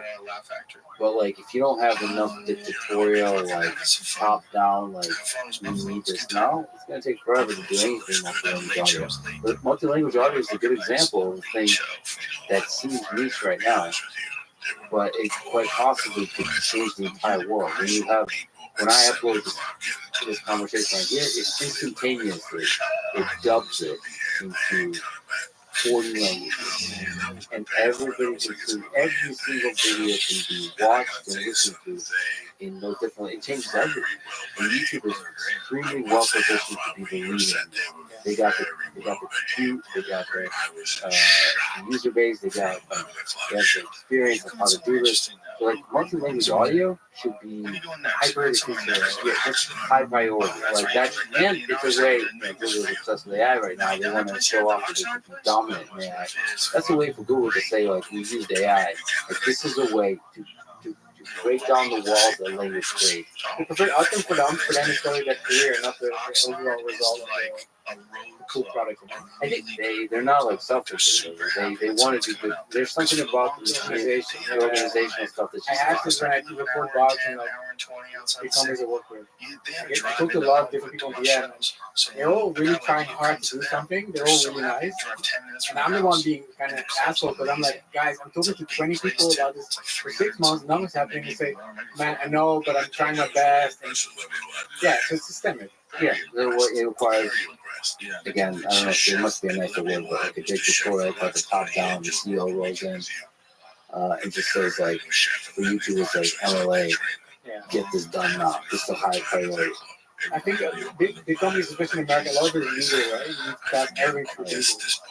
And you can't, like, man, the things I do, we never did it in this situation. Everything has to be, probably dictatorial, has to be good. Well, again, dictatorial, basically say, Steve Jobs was just said a lot. I've seen a lot of people do this, ignore the words, ignore comments, ignore PR, ignore everybody. Give power to the engineers, like listen to the people on the ground, get this shit done and get it done by Friday. And the law can change. Like, for example, let's say you launch this AI dubbing and there's some legal process lawsuits.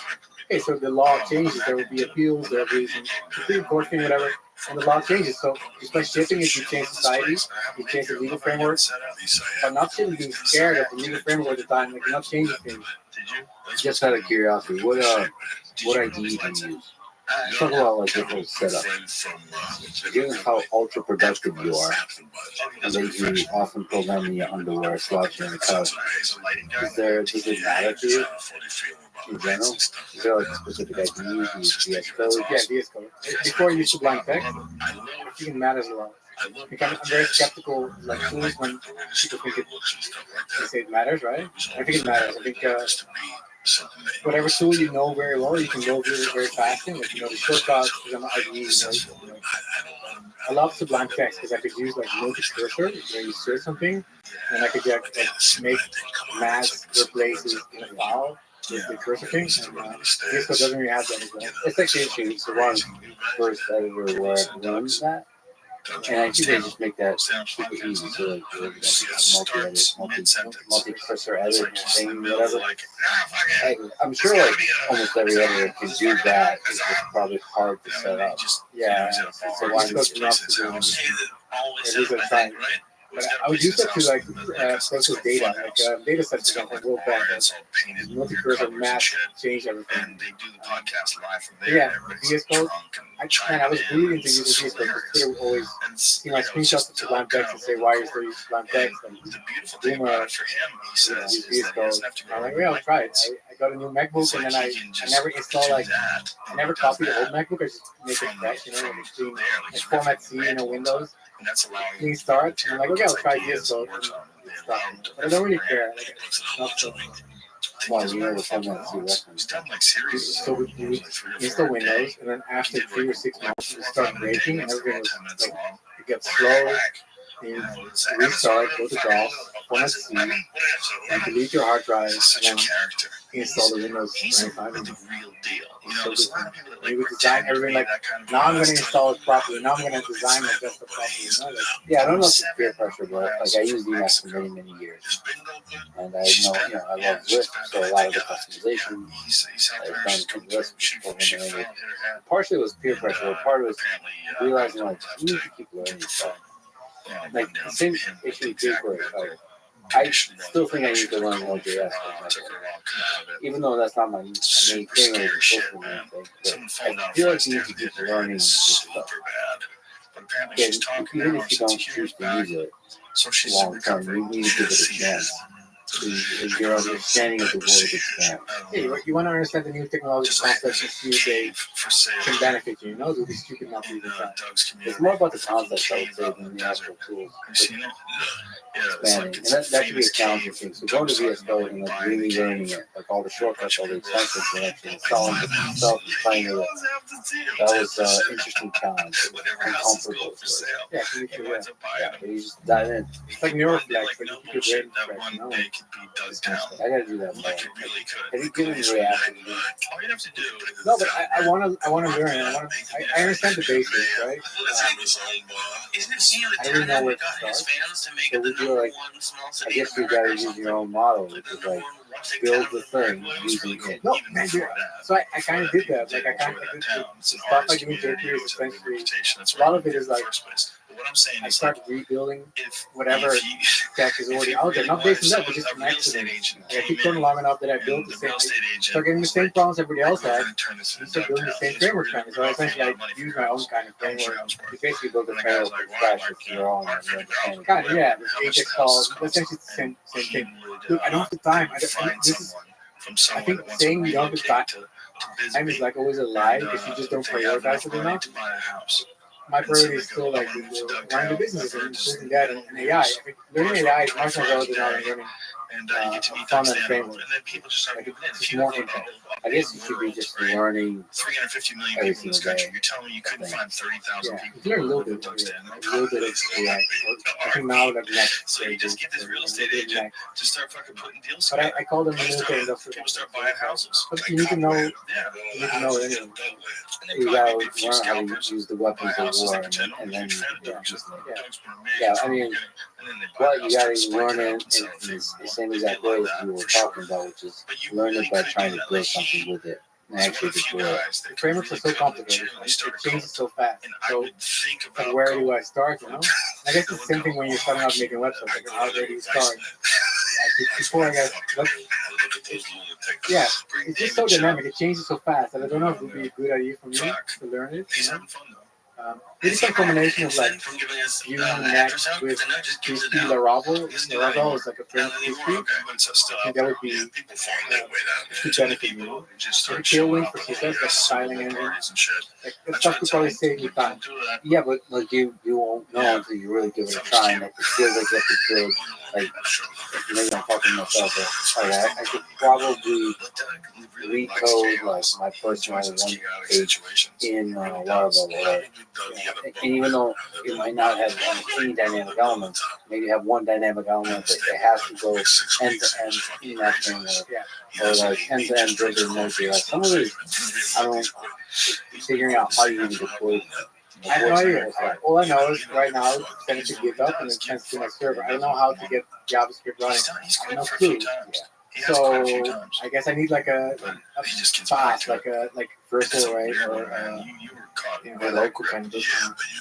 I actually kind of just like gave myself the idea of like I kind of just want to build a single web page. Like one web page that has like one dynamic element and just do it in every single, like in a lot of frameworks. Like just the same page. Same page, kind of page. Right. All these frameworks, you can see the differences. Yeah. That's interesting. Like do it. Yeah, stopwatch. I have to figure out actually something sufficiently complicated. We should probably do. Probably just kind of thing where access to the database and dynamically changes stuff. API stuff. Yeah, maybe some. It doesn't have to be AI alone. Maybe API call. API call for Yeah, something. to replicate, for example, then that would be very preferred. Yeah. And like time it, and also report on my happiness. Yeah, I'm gonna totally do this. Because nobody benchmarks this. Nobody's benchmarked happiness, the better happiness with framework. Yeah. Nobody's benchmarked the shipping time. Yeah, just take like a month and do this. How many frameworks are there? How many? There's like 5 main ways of doing this. So there's like, there's back end, front end. It's confusing too. Like React now apparently has become back end. Something used to be on the front end. And you're forced to do it now back end. Also, I don't know. And then but there's not really forced to do anything. So like, according to the internet, so like, there's no. It's actually not trivial to find a canonical way of doing things. So, like the standard, vanilla, like you go to the ice cream shop, there's like a million flavors. I want vanilla. If I've never had ice cream in my life, we just like learn bar ice cream. It's like one of those super old I want headshots. vanilla. Nobody actually. Sometimes I'll use vanilla. That was a headshot. I want to know what's the basic one, but not like dumb. That was probably Or like Doug. the standard canonical. Yeah, I don't know the dominant way. Like there's Dominant. 60% of developers do it like this. Hard to figure that out. Yeah, maybe I'll learn some help. Maybe you should explicitly ask, what is the dominant? They usually know like the dominant. They give answers that are like the most probable kind of. Yeah. So that makes sense. I think honestly, maybe it would help if you want to learn, or I wouldn't learn like framework. Hire somebody that already does it and just sit with them and make something together. I've never done that, but I thought about it. There would be a very fast way to take their knowledge. I don't know, very Try these kind of things. What happens is, depends what kind of, if they're like a world-class developer, yeah. Oftentimes, they themselves are used to that thing, and they have not themselves explored in other options. So they're having this dogmatic, like talking down to you. Yeah, this is the right way to do it. No, we're just like exploring together. Okay, show me the cool things you tried. Which is like, it has to have open-mindedness. So like, Node.js is not the right way to do web development. It's like one way, and there's nothing wrong with the old LAMP, HB, jQuery, vanilla JavaScript way. It just has its pros and cons. And like, you need to know that's good. You can find those people problem. Yeah. Like if you want to learn AI, imagine you have Karpati sitting next to you. Yeah. Like he does these YouTube videos. It's amazing. You can teach it to like a 5-year-old how to make LLM. It's amazing. Imagine this guy sitting next to you teaching you like, let's make LLM together. Like that shit would be amazing. Yeah, I mean, there's style. And like, I'm not sure he's for everybody. Well, for example, 5-year-old, it depends on the 5-year-old. Yeah. But He's like super technical. But he's amazing because he's super technical and he's the only one who can explain stuff in a simple way which shows his genius. Because if you can explain without jargon, you realize, wow. And build it from scratch. Yeah, it's like top tier, you know? Like he might be anti-framework. Because he builds from Actually, scratch. exactly, yeah, actually, it probably is. Yeah. He's like you with AI. Yeah, so maybe learning framework is a very bad idea for us. You know? Maybe stay in PHP. And like Shift Kitty and But you have to, maybe by learning the framework, you learn what you want to yourself to do. yeah, maybe learn concepts. You don't actually have to start using it for your life, right? Yeah. And you're still a Mac guy. Or was a Mac guy? Yeah. I switched to Mac in 2013 because it was because when I wanted to start traveling, and my brother was like, dude, get a Mac, it's like standard now. Like, wow, I need to switch from Windows. And I had like 2 screens, like Windows. I had this whole setup for music production. I had to sell everything. And then I had a MacBook. And I remember opening up this MacBook box. Like, it was so beautiful listening to this aluminium. And I opened it, I removed the screen protector thing. It's so beautiful. And I didn't touch it for 3 days. I was just like looking at it. Really, and I was still on the Windows screen. And then I went traveling with that. So all my great things started when I switched to Mac. It sounds very dogmatic, right? What great things you done? Well, the business started working out. Like I started traveling. I started building startups. Started making money. It all started when I switched to Mac. I kind of, you make me more so Mac. So I use Linux inside Windows with WSL or just Ubuntu Linux. But Windows for most stuff like editing or even Adobe products, right? Yeah. So you could use, I guess you could do that stuff there. I wonder if I should switch. What do you miss about Windows? What was the pros and cons? The Finder is horrible on Mac. And it's like the Finder. Oh, you don't know the Windows Explorer? Yeah. Windows Explorer is amazing. Finder is strange, man. It's like strange. There's this bug where if you send like attach a photo in WhatsApp or Telegram, you just select the whole folder and you almost then you can click enter and you send all your photos, all your files to this chat group. Happened to my girlfriend. She starts sending me photo. So Finder is very unusual, but it has Linux. Like the whole thing is like Linux. So you use the command line? Yeah, all the time. And the cool thing is you can run things like Unix or Debian or whatever. You can run most Linux stuff on macOS. It makes it very good for developers. Like I have my Nginx server. If I'm not lazy, set up my staging on my laptop. It's just an Nginx server, the same as I have on my cloud server, right? The same where the website runs. And I can use almost everything, same config files, configuration files. And it just works. And that makes Mac a very good platform for Linux. Yeah. Real Ubuntu is like that. Yeah. I'm in this weird situation where That's such a black comedian thing too. Like if a white comedian talks somewhat of a like power user in Windows and you get let's say crucified, Android, you know? and all the We're much talking smarter about this. friends I have What the all fuck using happened, Mac Captain? and iPhone. He's And got a it's like, special If you don't want to go through peer pressure, it's not peer pressure. It's like, and one of the reasons I want to have kids is that there's a lot of, like, I would love to have kids as a baseline. But, you know, there's like a concern maybe there's going to be a trade-off for all this kind of stuff. But you see, like, these extremely successful, smart people who are friends of mine who have kids and really happy with kids. That's not peer pressure, it's just like a strong signal. yeah, it just works for people. They work. Yeah. And the same thing with Mac. It's like, like the fact that I don't see fundamentally, I don't like both systems. But like, fundamentally, I like Windows more because there's much more freedom. Same with Android, there's much more freedom. It's much more customizable. But like all the cool kids, smart kids, are using Mac and iPhone. It's like, all right, I need to give it a real chance, especially for development. Since more and more stuff is done in the cloud anyway. So, anyway. But it's funny to see all the good stuff started happening. Maybe I'll be like that guy too. When I switch to Mac, all the good stuff started happening. I think it's just about the hardware. It's much about the software. The hardware is so well done. Keyboard. And, Yeah, but look at the keyboard I use. So that's one word for it. What's your favorite place to work? On the couch. Does the couch matter? The couch at home or is it in the couch? No, any like hotel couch. So, like, in the room, right? Yeah. Yeah. But I used to work like very economically with like a standing desk and everything like perfect. Eye height, screen level. And I felt like, man, this has to do with lifting too. I started getting RSI, like repetitive strain injury, like tingling stuff. Like, it's all in my back. And I was sitting in the co-working space like 6 a.m. Sun comes up, and I'm working, coding, and I hear like a sound or something. So I do like I look left, and my neck gets stuck, like, and I'm like, wow, fuck, and You got it? I'm like, what? Am I dying? You know, and I thought I'm probably dying. Yeah, So probably. I don't want to die in the co-working space. I'm gonna go home and die in like in peace and honor. Yeah. So I closed my laptop and I put it in my backpack.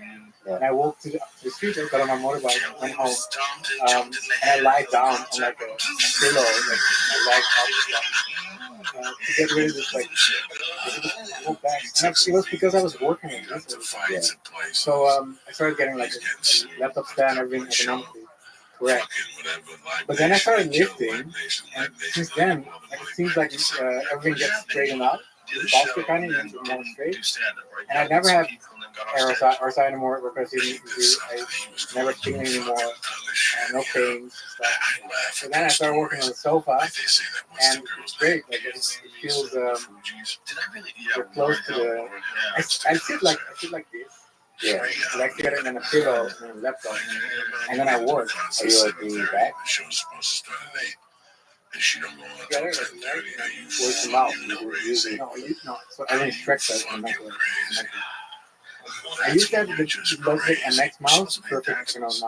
You used to do like this little thing with the thing. Yes, one screen. on screen. I used to have 3 screens, so I come from I know where people come. I had all the stuff. But then I realized that having it all condensed in one laptop, it's 16 inch MacBook, it's quite big, but having it all in there, it's amazing because you're so close to the tools, you're so close to what's happening, you know? It's like working on a car or something, it's like so. Like, man, if you're treating so I don't know. This sounds like you're part of a cult and you're just trying to convince me. But I mean, but it's good to see that you can be ultra productive on a single screen.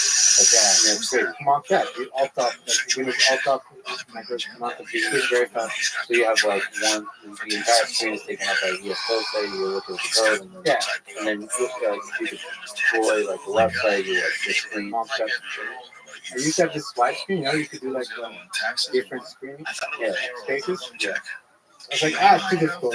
Just do it on one screen on the MacBook, and then You do productive level. yeah, very productive, more productive than before. Because I have 3 screens and 2 of them are vertical.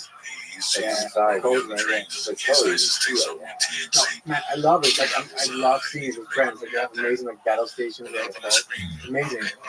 I want it, but I don't want it. Right? Like You like the constraint. so that's it. There's some aspect of the constraint, but like once you get good at it, you can focus your mind. Man, I'm suspicious of like more. You know, you need all the stuff that might slow me down. It's a good way to put it. I'm suspicious of me too. I'm suspicious of all ways. You can defend more, right? You can defend. Yeah, I'm a developer. I make money. I need more screens, right? I need to be more efficient. And then you read stuff about like mythical man months where like hiring more people slows down a software project. It's famous. I think you can use that metaphor maybe for tools as well. And I see friends who should be an acquisition syndrome, just buying so much stuff, but they're not that productive. They have the best, most beautiful battle stations, desktop. They're not that productive. It's also like kind of fun, like all on my laptop in a backpack, right? It's kind of nomad, minimalist. Take me through like the perfect ultra productive day in your life. Like, say like where you get a lot of shit done. And it's all focused on getting shit done. When are you waking up? At a regular time?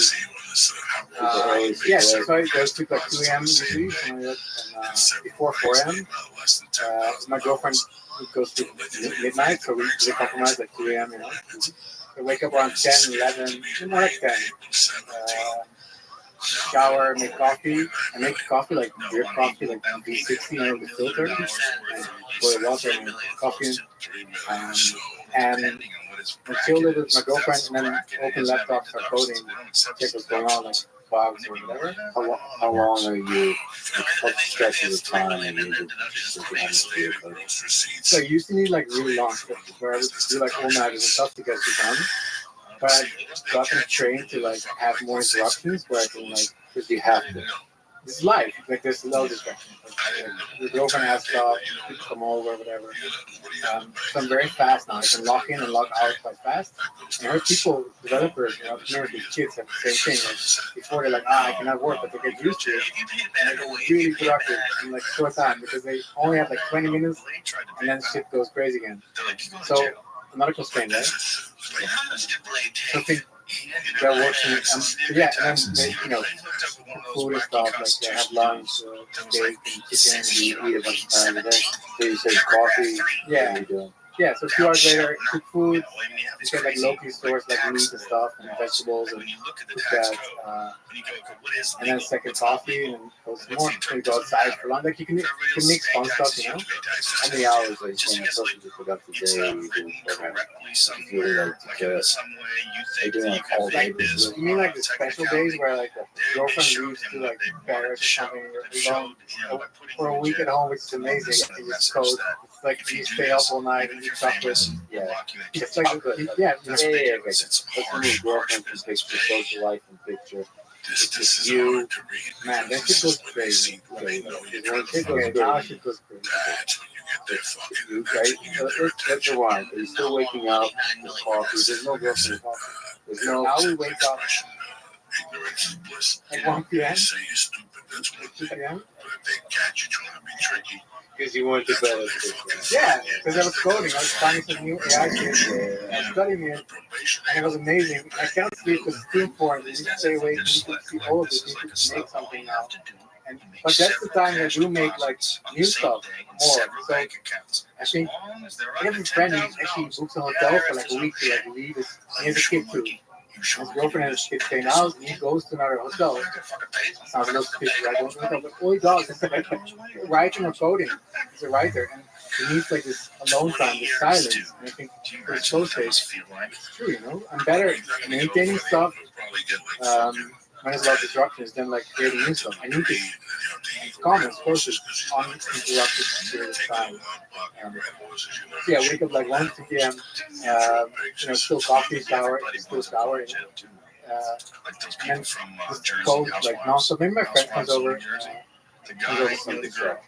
Yeah, he also Andre codes too, so he comes over to code together, listen. It starts going back to like the Bali days, like co-working days. Like you're not really working with him, but because it's nice to have like a vibe where we both sit together on the couch and coding on something, and you actually mostly silent with the music. Sometimes you ask something, and generally like you really lost in. What music do you listen?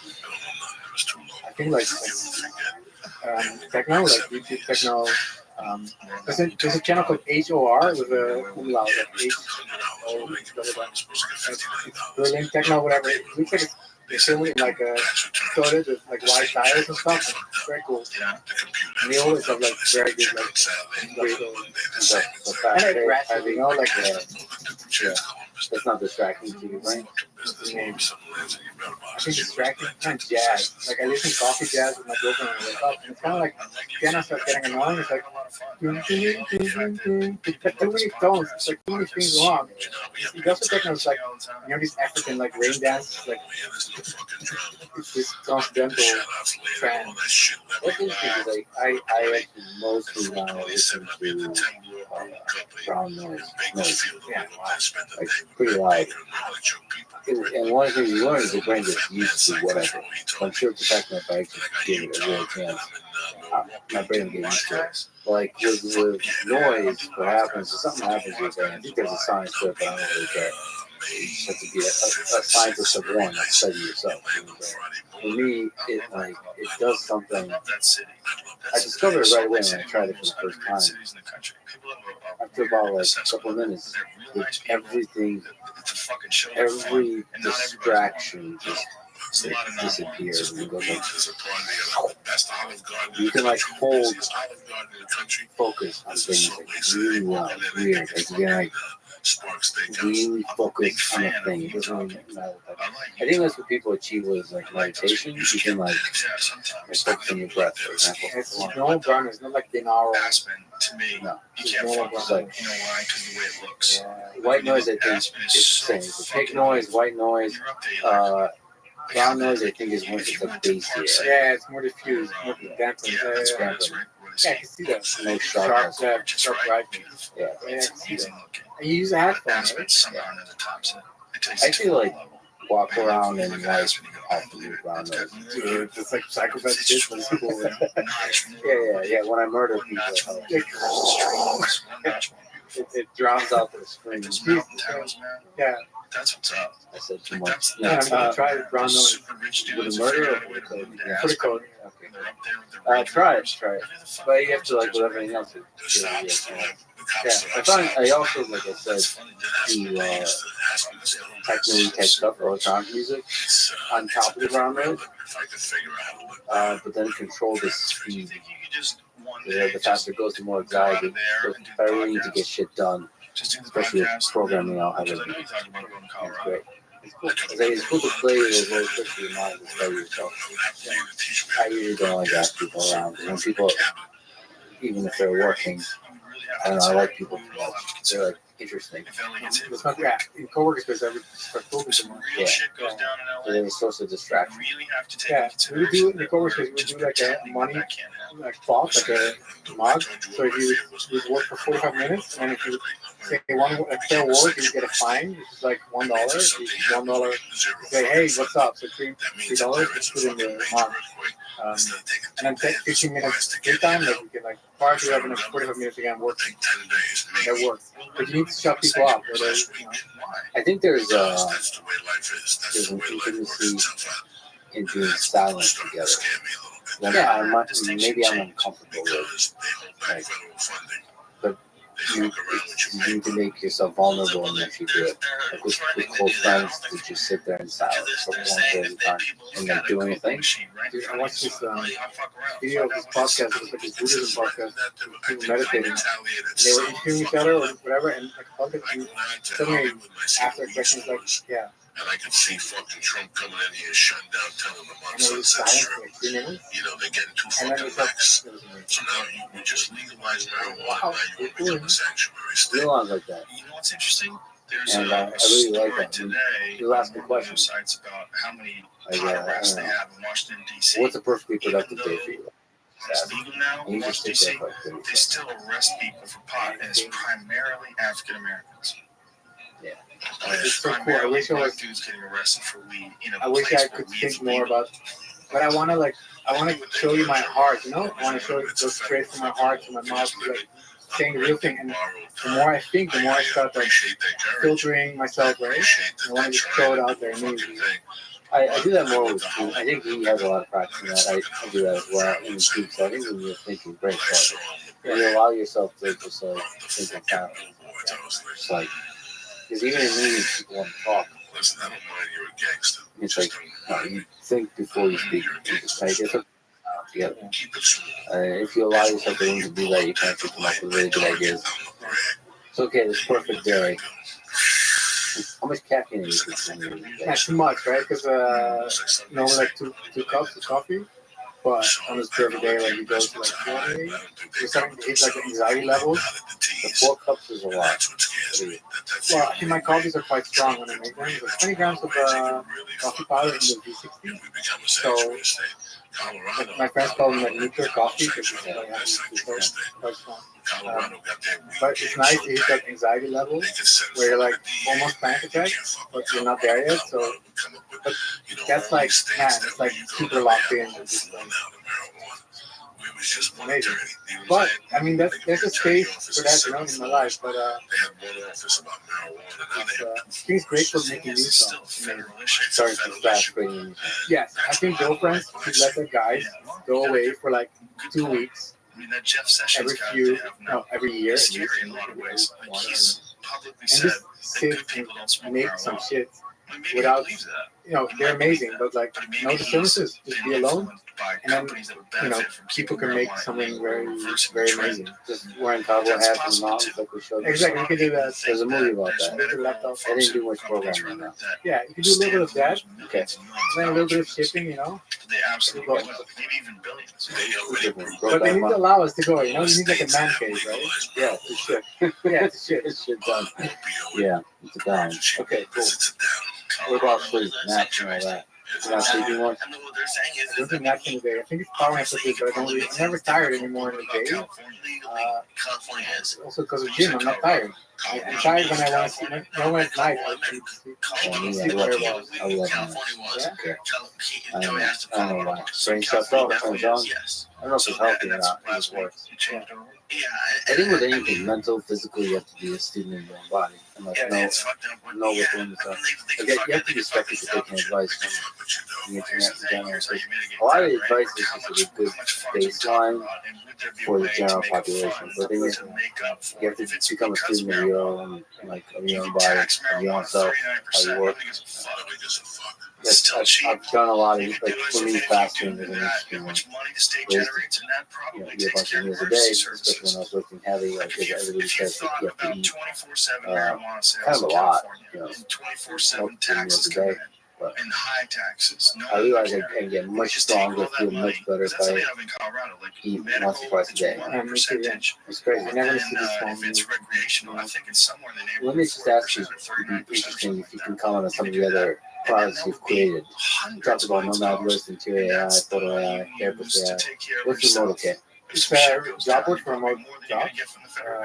Because back then, like 10 years ago, there was job boards, but it was not really specifically promote job boards. So I made one. They made like first on numbers. They made like normal jobs like a page.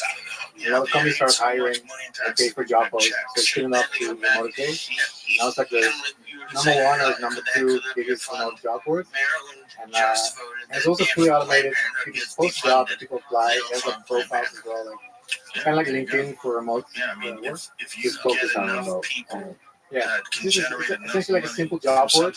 Discovered job boards are way more complicated than but it can be done. It's not like making cell phones over in China. You don't need a factory with nets around to keep people. But the nice thing is you can charge a lot of money for job posts. Man, it's good money. B2B, you can charge like you start with $2.99. Listen, everybody's gonna make a shitload of At the money. peak, during when the Fed started printing money, like 2021, I was making like 140K a month with remote pay with just job So posts. you make plenty of money. And I started like adding crazy upsells, like rainbow colored job posts, add your background image, Teachers get paid more money. upsells, man. And you charge $1,000 for an upsell. It was crazy. And all these companies just upsell. Yeah, we want everything. Job posts cost $3,400. $4,000, and I was like, this is good business. And then the Fed stopped printing money, and it all went down, and it went down to like 10K a month from 140. Now it's back, it's like 40. It's good times, you know? It's just not. I gotta ask you about back to the digital nomad life. Yeah. You wrote a blog post on reset in general, like just giving away everything, living a living life. Yeah. What did it take to do that? Like, to get rid of everything. 10 years ago was like this trend in the blog. In fact, and blog was so popular, was like blogosphere. There's like 100 things challenge. What is that? I mean, it's ridiculous, but like you write down every object you have in your house and you count it. You make like a spreadsheet and you're like, okay, I have 500 things. You need to get it down to 100. Why? You know, this is a trend. So I did it. I started like selling stuff, started throwing away stuff, and I did like MDMA and ecstasy in 2012. And after the trip, I felt so different, and I felt like I had to start throwing shit away. Like I swear, and I started throwing shit away, and I felt that was like it was almost like a drug sending you to the path of like you need to throw your shit away, you need to start go on a journey to get out of here. And that's what the MDMA is. How hard is it to get down to 100? Well, you need to like sell your PC and stuff. And so you need to go on eBay, and then man, going eBay selling or stuff is very easy. You discover society. You meet the craziest people. You meet every range. Everybody comes to your house to buy stuff. It's so fun. It's so interesting. I recommend everybody do it. Just to meet people that want your shit. Yeah, it was so. Like, I didn't know. I was living in Amsterdam, and I didn't know I had my own, subculture. Whatever. I discovered the Dutch people like they are from eBay. So I sold everything. What's like the weirdest thing like stuff you have to find out? Not the weird, what's not that? So back then I was making music, and I would make music videos with like a Canon 5D camera. Back then everybody's making videos, and we bought it with my friends and stuff, and not jet skis. it was kind of like I had to sell this thing too because it was very expensive. Like, It's so fun. But it meant that selling it meant that we wouldn't make music videos anymore. I would leave Holland. Just kind of like the stuff we were working on would end. I was kind of saying this music video stuff, we're not getting big, we're not getting famous in it, we're successful, we need stuff in this music production also, we're not really working. And it was kind of like, felt very bad, for my friends, because we worked together on this. And to sell this like camera, and we would make stuff. It was a hard goodbye. It's just a camera, but it was like, it felt like, sorry guys, it doesn't work, and I need to go. Who bought it? I stepped out of the state of car because he didn't There's some guy who couldn't possibly understand the journey, emotion of it. Yeah. He showed up with his money. Yeah. But it was like cutting your life. It's just your hand from now we got your new stuff. I think it's beautiful. I did that first when I gave away everything. Like down to pants, underwear, backpack. I think it's important to do. Yeah, I think that's what I learned from it. Like you learn that you can live with very little objects, little stuff, and but there's a counter to it. Like you lean more on the stuff, on the services, right? Like for example, you don't need a car, you need Uber, right? You don't need kitchen stuff because you go to restaurants, when you're traveling. So you lean more on other people's services, but you spend money on that as well. So yeah, but just letting go of your possessions, it gives a kind of freedom to how you move about the world. Yeah. It gives you complete freedom to go on to another city, to backpack. There's a kind of freedom to it. There's something about material possessions and having a place and all that ties you down a little bit. Yeah. Next spiritual. Yeah. It's good to take a leap out into the world, especially when you're younger. Man, I recommend if you're 18, you get out of high school, do this, go travel, and do some kind of stuff, whatever. Bring your laptop, and it's an amazing experience. 5 years ago, I was still going to university, but now I'm thinking like, no, maybe skip university. Just go first, like travel around a little bit, figure some stuff out. You can go back to university when you're 25. You can like, okay, now you're successful in business, you have money at least. Now you can choose what you really want to study, you know? Because people at 18, they go study what's probably good for the job market, right? So it probably makes more sense. Like, if you want that, go travel, get some businesses. Go back to university. So one of the biggest uses of the university is for networking. You gain friends, you gain, like, you meet people. It's a fortune function to meet people. If you can meet people out into the world by traveling, you meet so many different cultures. I mean, the problem for me is like if I travel with that young age, like, I'm attracted to people at the outskirts of the world. Like for me, I mean, not geographically. Oh, like the subcultures. Yeah, like the weirdos, the dark. You know. Yeah, me too. But that might not be the best novel for 18 years. No, but if you're smart about it, you can stay safe. And I met so many weird shows from traveling. You meet this how travel works. You really get to meet crazy people. And it's the most interesting. That's what I said. Yeah, I knew. I remember that line. It's just, I can't recommend it enough. But see, the thing is, when you're 18, I feel like, depending on your personality, you have to learn both how to be a weirdo and how to be a normal. Like, you still have to learn how to fit into society. Like, for a person like me, for example, who's always an outcast, like, there's always a danger of going full outcast. And that's a harder life. If you're like, if you go full artist and full like darkness, it's just a harder life. You can come back. You can come back to normal. That's a skill. That's like, I think you have to learn how to fit into like polite society. I was very strange outcast as well, and I'm more adaptable to normal now. Yeah. After 30s, you know, you're like, But you need skill. yeah. I feel also that you start as an outcast, but the more you work on yourself, the less like you kind of start becoming more normal because you become more chill with yourself, more happy, and it kind of makes you uninteresting, right? Yes.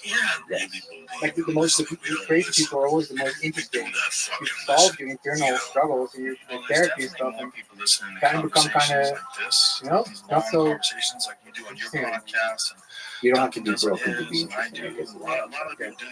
What kind of things were left in your life?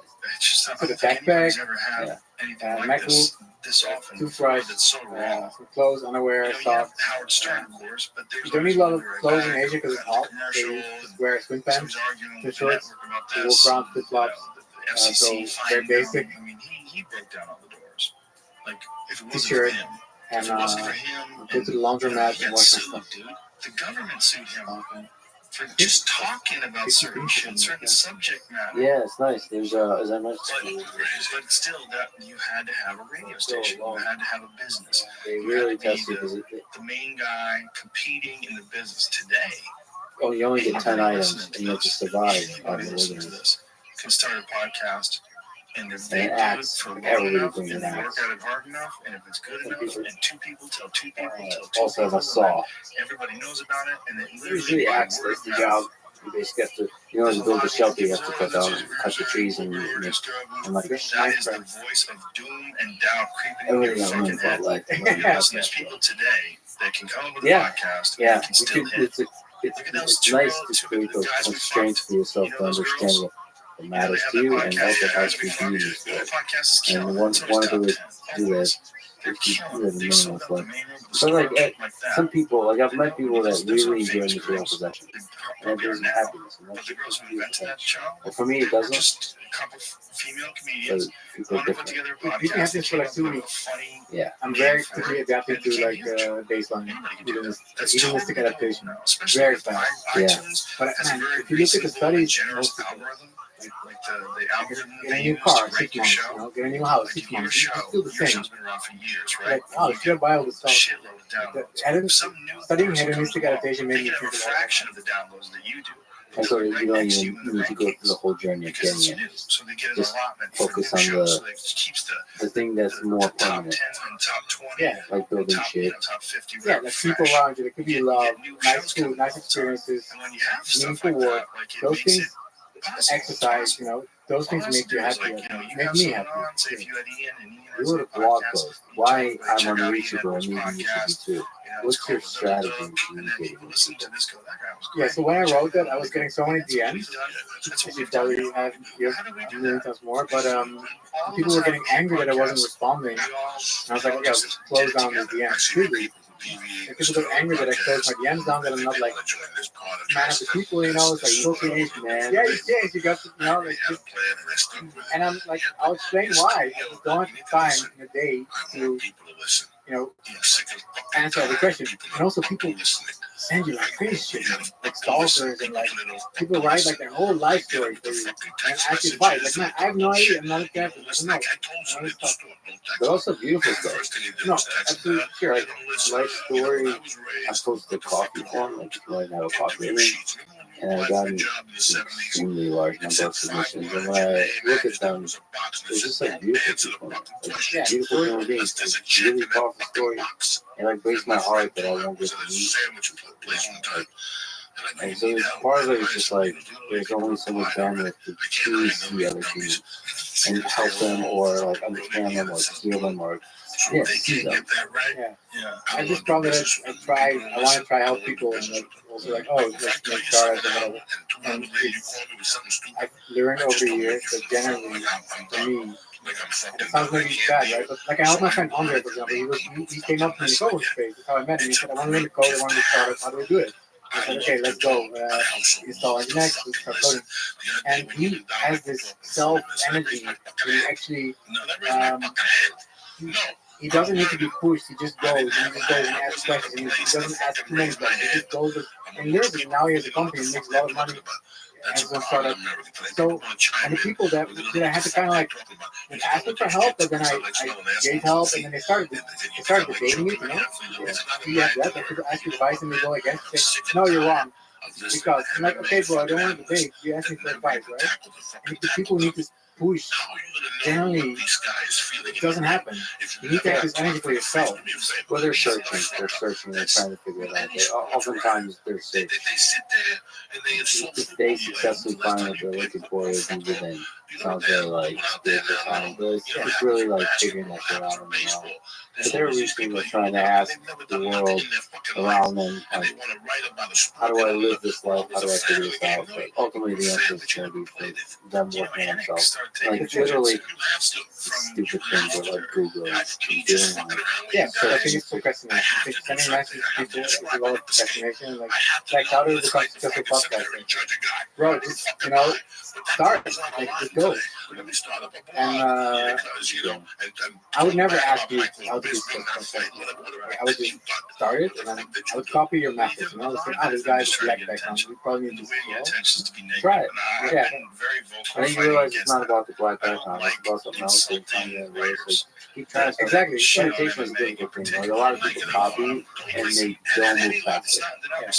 You should understand their methods and then move past it. Like, find yourself, find your own voice. Yeah, you imitate and put your own spin to it, you know? And that's like creative process. It's like literally the whole create. Everybody always builds on the previous one. You just get stuck. 24 hours in a day, 8 hours of sleep. You always break it down into method. 90 minutes of showering, clean up coffee. You just keep whittling down to zero. Man, it's not this specific, but I have to make like a, you know, an average. Firefighting. I like that. 1 hour of groceries, man. I've tried breaking down minute by minute what I do in a day. Yeah. Especially when my life is simpler. It's really refreshing to understand where you waste a lot of time. And what you enjoy doing. Like, how many minutes it takes to be happy. Doing the thing that makes you happy, and how many minutes it takes to be productive. And you realize there's a lot of hours in the day if you spend it right. Yeah, that is wasted. for me, the biggest battle for the longest time is finding stretches of time where I can deeply focus into really deep work. Just like zoom in and completely focus, cutting away all distractions. And that's the battle. It's unpleasant, extremely unpleasant. You need to fighting items, make a man cave item that you can just use this code for a week, get shit done, make new progress. Yeah. But man, they called me psychopath for this because it says like 1 hour of sex hours well. Man, I had to write something, and they were like, "Oh, this guy's psychopath. He plans his sex in a specific hour, and I'll throw it going." But Have a counter for hugs. yeah, exactly. Yeah. Numerical representation of what life is. Yeah. It's like one of those, when you draw out how many weeks you're having, right? I do, this is like dark, yeah. Don't want to know that shit. Yeah. Man. How many times you see your parents? Yeah. That's right. There might be only, a handful more time. So for the math of it, you see them once a year or twice a year.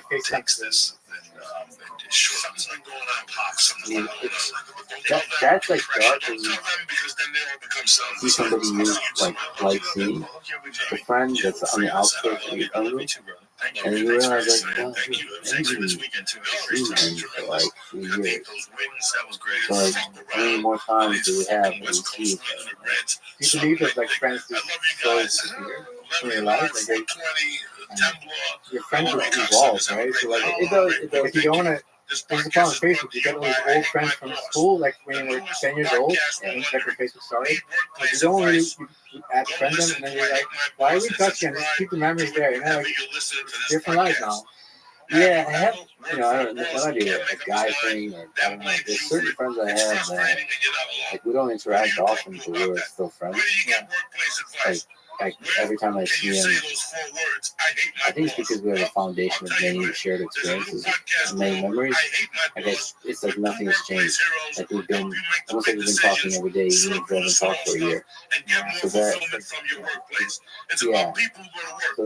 I don't have to be interacting with them for them to be in a friend group. And then there's some people I interact with a lot. It depends. But there's this network of good human beings that can, I have like a real love, and I can always count on them. It's like if any of them called me in the middle of the night, I'll get rid of the body. I'm there. That's how that's a definition of friendship. But it's true. You become more and more famous recently. How's that affect you? It's not recent. It's just a gradual thing, right? Like it's going.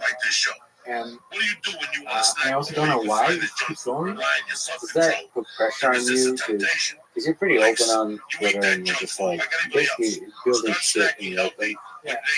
And just not really caring if it's too technical, if it's any of this being out there. Does it put pressure on you to become more popular, dealer, and like collected and man, I think the opposite, right?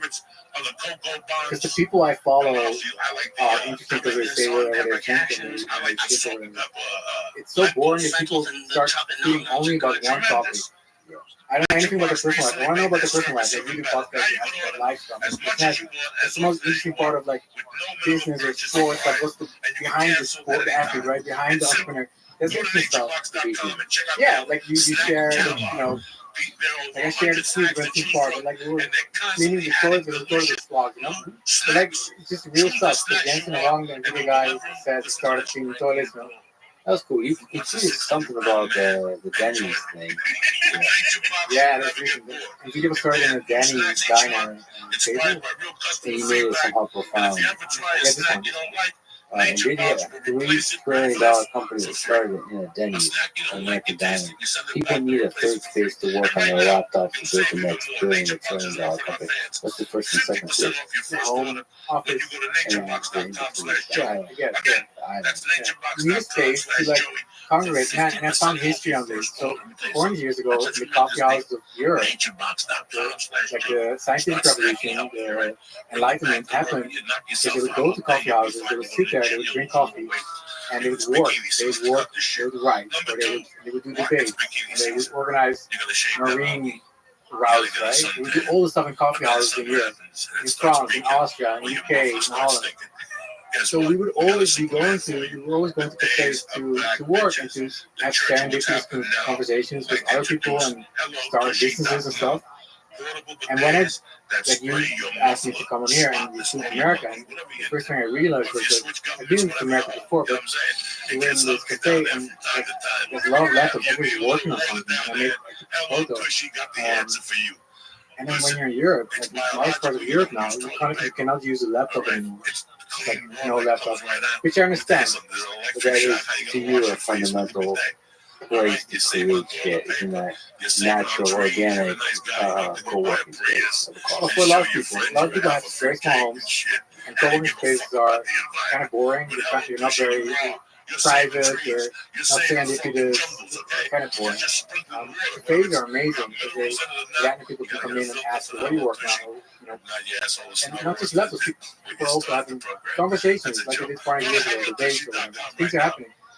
And man, I understand the aesthetics of it, like startup grow, shipping is bullshit startup, you know? Like, but there's something more there, like there's people actually making stuff, making new companies that society benefits from. Like we're benefiting from NVIDIA, I think it's US GDP for sure is benefiting from NVIDIA. European GDP could benefit if you build more companies. And I feel in Europe there's this vibe, you have to connect things, but not allowing laptops in cafes is kind of like part of the vibe. It's like, yeah, we're not really here to work, we're here to like enjoy life. I agree with this. Anthony Bourdain, like this tweet was quote tweeted for Anthony Bourdain photo with him with cigarettes and a coffee in France. And he said this is what cafes are for. I agree. But there is some element of like entrepreneurship.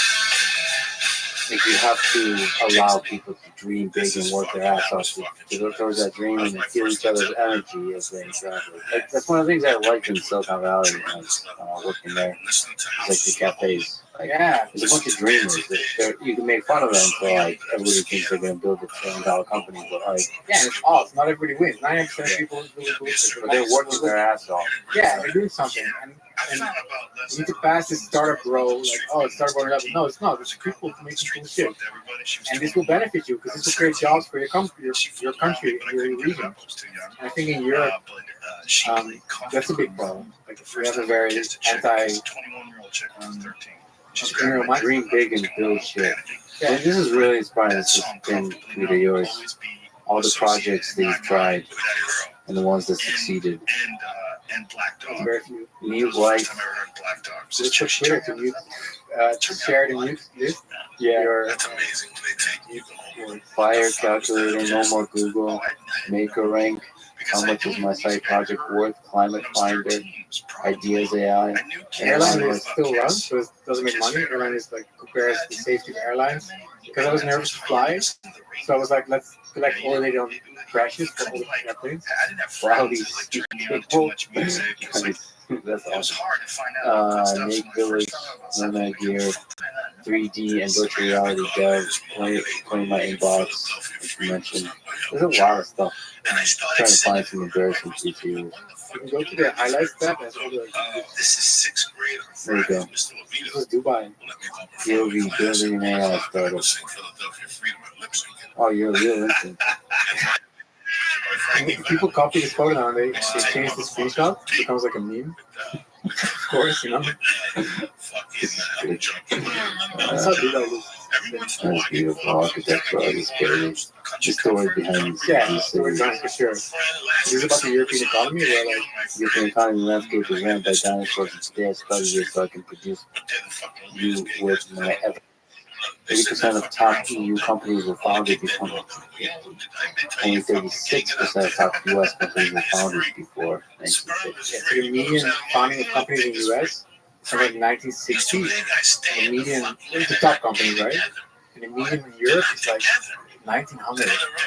So it's here, 1913 and 1962. So there's a 50-year difference. It's a good representation of the very thing you were talking about, the difference in the cultures, entrepreneurial spirit of people. But Europe used to be entrepreneurial. Like, there was companies founded in 1800, 1850, 1900, split like around 1950. where America took the lead. And I guess my point is like I hope that Europe gets back to, because I'm European, I hope that Europe gets back to being an entrepreneurial culture where they build big companies again. Because right now all the old dinosaur companies control the economies. They're lobbying with the government. Europe is also they're integrated with the government where it creates so much regulation. I think it's called regulatory capture, right? Where it's very hard for a newcomer to enter an industry because there's too much regulation. Actually, regulation is very good for big companies because they can follow it. I can't follow it, right? If I want to start an AI startup in Europe now, I cannot because there's an AI regulation that makes it very complicated for me. I probably need to get like notaries involved. I need to get certificates, licenses. Whereas in America, I can just open my laptop. I can start an AI startup right now. Mostly, you know. What do you think about EAC, like an acceleration? And yet, Beth Jesus on.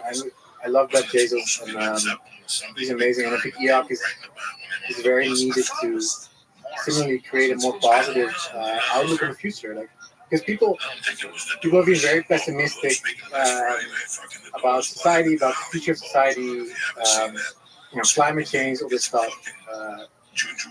EAC is a positive outlook in the future. It's like technology can make us, we should spend more energy. We should find ways to get like clean energy, but we need to spend more energy to make cool stuff and go into space and build more technology that can improve society. And we shouldn't shy away from technology. Technology can be the answer for them. Yeah, build more. Don't spend so much time on fear mongering and cautiousness and all this kind of stuff. Some is okay, some is good, but most of the time should be spent on building and creating and being so unapologetic. It's a refreshing reminder of what made the United States great, is all the builders that we set down. Like, we can't forget that in all the sort of discussions of how things could go wrong with technology and all this kind of stuff. Look at China. China's now at the stage of like America, like 1900 or something. They're building rapidly. It's insane. And obviously China has massive problems, but that comes with the whole thing. That comes with America and the people with massive problems, right?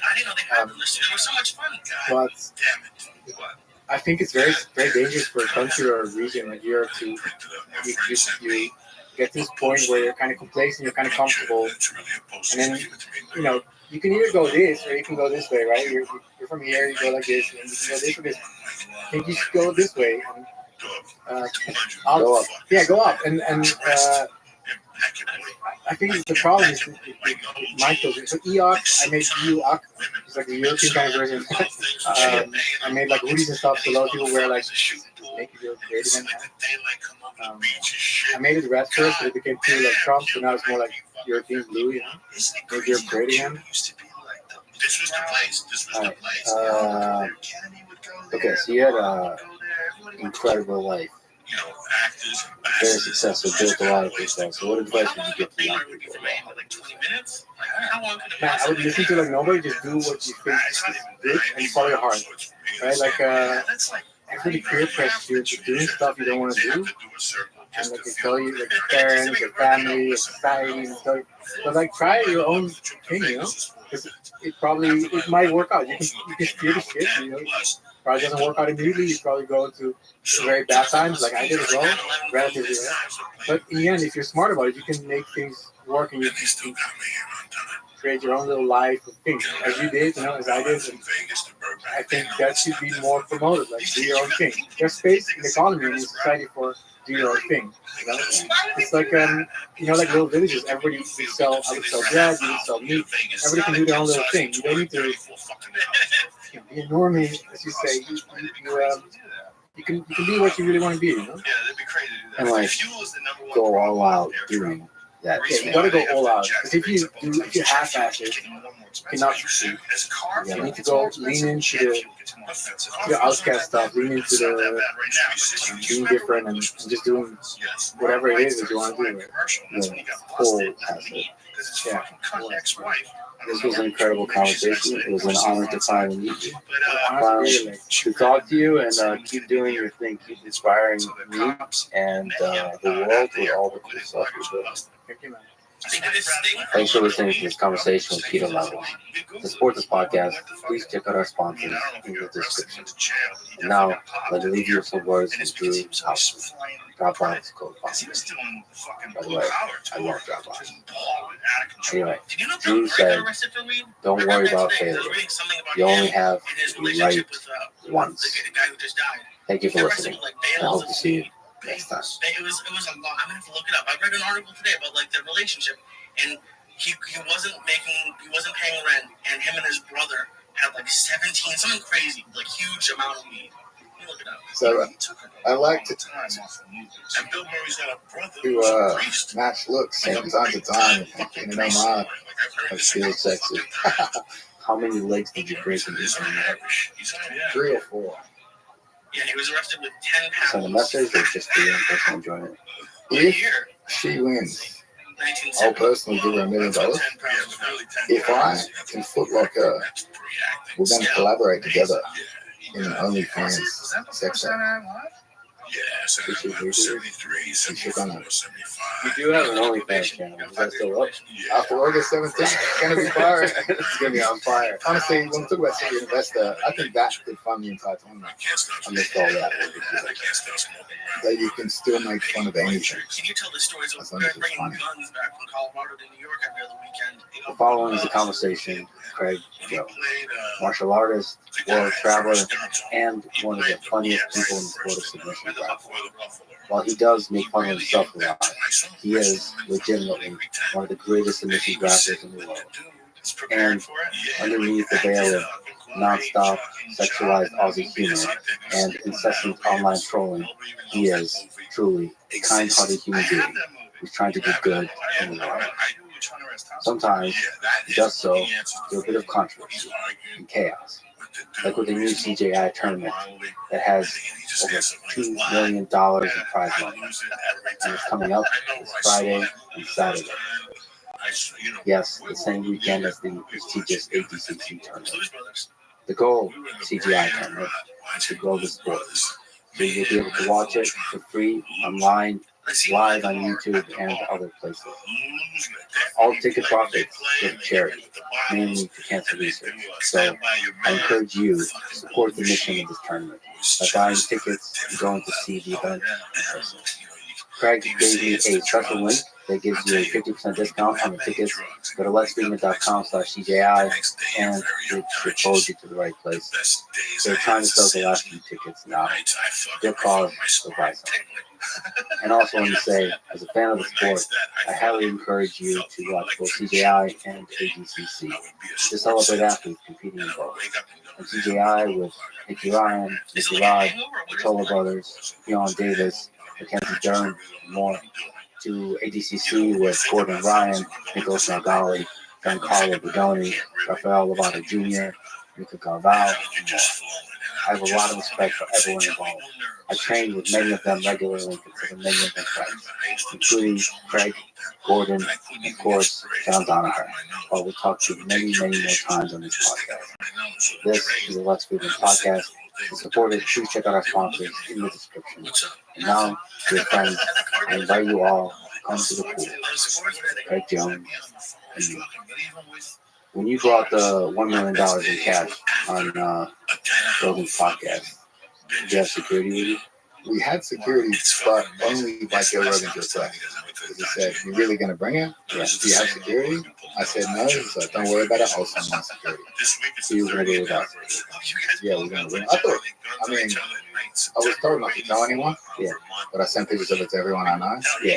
So that was probably a security risk. Yeah. It was just you in a car with a bag of cash.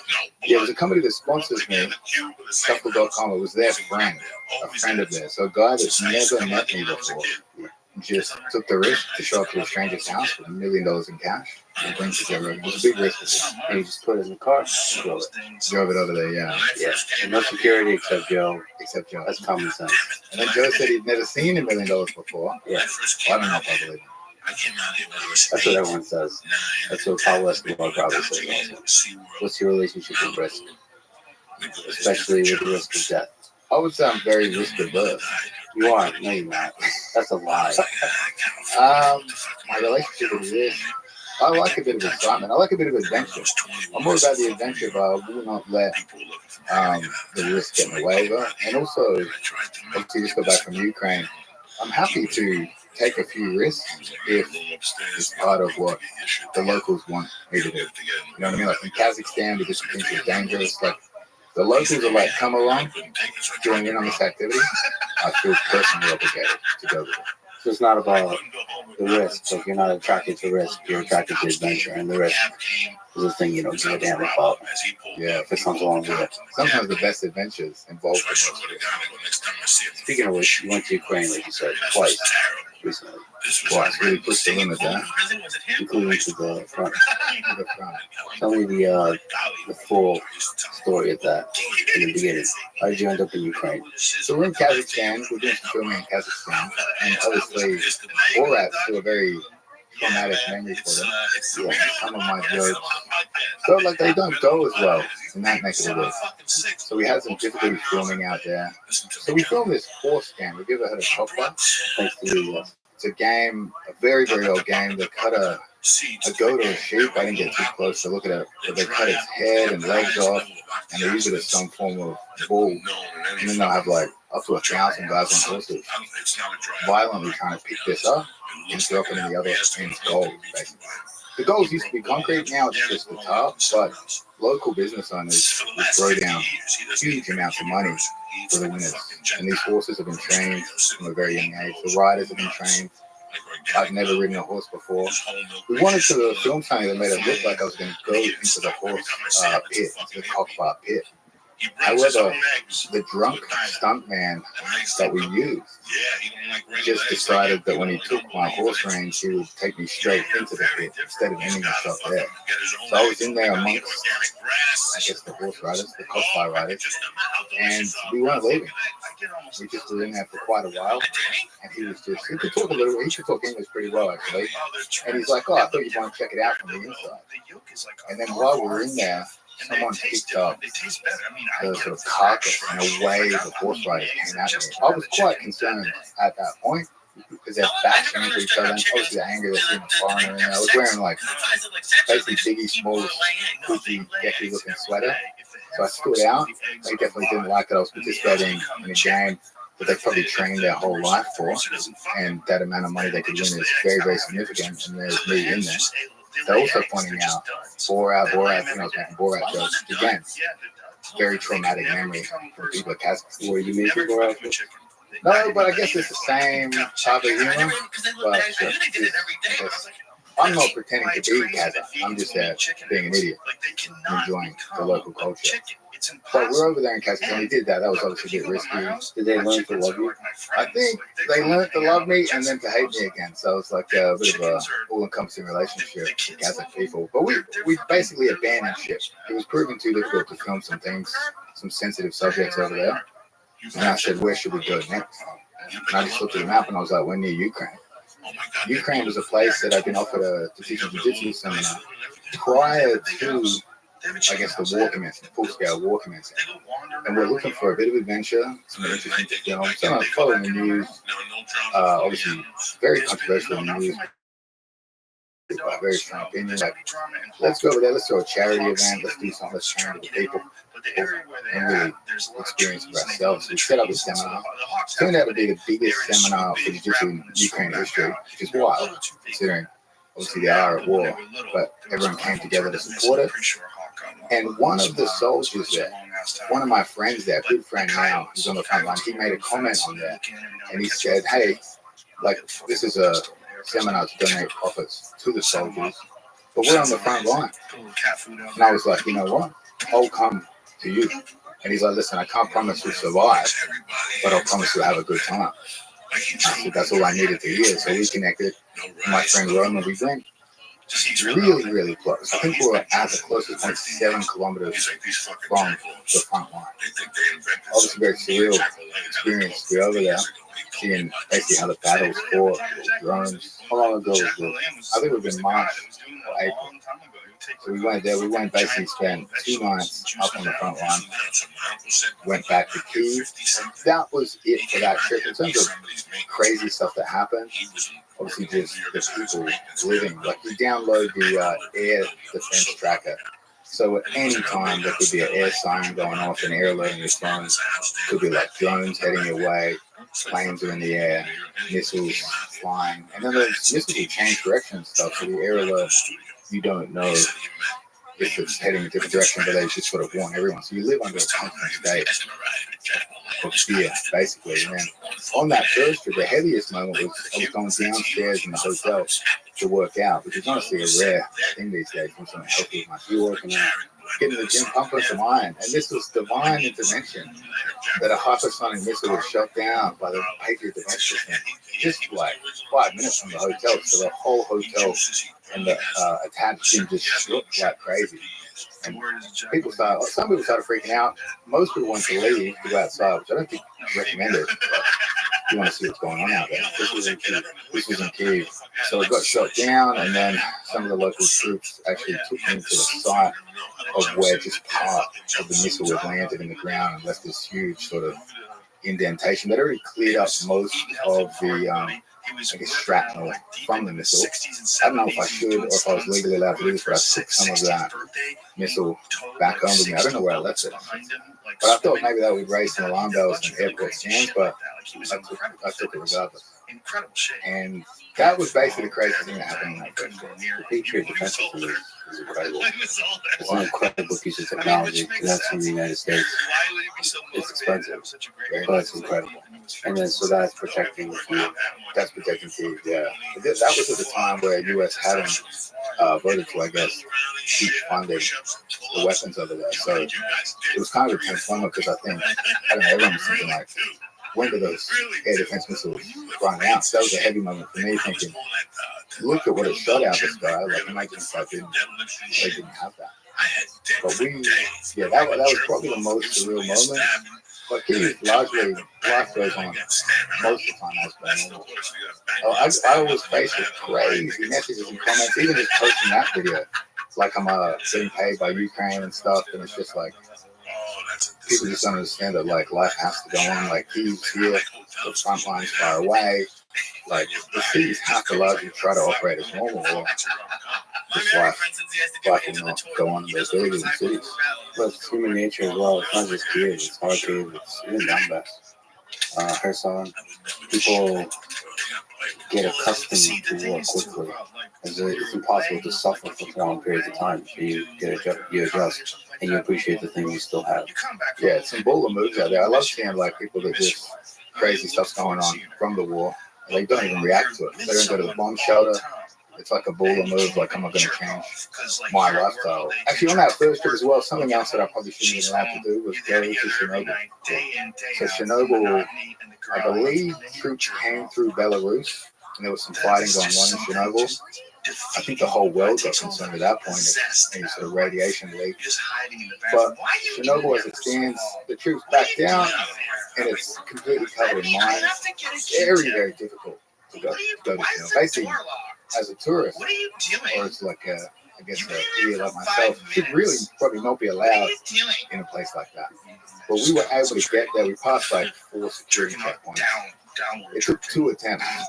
First time we tried to go in, the special forces guy, we cleared 2 security gates. Then they stopped us and basically threatened us with arrest. Rightfully so. So they have no business going to Chernobyl. We made a connection. I went to who this connection was, but he had heard about what I had done for the charity event and opened some doors for us to be able to go to Chernobyl. So we got to see. We had some filming restrictions there just because it was a crazy military sort of conflict at one point. We got to actually see Chernobyl. Chernobyl had always been a dream of mine to see. It's such an interesting place. And to see it under these conditions, very, very strange. Yeah, what was that like? There was no civilians like that. Just completely empty. I guess it's kind of like the fantasy you have. I imagine people going tours of Chernobyl back in the tourist days when it was a tourist spot, and it would be busy full of tourists. We got basically a private tour, so we got to really feel that abandoned sort of vibes. I guess I was interested in from playing Call of Duty and Chernobyl series, all documentaries and stuff, but very strange place to go visit. And it is now a minefield, like a lot of parts of Ukraine. That's one of the I'm dark, surprised more people terrifying don't miss aspects of like the cup. Like just get into it and wars, forget about the how cup. many minds are left, It was even really weird. He was telling me when they the had war like ends, an or Apple decades TV after. full of There's porn. minds Like, everywhere. and So mostly a demining lot is of extremely transvestite difficult. stuff. Then that He said a lot of transvestite that could continually kill people. I don't think it'll be a tourist spot for a very long time because you were thinking about areas to demine the conflict in.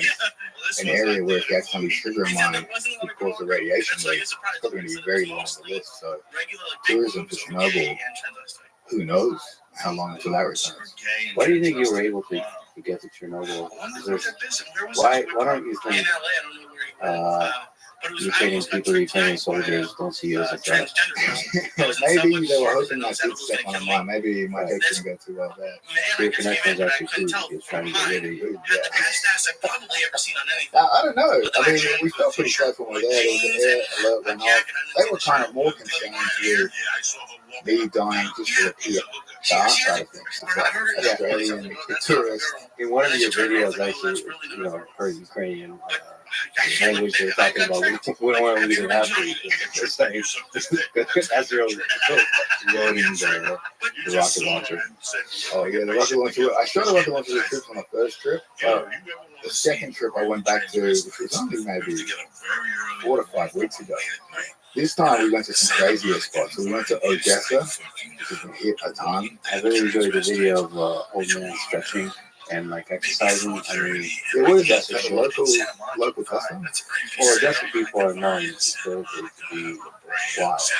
That was wild. It was a great city, but I appreciate it. Especially a middle-aged man in underwear with a beer belly doing a Sundance at dusk. That would frighten many people. Yeah, the battleship will turn around. So where else? So we went to Odessa. We briefly went back to Kyiv. So I made a connection with the police chief of basically the entire country last time, and he had said to me that if I wanted to go somewhere sort of really heavy in terms of action, we could go to Kherson. And he's like, I'll personally escort you to Kherson. And I was just like, well, here we have an invitation for adventure. I think it's a great idea to go. And I thought, you know what? I'll completely lie to my cameraman and tell him it's a safe trip to go on so that he can pass that information on to his fiance and she won't have any concern. So we basically take this huge journey all the way down to Kherson. We switch at a city outside. I can't remember the name, but we had to switch to sort of armored vehicles. I remember the guy that picked us up there said, hey, give me a phone number for someone to call to recover your body. And he said that in a joking way, but I think it was serious. But I said, just leave it, I don't think they need it. I don't think we have much left, probably, if we get hit over there. But we go basically into Kherson. I think Kherson's population used to be like 250,000. Now it's like basically all military down to 50,000. So we went into the police, basically stationed in the bunker underneath. The top of the building was destroyed. And then one of the local guys just took us on a city tour, which again, we had some filming restrictions because obviously anytime something hit, I guess the other side wants to be able to see what damage has been done. So if you take any footage of recently destroyed buildings, that's going to help them recalibrate and target the next shot. So Kherson being so heavily hit, it's basically within range of every single thing Russia has, every form of weapon, drones. Before we took the tour, we put some drone blocking things on top of the car, which didn't look reassuring. We also took a helmet out the back of the car, which I thought he was going to give to me, but he just threw it in the back of the pickup truck and said, oh, you won't need this, will be dead anyway. And I was like, oh, I made a great last decision with this little Kherson tour. But then we took a tour of the city, and Kherson used to be kind of like a beautiful beach city by the Dnipro River. But basically, it's just the river that separates Russia from, I guess, the Russian land that they've taken from Kherson. So Kherson split across that river, and there's just Russians on the other side of the river, and Ukrainians on this side. So very, very dangerous spot. Kharkiv makes a lot of press because of the long-range missiles that hit, but Kherson's just hit all the time. So we took this tour, we went along the river, we went to within 1 kilometer of the front line. So that was the closest we got. After this point, we heard artillery strike, and because you're an armored vehicle, it sounds further away than it is. Obviously, the sound doesn't get in. So I thought it sounded far away. We could see some smoke that actually appeared close in the distance. The guy driving us took us to a point where a large building was blocking us from, I guess, the angle at which the missile would have came from. And I thought everything was cool, but it was that was much enough of a distance. And then we heard 2 more strikes. It's very, very close. They sounded really loud. And then I think he's radioing in to see if everything's safe, if we can leave this point. And we basically raced back. But I started to realize we were in danger at any point where he really sped the car up or sort of took sort of evasive movements in the car. But we got out of there, and I think I had someone translate it later. And basically, yeah, he was checking to see if the roads were clear for us to leave. Ultimately, it ended up being someone died and a few people injured from that blast, which was less than half a kilometer from us. And basically, they were radioing saying, end tour. Come back to the police station. Artillery is terrifying. They're just shelling. And it's the destructive power of artillery. Yeah, it's constant all the time. Yeah, and you hear that noise and you're like, is that coming or going? Very concerning. Right. You don't know. Yeah, you don't know. And just like that, it could be gone. Last time the village we went to, basically, it was the day we left. So we stayed there overnight. The day we left, it just started getting extremely shelled. And the soldier we were with just took a selfie video of us. And basically, the location we were in, just hearing just artillery strike after artillery strike, just being like, oh, you guys left and they're fun again. So they're taking in good spirit. I was trying to use their energy to reassure myself, but I guess when they see it every day, they're kind of more adjusted to it. They're not freaking out every time something crazy like that goes on. Well, they have to, right? They have to be in good spirit. You have to be joking and laughing. Yeah, the guys are always laughing and joking. They were laughing and joking at me quite a bit, holding weapons, trying to shoot weapons and stuff. They got a lot of enjoyment out of me shooting the RPG. Yeah, they're probably still telling stories. I'm that crazy Australian American that rolled in. They helped me out though in my marketing campaign for the tournament. Yeah, we were able to secure a lot of classic Soviet Union cars. We towed it, we painted it with the logos of the other event, the ADCC, and we got to shoot some RPGs at it. Yeah, great experience, great fun. Yeah, it's a very creative marketing campaign. Very dangerous one. I don't think like Coca Pepsi are going to do that.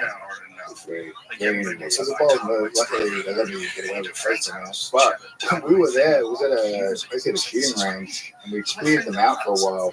We were blowing up the car. We set it on fire. We've done all this sort of stuff. I remember we were trying to blow it up. It wasn't quite hitting. One of the missiles was lodged under the car, so it's kind of risky. That could have gone off there in a moment. But we needed to get it to ignite. We needed to get a shot where it was on fire. The logo of the enemy tournament was basically on fire. So we poured gasoline on it. We shot the gasoline tank.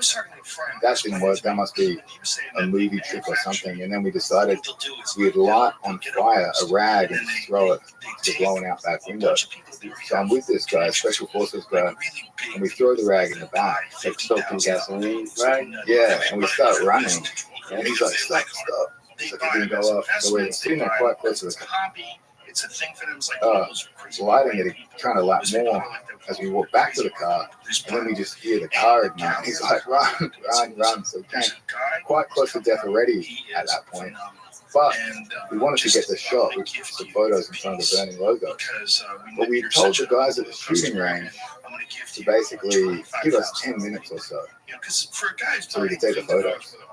I don't know if they didn't wait the full 10 minutes or if we took too long, but they started firing at the targets anyway, and then the ricochets were flying very, very close to us over our head. One landed right on my leg. We're like, shit, we gotta get out of here. So not much safety concerns at that point, but we survived basically artillery strikes. We survived a bit of friendly fire with the bullets coming our way. But again, I was strangely calm because the other guys were calm. But then afterwards, they said to me, they were like, "Oh, you got shot. We just have to dump your body at the hospital. We got to explain why you're blowing up cars." Right. The prices have already been The established. American And then you see and 35,000, athlete, nobody flinches, international and they just celebrity, start buying them They'd be like, what is he doing because on the it's front big line? shots. They don't There's have no the real good $25,000 explanation basis. for it. So they But, I mean, create through, this even through the jokes and bizarre- stuff, it's good to like highlight this bizarre what's market. actually And they do it by happening giving over there. You know, these, it's really very, big very bad. high-rollers expensive what's the pieces. morale of It's the really soldiers fascinating. like? Is there still an optimism? Is there still a hope? You know what it I is? mean, It's like it's sort of they the battle figure out how to fatigue, get in you know, and these as they people. say, like, They figure out how all the to heroes just have die fake, early, like, you know? The I was guys, hearing the about, real heroes that are certain willing to media sacrifice fads themselves, they're the ones that are going to get really taken rich out bros quick. are really into these certain fads. I Unfortunately, don't remember that's that. the reality from over there, but You have their to thoughts have are a mostly that it's going to be relationship with the people. Sell war. the Like when I bags. ask them about front, could take You have 6 to months to bring move that 100-200 So, like, meters. you have to buy a So it bag, just feels get like it it's going back to go to on the forever. And transit. from So they're selling these perspective, bags for like those to me about how radio intercepts of what $50,000 marching for a purse. blind spot It's is not that a basically Ferrari. You can't drive there it. might be certain deaths Crazy at engineering certain involved in locations. that. It's And not like based on radio it's some guy transmissions, made by hand. they know He's they're got going to go fucking out. giant goggles So on. they It head takes forward 6 years to anyway, make straight forward until you It's a find your freaking position. purse. Which is just Because wild they to me. Like it's a World War II, engineered they this just keep exclusivity. They throwing raised troops at it. and they work And that you see a market. ton of footage they take themselves. Incredible well. It's just mind blowing. Obviously, some of this footage doesn't make it to the internet because it's got important sort of details in those conflicts, but like they're showing first person perspectives of trench warfare. It's crazy to see what some of these guys have gone through. So I went to a lot of the same places as well, including Arizona. What was your sense of the place? Kherson was like it was just so destroyed. I think at this point, most of the civilians are gone. I saw a lot of just elderly people left behind, especially a lot of old men. And I just think they're just like, hey, I've lived here my whole life. I'm just never leaving. So no matter the level of danger, those guys just remain. And then for largely just military in Kherson. But that place felt very, very dangerous. I didn't realize until we got there just quite how destroyed Figure out a way to weasel into that world, and it then it is. becomes about that world. How did that experience change you? Exclusivity. Just seeing war head on. Very nice. Aren't you How getting to change me. I guess just realizing a lot of these soldiers are just like, you kind of distance yourself from them, thinking that they're something separate. But really speaking to a lot of the Ukrainian soldiers, like my friend Roman, he hadn't lived in Ukraine for 8 years. He lived in France. He had a wife, got a wife over there, he's got a daughter. He basically volunteered to come back to protect his mom and brother who still live there. So it's like, you sort of, I used to view them military guys because in Australia, I guess the US, they don't have this conscription ongoing right now, you know what I mean? Like, whereas obviously these guys like Roman volunteered, but then there's other Ukrainian soldiers that were conscripted into the war. So it's like, you just realize how a lot of these guys are everyday people. Just in this crazy situation, like the Roman felt obligated to return to Ukraine. Like, from my perspective, anyone from Australia or US, it's just a different perspective, and like they feel different to the regular people fighting in Ukraine, from my perspective. Yes, depending on the land is your home. Yeah, like Japan was coming for Australia, in World War II, they attacked the north, but really there was no full battle. There was no soldiers on the ground within Australia. Plus the US too during World War II, so it's like a completely different perspective from our recent histories compared to like if you were Ukrainian and with Russians within the defined border, their responsibility to protect their homeland and their family is just something you can't imagine, but also after having spent time with them, you can see why they feel such a strong sense of obligation to protect Ukraine, protect their family and friends. And in a lot of cases, the soldiers are using their own funds to buy equipment, whether it's bullets, whether it's guns, whether it's armor. Is that still what you saw? Yeah, I mean, in terms of the weapons, America provides weapons, so we saw a wide selection of weapons. Some of those would be old Soviet weapons, like obviously the RPG we shot, and what we shot out of it is all Soviet. It's it's very old weaponry, and then you've got US weapons that have been given as well. But in terms of the basic soldiers' equipment, like if they want good quality stuff that might be the difference between them surviving the winter or the summer in extreme temperature range, like they have to pay for that all themselves. So they always joke about when foreign soldiers come over to train them, or a lot of foreign soldiers come to learn about sort of the drone technology they've developed on a budget, is they always joke with them about how like everything from most countries is basically supplied. All the good quality standard equipment they need is just supplied by the government, but Ukraine obviously funding is very stretched, so these guys that have the best equipment, they have to basically find money to pay for themselves, and they'll do that by seeking donations. Best way to get donations is to grow social media profiles, so that's when you see a lot of sort of social media warfare from the perspective of gaining fame, just fewer donations for the battalion to be able to fight better or protect themselves. And also some of the social media warfare, I guess, is psychological warfare against the enemy. You see like private Telegram groups where they're showing what they've done to the enemy, what the enemy's done to them. It's just crazy. Yeah, there's Telegram groups on both sides, and it's basically some of it is propaganda, some of it is psychological warfare, some of it is just the nature of being like of increasing your own morale and the morale of the people around you by showing off successfully killing other human beings, which are made other and what. And the nature of this war has evolved.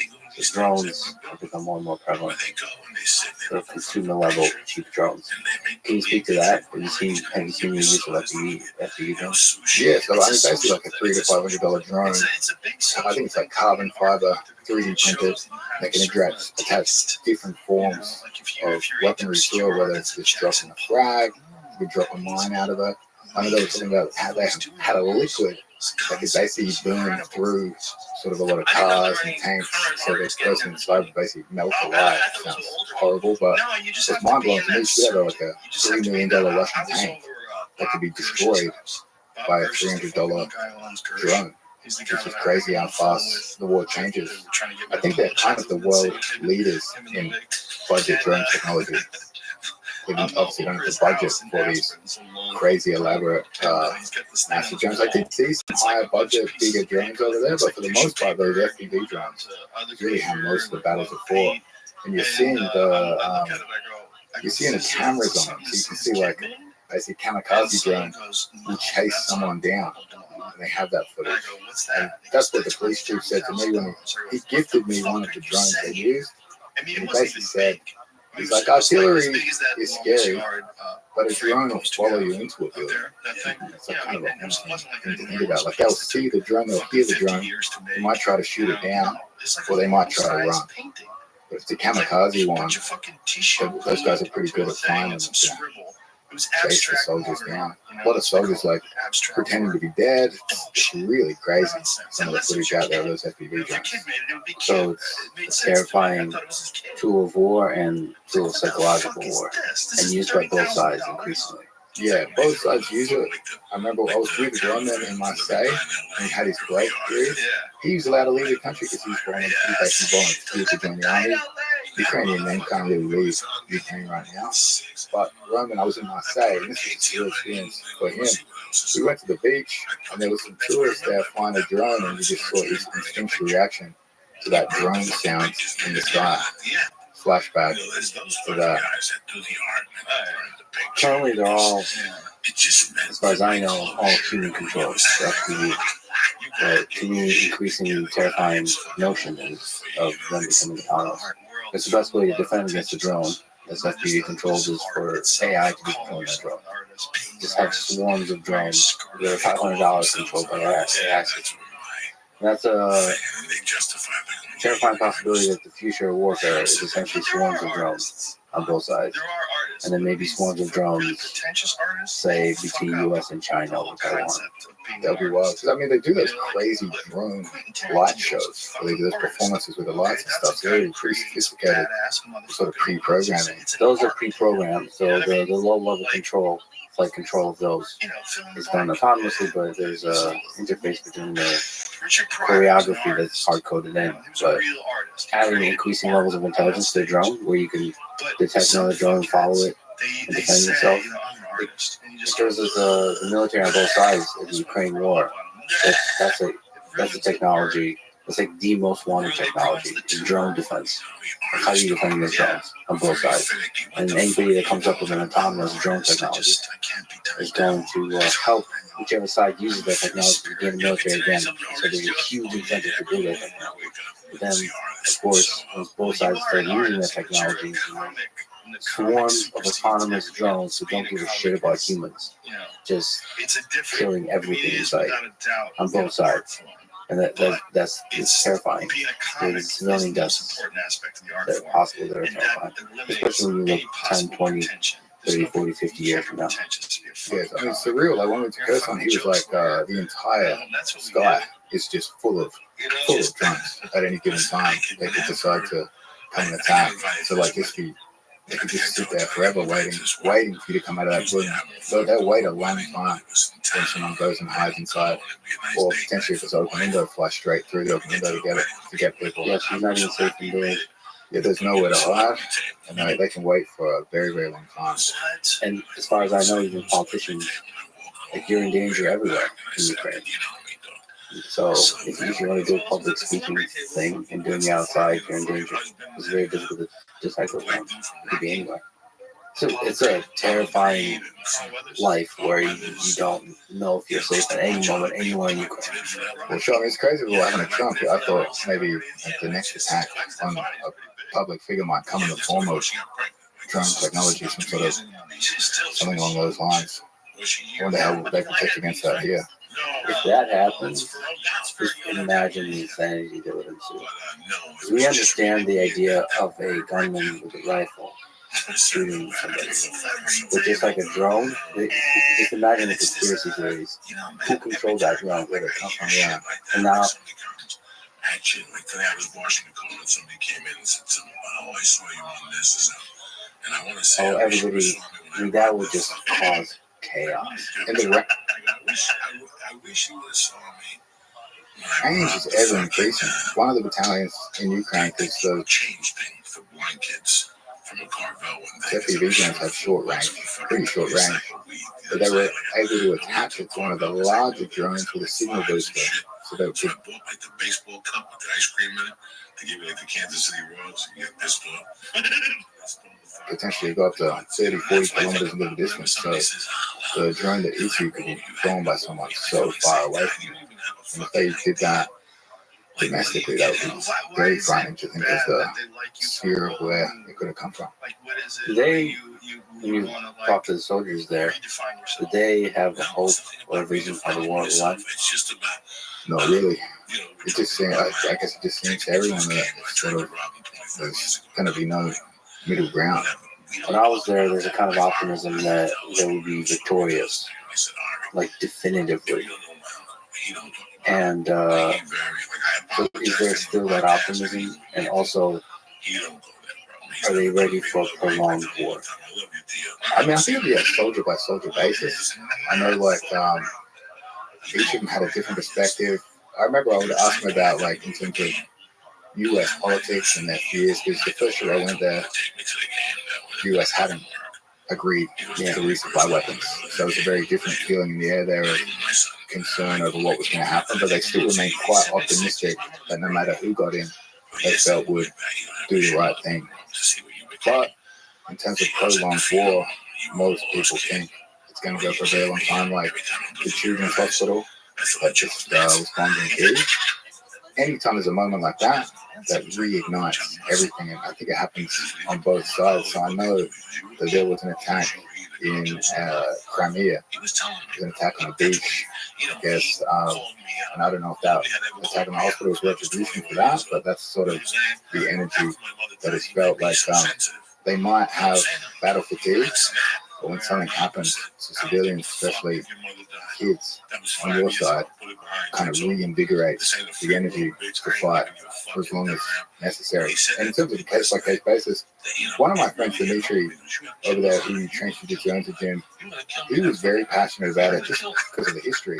Like, he brought out documents of his grandfather being executed by the USSR.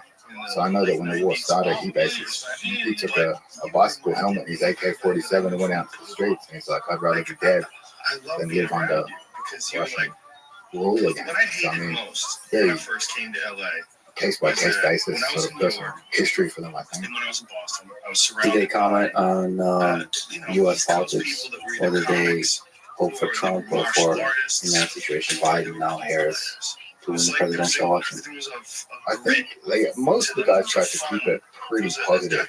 You know what I mean? Like, some people did think that maybe if Trump was elected, he wouldn't continue to fund it, but they really try to stay optimistic. Most of the people I spoke to really try to remain optimistic that they would be protected if it comes down to it. Like, but obviously there was a 9-month period where they weren't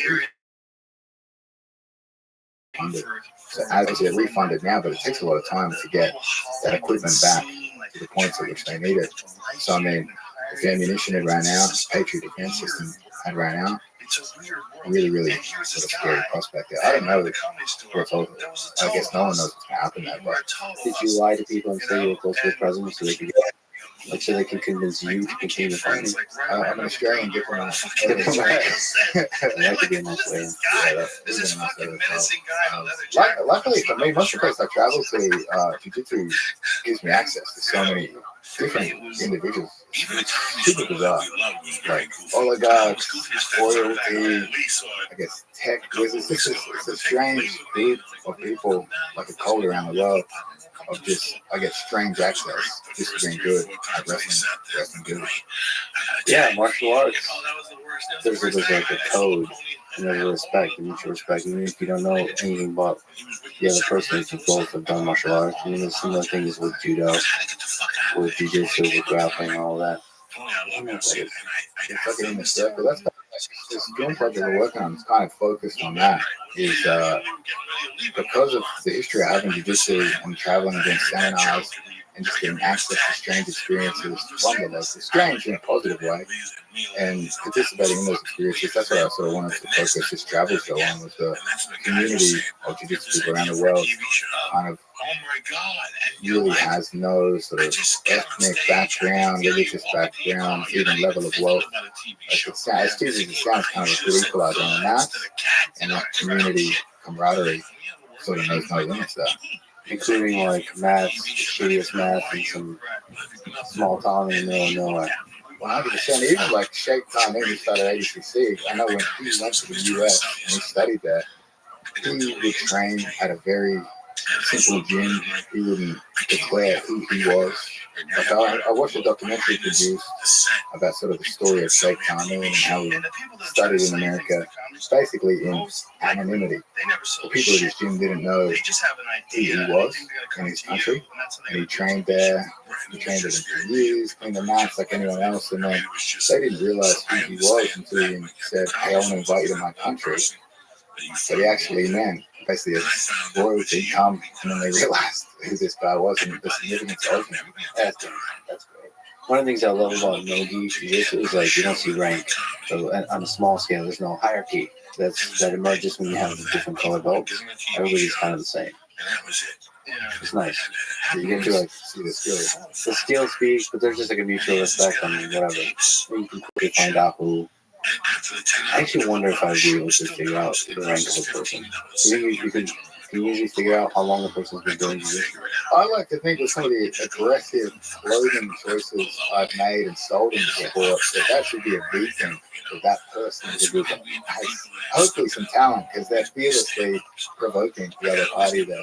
Oh, it's like in the jungle whenever there's like an insect that's red, it's like really flamboyant looking, that means they're dangerous. It's a target, being flamboyant.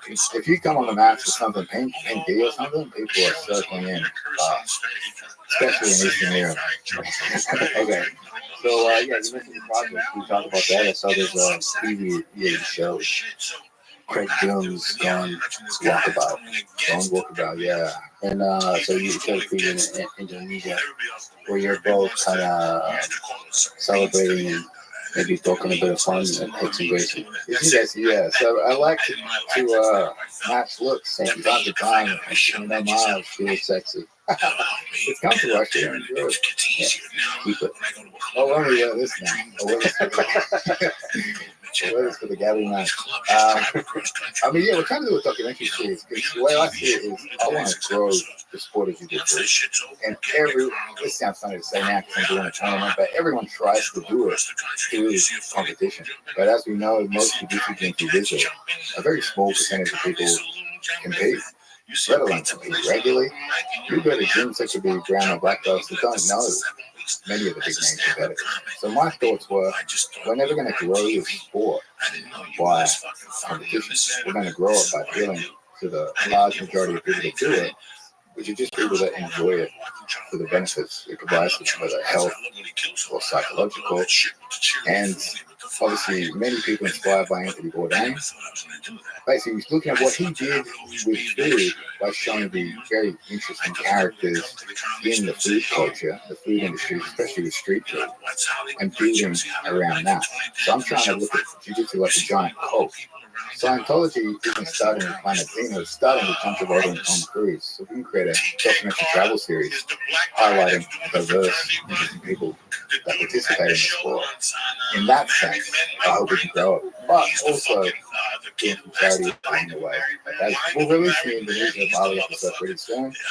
But as an Australian, I do a lot of damage culturally around the world, so I'd like to do some good as well. We've done a lot of damage to Bali, so give back to local communities. We have an Australian there that runs an Academy Christos. He's one of the guys we're donating a portion of the ticket sales to from our event. So he basically went straight into a Balinese slum, started teaching jiu-jitsu on a mat under a tree, and then slowly through donations built a gym. And his real focus is not just taking money from people and gifting it to them to help the community, but to teach them skills. So he'll take a lot of the disadvantaged kids and he'll teach them things like photo editing so they can get that work from the internet, really. Incredible guy. It's good to know that you see yourself as John Travolta. Many masseuses have accused me of the same thing, unfortunately. The whole life. Yeah, there's a lot of similarities between the two of you. So you mentioned Anthony Bourdain. What do you like about the guy? What do you find inspiring and instructive about the way he was able to, as you said, scratch beneath the surface of the place? I just felt like he was very authentic. He wasn't afraid. Like, this is something I struggled with when we first started doing the travel show. It's easy to do a travel show if you only say positive things about a place, you know? But he would find a very creative way to show what's good and bad, a very honest reflection of the place. So that's something I would strive to do. However, in some places, it's very difficult. You know what I mean? Like, for example, Kazakhstan.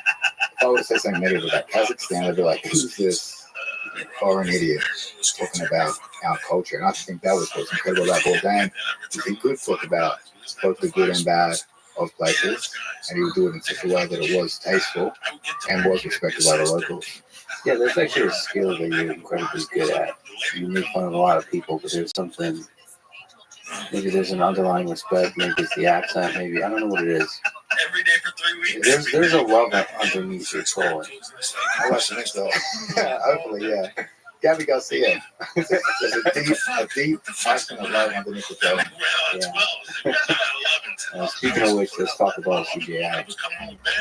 You're putting on the CGI tournament. It's in about a week. Same weekend as AGCC. $3 million budget. 2 divisions, 2 super fights. Winner of each division gets $1 million. Everyone gets $10,000. How do you even say that? Plus one. Plus one. To compete, it's August 16th and 17th. Everybody should get tickets. Same weekend as DCC, which is August 2nd. Okay, so what's the mission? The mission has always been, first and foremost, increase athlete pay. So ACC has invested a ton into the sport. obviously I mentioned Shake Timing. Shake Timing has done so much for the sport of grappling, particularly no-gi grappling. So he's growing it. He has funded this for a very, very long time. But we've kind of hit a point since 2017 where the audience, the crowd watching live and at home behind the paywall, has grown considerably. We had things like Meta Morris, we had the Eddie Bravo Invitation with Polaris, all these sort of professional events that have also contributed to growing the sport. And obviously, people like Gordon Ryan have definitely increased the popularity of the sport. But the payment for ADCC has never gone up, despite, again, the growth of it. So, what I did, a lot of fans were asking me earlier in the year if they went to ADCC. And I said, that is a big commitment of time, energy, expenses on steroids to get my body ready for a tournament that I'll probably lose. And if I lose on day one, I make $0. If I lose in the final, which I have done a couple times, I get $6,000. I think third place is $3,000, fourth place is $1,000. If you make day two, you get paid. But for me personally, seeing ADCC 2022, you're looking out to a sold out crowd of like 10,000 people. It's on Flow Grappling, which you know pay quite a bit of money for the streaming rights. I can't comment on what that number would be. And then you go home, despite having put in all that effort, with only 6,000, and they're basically, the argument is you're paid in exposure. But again, in many ways, to expose yourself. And that's just one of the platforms to do so. My problem was that they announced they were going to go from Thomas and Mack to T-Mobile, which is a jump in quality of stadium, but not a significant jump in sort of seating. So we've gone from like 11,000 seat arena to I think a 15 or 16,000 seat arena. And I knew that Flow Grappling would have had to pay more money because now the sport's growing so much. And I can personally kind of track the growth of the sport through selling instruction and DVDs, instruction and online products, because that keeps growing. And we're targeting those white and blue belts vulnerable to internet marketing. And that audience continues to grow, and those will be the people that largely watch ADCC events like this. So I simply said, in response to a lot of fans asking me, why are you going to do ADCC? And I just simply made a video saying, no, probably not. Probably not. It'd be nice to make some more money. And then I listed a bunch of sports, such as cockbar, that you get paid more to win cockbar. In the villages of Kazakhstan, the payment structure is fine. And I received a very aggressive response, not from any of Shake Tahmoon's people, but from basically who runs the event today. One of those guys, amongst giving me death threats, said, hey, T-Mobile costs $2 million. You don't know what you're talking about in terms of business and production. And he's probably right.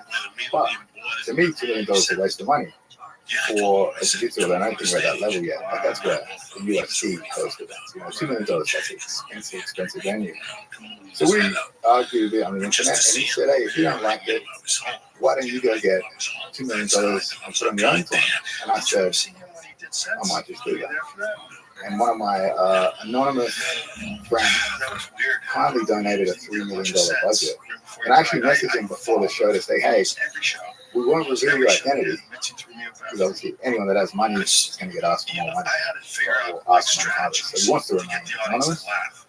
But he basically just said to enjoy the trolling aspect of it and also contribute to the sport of jiu-jitsu. It's good to know that the anonymous funder appreciates you for who you are. He sees my true identity and he wants to vote. It's trolling for a good cause. Yeah. But basically, we were able to find Thomas and Mack Event Center, which was their original venue, and it just so happened to be available that same weekend, which we're very happy about. So we booked that out. We decided to, ADCC pays $10,000 to the winner. We were like, you know what, we'll pay $10,000 plus one to show up. So to show up in our event, you're going to get paid more than to win ADCC. And not only that, we're going to broadcast it for free.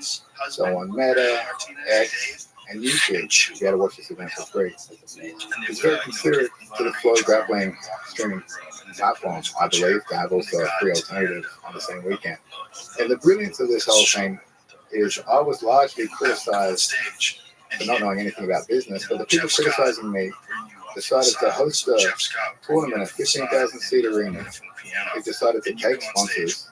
They decided to use the streaming platform to sell subscriptions based on the athletes that would enter it, but not give any of the talent, the athletes, a contract. It gave me this beautiful position to basically say, hey, what do you prefer? The prestige of an ADCC gold medal or money? And that's diffused so far. And we put that out into the world. I didn't chase too many athletes now. Obviously, a lot of these guys really need money. So you throw $1 million out there, people are jumping on board. So initially, we started getting, we've got 2 local guys here in Austria, the Tacker brothers. They jumped in first.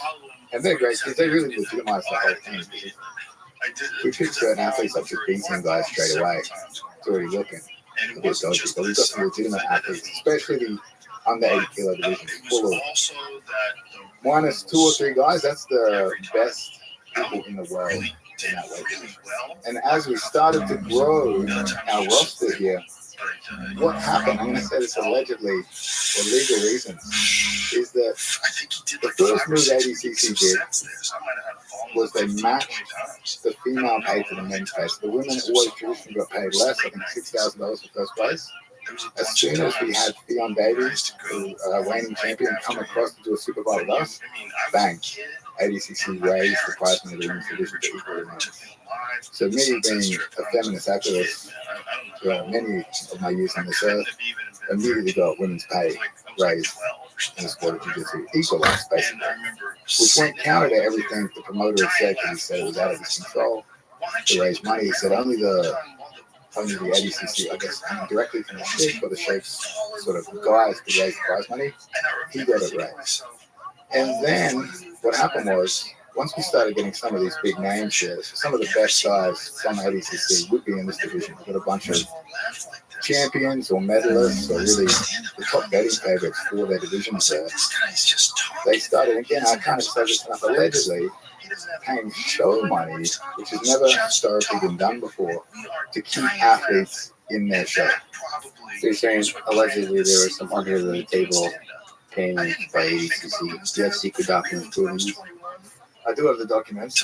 Some of the guys obviously told me, you know how it is, you slap $1 million on the table, it looks great. That was me proving I had the money, which wasn't even my money to begin with. That was basically me saying, hey, the money's real.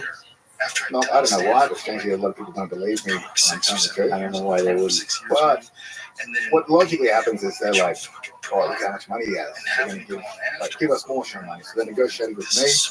There was one particular Brazilian businessman, manager, I won't say his name, but he looks like the thing from Fantastic Four, and he was a manager for some of these athletes. And he would take a massive 20% cut. So what he, and I've got to pay respect to this, because it actually caused trauma to the other team as well. But he would, I would invite an athlete to CJR. He would go to the other organization. And he would say to them, hey, what sort of deal could you give me to keep this guy? You want to keep him in your event? And he would use CJR to leverage more show money for his guys, of which he gets to grease the wheels with 20% for himself. However, at CJI, everyone gets $10,001 across the board and $1 million prize. So there's no room for really negotiation for the tournament aspect of us. So he has a vested interest in putting his guys in ADCC because he can negotiate show money and he can basically take 20% of that for himself. But really, for the sport of grappling, this is incredible across the board because by us stealing or at least borrowing a bunch of athletes from ADCC had to fill their divisions. So they filled their divisions with many other competitors that wouldn't ordinarily have the chance to do ADCC. And really, although we were scheduled at the same weekend, ours is actually Friday, Saturday. ADCC being Saturday, Sunday. Our day starts pretty late, so we start 5 p.m. Saturday. So really, ultimately, it's a big marketing ploy to go head to head, pretending like we're making the fans choose, but the fans will be able to watch both events. You'll be able to go full day Friday for us. You'll sadly miss the ADCC Hall of Fame ceremony where you'll see many of great speakers, public speakers, philosophers tell their stories about hardship. Just like at the end of any jujitsu seminar, or beginning if you're blessed like that, you might have a 45-minute monologue about how they're more knowledgeable than doctors. Or it's classic black belt technique, but you will miss that with great metaphors about lines. About lines, yes, about being a humble one. Most important. But Ability is important. you can watch it on Friday, you can watch most of ADCC Saturday, and then Saturday night in Las Vegas, I'll be doing what many men have done before, and that is wrestling a giant man. Can you speak to that? How are you preparing for this moment of violence on Saturday night with Gabby Garcia? Gabby Garcia is the legend of women's grappling. I think she's won more than anyone else. So between me and her, we would at least have 15 to 20 world championships. Yeah. She's huge. I say that in an endearing way. She might be 6'4", 6'3".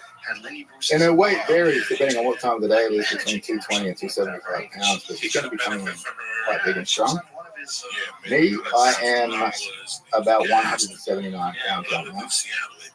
And 5'11". So I've got a significant size disadvantage. She has the credentials, but we're gonna scrap it out and see who's best, the greatest women's competitor of all time, or a guy that's never won. Has it added some complexity to the picture that, there's some sexual tension in the room whenever you literally are together? Maybe I'm being romantic, but it seems like we slowly start to fall in love with each other. It's been 3 years of seduction. It's been a long time. It's inspiring for many young men that follow you and look up to you. Just the romantic journey that you've been on. It's really inspiring. Yeah, I would say it's a motivational message to the guy that keeps sending DMs to a guy on Instagram for years. That maybe after 3 years, it could also happen for you too. No matter her height and weight, I think persistence is the key. Yeah. We do have a wager on the line. This might be the first wager of its kind, I would hope, in combat sports history. If she wins, I'll personally give her $1 million. If I can footlock her, we're going to collaborate together in an OnlyFans sex tape. Still going hard. When he broke down the videos of this, I bought a DVD. You do have an OnlyFans channel. Is that still up? After August 17th, it's going to be fire. It's going to be on fire. Wow. I think that, and honestly, when we talk about senior investor, I think that could fund the entire tournament. That'll be the only paywall thing about this tournament. It's your OnlyFans. Yeah, it's going to be a spiritual experience for me. Yeah. We want 30 money. Okay, I'm fully distracted now. Can you talk about the rule set? So we're using the angled walls inspired by Karate Combat. Karate Combat do those angled walls. Those are awesome. You're calling it the alley. It's really, really interesting. It's like in a pit, I guess, and the angled walls are. Yeah, so Karate Combat have a square pit. We have a rectangular alley. We like the visual of this in the alley with someone. You come, we both know what goes on the alley. Getting a couple of things that could go on back there. The bus, I think. I got it. But why this is brilliant? Why the angled walls are brilliant for grappling is because any grappling tournament, this goes to that question, goes to IBJJF, ADCC. The reset is one of the most annoying aspects of the sport, and one of the aspects of the sport that some of the sneakier guys take advantage of. There's guys out there that are brilliant at playing the edge, hoping the ref will reset them, they'll shoot a takedown near the edge. And you might watch, and again, I'm picking on ADCC here, but you might watch an ADCC match where 90 seconds of a 10-minute match is the referee grabbing them, bringing them back to the center, or trying to recreate something of a position that landed outside. Not only is that sort of boring to me, and it sort of could be biased. Again, it's happened to me in events where the ref's gone stop, I've stopped, he's moved a little bit more, and then there's an adjustment in the reset. I mean, it's cheating to a certain extent, it's just more of an annoyance. They bring it back, they reset it to the best ability to set it. The angled wall mitigates that. And it mitigates it in such a way that is a disadvantage to be pushed up against the angled wall. You very easily take it down against the angled wall. You could use a cage like the UFC does or any sort of MMA organization. However, cage wrestling can be slow. You obviously have the vertical and it can stagnate there. Guys are very good at using split squats to really defend that position. So and for me personally, I don't love the cage for grappling. I'd like to differentiate it for grappling. What holds people back from using the alley or a pit-like structure is the viewing angle. Because obviously, if you're one of the VIPs and you pay for expensive seat, that angled wall is above you. A cage you can see into, an elevated platform sort of stage you can see clearly into, because it's basically flat, but the athletes could fall off and injure themselves. So if something happens to UFC fight passes, the elevated flat stage, it's kind of scary to be near the edge. You go off, you get a you might want to do that with the other guy if you that way inclined, but the alley, the angle wall solves all those problems. Very minimal referee interference. Again, the only thing that holds you back is the expense of building it. But again, when you're spending someone else's money, you will spare no expense in production. So we spent a lot of money on the alley, and we've really gone out of our way to create an experience that around the alley we've elevated everything so that the people watching are able to see down into it. Because Adam, your instinctual thought is, oh, sounds great, but how am I going to see in it unless I'm far up? Like we need like a Colosseum-like structure, which is basically what we've attempted to create. So you get both a perfect place to wrestle, to grapple in, as well as a perfect angle. Well, I think it's an amazing idea. What about the jiu-jitsu on the slant? You use triangle. Yes. On the slant. Is there like some interesting aspects about the actual detailed techniques of how to be effective using the slant? I'll be honest, I competed for karate combat twice. Never once did I ever step foot into the pit. Just, again, like you said before the podcast, if there's a right way of doing things, I'm probably doing the opposite, the wrong way. I actually have no idea why people take advice from you. They do. I'm mostly an inspirational speaker at this point. Yeah, you and Tony Robbins are like this. Same size at least, but in terms of training for it, obviously the athlete's very difficult. Some of these guys are going out there and build their own angle balls. Yeah, I saw that. That's a cool video. They're getting into that. That's a smart thing to do. There's $1 million on the line. You should probably invest in that. But I also like a new surface that no one's competed on. No one's gamed it yet. No one's like, we're going to see it unfold. Like when UFC went to go figuring out how to use the cage, we're going to see this unfold in front of our very eyes, how the strategies work for this. The other thing we've done too is we're doing rounds. So qualifying rounds will be 3 5-minute rounds. The final will be 5 5. Why I want to do that is to incentivize action. We're going to incentivize action through penalizing people. But we really want, I love a short burst, a break, and the guys can go hard again. I don't like a jiu-jitsu match where the guy takes the back early and he's like, oh, if I keep this position, 5-1. And that's something that people that don't compete don't realize. Is if you get a good position early, get up in the points. You just sit there and go, oh, slide this to the end. That's why I want rounds, so that you might take guys back and really incentivize to get that finish. And the way we're trying to grow the sport is to steal the MMA scoring structure, which a lot of people criticize. They think it's overly complicated, they don't understand it. But to the mass audience, they understand a 10-point must understand a decision in that sense, they understand it being scored round by round. So we're trying to appeal to a broader audience here. But we think, based on the structure, based on how hard we call stalling penalties, based on you wanting to finish your opponent quick, to have a better chance at $1 million. Because it's 10,001 to show up and $1 million to win. If you ain't first, you're last. There's no reward for second place. I'm punishing the one position I've only ever been able to achieve.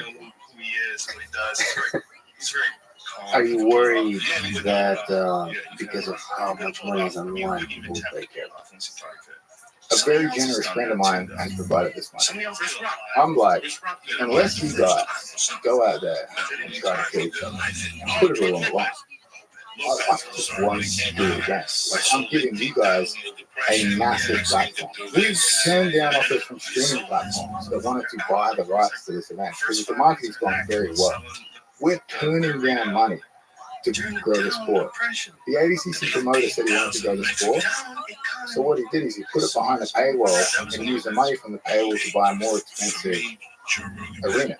I don't think that's how you grow the sport. I think you grow the sport like comedians do these days. Like guys like Mark Norman who release a special for free. Andrew Schultz did it first. He released a special for free. And it grew his audience massively. I think that's what Jiu-Jitsu needs. We need an exciting show. It's not behind a paywall. That'll grow the sport, grow the audience, and really, then ultimately we can get to a level where it could be behind a paywall. But I just don't think where they're at. Yeah, I mean, $1 million is a lot of money, but the opportunity here, because it's open and freely accessible by everyone, is to put on a show. And then you get $1 million every year. If you do this a crazy, exciting event, the funding is going to be so easy year after year. And the other aspect they're doing to it is, unfortunately, I'm not going to make any money off this thing.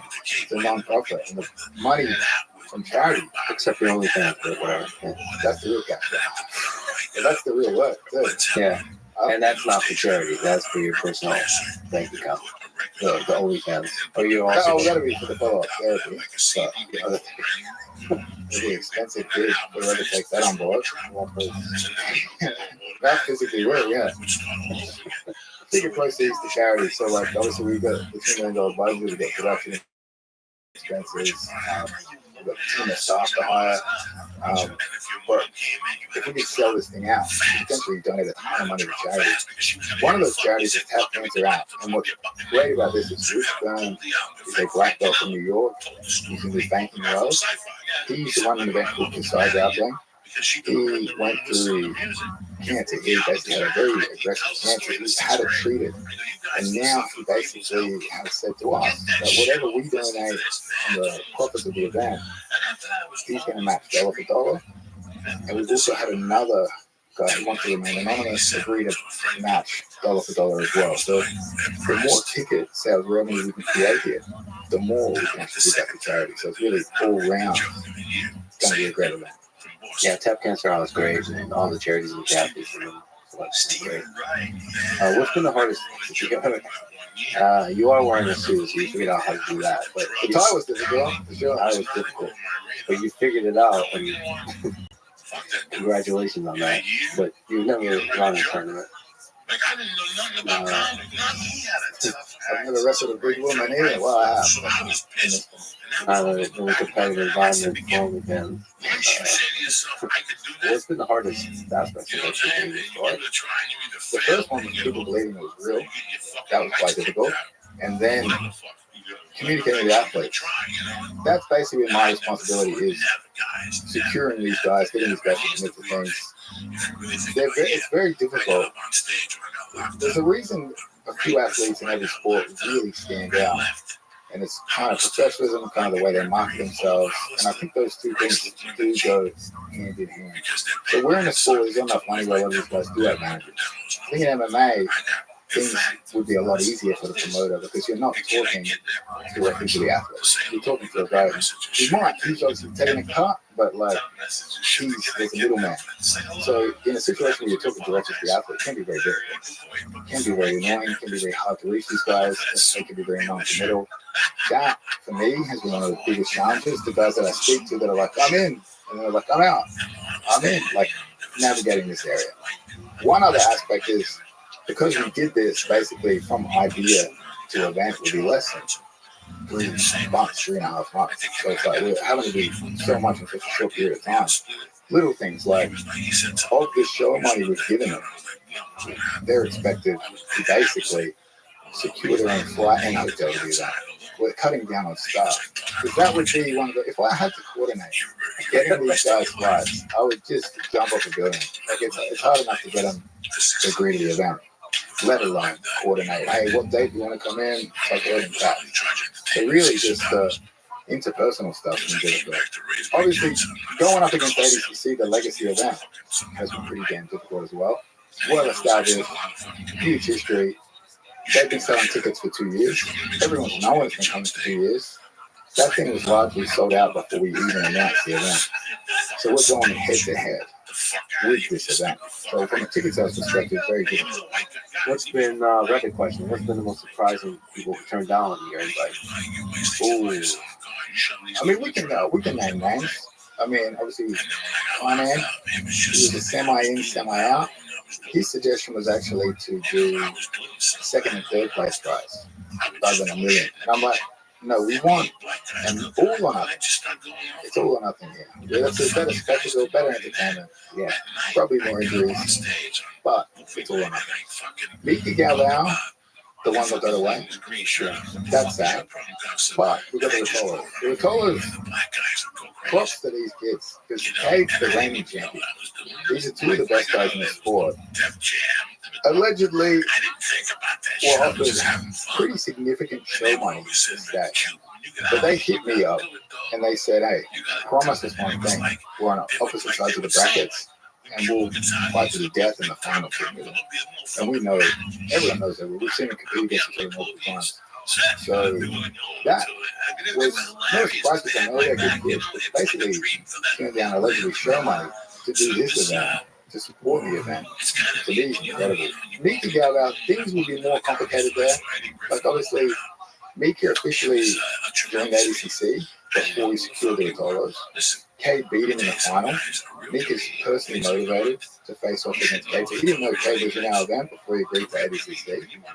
There's more to that story too in terms of Mika doing ADCC because a bunch of the kids in his team, I think they've been flown out to the ADCC kids events. So there's like his two teammates, or at least one of his teammates, will be doing the ADCC 66 kilo division.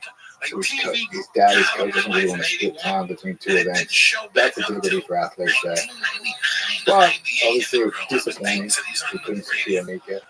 Mika said it was about the legacy. So he wanted to be the youngest guy to double Grand Slam, which is basically win all the D events and win the ADCC that same year. My thoughts were, if I was in his position, and I never was, obviously a prodigy, a talent like that, is I thought he had a position to make a statement in the sport, kind of as cheesy as it sounds, being the right side of history. To have turned down a double Grand Slam to be in an event that supports athlete pay. Again, I don't overly criticize him, but I think in terms of your legacy and reputation, to be at a point and choose to do that is much more memorable than him getting that double Grand Slam, which I'm sure he will win the ADCC 77 kilo division this year, but it will be somewhat tarnished anyway. So I do feel bad for some of the athletes that win this year, and potentially people be like, oh yeah, but those half the people win the division. I feel bad for those guys, but at the end of the day, most of these guys had an opportunity to be a part of an event that really there's no downside to. You'll have a chance to be paid more money than you've ever been paid in your life. You're selling tickets that are going to go to charity, and it's not behind a paywall, so anyone anywhere in the world can stream this event, watch it, and there's no barrier to entry in terms of finances. Was there ever any chance that Dan Ryan could enter? I don't think so. I don't think so. That's something you tried? Me and Gordon don't text each other too often. I tag him on Instagram and things, but he doesn't respond. Tell me about your history with Nicholas Valley. My history with Nicholas Valley. Actually, it dates back to a time where probably he does not even remember. Back when I used to wear a kimono. So I went to Abu Dhabi Worlds. I was chasing my V Games. I lost in, I can't remember, again, probably the final, no me, I probably lost in the final against Tommy Langlacker in the weight division. This was the last year they did the Absolute. I went into the Absolute, I made it all the way to the semis. Nicholas Mergali destroyed me in the grid. I did hit a nice little reversal on him low. He passed my guard, and I somehow reversed him from side control. That's the only part of the match I share. After which, he swept me, submitted me. You reversed it from side control? Yeah. Okay. So that could be like an instruction. That could, yeah, exactly. But right place, right time. Right. But then, years later, I left the team. Mary Garley replaced me. So they brought in a more credentialed, handsome does big as well, but they brought him in. He's my replacement. He's coming to the team. We face off at ADCC. I do a heavier division thinking, I looked at the names and I was like, looks like an easy division. And I had 2 teammates at the time that were in my 88. And I was like, those guys will have to face off first round. I'll have to face one of them second round, the way they do with seeding and the structure of the bracket. So I was like, I'll do 99, I'll leave 88 for the boys. They both lost my division first round, unfortunately. So I faced off against Marigali beginning of day 2. A lot of pressure because Danaher used to corner me, used to be my coach. Now he's cornering the Brazilians who he used to complain about as the enemy. And I'm like, what's going on over there? It's like karate shit stuff. I face up against Marigali. I go hard early because I think I can't defend leg locks. For the first 3 minutes, I'm just attacking legs. I ended up sweeping him, getting on top. No points before the points period, but I'm very tight. Marigali's big. Like, there's some guys that get juiced up to hit a certain weight. That's what I did to enter this division. You can't keep the gas down. Marigali's just a big dude. Who knows if he's on the juice or not, but he's just naturally sits around 230 pounds or even 225. When you're naturally that big, your gas tanks get better. Again, if you're balloon yourself up on every substance possible, gas tank's surprisingly not too good. So we have a bit of a close one. Decision goes my way. Ultimately, final thanks, I lose that. But that is sort of that competitive issue. We were meant to have a match that had been pre-booked immediately after ADCC. So we agreed to this before ADCC. I was like, the price is right, I'm in. So I sign up for it, and I'm thinking ADCC that we're going to face off soon after. Marigali chose instead to have some vacation time. He wanted to go on vacation and to relax, for relaxation down in Brazil. So the match is stacked. Flo hit me up, and they say, can you do February? And this was about the time that Volt fought Islam in Perth. I was like, no, I can't do February because I'll be helping Volkanovski. That's going to take precedence over this match. Flo goes, we'll announce it anyway. We'll sell those tickets anyway. We'll get the people hyped, and then we'll just have you pull out. I'm like, all right, do it. I'm like, just do it, everyone. That's fucking not a good idea, but they do that. And then people keep trying to rebook this match. But now, I barely even train anymore. I'm busy being a promoter, traveling around. So now, instead of facing the competition again, which I would do if the fight was right, but I have to very well. Who would have said that offer me the match? For the money. Terrible. What do you think is a number that would convince you? It would have to be, I would think, $500,000. Otherwise, it's not worth it. It has to be worth it because to put a price on a guy that takes himself as serious as that guy's a very serious man. He's talking about authenticity. He's talking about words he doesn't understand. For me to give him the opportunity to live in a world where he had won the last match against me, it's hard to put a price on it. When people say it's not about the money, it's not about the money. It's about me waking up every day knowing that he knows he lost to me. Do you think you're driving it in his head? Yes. How do you think you would do if you were facing for the said 500,000? For the 500? Well, I think over 5 minutes, I'll beat anyone in the world. But I don't think you got it. I still think I got it. You'll be about to find out. All right, so you're going to make a statement with that. It'll be a match, sure. Yeah, she for sure. I think the fans are going to win as well. I'm open to, if we do this match, I'm taking it very serious. But we'd be open to rematches. I've always said I would have a MMA fight with him. I wouldn't be afraid to hit a big woman. So, unlike with Marigali, if you win, you're not going to ride out off to the sunset. Yeah. I'm a bit of a romantic. I think she deserves a few finishes, Not one and get the bed that night. So you think you can actually beat? Oh yeah. You can throw a riddle at him before the match. That would complicate things for him for the next time. Will you and Gordon ever get along again? I think so. I think we need the origins of MDMA was couples therapy in the 70s in Houston, I believe. Something like that for us to resolve these underlying issues. You're a man of Reddit because they suggested that you should consider ketamine therapy. Just imagine a therapist sitting down with him They'll be like, clear the schedule for the next couple weeks. With all due respect, Greg, I can't imagine a therapist sitting down with you. That would be a terrible. I do have a therapist actually. They prescribe me Vyvanse. He's quite confident in mine.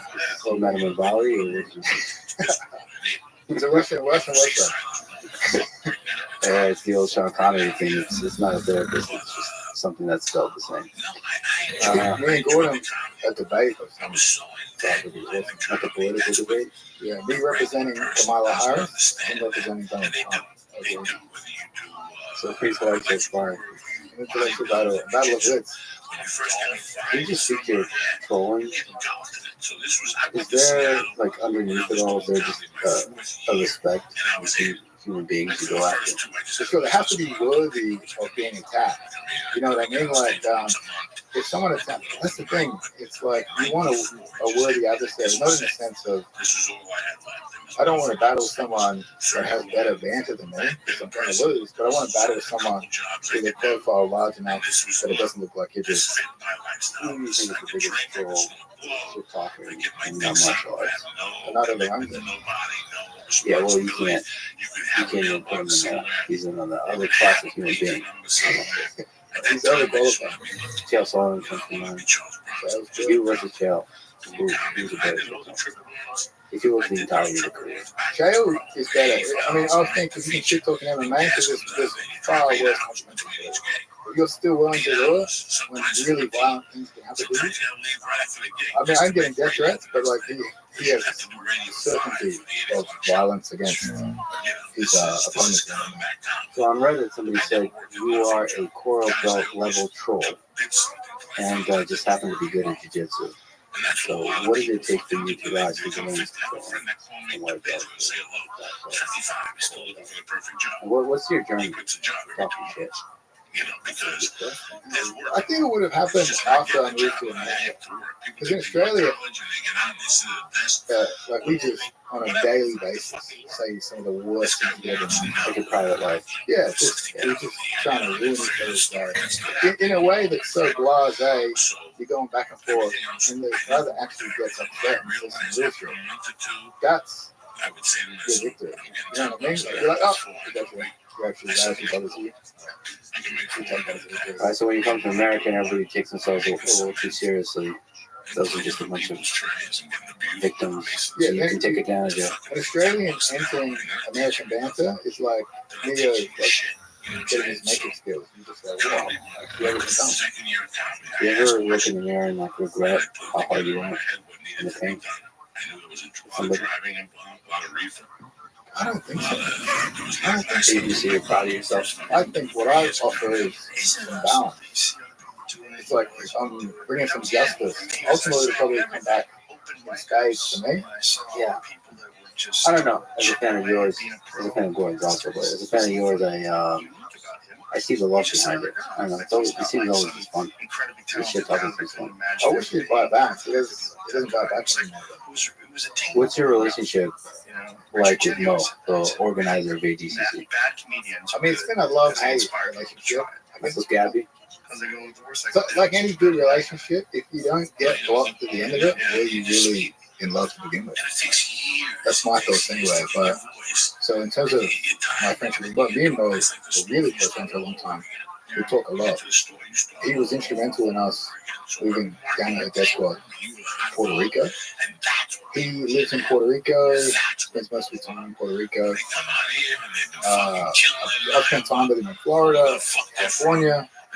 But in terms of our relationship, I'm trying to think of an exact time where it went south. But I guess in him being the ADCC organizer, in my attack of athlete compensation was taken personally, which is obviously going to ruin whatever friendship you have. And that started around the time you were thinking about CJI. I mean, to be honest, CJI was a result of the response of my discussion of athlete compensation. So me and Mo have been close friends even after the Danaher team broke up. We were still close friends for quite a while after that. But it does complicate things when someone is, for all intents and purposes, he, as an ADCC competitor, he runs ADCC, the event, he's in control of it now. He is your boss. So that does complicate a friendship. Have you had a conversation since you're now CGI? We had a conversation. When did you get blocked? I don't think we get blocked. Honestly, we had a disagreement about after the conversation. I said, let's do a podcast and talk about it because I'm a big fan of transparency. If you think I'm an idiot for thinking athletes should get paid more, tell me it. Show it to me. And I've made public statements. Other people have asked why we didn't get paid more money. You can both tell me and the world at the same time, the grappling world at the same time. But we're not interested in doing a podcast. Again, maybe they're going to hit with some gotcha questions or something. But really, at the end of the day, I personally believe you've got nothing to hide. If you are confident in the business decisions you've made, then there's no gotcha moment that I could actually do. I would have done a podcast and I would complete idiot would have released it anyway because it would be a good message where we are in the sport. But again, considering what I know about Thomas and Max price, which I believe we're paying $200,000 for, and T-Mobile's $2 million, how do you justify no increase in athlete pay while we have a 1.8 million increase in venue costs? So you're saying there could potentially be poor business decisions for allocation of money that could be reallocated better to support the athletes? I've never once thought this was some organization that knows like stealing money from itself. I'm just saying that. And again, the road to hell pays with good intentions, so he might fully think that what he's doing is going to grow the sport. I'm going about it in a completely different way. I don't think we need T-Mobile. I don't think we need a behind a paywall. I think we need cheap venue, still maintain good quality production. Release it for free. If you want something to grow, present it for free. Is there a future where the two of you talk? Yeah, for sure. He keeps insisting on talking face to face. I don't have a problem with that, but my argument is this is a public view. The public, like this is we're having a disagreement. Let's settle the disagreement in a way that answers the question to the fans. Because if one of us is a complete idiot, then I believe the world of people following this story are entitled to know which one of us is an idiot. If you talk to him, would you be good faith? Like, would you turn the troll down from 11 to like a 3? Yeah, I don't even think I need to troll him. I just say, hey, why, like show us the books. You know what I mean? Like, honestly, when our event's done, we're going to be pretty transparent. Obviously, we are ran as a non-profit. We're going to be pretty transparent about everything. And I mean, obviously, ultimately, all the views we get, when Flow Grappling, the events on Flow Grappling or Fight Pass or any other streaming provider, unless it's a pay-per-view, you're not going to know how many people watch. So that's one aspect of what we're doing is we're going to have a visual sort of guide to how many people are fans of grappling. Yeah, transparency in all the things. That's what bothers me about the IOC with the Olympics. Is that there's this organization that puts on an incredible event, but it's completely opaque. It's not transparent, and the athletes don't get paid almost at all. So it's usually from sponsorships, and they sell distribution, broadcast distribution, and so it's mostly paywalled after the fact. Unless you're a super famous athlete or a famous event, it's hard to watch. I don't know, the early rounds of the weightlifting or the judo or all of the competition. So most of those athletes get paid almost nothing, and they're dedicated their whole life. Like, they sacrifice everything to be there. And we don't get to watch them openly. You can't, in many cases, you can't even pay for it. So with ILC, I got the experience with podcast conversations with Yoka, for example, and I put like a little clip in the podcast. And the Olympics channel takes it down immediately. So they have all the videos uploaded private. They're private. Oh, the flag, the copyright. They just flag the copyright automatically. For the private videos, they could release. It can release somewhere, even if it's paywall, which I'm against. But paywall, but make it super easily accessible. So the full graphic model is still okay. I'm against it. But if you do a really good job of it, okay, you kind of understand the membership people. Like, it should be super easy to use. But in the case of the Olympics, first of all, in the case of the Olympics, the whole point of the Olympics is for it to be accessible to everybody. So paywalling goes against the spirit of the Olympic Games. And I would say the same is probably true for many sports like grappling, especially for major events like ADCC, that I feel like they should be openly accessible to everybody, like on every platform. But what was the decision like for you to make it accessible on YouTube and X? Well, I mean, just because basically it's going to go to school. You know what I mean? Like, it's if you have to subscribe to a platform to watch something you have a mild interest in, a mild curiosity in, there's a financial barrier there. So I want to open it up because, again, we have an investor who's contributing and is happy for it to be spent this way, happy for us not to be held hostage by these sort of streaming providers. And really, like, again, I'm not making accusations of pro grappling and UFC fight pass. They are making the right business decision by not providing streamer numbers, because that's leverage that those people can use against the streaming provider. But for me as an individual athlete that really wants to understand the metrics of how many people actually watch this sport, to leverage that in my own sponsorship negotiations, then if I'm in a position to have this out free and also give every athlete involved the same metrics and information, like, you will literally be able to see the spikes when you compete, and you'll be able to take that and present it for opportunities for sponsorships, for businesses to say, look, look how many views it's got. I was one of the most viewed moments of this event. So I want to put the power back in the athlete and take it away from the host. And it creates a lot of incentive for the athletes to make it exciting. Yeah, this was time. It might never happen again. I fully intend to run this every year. That's the goal. But it might never happen again. Is there a possible future where the 2026 ADCC is run by Craig? Could I think of an ADCC? I think from an ADCC perspective, it would make a lot of sense. I think it would make a lot of sense to wait to see if this event turns into Fire Festival first before you commit to something like that. But I think a more modern approach to the promotion of the event. Again, I keep going back to the comedian. You know, and if you want to grow your brand, whatever that may be, provide content for free, and you can pay well. Eventually, you can grow the audience, create the audience free. You know, I think again, if your goal is to create a huge sport here, then it's like, if we're already a niche sport, and competition aspect of that is even smaller niche, then we need to grow that for providing some content for free.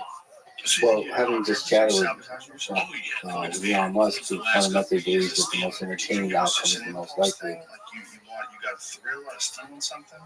That to me, if the universe has a sense of humor,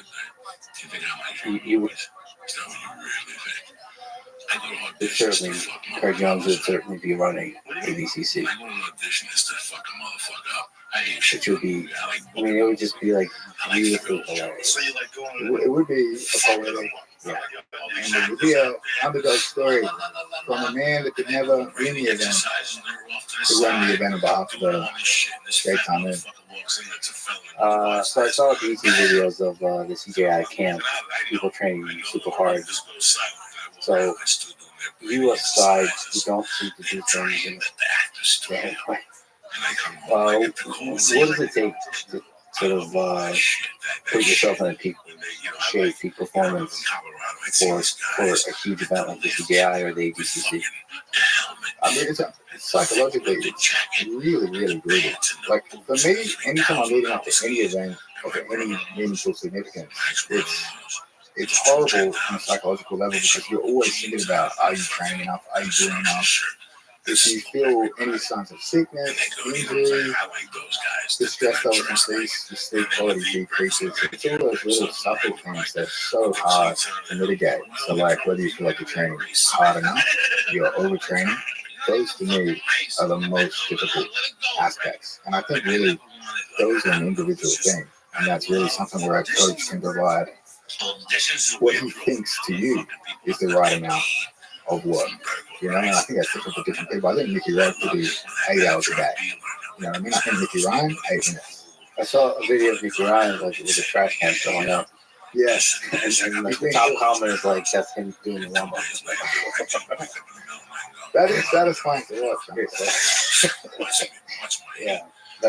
But yeah, so you're supposed to train hard enough to where you have this confidence that you're prepared. Yeah, I mean, it's an impossible thing to grasp. It's like some of the best performances I've had, I've been called up last minute, or I've been sick, or my camp's been horrible. And for me personally, I've gone in there and thought, oh, I relaxed, almost like, oh, well, you know, that you got called up a week ago, you're injured, you missed 4 weeks of your camp, and I went in there super relaxed and accepting of the result and performed much better. Sometimes when I know 3 months out, I've got an event coming up, and that event only happens every 2 years. It just, the stress of that alone. Like I personally, on an individual level, more of a, I'd rather win. I'd rather be in the stands and just roll down. Like Gunnar Nelson, I remember he had a brilliant performance in an 80cc absolute. And he was out drinking the night before. I had no idea he was competing the next day. He was in the stands eating ice cream, and they called his name out the absolute, and he went out there. I believe he got bronze. I believe he beat Jeff Munson. So it's like, it's different for different people. Obviously, you don't want that to be the standard. You've got to be putting in the work at all times. But even now, in my crazy travel schedule, where I don't train anywhere near like I used to, as long as your game is technical, and as long as your body's in good condition, I believe you can still train world-class guys. You might not be able to do an hour straight, but if you're technique orientated, you just lose. So is it possible to out-cardio Craig Jones? Like, is your game fundamentally technique-based game? For sure, yeah. I've never wanted to win anything bad enough to train properly for it. Right. But isn't that the secret to your success? Being lazy? I think so. I think that's the only logical explanation, you know? And I also use it as mind games too. Like, again, no one knows whether what I'm saying is true or not. Right. And I'm not saying this story is anything bad about my opponent at the time, but I put 2 matches in 2 consecutive weekends. And I've been traveling. I think I just got back from one of my trips. I've been over international, so I didn't know where the fuck I was. But you're in Texas right now, by the way. Just in case you forgot. Just for you. Thank you, man. It's an honor. But I hadn't really even trained. I couldn't train. Like I was traveling, just had no ability to train. I trained for like a week, had the full road match. And I said to myself, I was down in Mexico City, and I said, you know what? If you win this match, you're going to face Lovato next week. Don't go out and party. Don't celebrate the victory. But as a 32-year-old man at the time, getting a flying triangle submission, I thought that deemed a worthy after party. Yeah, and we got out of control that night. And it wasn't until the next day I woke up, I was like, wow, I have Lovato next weekend. But I'm also, people don't know whether I'm telling the truth or not, but it's also, I'm almost too honest, because I'll be like doing interviews saying, yeah, I was out partying, I barely trained. The opponent looks at that and they question him. Is he telling the truth? Is he baiting me? Is he really that unconcerned? You know what I mean? It's almost a psychological battle getting on himself, but for the most part, it's true. So to you, being psychologically relaxed is really important. Not giving you that. I wonder what that is. Don't see much pressure. I don't want pressure. I don't want the pressure. But you like the pressure when it comes to internet. And so you couldn't I mean, you got to silently sit back and think about a good response, you know? Yeah. How important is it to just go crazy hard rounds leading up to a competition like that? You said sort of make you out, but like on average, for like athletes at world-class level, you have to put in the hard rounds. Yeah, I think you have to put in the hard rounds. It depends at what point in your career you are. You know, like I think like someone like Nicky Ryan might almost train too technically too often, and when he comes to competition, it's a confronting experience when someone hits him hard and he feels that pressure. So I think different people require different things. When Nicky Rod is breaking the spine of a 37-year-old father of 3 bus driver, it might be time for him to train in a more technical manner. So it's like you got to cater it to what they need. And again, depending on the opponent, it's a game of strategy, you know. Like for me, when I was more active, I look at an opponent that I want, that I can steal some clout from, of which the crowd can make money, and I can use what's the best rules that I can beat him in. That's the strategy, and then how would I beat him in that rule set? So there's so many strategic layers to it that go above and beyond just the training. But nowadays, I like to, if I train, short duration, high intensity. That's the best for me. I don't like this 6 or like 10 6-minute rounds, whatever. Like, I don't like this long training. I don't like, for me, it's too much toll on the body.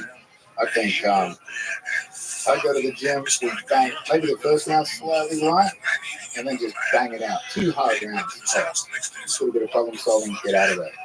Because you want to feel a little bit of the competition intensity.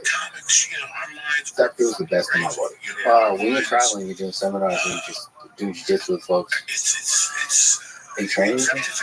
I'm sure there's, from everything I see, people would love to train with you. Yeah, they want to. I mean, I don't know what it is. Obviously, I guess say people want to play basketball with like a basketball star or something, you know what I mean? But I guess you play one-on-one with a basketball, there's no great risk of injury. You know, that's the real problem. Is like if you don't enroll at your seminar, the seminar participants don't feel like they got the full experience. But there's snipers at these seminars. There's these sharks that circle and wanting to attack you. And you have to look at it. You look at it from both perspectives. I think you should provide excellent technique, excellent question and answer time, and I think you should roll a little bit. For the most part these days, I'll just roll 30 minutes straight. I'll just do 10 guys, 3 minutes, no break, 30 minutes straight. I might even get the guy to pick. Because again, some of these guys come in hard. Yeah, it's terrifying, man. Because the thing is, like with Anthony Bourdain, sort of analogy here, like you're exploring all parts of the world. You just want to be there in the culture, teach good techniques, and just socialize. You don't want to there's just a bunch of killers that are trying to murder you. Yeah, to them, they're like, I get to test myself against a world-class athlete today. And to you, you're like, oh, I'm in Odessa. I'd like to get to know the people, try some food, have a couple of drinks, and enjoy the place. But to them, it's time to go. You've got to rope it open a bit, you know? Like, if I meet pressure with pressure, I'll get tired.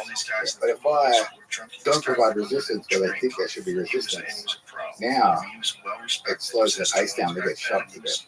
But 100%, if I'm at a seminar and someone's rolling too hard with me, if I feel like I might get hurt, I will 100% rip a submission. You know what I mean? Like, it's like when you're confronted with a threat. Yeah, you have to meet it with a threat. It's like, I've spoken about this with Ryan Hall. Ryan Hall giving a warning and then gone. And I think it's perfectly acceptable. Like, I won't endanger them for no reason. But if you're coming hard, you better tap up. If I feel a threat, you better tap up. I'm not going to break it for the sake of breaking it. But if you do some crazy shit that might potentially hurt me, and I get a submission, and I'm tired. If you're fresh, you can catch a heel hook, hold it tight, the guy tries to wiggle out, you got it. If you're tired, and you've been nice with the heel hook, and then they slip out and club you in the head, then next time is going to be the last time. Well, last time, see, you're another level. You and Ryan Hall just go class, but for me, I'm trying to navigate through this.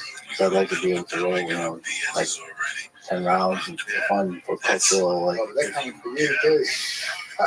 And unfortunately, with the submissions or you and brothers in kind of dominant position, people don't hear the message at all. Or if I let them submit me a bunch of times, they don't calm down either. So we're trying to figure out how to solve that puzzle, because I'd like to keep rolling with people across the world for many more years to come. But it's tough. You can't do it. If you reach any level of notoriety, whether it's in the sport or just as a celebrity, you're better off to just have 3-4 trusted training partners and train privately. That's the sad situation. People used to say, "Oh, you could be such as a good any gym." No, those days are over now. Now, if you show up and you have any sort of name, they're coming to kill. You're better off. It's so much safer. Training is about trusting. Trust is built from safe hands. Yeah, strangers. That's scary.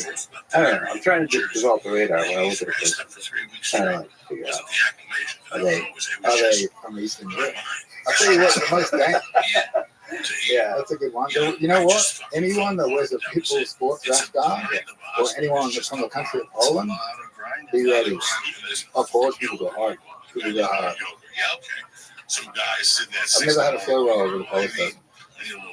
Somebody on Reddit asked, how many legs did you break in Eastern Europe? 3 or 4. Send a message or just for your own personal enjoyment?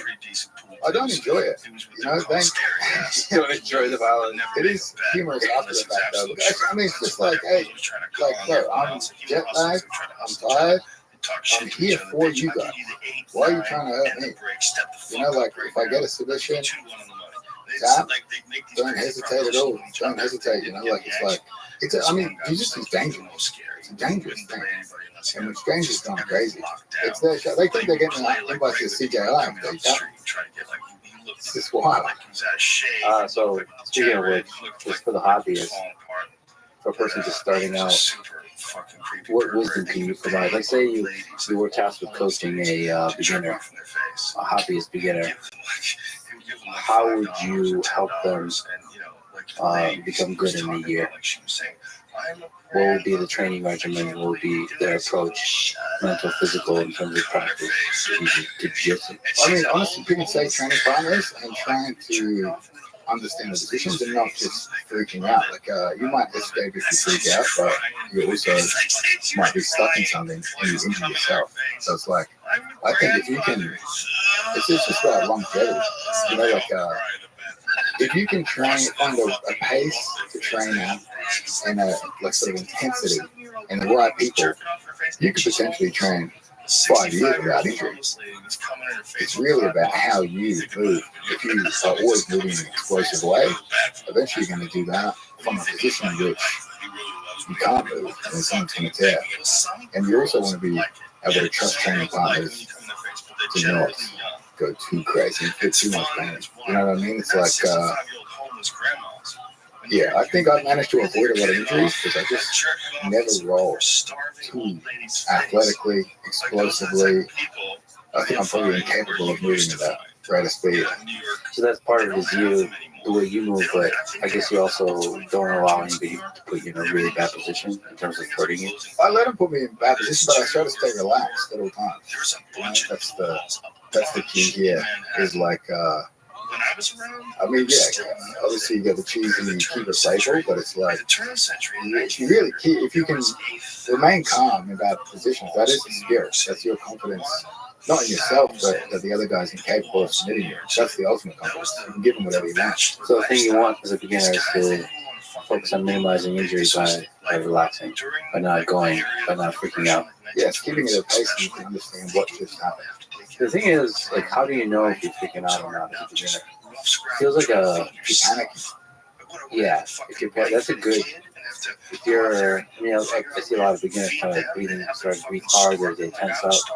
That's probably underneath that is panic. Yeah, if you can make someone panic, you succeed them. It's the same. It's like even if you're higher level and you're worried about getting your guard passed, it's the panic that leads to fatigue and your guard retention. But if you get so flexible, you remain calm. I think it's becoming fear is the mind killer. But also, you have one of the more innovative games in jiu-jitsu history. How do you develop that? How do you continue throughout your career? How are you innovating? What was your approach to learning and figuring positions out, figuring some things out? I mean, financial motivation. If you can hit moves and no one else knows how to do, yeah, you can sell those instructions. It also keeps it interesting because it's like, I mean, it can get stagnant and boring, you know? Like, a lot of people get to believe that they do one thing, they only do that one thing. I think it's finding creative ways to beat people. And sometimes creativity is in how they respond to it. So if you can find a humiliating move to do someone, well, not even necessarily humiliating, but a move that is unexpected.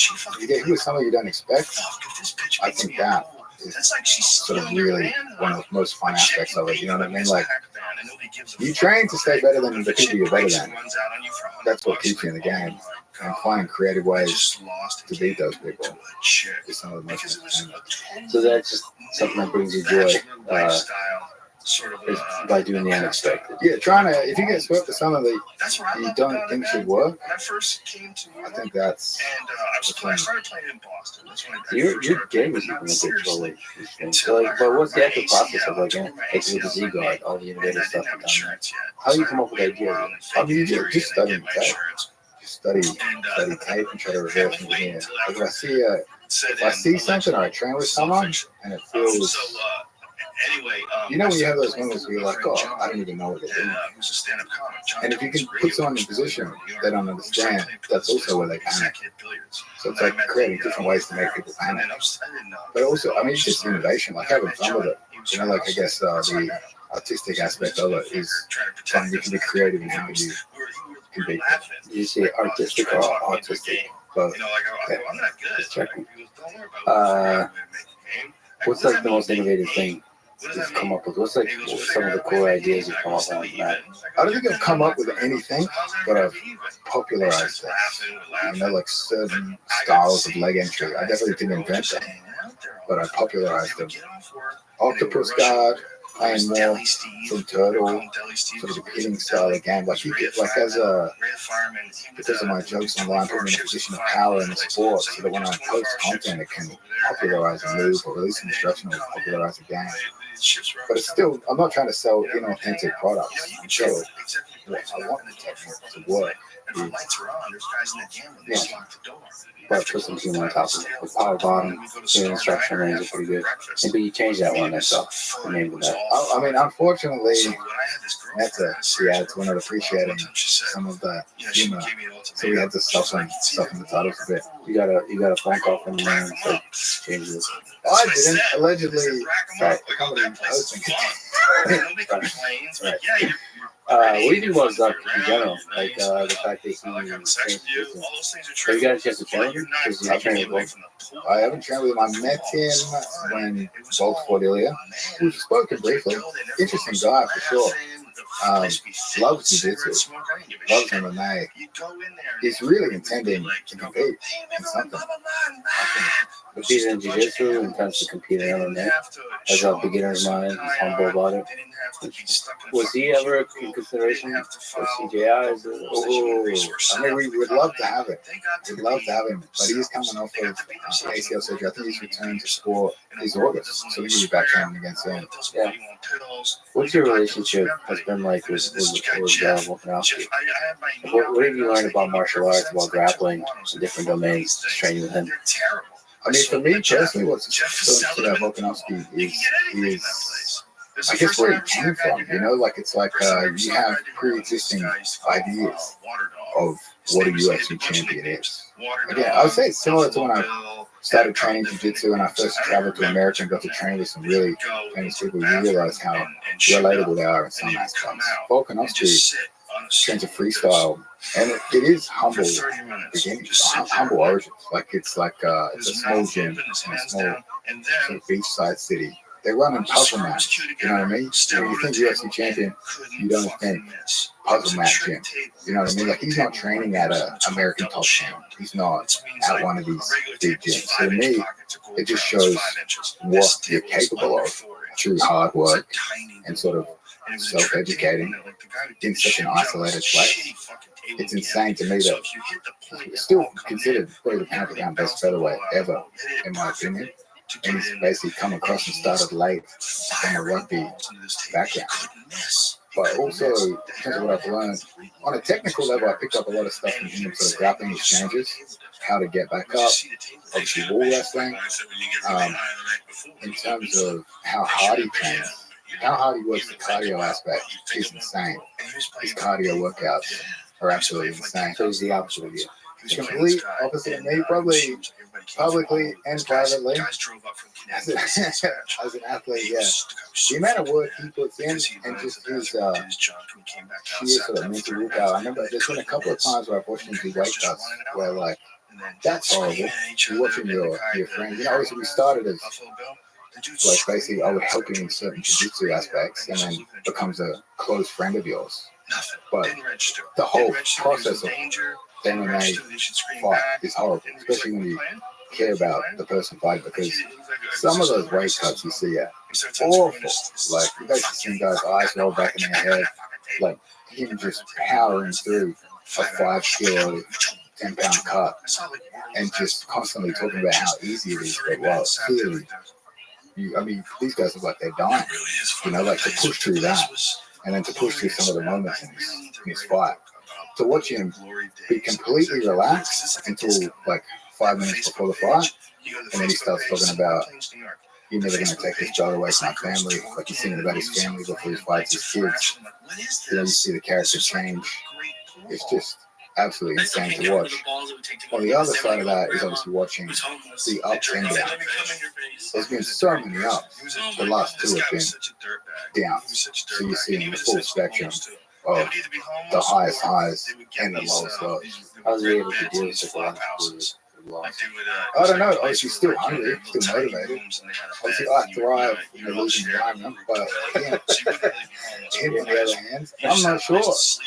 We don't talk too much on that level. Obviously, we check in with friends, see what he's up to, see what he's planning. We were trying to get him a grappling match. Yeah. I won't say the reasons if that through.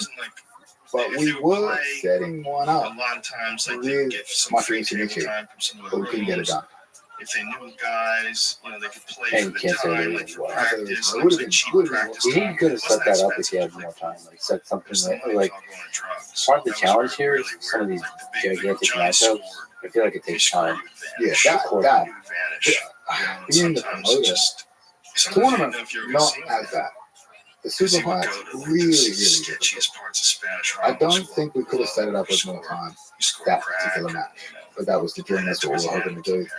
There's a lot of other interesting matches you could possibly get into if there's more time. Yeah, I'd love to see, I mean, personally, I really want to see Volks and Ortega have actual grappling. Because we saw him get out of those deep submissions by the time of ground and pound. I'd love to see him have a grappling match.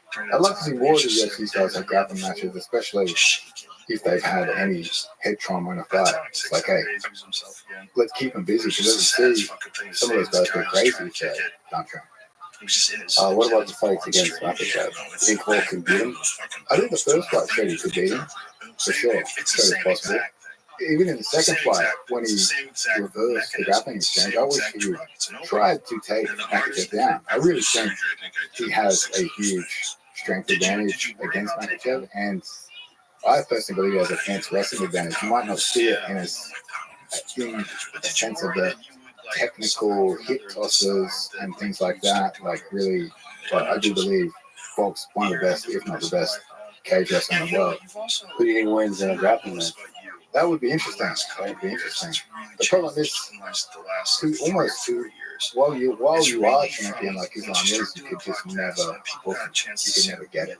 What do you think makes the Dagestani wrestlers and fighters so good?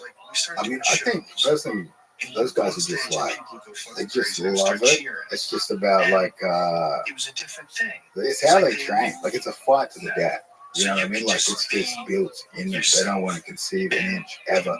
I think for MMA and wrestling, that could be very, very good. I think sometimes when those guys come over to jiu-jitsu specific events, they get leg locked, they fall into traps, overly aggressive or overly evasive. But I think the way they train just is perfect for a fight. A fight they can just forward pressure, beat some shots, grind the guy against the wall, fence wrestling is technical. Jiu-jitsu is far more technical. There's way more things you can do in a grappling scenario from top and bottom than I can do against the wall. So a grinding nature of how they train works really good to walk a guy down and take him down against the wall. And then obviously with ground and pound, very good to hold a guy down. So I think just never conceding an inch in training is just, they've done that since they were born, basically. So you learn how to grind somebody down. Yeah, like they're just trying to break each other at all times, trying to have some dominance over their friends and their trainers. Do you think in the grappling context that will not always translate? No, not when you can pull guard and submit from your back. I think that sort of negates some of that grinding pressure. I think that has to be met with more slow, technical, lateral movement. I think that's the way you like. Well, that would be the dream for me. Is the guy just comes straight forward into my guard. That grinding approach works well if he's taking me down and got already close to me. But if I'm laying flat on my back and he's standing and he has to engage, he has a danger at range. But if he can connect to my body before we go down, we're in his world again. I wonder if it's like, his prime Khabib versus you, for example. Who you going to say? Buggy choke for sure. Buggy choke. No way. I know you're joking. He's getting with the buggy choke. Right? So you can get a buggy choke at the highest level. Can you educate me on that? Like if that legitimately can work at the highest level. Buggy choke for sure, yeah. Really? Catch anyone. Really? You know the buggy believer. I'm not a buggy hater either. I'm agnostic on the buggy choke. Khabib would go to sleep for sure. Yeah? Yeah, there's no way he would tap to a buggy choke. I tried, who was it I faced recently? I faced a Russian guy from Qatar. I couldn't buggy him. I was trying to close guard one though, sort of like it is harder to pull off. But I had to put him to sleep twice at the end of the match with a triangle, but he was just willing. Like, I don't know, Eastern European guys, it's like,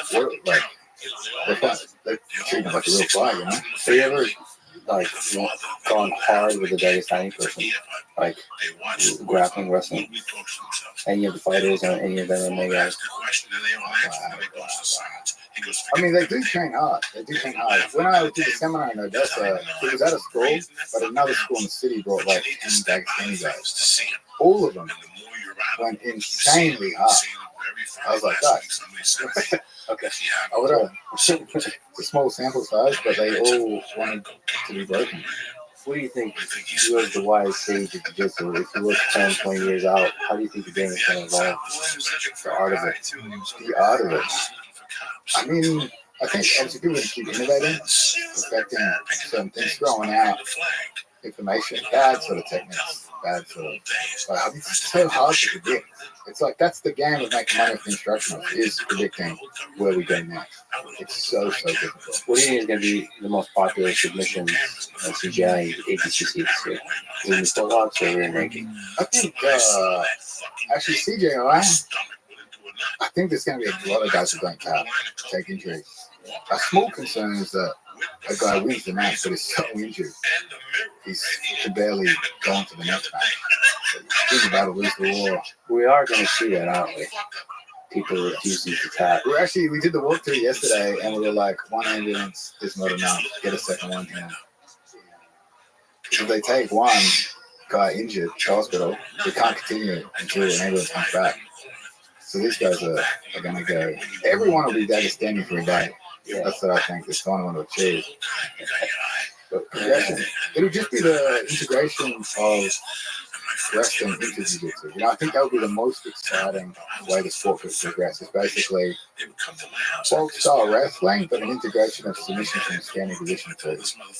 If you just follow the rules, you should always be fighting to get on top, whether that's a submission that leads to a sweep or a sweep, and you should be trying to avoid being pinned. And as long as the game revolves around that, and guys engage each other offensively on the feet, that would be the most exciting, best way to watch the sport. Yeah, when I show the sport as jiu-jitsu, the most exciting stuff is whenever both people want to be wrestling, scrambling wrestling. They want both of them get on top. Yeah, that looks like fighting versus guard. I'm a guy that totally agrees with you, but if I think the guy's a better wrestler, I will concede. You know, like it's like let's forget the hard part. But then the whole crowd will then mock you uselessly, as they should. That's what the million should be. We should have a tournament or a round robin thing where it's like the million goes to the most exciting man. Yeah, who took the most risks. I mean, in a way, that's what's going to happen because this is quite open. So the benefit of being exciting is you're going to be glorified on social media. And if you're going to be boring and stall, you're going to be endlessly sort of glorified. Forget about medals. Social media glory is all that matters. Well, that's very sad on a basic human level, yeah. I mean, not what all that matters, but you're not going to, if you're in a stall, you're going to become a meme, I feel like. Especially with CGI. So, are the refs going to try to stop stalling? Yeah, we're going to penalize them hard. Hit them hard. Get that boring shit out of here. So what percentage of athletes would you say are on steroids? Is it 100%? Anyone that's ever beaten me. They're taking more steroids than me. There you go. I don't know. I wanted to test them, but not to do anything bad, but just in the name of science to see what people are running. You know, it's so hard to say because you train with people and they don't even tell you what they're on. I tell the world what I'm on, and they go, "Look at you! You're not taking any steroids." So it's like such a secret